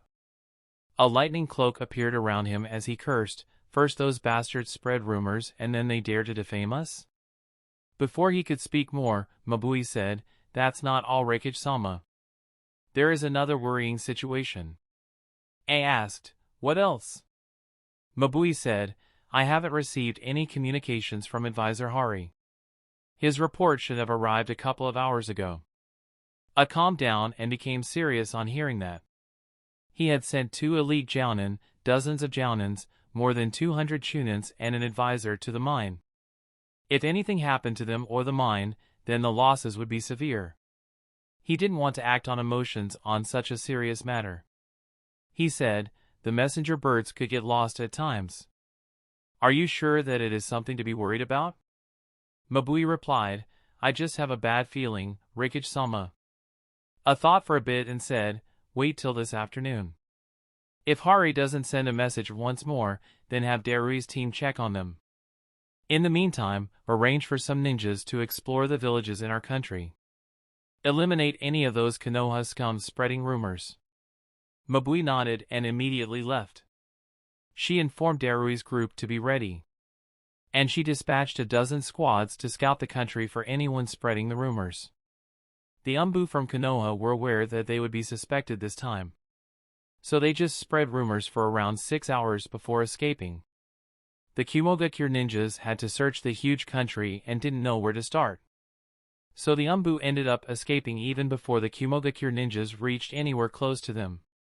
Having completed their mission successfully, all 10 squads left the Land of Lightning safely and began returning to Konoha.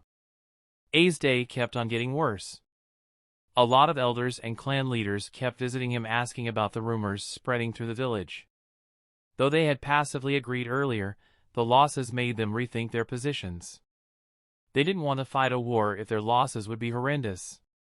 I had to pacify them all and tell them the exact details of the clash. His frustration grew with every meeting. At noon, Mabui returned to his office. She was about to report but stopped seeing how terrible A's mood was. I noticed her and said, "Get on with it and tell me what more bad news you have." Mabui reported, "Reikage-sama, Hari hasn't sent the message once again. I have dispatched Darui's squad to check on them." I thought about what to say, but no words left his mouth. He was tired of dealing with all the shit on the same day. He had continuous meetings all morning and hadn't even had the time to have breakfast. He got up and said, "All right. You handle the matter." Mabui saw as Reikage walked towards the wall behind him. He formed a fist and punched a new door in the wall. Mabui watched with a deadpan expression thinking, "I knew it." She asked, "Where are you going, Reikage-sama?" I said, "I need a break. I will be sparring with B. If anyone has any complaints or worries, send them there if they dare to come." He immediately disappeared. Normally, Mabui would chuckle whenever this happens. Whenever A was overburdened by village politics, he would go to B and fight against his tailed beast form. No elder or clan head or advisor would dare to go close to their fight. It was A's way of telling them to shut their mouths and demonstrating his and his brother's power. Unfortunately, Mabui couldn't chuckle. She was troubled by the situation herself. She sighed, "What a mess. We haven't even started the war yet and just made 2 moves and still have to deal with such a headache. We underestimated Konoha due to the previous incident. I hope that nothing bad happens again." B was writing a few rap lines in his book when it landed in front of him with a huge force and sent dust flying. I looked at B and said, "B, we are sparring. Use your full strength." B had heard the rumors going around in the village. He knew that A would be extremely frustrated. He said, "Yo, yo, yo. Brother, what's good? You look mad stressed, man. Come spar with your brother B and let's ease that tension." I was even more annoyed due to B's rapping. He immediately activated his lightning chakra mode. At the same time, Gyuki's giant octopus tentacles appeared behind B as he transformed into Gyuki. Both began sparring at their full power. Their spar continued through the entire afternoon and destroyed a few mountains while creating a few new valleys. After ending the spar, they went to B's home for a late lunch. The spar and the break from others helped to relax. But B could still see that he was worried and his mind wasn't on the food he was eating. In order to get it off his mind, B asked, "So, what's the dealio? Why you looking like you just saw a ghost or something?" I sighed and explained the situation. He explained his plan to start a new war with Konoha, Hiruzen's tactics and annoyance caused by the elders and clan leaders from their village. B nodded and said, "Oh snap, now that is quite a mess indeed. But you still want to push forward, huh?" I nodded and said, "It is for our village's prosperity." B argued, I feel you. But let me ask you this, do we need to keep being so aggressive? The village has been chillin' lately, why not take a step back and enjoy the peace?" I said, "This peace is only temporary. A new great war will eventually start. Konoha and Suna are in an alliance. If Konoha manages to convince Iwa and Kiri to make a move against us, we will be in a tough spot. Anyways, I have to leave. I can't leave the office for too long." Having finished his food, I began leaving. B looked at his back and said, "Just remember, brother, even if something goes wrong, we got each other's backs. We'll fix it together." As/N, I always assumed that Danzo would be the toughest character to write. I never thought it'd be Killer B. His dialogues are tough to write. I smiled and nodded before disappearing. He soon appeared in his office. However, his smile disappeared even before he entered his office. He entered his office from the same hole that he created and saw every elder, clan head and advisor in his office waiting for him. He looked at Mabui, who had a helpless expression on her face.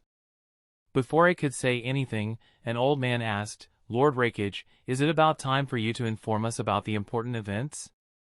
Or do you plan to keep us in the dark until the very end?" I frowned. Though he didn't always inform others about his plans, he was confused about why they decided to gather together and confront him. More importantly, the identity of the old man was very sensitive. He was Inazuma, an advisor to his father, the third Rakage. He asked, "What do you mean?" Mabui stepped forward and informed Rakage-sama, "Some of the ninjas I dispatched returned back to the village. They said that there are a lot more rumors spreading around in the country." I asked, "It's just some rumors. I can understand common people being scared of them, but why are you giving it unnecessary attention?" Inazuma said, "It is due to the nature of those rumors. Though some of them are ridiculous, all of them say one thing in common." Inazuma stopped speaking and observed A's expression. Unfortunately, he couldn't gauge what it was thinking. I waited for a few seconds and shouted aggressively, "Stop testing me and just speak." Inazuma said, "They say that all the ninjas we sent to the mine have been wiped out. The mine itself has also been destroyed." I was stunned. Chapter 217, A immediately shouted, "Who is spreading such nonsense?" Mabui replied, "I believe it's the same group that spread the earlier rumors, Rakage-sama." Inazuma interrupted their conversation and said, "Stop speaking among yourself and tell us whether it is the truth or not. Losing 255 ninjas will be a huge loss even during wartime. We have never ever had such a loss during peacetime." I looked at Mabui and said, "Inform them." Everyone in the room got a bit nervous. As they expected, I was hiding something. Mabui said, "We haven't received any communications from Hari since this morning. I have dispatched Darui's squad to check whether they are fine. We will need to wait until they return to find out if something has happened or if the communications have been cut off somehow." The room got restless on hearing that. They began feeling that those ridiculous rumors had some truth to them. One of the elders complained, How can you hide such huge news from us?" I snorted, "Messages not reaching is a very common thing. I didn't think there was anything to be concerned about. You old fellows need to stop wasting your and my time on the rumors Hiruzen is spreading and instead prepare for war." However, Inazuma argued, "First we need to know the truth of this incident. If our ninjas have all been killed, then we won't support the war. Instead, our focus should be on getting justice for the lives of our ninjas." Every leader in the room agreed with him. They discussed important matters for some time before ending the meeting. After they left, A's rage went through the roof. Mabui quickly said, "Calm down, Rakage-sama." I said, "These old cowards are the reason why I couldn't launch a full-scale offensive against Konoha during the Hyuga incident. These bastards will stop me again this time too." Anger could be felt in his voice. He looked at Mabui and said, "Send a few more squads after Darui. Hiruzen must be scheming something to spread rumors like these." Mabui nodded and left. Later that day, the negotiator group that had left Kumogakure a few days ago reached the location of the mine. However, they were shocked by what they were witnessing. One of them asked, "Hey, isn't this place supposed to be a mine?" The person next to him nodded, "It is. And more than 250 ninjas are supposed to be guarding it." The ninjas in the group immediately began inspecting the place. They searched a lot but didn't find a single ninja on the site. The mine was destroyed as well. They immediately began sending messages to Kumogakure. After sending messages, they moved away quite a distance from the site and set up a camp. The entire group was highly alert. Around the same time, a small toad landed in Hiruzen's office and handed him a scroll. Hiruzen opened and read it. A small smile formed on his face. He said, Takao, call Fujin here. And you can go home. Takao nodded and left. Hiruzen analyzed, now every move I planned has been played. A's position will be a mess. He shouldn't be able to start a war. If he tries to blame Konoha, I will refuse the fact that we took any such mission to the mine. The only loose end is that he might have the dead bodies of Katsumi and Ryota. If he does, he can use them as evidence. Though even if he does, I can think of a dozen methods to turn that against him and turn the situation in our favor. Though it was getting late, Fujin was still in the training ground. Sweat could be seen on his face and his breath was heavy. Fujin calmed himself down and bit his thumb, making it bleed. He made the snake hand seal once again and slammed his hands on the ground. Summoning Jutsu, Rashomon. A large gate with a frightening demonic face on it appeared from the ground in front of Fujin. Fujin began breathing heavily once again, but a smile could be seen on his face. He thought, great. I managed to successfully summon it 5 times in a row. This jutsu can be considered as being learnt. He made a hand seal and a shadow clone appeared next to him. The clone flickered on the other side of the gate and shot a vacuum cannon at it. The vacuum cannon hit the gate right at the center.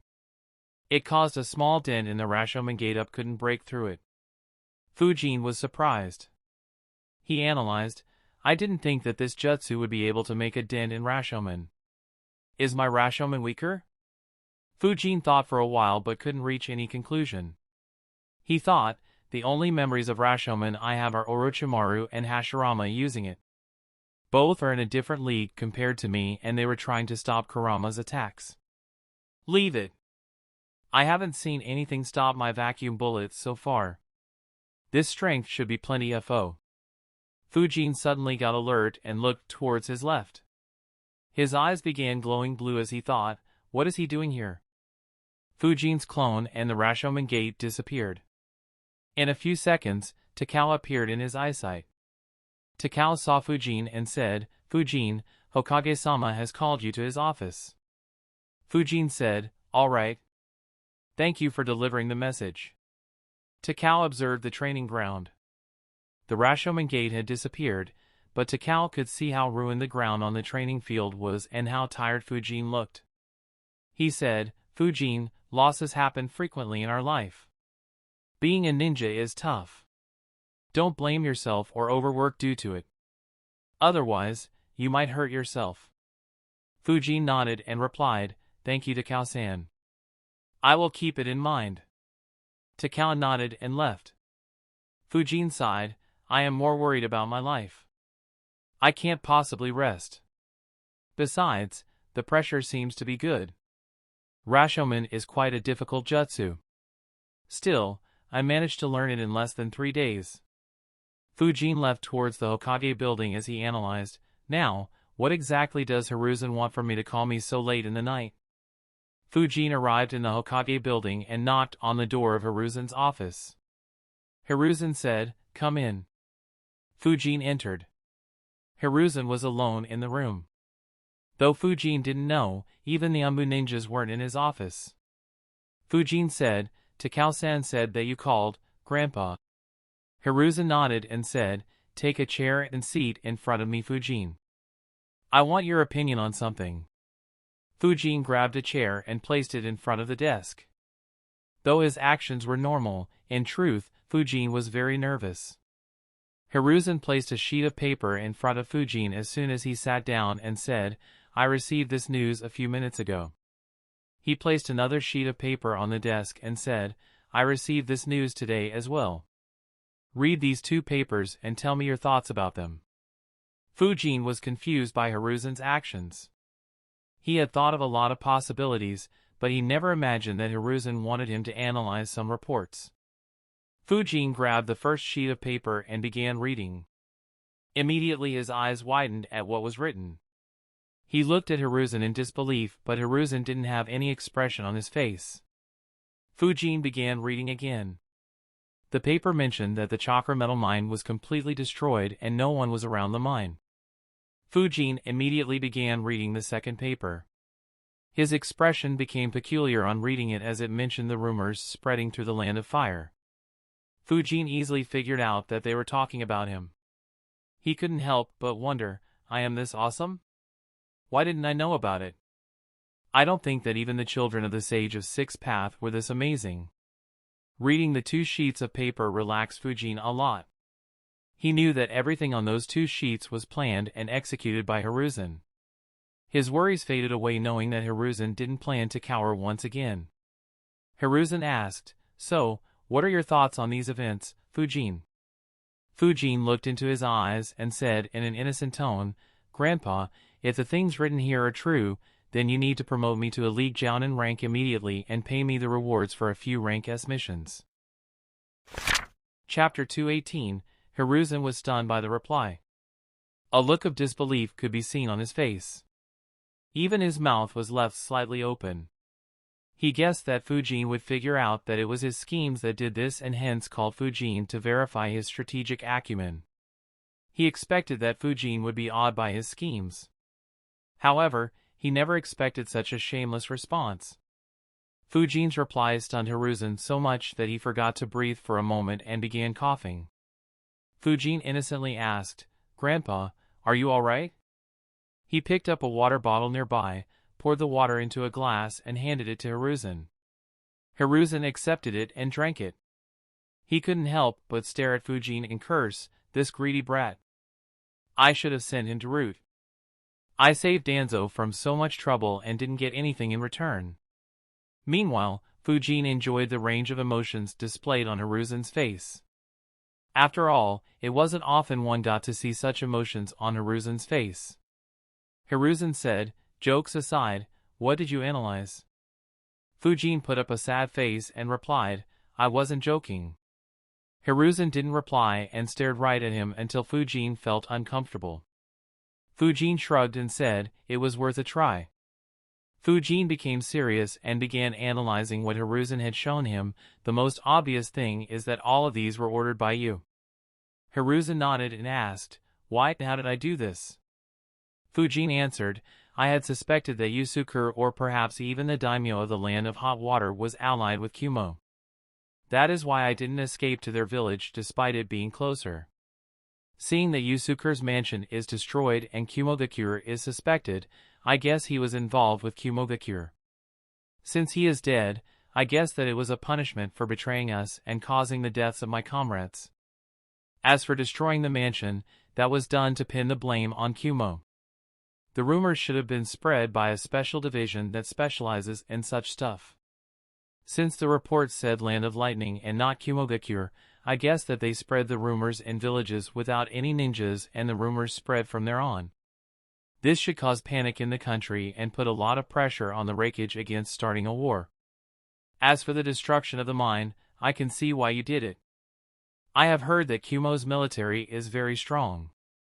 And the location of the mine was closer to them than our village. So we may have been at a disadvantage if we fought a war over it. But, I don't know how you could cause such destruction. Hiruzen was impressed by Fujin's analysis. He thought, brilliant. Though some of it was incorrect, the analysis is great considering how young and inexperienced he is. He said, good analysis. You don't need to worry about how the mine was destroyed for now. Your analysis of the rumors was on point. As for the rest, it is lacking in some parts. Hiruzen explained to Fujin the reasoning and intention behind most of his moves without giving Fujin any critical information. Fujin listened carefully. As he kept listening, he was more and more impressed by how clever, cunning and thorough Hiruzen was. His schemes were planned intricately and came one after another continuously. And his every move made life miserable for A. Fujin almost felt pity for A. All his schemes were recognized by Hiruzen in one glance and instead, he had to face schemes that were on a whole different tier. Fujin couldn't help but wonder, if he is so good at scheming, why did he take a loss during the Hyuga incident? Were there any other factors involved? Hiruzen let his words sink into Fujin. When he saw Fujin look at him, he said, You have done a great job for the village. If you didn't make it out alive and bring the news to me, I wouldn't have known what they were planning. We may have experienced a lot of losses in that case. Fujin replied with a sad expression, "It wasn't just me, Grandpa." Hiruzen nodded and said, "It's unfortunate what happened to others. Tomatsu should be brought back to Konoha in a couple of days. As for the rest, remember their sacrifice. As a ninja, you will see many of your comrades die to protect you and the village. Never forget what they sacrificed for you, Fujin. Every time you go to missions and every time you train, remember the ones who sacrificed themselves to protect you. Work so hard that whenever they look down from heaven, they will have a smile on their face knowing that you won't let us feel their absence." Fujin was surprised by Hiruzen's speech. He looked at Hiruzen as if his words made him understand something. Hiruzen was satisfied by Fujin's reaction. However, he might puke in anger if he knew Fujin's thoughts. Fujin was thinking in surprise, this old guy. He doesn't let go of a single opportunity to brainwash and influence others. Fuck! I was only acting to be shameless. I knew he wouldn't promote or reward me. But this guy. Shamelessness is buried into each and every cell of this old man. It can never be taken away from him. Hiruzen was blissfully unaware of Fujin's thoughts. He instructed, "Don't tell anyone about our discussion. No one should know about this. I will talk with Tomatsu too. You guys never took the mission to the land of hot water. You guys never went to the chakra metal mine. You never fought with Darui or the others, and you never killed any Kumo ninja. Is that understood?" Fujin nodded. He knew the importance of the discussion they had and would obviously not play around with that knowledge. Especially since it would also implicate him. Hiruzen said, "One last thing. You are not allowed to take any missions that would require you to leave the village." Fujin furrowed his eyebrows. He said, "I was planning to take a few months off and train a few jutsus from the library to strengthen myself. But can you tell me why?" Hiruzen replied, "Though we will deny your acts, your name has gained a lot of fame in the land of lightning. They will place a bounty on your head. So leaving the village will become very risky for you."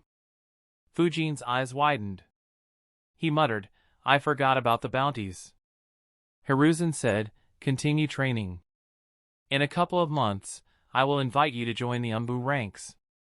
You can take missions with the Umbu as your identity will be hidden."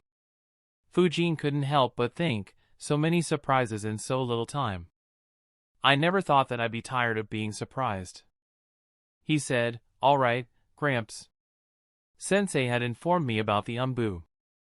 I'll keep training until you invite me." Now that the root was dissolved, Fujin had no worries about joining the Umbu. The two bade farewell and Fujin left. As he walked, he analyzed, "What a mess. Still, I am glad that Hiruzen told me about his schemes. They were crazy good and fun. I can imagine the mess that Kumogakure would be in, ha ha ha. Also, Jiraiya and his toads are probably even more impressive than what I remember. After all, mines are supposed to be huge and there should be a lot of Kumo ninjas defending it." But looking at the confidence with which Hiruzen spoke, it is safe to say that Jiraiya completely wiped them out without getting injured. Though Hiruzen didn't mention Jiraiya, it wasn't difficult for Fujin to figure out that it was him. He ended his thoughts and took a deep breath. A huge pressure was lifted off his shoulders as he knew that his life wasn't under threat anymore. He had a huge meal before going home and taking a nice long and peaceful sleep. Unlike Fujin, one person was guaranteed to have a sleepless and tiring night. I had just gone to bed when he heard someone banging on his door. He got up annoyed and opened the door to see Mabui.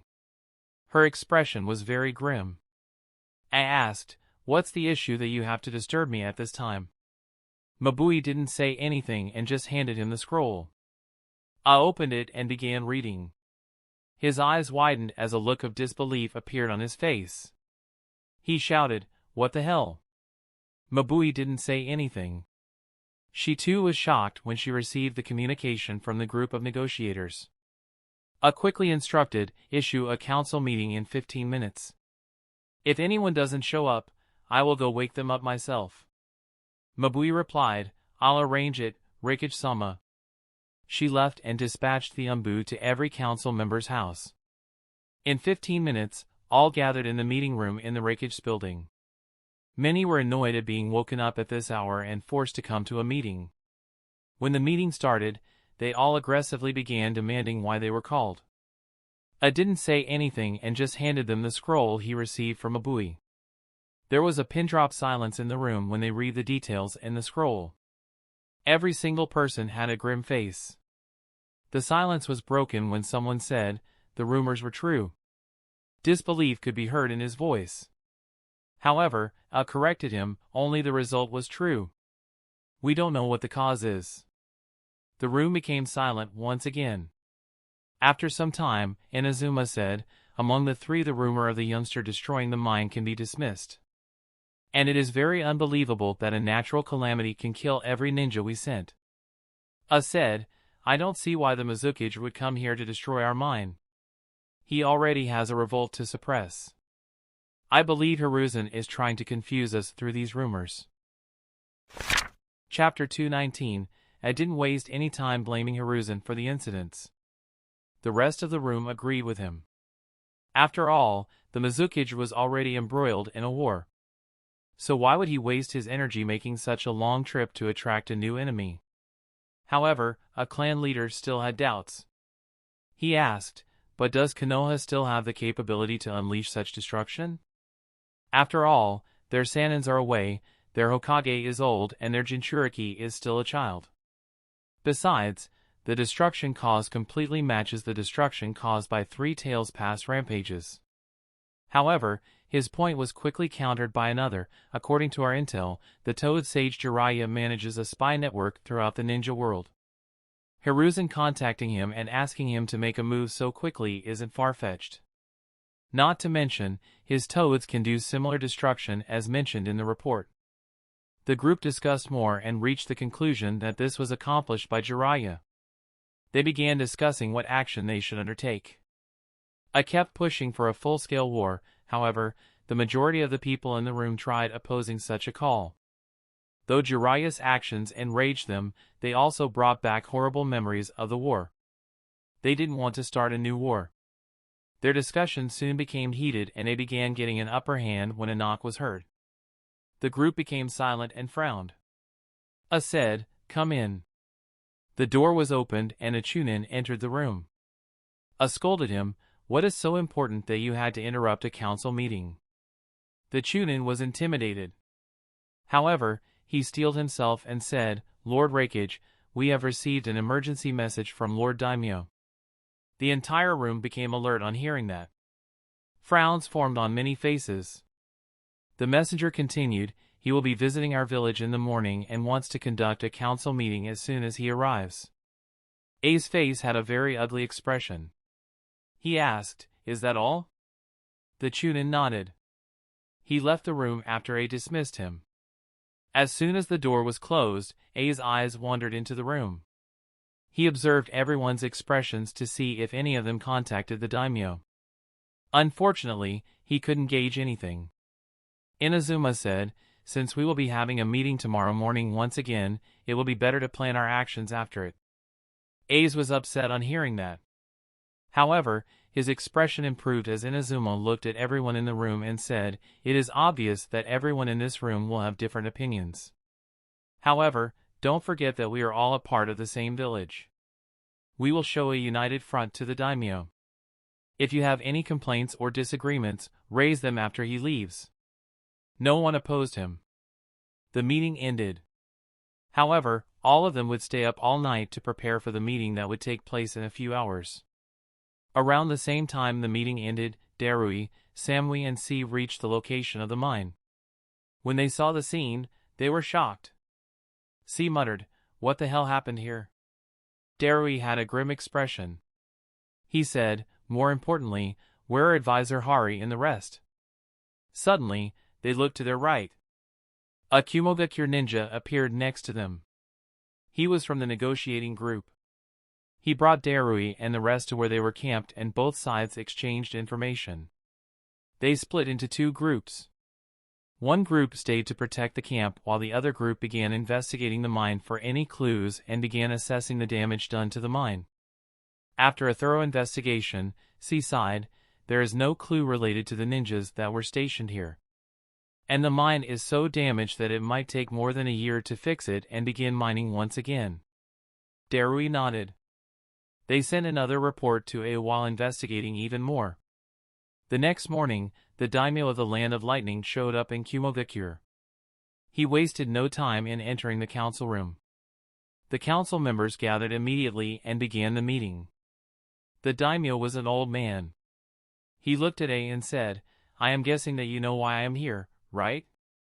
A said, is it due to the rumors? Daimyo nodded and answered, in part.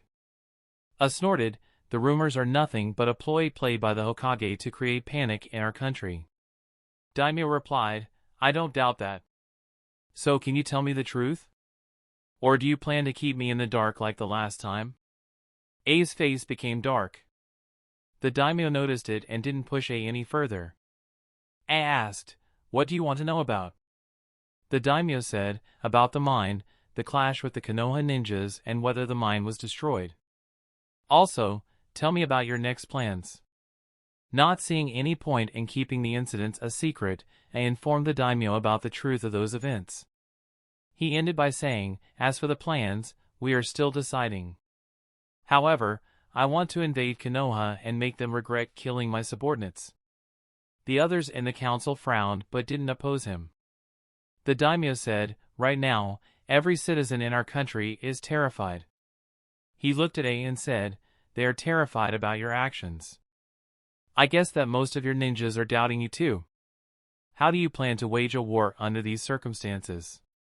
Rage appeared on A's face when he heard the daimyo saying that his ninjas might be doubting him. However, before he could explode, Inazuma said, Lord Daimyo, it's just the rumors that have created confusion. We can easily quell those rumors by starting new rumors and increase our morale through it. The daimyo replied, true. But which rumors would help you resolve this? He placed a few letters on the table. Inazuma frowned. The daimyo said, these are letters that I have received from every other daimyo. The daimyo of hot water has complained about you mining in his country illegally. The other daimyos have also condemned your actions. The Kumo ninjas frowned upon hearing that. The daimyo continued, they will soon be sending their forces to the mine. If they find proof of Kumo's illegal mining activities, then a trade embargo will be placed on the Land of Lightning for 6 months. The mine itself will be handed over to the Land of Iron for mining. They have already sent their samurais over to take control of the mine. The Hokage has expressed his support for this and has promised to send his forces to aid the samurais. Though there hasn't been any word from the Tsuchikage and Kazekage, their respective daimyos have promised to send ninjas to the mine as the chakra metal extracted will be divided equally among the ones who contribute forces to defend the mine. The mood in the room became heavy as the daimyo kept delivering one bad news after another. The daimyo observed the mood in the room with satisfaction. Finally, he said, Raikage, I know I can't force you to not wage a war. However, I want you to know what you will be facing if you start a war. At the very least, you will have to face the combined might of the Land of Iron and the Land of Fire and the Land of Hot Water which supports them. In the worst-case scenario, you will even have to face the armies of the Land of Wind and the Land of Stone as well. Additionally, if you wage a war, the trade embargo won't be placed for just 6 months. The daimyo stood up and said, I would recommend you to extinguish any proof of your activities there and withdraw back.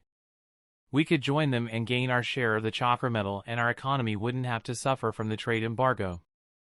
I'll leave the final decision to you. Having said what he wanted to, the daimyo left the room. His officials followed him. He was aware of A's short temper and didn't want to be at the receiving end of it. So he didn't antagonize him too much. The atmosphere in the council room was very gloomy. Though many of them didn't want a war, being forced to stop this way was very humiliating. Even A was troubled. While he was confident about defeating Konoha's armies, he didn't have any confidence in a victory against the combined forces of Konoha and the Land of Iron. The council brainstormed on the available options. they came up with a lot of different ideas. Unfortunately, every single idea was deemed too risky to implement. In the end, they had to swallow a bitter pill and quit. Sent messages to Darui and the negotiating group to get rid of all clues that could point to them and return back to Kumogakure. They followed his instructions. A couple of days after the Kumogakure ninjas left, an army consisting of 1,000 samurais led by Mifune, 200 Konoha ninjas led by Kakashi and 50 Yugakure ninjas led by Takuhei appeared at the site of the mine.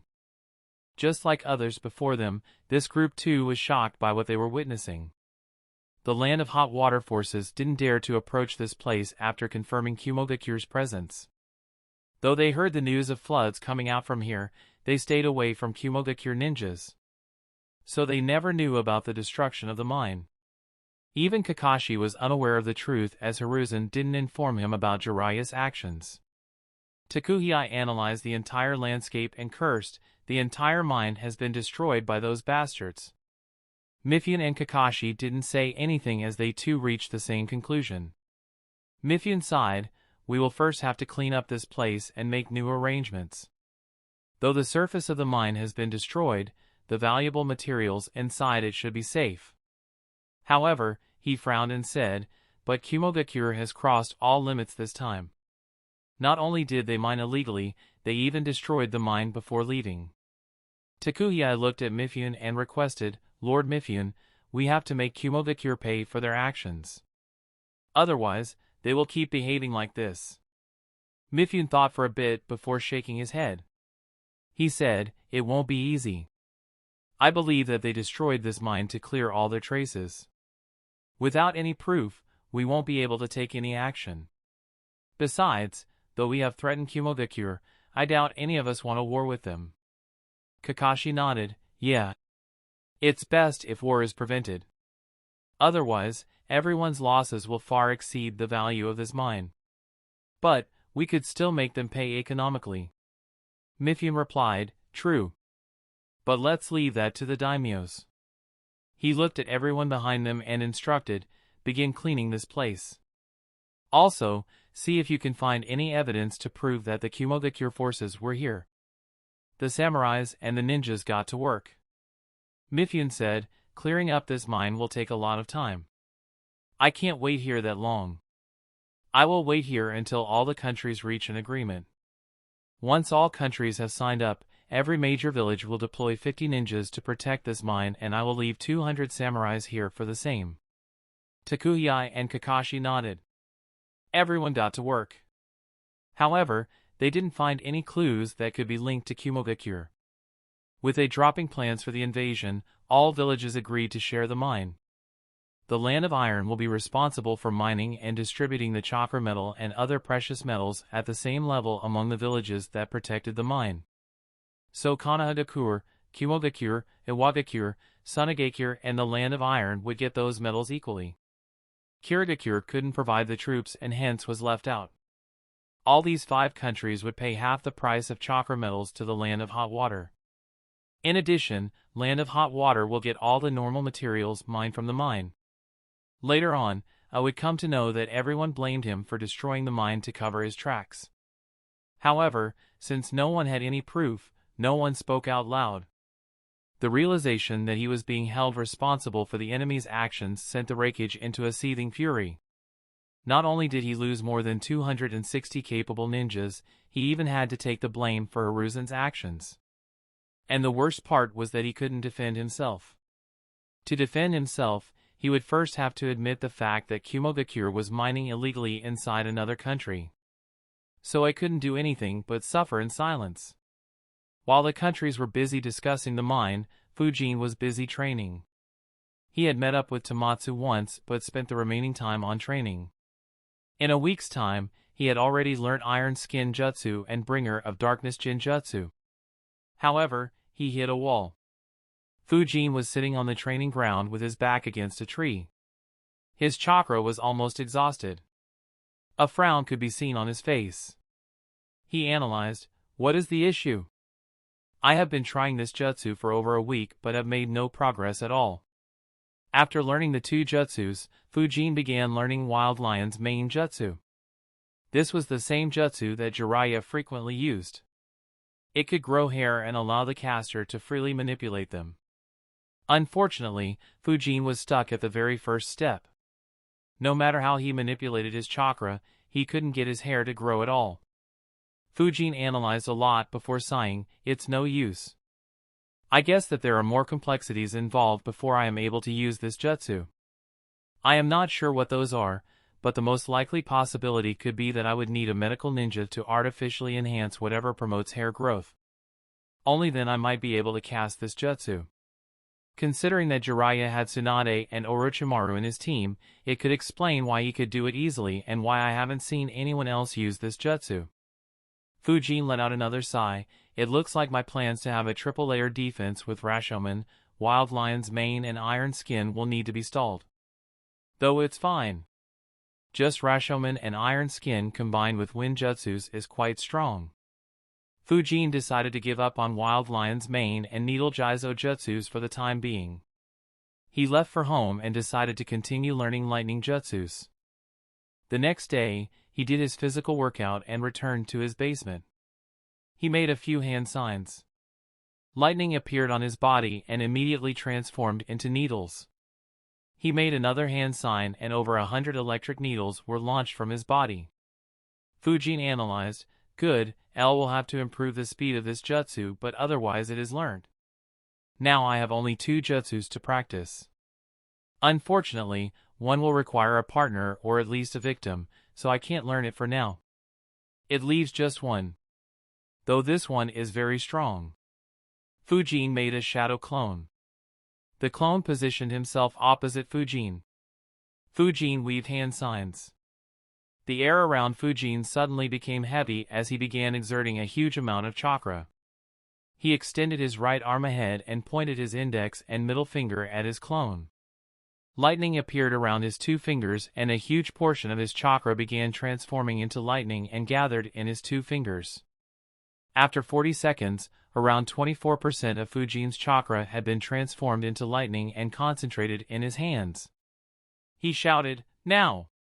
His shadow clone immediately bit his thumb, making it bleed, made a snake hand seal and slammed his hands on the ground. Summoning Jutsu, Rashomon. At the same time, Fujin launched an arrow made of lightning straight at the Rashomon gate. The arrow hit the gate and created a huge explosion. The force of the explosion immediately pushed Fujin backwards. Fujin covered his face and tried to look at the spot of the explosion. Chakra gathered in his eye as he tried to observe through the intense light. He couldn't help but think, the scroll was right. Luckily, I took the warning seriously and decided to use Rashomon. Otherwise, my house would have been heavily damaged despite all the seals. After a few seconds, the explosion died down. Fujin could see the Rashomon gate. It still stood, but its surface was filled with cracks. Fujin stepped closer and observed the gate. His eyes widened as he realized, incredible. The cracks go up to halfway in the gate. It's even more impressive compared to the damage from my vacuum cannon.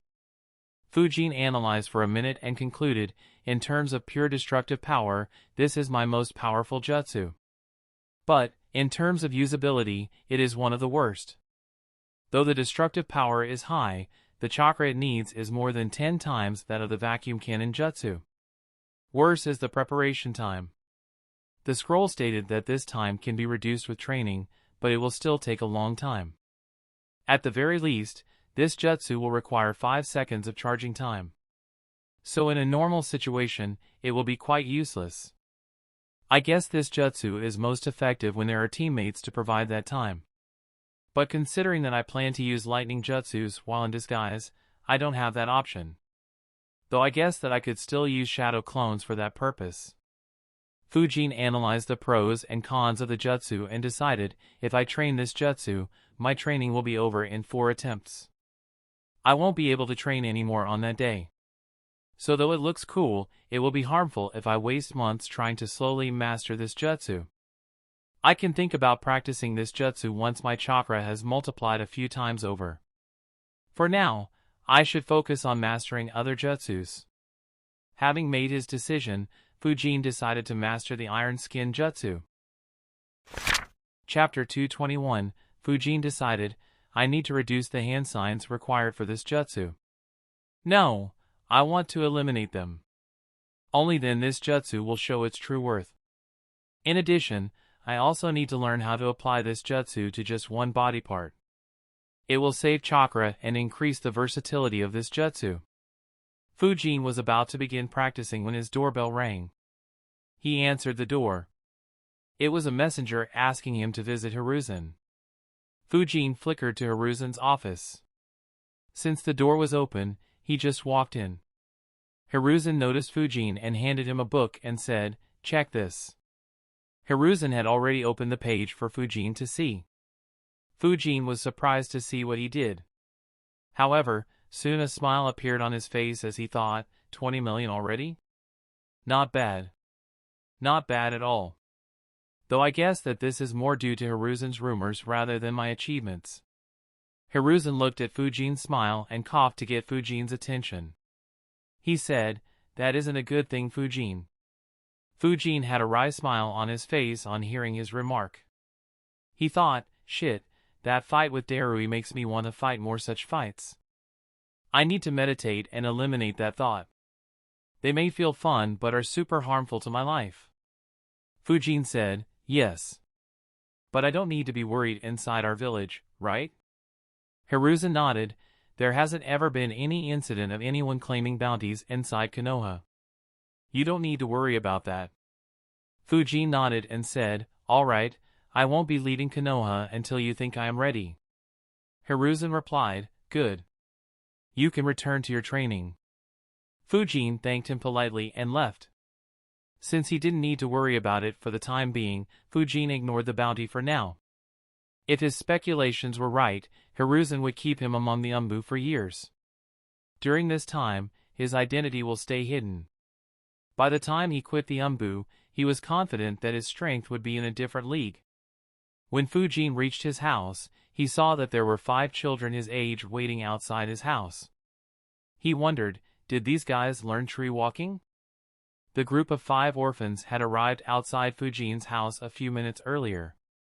They saw the tag that said that Fujin wasn't at home. Tatsuya sighed, it looks like he is on a mission. Our exams are less than 2 months away. The others nodded. Daisuke said, I hope he returns soon. At that instant, Fujin snuck up behind them and asked, who should return soon? They didn't expect someone to appear behind them suddenly and were startled. They quickly moved away from Fujin. Fujin chuckled at seeing their reactions. He asked, are you guys done with the tree walking exercise? Everyone nodded. Daisuke said, we all managed to learn it last Wednesday. Fujin nodded and said, good, how much time is left for the exams? Daisuke said, we have just around 7 weeks. Fujin thought for a bit and concluded, just 7 weeks.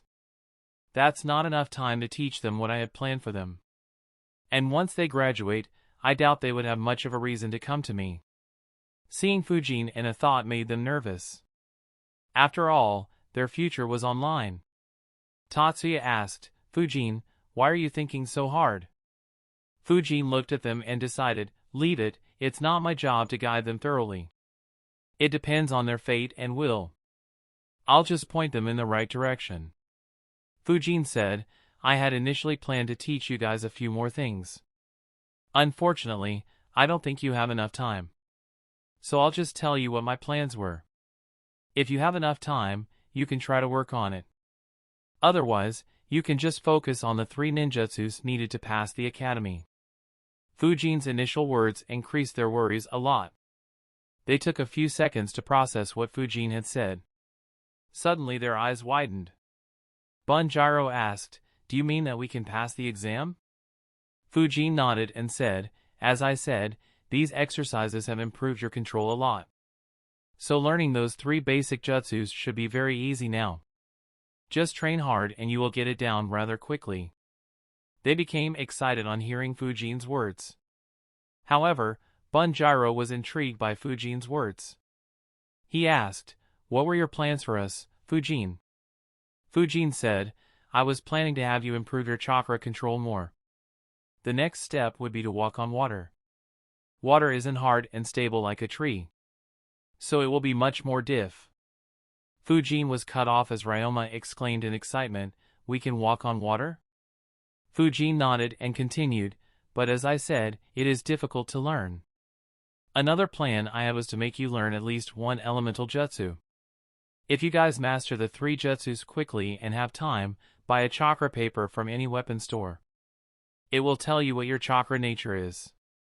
Then go to the section E of the library and pick up a simple jutsu of that nature and learn it. It will improve your rank in the exam considerably." The orphans quickly thanked Fujin for his guidance. They asked a few queries which were resolved by Fujin before leaving. Fujin saw their backs as they left.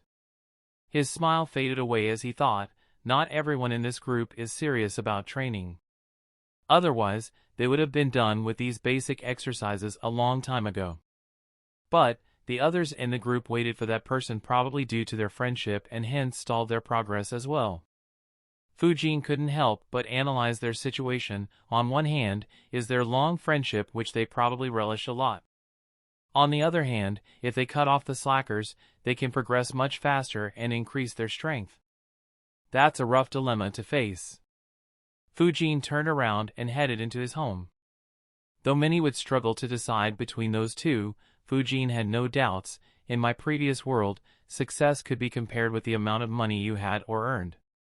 It didn't matter if one earned a bit less and enjoyed more time with family and friends and enjoyed your life.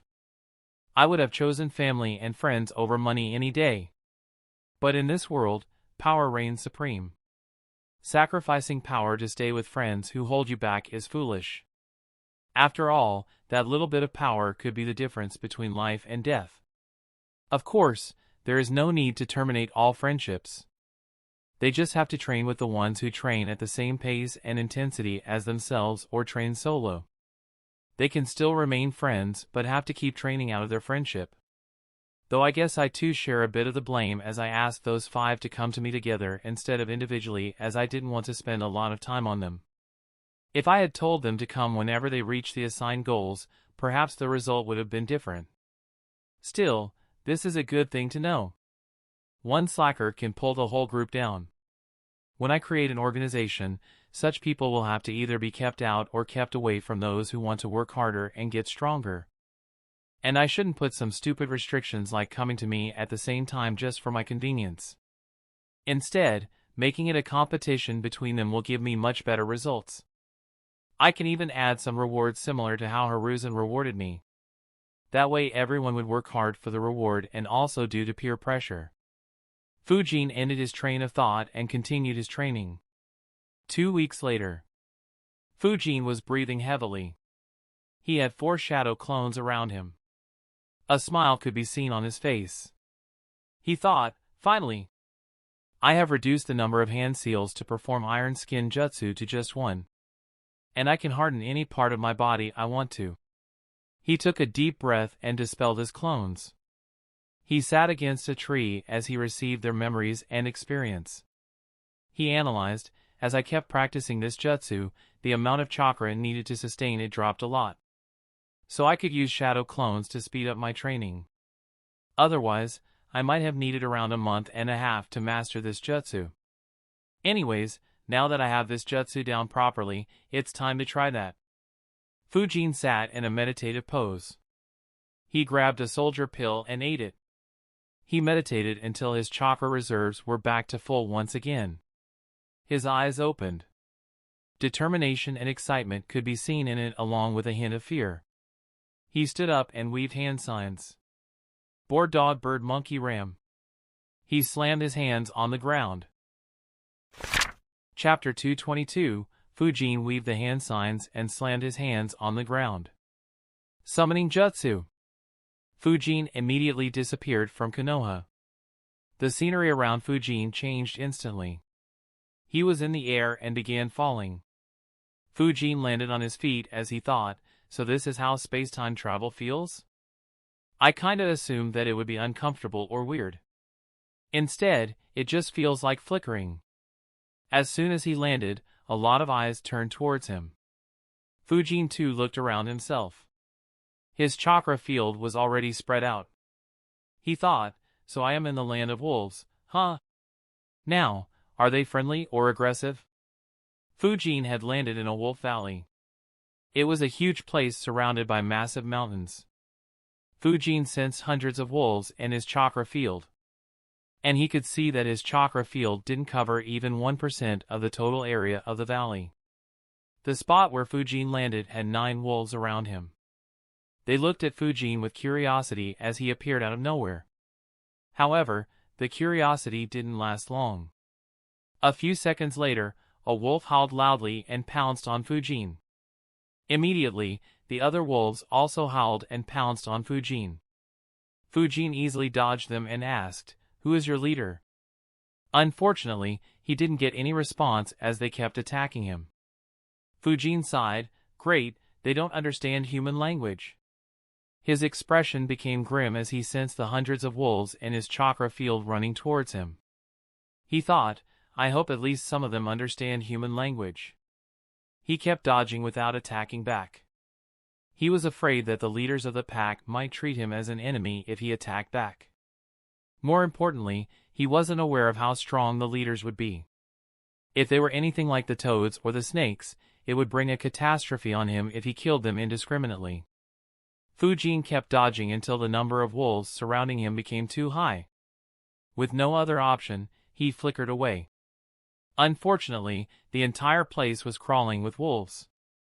No matter where he flickered, he would be swarmed by wolves in a few seconds. Luckily, none of them could use chakra. So Fujin wasn't in any danger. Suddenly, Fujin's attention was attracted. He sensed a wolf pack heading towards him. Every single wolf in this pack had a much higher chakra. It was as high as a normal chunin would have.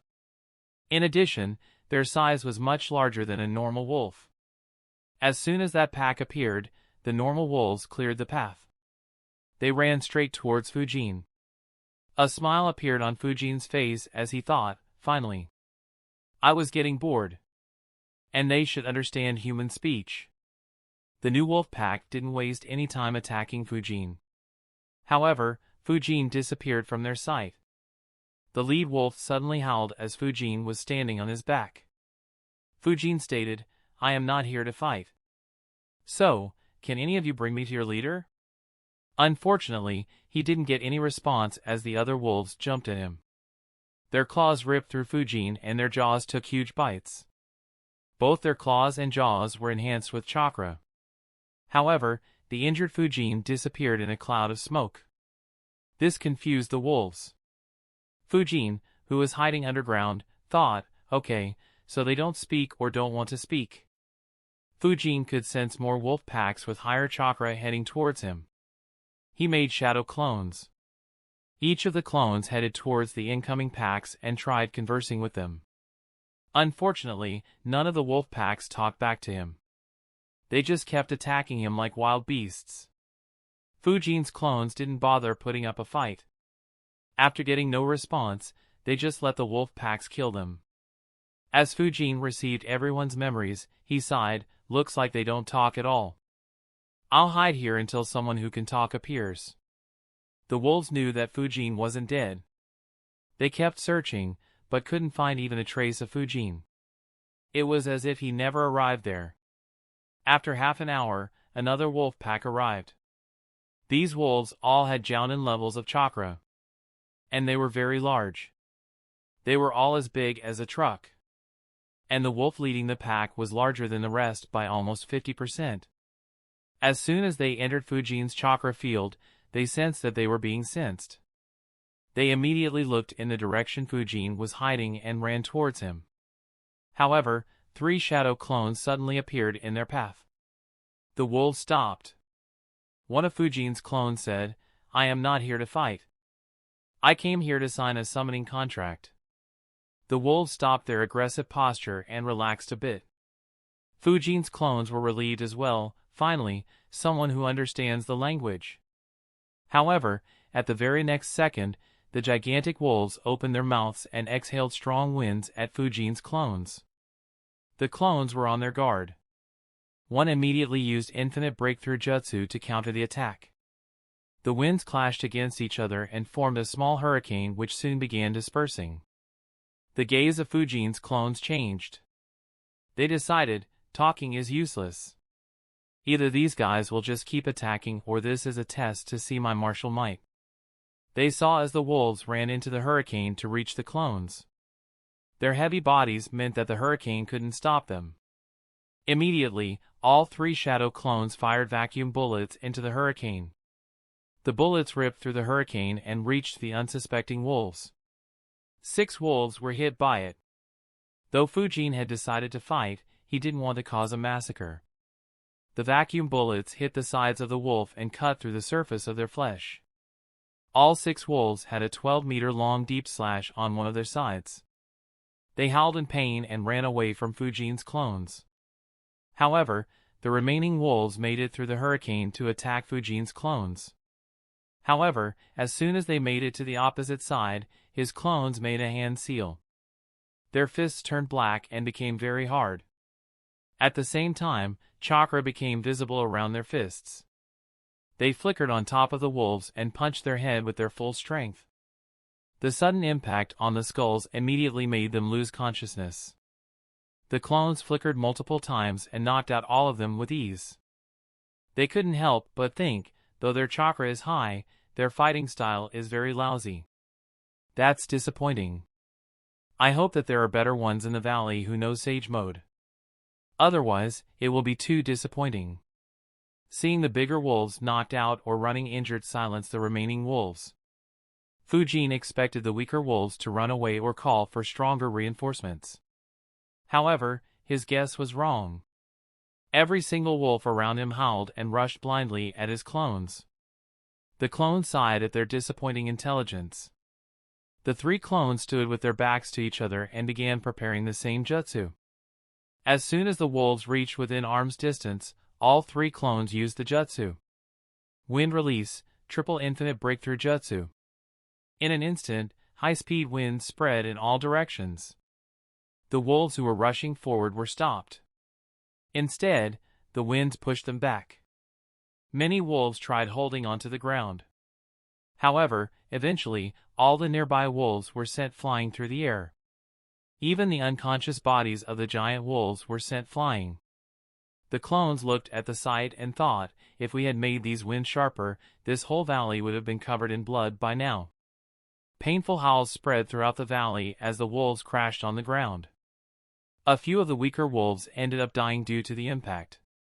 However, the ones who were alive got up and charged at Fujin's clones once again. In addition, more wolf packs kept joining them. The clones sighed and fought back. 2 days later, Fujin was hiding underground. However, his expression wasn't good and his chakra was very low. Fujin was still in the Wolf Valley. He kept making shadow clones and sending them to fight for 2 whole days. The entire valley was covered by the bodies of wolves. Almost all of them were injured. Quite a few were dead as well. Unfortunately, there was no end to the wolf tide. During these 2 days, Fujin's clones had fought over 100,000 wolves. However, not a single wolf that attacked Fujin's clones for over 2 days had the skill to even injure him. On the other hand, any wind jutsu would result in a huge number of casualties to them. His clones would fight until they ran out of chakra and Fujin would create new ones to replace them. However, after 2 days of fighting, Fujin's chakra finally hit rock bottom. Even soldier pills couldn't generate chakra at enough speed. Fujin sighed, it looks hopeless. Though the number of wolves is very high, there are no high-level wolves. My clones have scouted every single mountain around the valley in these 2 days, but I never found any wolf interested in talking. So either these guys have no brains or their leaders are hiding somewhere and don't think that I am someone worthy enough to make them show themselves. Of course, this could still be a test, but my chakra is almost dry. Chapter 223, Fujin finally gave up on the wolves. He made a hand sign and ended his jutsu. In the next second, he appeared back in the training ground. Exhausted, he went home and took a long rest. A few days later, Fujin once again tried his luck. Summoning jutsu. Fujin disappeared from his basement. He looked around and the scene made his skin crawl. He couldn't help but curse, first that never-ending wolf tide. And now this? No wonder so few have the summoning jutsu. It's fucking dangerous. As soon as Fujin appeared, he saw innumerable mosquitoes around him. He couldn't even estimate their number. He nervously asked, "Do you have a leader who would be willing to discuss a summoning contract?" Fujin thought, "Though I don't like mosquitoes, they have a lot of potential. If I can summon millions of mosquitoes, I can have similar skills as the Aburame clan without having to host insects in my body. However, I first need to see the effectiveness of these mosquitoes. For starters, how much chakra would it require to summon a sufficient number of mosquitoes? And, do they have poisons like the bugs? Or do they have other means of attack?" Unfortunately for Fujin, the mosquitoes just dived at him without exchanging any words. Fujin sighed, expecting such a response. Winds began flowing all around him. A dome of wind formed around Fujin which spun at a high speed. The mosquitoes attacked the dome and were ripped into small pieces as soon as they entered it. Their remains were tossed outside right away. Hundreds of mosquitoes died every second. Fujin sighed once again, another suicidal bunch. Fujin lost all interest in the group. He made a hand sign and cancelled the summoning jutsu and returned to his basement. He muttered, "No wonder so few ninjas have summons. If most of the summons are like them, it will be waste of time and risky at the same time." He hadn't wasted much chakra against the mosquitoes. He used the summoning jutsu once again and disappeared. This time, he landed in a rocky area. There were huge boulders around Fujin. And on top of those boulders were hyenas. Fujin was standing in the center and there were 8 hyenas surrounding him. Fujin looked at them and wondered, so will these guys talk? This time, Fujin didn't have to wait for long to know the answer. All 8 hyenas stood up and stared at Fujin. One of them exclaimed, "A human popped up out of thin air." Another hyena licked his lips and said, "Yeah, we didn't even have to go hunting for him." Another said, "Since this is a free meal, he should be delicious, right?" Fujin was relieved to hear them speak. But soon his left eye twitched. He said, "I was trying to sign a summoning contract." "Who is your leader?" The first hyena that had spoken asked excitedly, "Do you mean that we can summon humans like you and not have to hunt for a meal ever?" Fujin's left eye twitched again. He sighed and said, "Just take me to your leader." The hyena said, "Sure." However, at the next second, he pounced on Fujin. Having dealt with 2 annoying groups, Fujin was high on alert and low on patience. He dodged and kicked the hyena away. Surprisingly, the hyena flipped in the air and landed on his legs on a boulder. He exclaimed, "This one fights well. Brothers, we will have a good hunt tonight." Fujin muttered, "Great, another group of battle maniacs." He spread his chakra field. Surprisingly, there were only 16 hyenas in a 1.3-kilometer radius. Fujin wondered, is this a small pack? Or is the territory of these hyenas so huge that only 16 live in such a large area? As soon as the hyena yelled, the remaining 8 arrived and encircled Fujin. However, none of them attacked Fujin. Fujin prepared himself for another fight. However, his eyes widened. Lightning began appearing on the bodies of every hyena. It flowed on their bodies. Fujin thought, what the hell? They can use lightning? In the very next second, Fujin flickered. A paw pierced into the back of the afterimage he left. Fujin's face became grim. They are too fast. All 16 hyenas ran towards him at a very high speed. Their speed wasn't any lower than the speed at which Fujin flickered. Fujin kept flickering to prevent himself from being surrounded. At the same time, one sword appeared in his left hand. Without looking, he slashed it at the hyena on his left. The hyena didn't bother dodging as the sword was quite far from him. However, his eyes widened as he saw a sword slash coming at him. He immediately got out of the way and barely dodged the sword slash. Unfortunately, that wasn't all. The sword slash was surrounded by sharp winds that hit the hyena. The winds cut into his flesh, making him bleed all over. The hyena was enraged and began chasing Fujin once again. He shouted, "Be careful of his sword slashes." The other hyenas made a note of it mentally and kept attacking. Fujin also observed the hyena as he was on a run, so the lightning just increases their speed and perhaps their attack too. Their defenses aren't enhanced. However, his hide is too tough for a hyena. Normal attacks won't have much effect on it. He kept running while attacking with flying slashes. Fujin was very impressed by the hyenas. They are good. Very good. They have excellent coordination, very high speed and a strong attack. And they keep fighting despite injuries without letting them affect their speed. With the addition of their cunningness, they might just be the perfect summons. Fujin swung his sword towards the rock below him and sent a flying slash towards it. The slash cut the boulder and sent dust and small pieces of rocks flying towards the hyenas.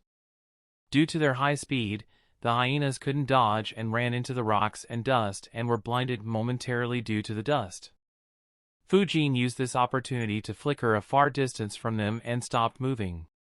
The hyenas took a couple of seconds to get rid of the dust in their eyes and chased after Fujin once again.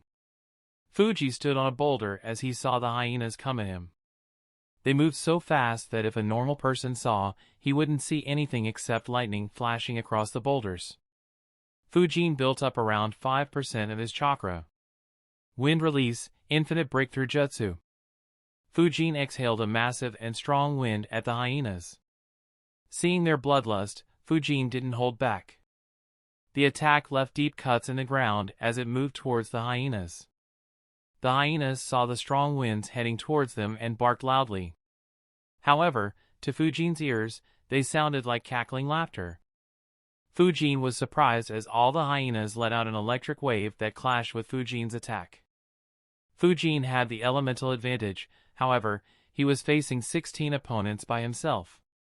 Both attacks cancelled each other. The hyenas continued their hunt and moved right through the dust raised by the clash of their previous attacks. Fujin used the smokescreen to fire air bullets at the hyenas. As soon as the hyenas exited the smokescreen, they felt air bullets heading towards them. They immediately dodged, however, they were too close to the attack. 2 air bullets hit the legs of a couple of hyenas and left a hole through it. Another 8 air bullets left cuts on the hyenas. Only 5 hyenas were completely unharmed. They immediately went on the attack while the others took time to breathe. A hyena appeared in front of Fujin and swung his paws at his head. At the same time, another 2 hyenas appeared on Fujin's side. Fujin moved backwards as defending would mean that those 2 hyenas would attack him. The paw hit the boulder on which Fujin was standing and completely destroyed it. As Fujin moved back, he swung his sword at them and launched another sword slash. The hyenas immediately jumped to dodge. However, Fujin fired air bullets at that very instant at the hyenas who were airborne. This time, the hyenas weren't unaware of the threat. They opened their mouths and fired small lightning balls at the incoming air bullets. The attacks cancelled each other out. Fujin furrowed his eyebrows. I will run out of chakra at this rate. And they aren't allowing me any time to cancel my summoning jutsu and return back to Konoha. As he was thinking, one of the hyenas, who was earlier injured, appeared at Fujin's right and pounced on him. Fujin saw as his lightning-enhanced palm moved towards his body. At the same time, the 5 hyenas facing him also pressed on the attack. Fujin extended his right arm towards the incoming paw. As his hand moved forward, chakra appeared in front of his palm. It took the shape of a ball and began rotating at a very high speed. At the same time, chakra flowed erratically through the sword in his left hand as he swung it at the hyenas coming at him. The hyenas expected another flying slash. However, this time no slash was sent flying. Instead, strong winds were generated that were incredibly sharp and spread in all directions in front of Fujin. The hyenas noticed the deep cuts the winds left in the ground and were terrified. They immediately ran in the opposite direction. The winds lost their power after traveling 25 meters, but that was sufficient time for Fujin. The paw and the Rasengan clashed. The hyena expected to crush the ball and the human as well. However, the Rasengan easily overpowered the paw. The lightning around the paw dissipated as the Rasengan hit it. The hyena let out a painful howl as the Rasengan hit. The momentum of the hyena carried it into the Rasengan. The Rasengan caused his leg to bend towards its stomach. Fujin slammed the Rasengan into his stomach and sent the hyena backwards along with the Rasengan. After moving for a couple of meters, the Rasengan exploded. The hyena's skin was the thinnest in his belly area. The explosion ripped through the skin and blew his internal organs. Blood and flesh hit the rocks behind the hyena. When the smoke cleared, the hyena's dead body could be seen on the ground. His once solid stomach had been ripped open, exposing the shattered remnants of its internal organs to the elements. The flesh around the stomach hung loosely like a torn and deflated bag. The gruesome sight made the remaining hyenas shudder in revulsion. They all looked at each other. Fujin noticed it and prepared himself for an even fiercer confrontation. However, his eyes widened and a stunned expression could be seen on his face as he saw the hyena's action. That's the end of this tale for now. Thank you for watching, and I'll see you very soon in part 6.